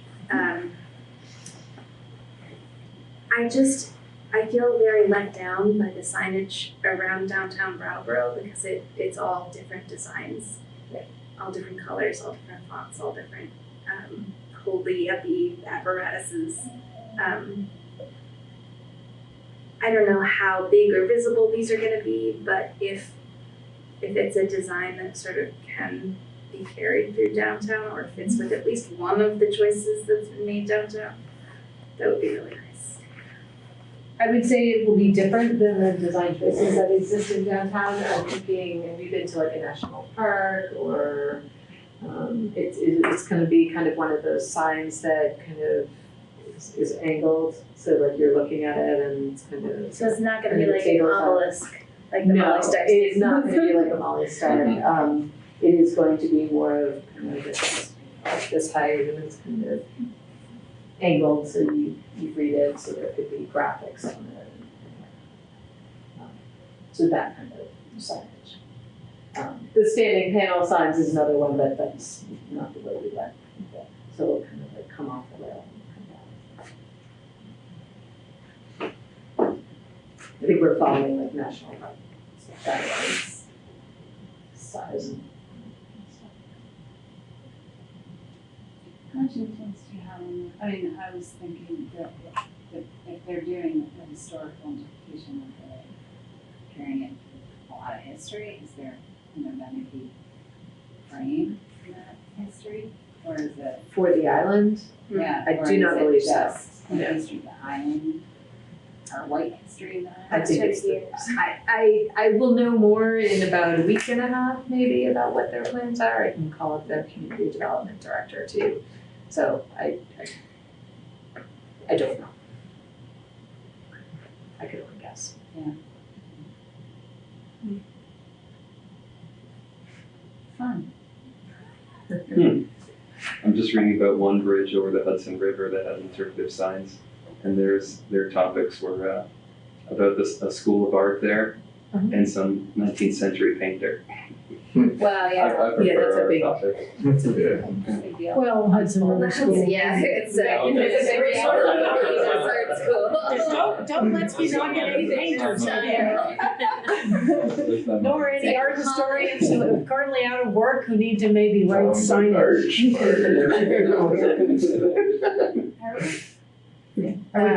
Is that all of our? Yeah, that is the end of our agenda. Okay. Do I have a motion to adjourn? Me, I move that we adjourn. Is there a second? I'll second that. All those in favor of adjourning? Aye. Any opposed? Okay, we are adjourned. Thank you all. Okay, so we are reopening the Planning Commission meeting of February 3rd in order to hear public comments. Excellent. Bruce Roseborn, recent transplant from Massachusetts to Brattleboro about 3 months ago. My wife Carolyn. I'm a land developer in Massachusetts, and we have moved here, very versed in zoning, et cetera, where we're from, and it's a lot of the restrictions where we're from won't allow us in our personal lives to do some of the things moving forward that we might want to do for our family, for housing, et cetera. So I thought that it would be nice to stop into a planning meeting like this to get the temperature of where we're moving to, you know. And some of the big questions we're approaching are, let's say we wanted to build a tiny house, which is almost impossible in the state we just came from. If we wanted to do that here, are we subject to traditional zoning? What can we do? What can't we do? And that might be more than this meeting, but I thought it would be a good place to start to see if we could meet with somebody, just talk about kind of what we're thinking, and see what we're up against, where we're from. If it's a tiny house, you're not doing it. And we had a state just north that made it attractive for us to come up and just explore that option. Can I ask a question real quick? Yeah. What temperature did you read on the road?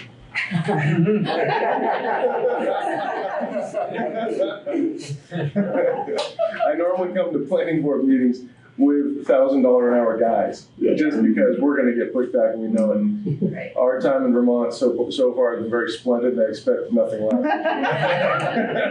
I was a land guy until I got a good temperature. Just real briefly, and I think Andrew, do you have a card on? Well, yeah, I give you a card because you always can come to our office and have these conversations as well. That's me. Yeah, thanks. Yeah. So I'm Sue, I'm the planning director, and Okay. Andrew's the planning technician. He answers a lot of these questions. Mhm. Generally, we treat a tiny home similar to a single family home or, another unit. Mhm. If you have an existing home on the property, then we'll treat it as an accessory dwelling Yeah. unit. So an accessory dwelling units here in Brattleboro are pretty permissible. You can Are the minimum, like, when you started talking about the purpose of zoning, I said, is this possibly a town that has not adopted zoning at all yet? Because those don't exist waterfront. Yeah, no. And now then I realize you're amending. Yeah. Yeah. Yeah, so if you were putting, if it was a vacant piece of land, then it would be subject to, if you Minimum were lot size. subdividing, it would be subject to the minimum lot sizes. But we have a couple of different options to kind of create smaller lots or create like a tiny home. Yeah, I didn't know if it was possible to connect to town sewer, town water, or for well and septic, Yep. et cetera, or, Yeah, both of those you could connect. I mean, I would say we've had a lot of phone calls about tiny houses and less development of them. And I think one of the barriers tends to be the water and sewer because some of them definitely want them to be the more mobile, where you could pick up and move. And when you are told you have to have a connection, either get a state permit if you're well and septic. And they do allow some alternatives. To having just a leach field. The very specific obstacle that I face all the time, and I sell land and people want it, people ask that question of me. In Massachusetts, unless you get a variance, you're going to be required to build a minimum of 600 square feet. A tiny house might be 120 or 200 square feet or something, you're well under. And it's not permanently attached, there's no way you're going to connect to a municipal sewer system. That's just the way it is. So this is very nice to hear that that's not a steadfast rule. Because we're going to be under that and we're going to be, if we'd like to connect, we're not automatically prohibited from that. A layer added on to that is I think that regulation is the Massachusetts building code, not zoning. Yep. And so in Vermont, the building code is really lax or absent for single family owner-occupied dwellings. Yep. In fact, there's almost no regulations for that. As long as there's not business happening in it or rentals or daycare or stuff like that. Most often where we're from is you can't be a primary residence if it's going to be for more than 2 weeks out of the year.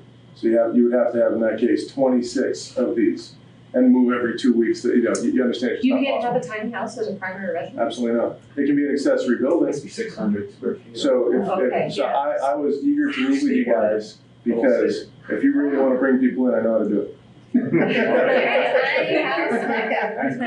Correct. Yeah. We can't do it there, but there's been a state knocking on my door for a long time just north, and that's you guys, right? Yeah. And this just looks like the greatest opportunity in the world because it just makes sense. And I hear you talking about, what's right for the people, et cetera. Where I'm from, if they allow it in rural Massachusetts, which is not much different than here in most ways, that would create case law or precedent that could be applied to right downtown Boston. Now you have a tiny house next to a skyscraper, no problem, right? We don't have that here. So the motivations are different. This is a state that sounds like it's more is about the people. And if that's your housing choice, you can choose it, right? And we can hopefully find a way within reason. And that's it's all this is very encouraging. Yeah, I mean, the only caution that I would have is that if it's not on town water and town sewer, we're less versed in the state permitting of water, of wastewater and on-site septic. Yeah, and I'm gonna have to say water and. I'm gonna have to meet with some septic designers here because I'm used to you have to design a home, and the septic system is based on the number of bedrooms, and in Massachusetts it's a minimum of 2. Tiny home has Yes. 0 or 1, right? So we fail again. Yeah. And so I have to get a little more educated as to how do you create a septic system that's designed to serve, a 200 square foot dwelling with a loft. Right. And they do allow alternative systems here in Vermont, so that could be helpful. Yeah, nitrogen systems and I assume, yeah. Can you do a tiny house with a composting toilet? But I designed one in Unless you bring water for that. Well, there's a weird fact that if you're gonna have a composting toilet, you still have to have a septic design that's approved. Yeah. So you go through this funny game where you go through all the spending trouble. money. You spend a ton of money to get that design made up, drawn up, and approved to not build it at all and put in your composting toilet. I'm used to hitting ledge at 2 feet down below the surface, right? And we need 4 feet of naturally occurring soil. So our question is always, well, how can we do? You just can't build. You can't do a mound system there. In some towns you can, but then they'll typically require 2 feet of naturally occurring. And let's say you get to Gloucester, Rockport, whatever, you can see there's ledge. It's a wonderful piece of land, can't do anything with it. So we always say, well, can we have a tight tank? And it comes and it gets pumped every 2 weeks or 4 weeks or whatever. And they say, sure. After you get perked and you get a naturally occurring system designed, you can opt to get a tight tank. Thinking, well, that kind of negates the purpose, right? So it's intentionally often set up just to protect home values.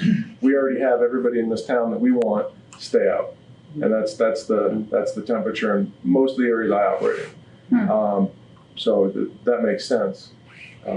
Does any of our zoning say any of the districts say a minimum to a single family home? The size? Yeah. No. Oh, No minimum. No minimum housing size, minimum lot size. We have yards, we Oh, have. minimum lot Yeah. Just minimum lot. I mean, I heard earlier 3 acres. 3 further out, acres in acre the and a very western part of Most town. rural. half, acre and a half otherwise. No, acre and a half in kind of another section of town. But if you're in the downtown area, it can be there's no minimum lot size in the downtown. There's 6,000 square feet in most of the residential neighborhoods that surround. So it varies. And no minimum frontage when you're close to town? Only in the urban center. Okay. The others are at 60. That was one of the things we were saying. It's kind of 60 suburban. is very low as far as so. Yeah, but it could be lower too if we want to. Yeah. Well, what did you call it? Diversity of housing, other than housing. So if I wanted to just set up, if I had just some quick questions, is it possible, who would be the best person to speak with just to figure out kind of a roadmap for where we go from here? Yeah, you have Andrew's card. I don't have any on me, so you can give Andrew a call. He can set up So I'll a meeting with the contact planning And we'll department. probably have Brian Bannon, who's our zoning administrator there too. Yeah. Okay. Yeah, but you're welcome to stop in anytime too. Sure. We're just in that building right next And, door. and is there a GIS system for this town? Andrew does some work on the GIS, and then sometimes we do consulting with the Regional Planning Commission. Okay. All right. So I won't take up any more time. Yeah. Just got the software. Thank you. And we're not as much amending the zoning, we're more adapting it. Right. Yeah. Tweaking it. I like to say. I have a lot of opinions on that stuff. You guys don't want to talk setbacks or anything. So, do I have a motion to adjourn the meeting? How do you do that? Yeah. We moved. Oh, I did. Yeah. I'll make a motion to finally adjourn I'll second that. officially. All those in favor? Aye. I feel like I'm not.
bring together training and service providers, employers and educators, and for 12 regional summits across the state to learn more about the unique challenges and opportunities in each area. The summit's findings, which you'll hear more about in a minute, identify some common themes that can guide our state agencies and our partners as we work together to strengthen the workforce development system and better meet the needs of Vermonters and Vermont businesses. I had the privilege of attending a few of these events, and what I saw was encouraging. They were very proved to be fruitful and worthwhile to attend. Because it's important for all of us to remember that there's so much more going on outside this building to solve problems and help people than most realize. In every community, people are working to match Vermonters with the skills they need to be successful in today's workforce.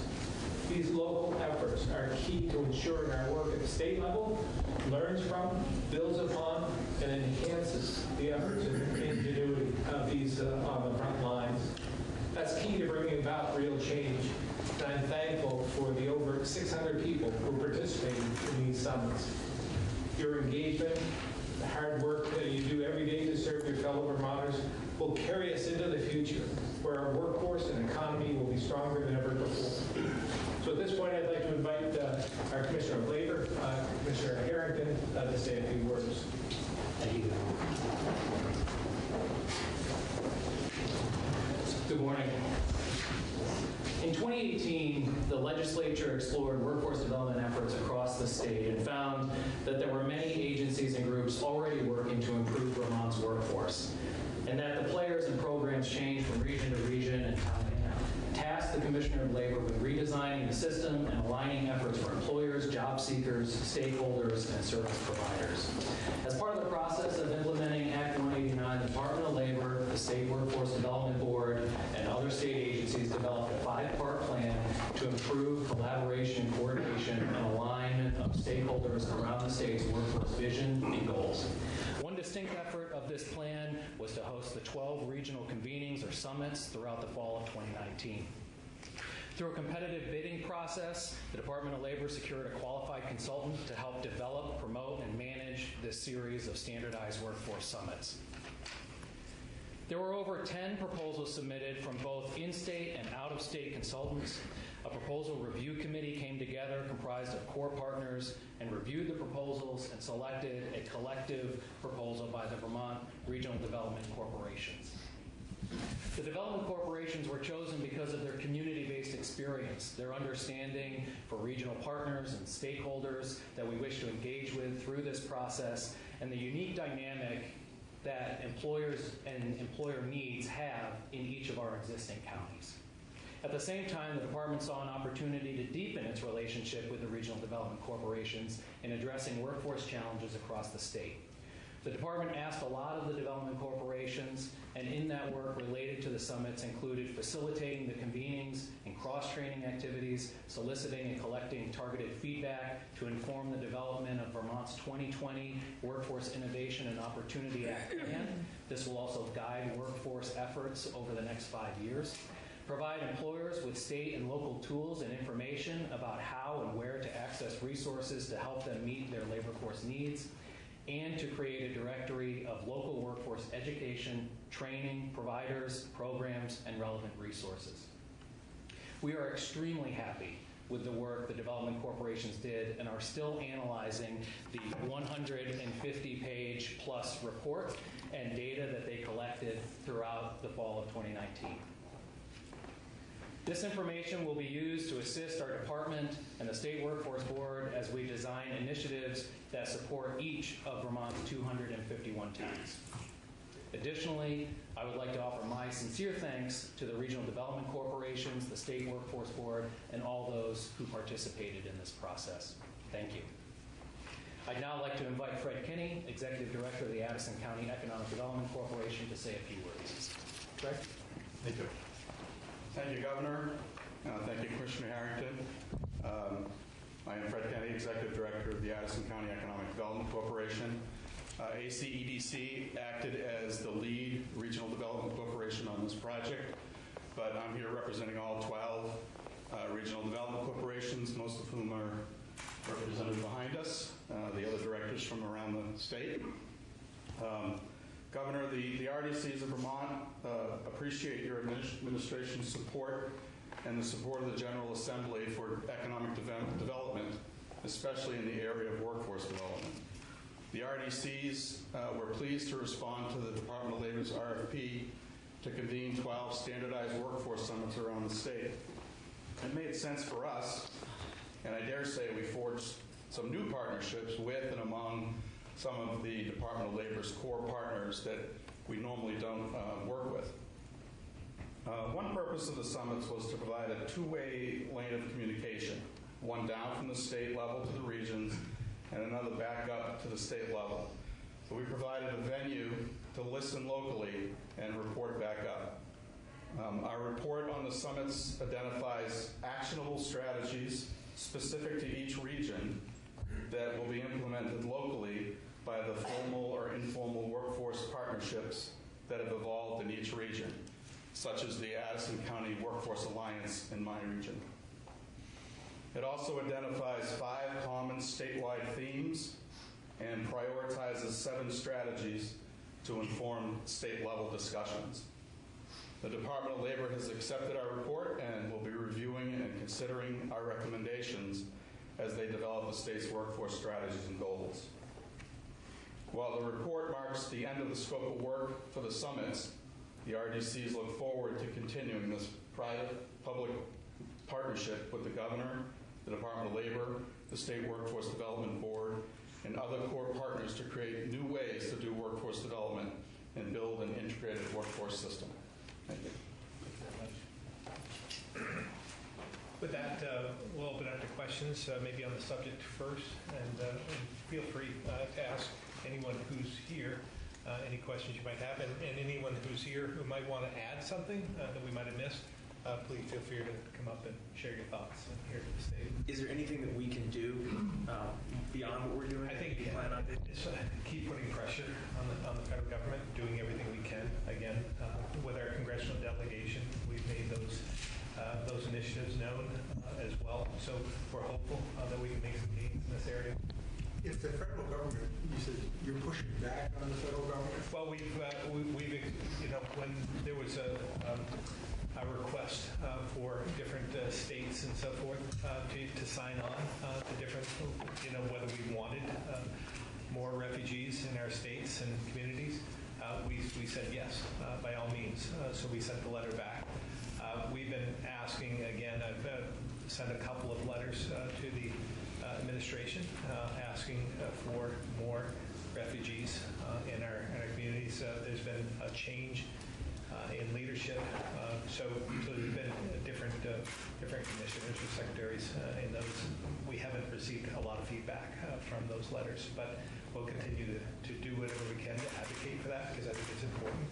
What do you think the biggest obstacle is to having this materialize the way that you would like it to? Well, I think it's, again, as the federal government and President Trump in particular, that has not been as inclined to accept more immigration. It's been a big policy shift in our country. So I think that's a bit of an obstacle to this administration. And a lot of Republican governors have been reluctant to take advantage of the opportunity President Trump has given them to close the door. And I would think that has something to say about how governors, even Republican governors, view the economics of resettlement. Yeah, well, and I think there are a number of governors, Republican, Democrats, governors who see the value and see the need, especially in the Northeast and the northern part of our country. We have tremendous workforce needs. We need more people in our state. This is a way, and we've been successful in our refugee populations, particularly in the Winooski area, Chittenden County area. But we'd like to see that grow. Could you talk a little bit more about concrete results from the summits that took place last year, and what this is actually doing in terms of new businesses, hiring people from out of state or from in-state? Are there some initiatives from this report? Mm-hmm. Yeah. Well, we just received the report, right. And we're hoping to put some of that into place. But a lot of what we heard, I think, is important that we get outside this building. And I've said this, whether it's our capital for a day or some of the things that I do traveling throughout Vermont and listening to people. Our expectation is that if you have a problem, come to Montpelier, tell us about it, and we'll see if we can fix it. Well, sometimes getting out and really engaging with the communities gives us an opportunity to see what they need. And we heard loud and clear that workforce challenges exist throughout Vermont. So that's probably not a surprise. But again, learning, getting everyone together and sharing a common goal and learning from other RDCs and other regions of the state, I think will prove to be essential as we move forward in trying to do this, pulling in the same direction that I talk about a lot. But I think we learned it here, learning from one another. But I'll let, if there are other RDC members who would like to speak to that, come up and reflect on that would be helpful. Sure. I can add one thing that our report was to the Department of Labor, and they'll be looking at the 5 themes that we presented, the priority potential strategies. But each region also developed strategies for their region, and the RDCs will be taking those forward in their region. And as I mentioned, in my region, we have an Addison County Workforce Alliance, which grew up, evolved, just among people who felt the need to have an organization to kind of be the bond between all the partners in the region. So we have a lot of strategies that were recommended by employers and service providers in our region, but we're definitely going to take 5 of those and try to move those forward in our region. And that will involve those service providers, educators, and employers all together working on those strategies. If you had to, Fred, point to what you think is the most exciting proposal or recommendation out of this report that you've just submitted that's going to move the ball forward on this issue, what is it? Well, I don't know if I want to pick one out as the most important, but just developing somehow new regional leadership, and so that each region has somebody that's daily working on workforce development. It's was the first theme that we came up with, and I think that's going to be important. If anybody has any other things to add? I'd like to add something to this. To the question of refugees, there's some great programs happening, very pilot-based around the state. So in Windham County, in Bellows Falls, there's an organization called the Community Asylum Seekers Project, and they're helping asylum seekers relocate to Windham County. So there's projects like that popping up around the state. So they need more funding. It's a completely philanthropic-based program, and we're helping to connect them with employers to try to ensure that there's both a system and a network to support their needs when they arrive, but also have the ability to gain high-wage, high-growth job opportunities. So I just wanted to share that. What's your name? Adam Moe. And who are you with? The Brattleboro Development Credit Corporation. Thank you. Anyone else?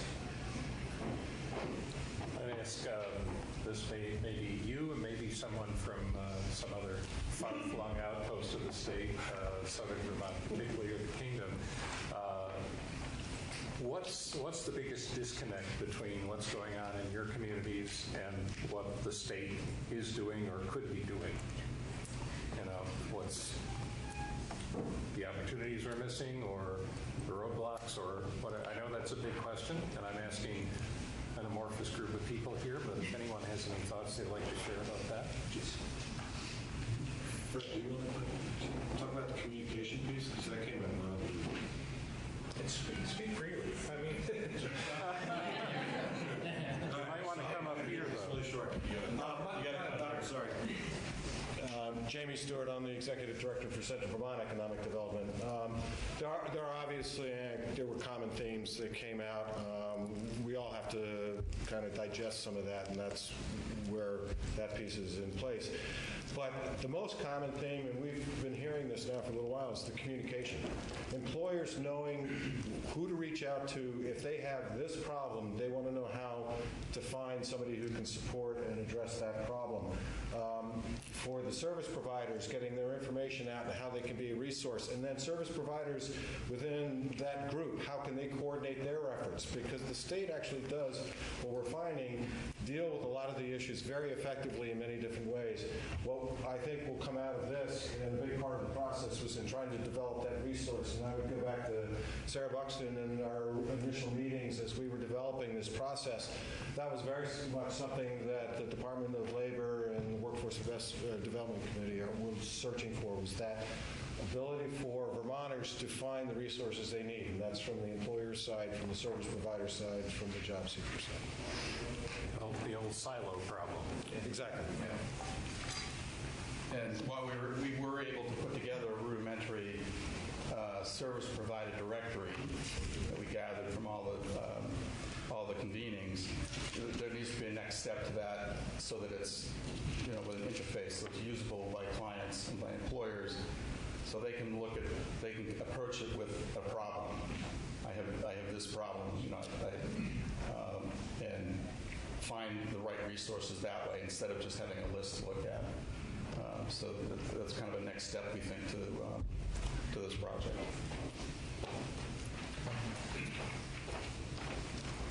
I'm Bill Coughlin. I'm the director in Bennington County of the RDC. I think we ought not lose sight of the value in this process itself. I think Commissioner Harrington touched on the strengthening connection between the Department of Labor and the Regional Development Corporation. The governor has spoken about the importance of having boots on the ground for communication up and down. I think there was also real value amongst the RDCs in establishing this process. It provided a real opportunity for the RDCs to learn positive practices from one another about what's happening in the region. So I think there are opportunities to further support what's happening regionally. I think this process in developing the report, convening the summits, aided that significantly. Other questions on this subject? I assume the report will be up somewhere or is up? If you'd like it's many 150 pages. We have, we'll be able to get you copies if you want. It'll be online. Or if it's online. It will be online, but I can send around the link on DOL website of the Department of Labor. Can I take a shot? Sure, yeah. Take all the time you want. I'm Bob Haynes. I'm the director of Green Mountain Economic Development Corporation, Windsor and Orange County. We're all focusing on education issues as well and trying to introduce the notion of careers to younger people. So we're trying to start programs in elementary schools, junior high schools, and not wait for people to grow beyond their ability to think seriously about a career that might be exciting. There are thousands and thousands of terrific jobs, and it's frustrating for us when we find instances where young people in particular can't get connected with a good job. So it relates to the communication, but the education is critically important. Our regional technical centers are extremely valuable. We are all advocating for much more support for them and more abilities for students who intend to follow a career in college, maybe get exposed to some of the other options and vice versa. So thank you. Can I add something too? I'm Brett Long. I'm Deputy Commissioner of the Department of Economic Development, and I wanted to kind of follow on your question because there's a lot going on that winds up below the radar, and something that just developed recently that might be interesting to address that is through convenings, such as what's happened here, we had a group of businesses come together that were interested in trying to develop capabilities and frankly just understand additive manufacturing or deposition printing as it's sometimes called. And over quite a long process, we wound up getting a federal grant from an area of the Department of Defense in which we were able to work with VTC, Vermont Technical College, and through that they have recently completed the development of an additive manufacturing curriculum, and this term have started to add that course or offer that course. And the second part of this grant is to actually get these businesses together and allow them to have access to deposition printing equipment so that they can try out, prototype, and do R&D in this new area. And what it's interesting is through that convening of businesses, it looks like this group is going to evolve into a group that's actually pursuing all areas of advanced manufacturing, robotics, AI, working on cybersecurity together. So just the fact, as people have said, that you're able to get a group together, it winds up with all kinds of ancillary benefits. Thanks. Anyone else?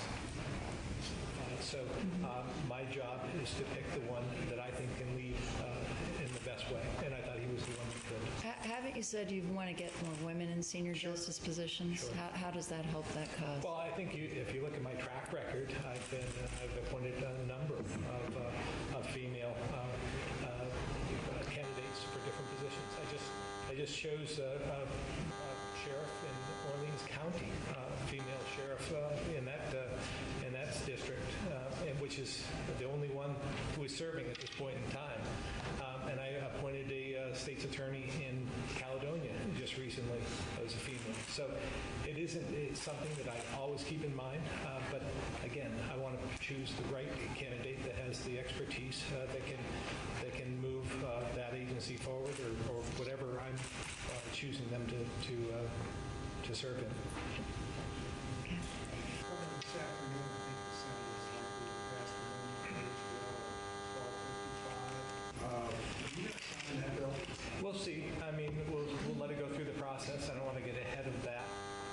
But my feelings haven't changed on minimum wage. I think I've been quite vocal about it in a couple of different campaigns, as well as over the last 3 years as governor. So I have concerns, but I'll reflect on what it is that passes and then determine my action from there. Planning on Considering how you feel full about time on paid leave? I'm sorry? Are you planning on taking the full 5 days on paid leave? Yes, I am. Saturday night? I'm sorry? Rebecca said that your deadline was Saturday night at midnight. 11:59. It'll be before that. Just going back to the minimum wage for a second. Understanding your concerns when it was $15 an hour over a 5-year period. This is less, it's a shorter period of time. Same trajectory. Doesn't go as far, right? Same trajectory. Okay, so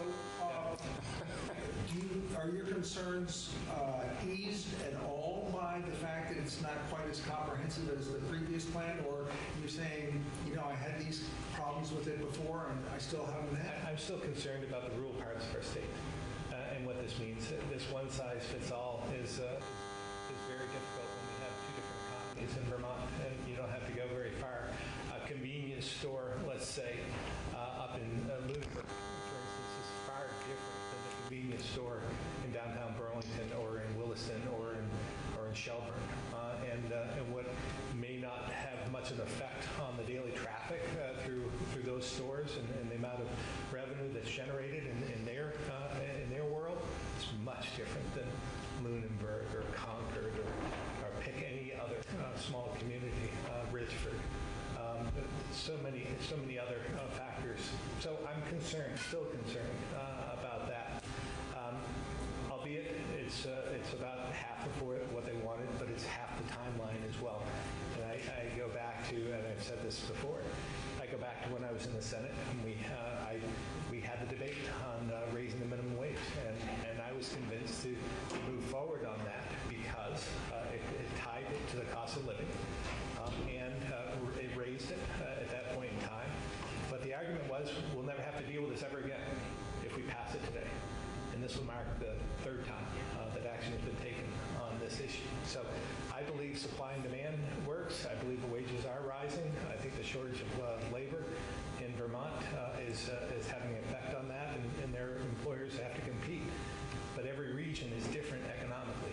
Would it be advisable to have a separate minimum wage pricing system in Burlington as opposed to the rest of the state? Should we have a higher minimum wage in Chittenden County?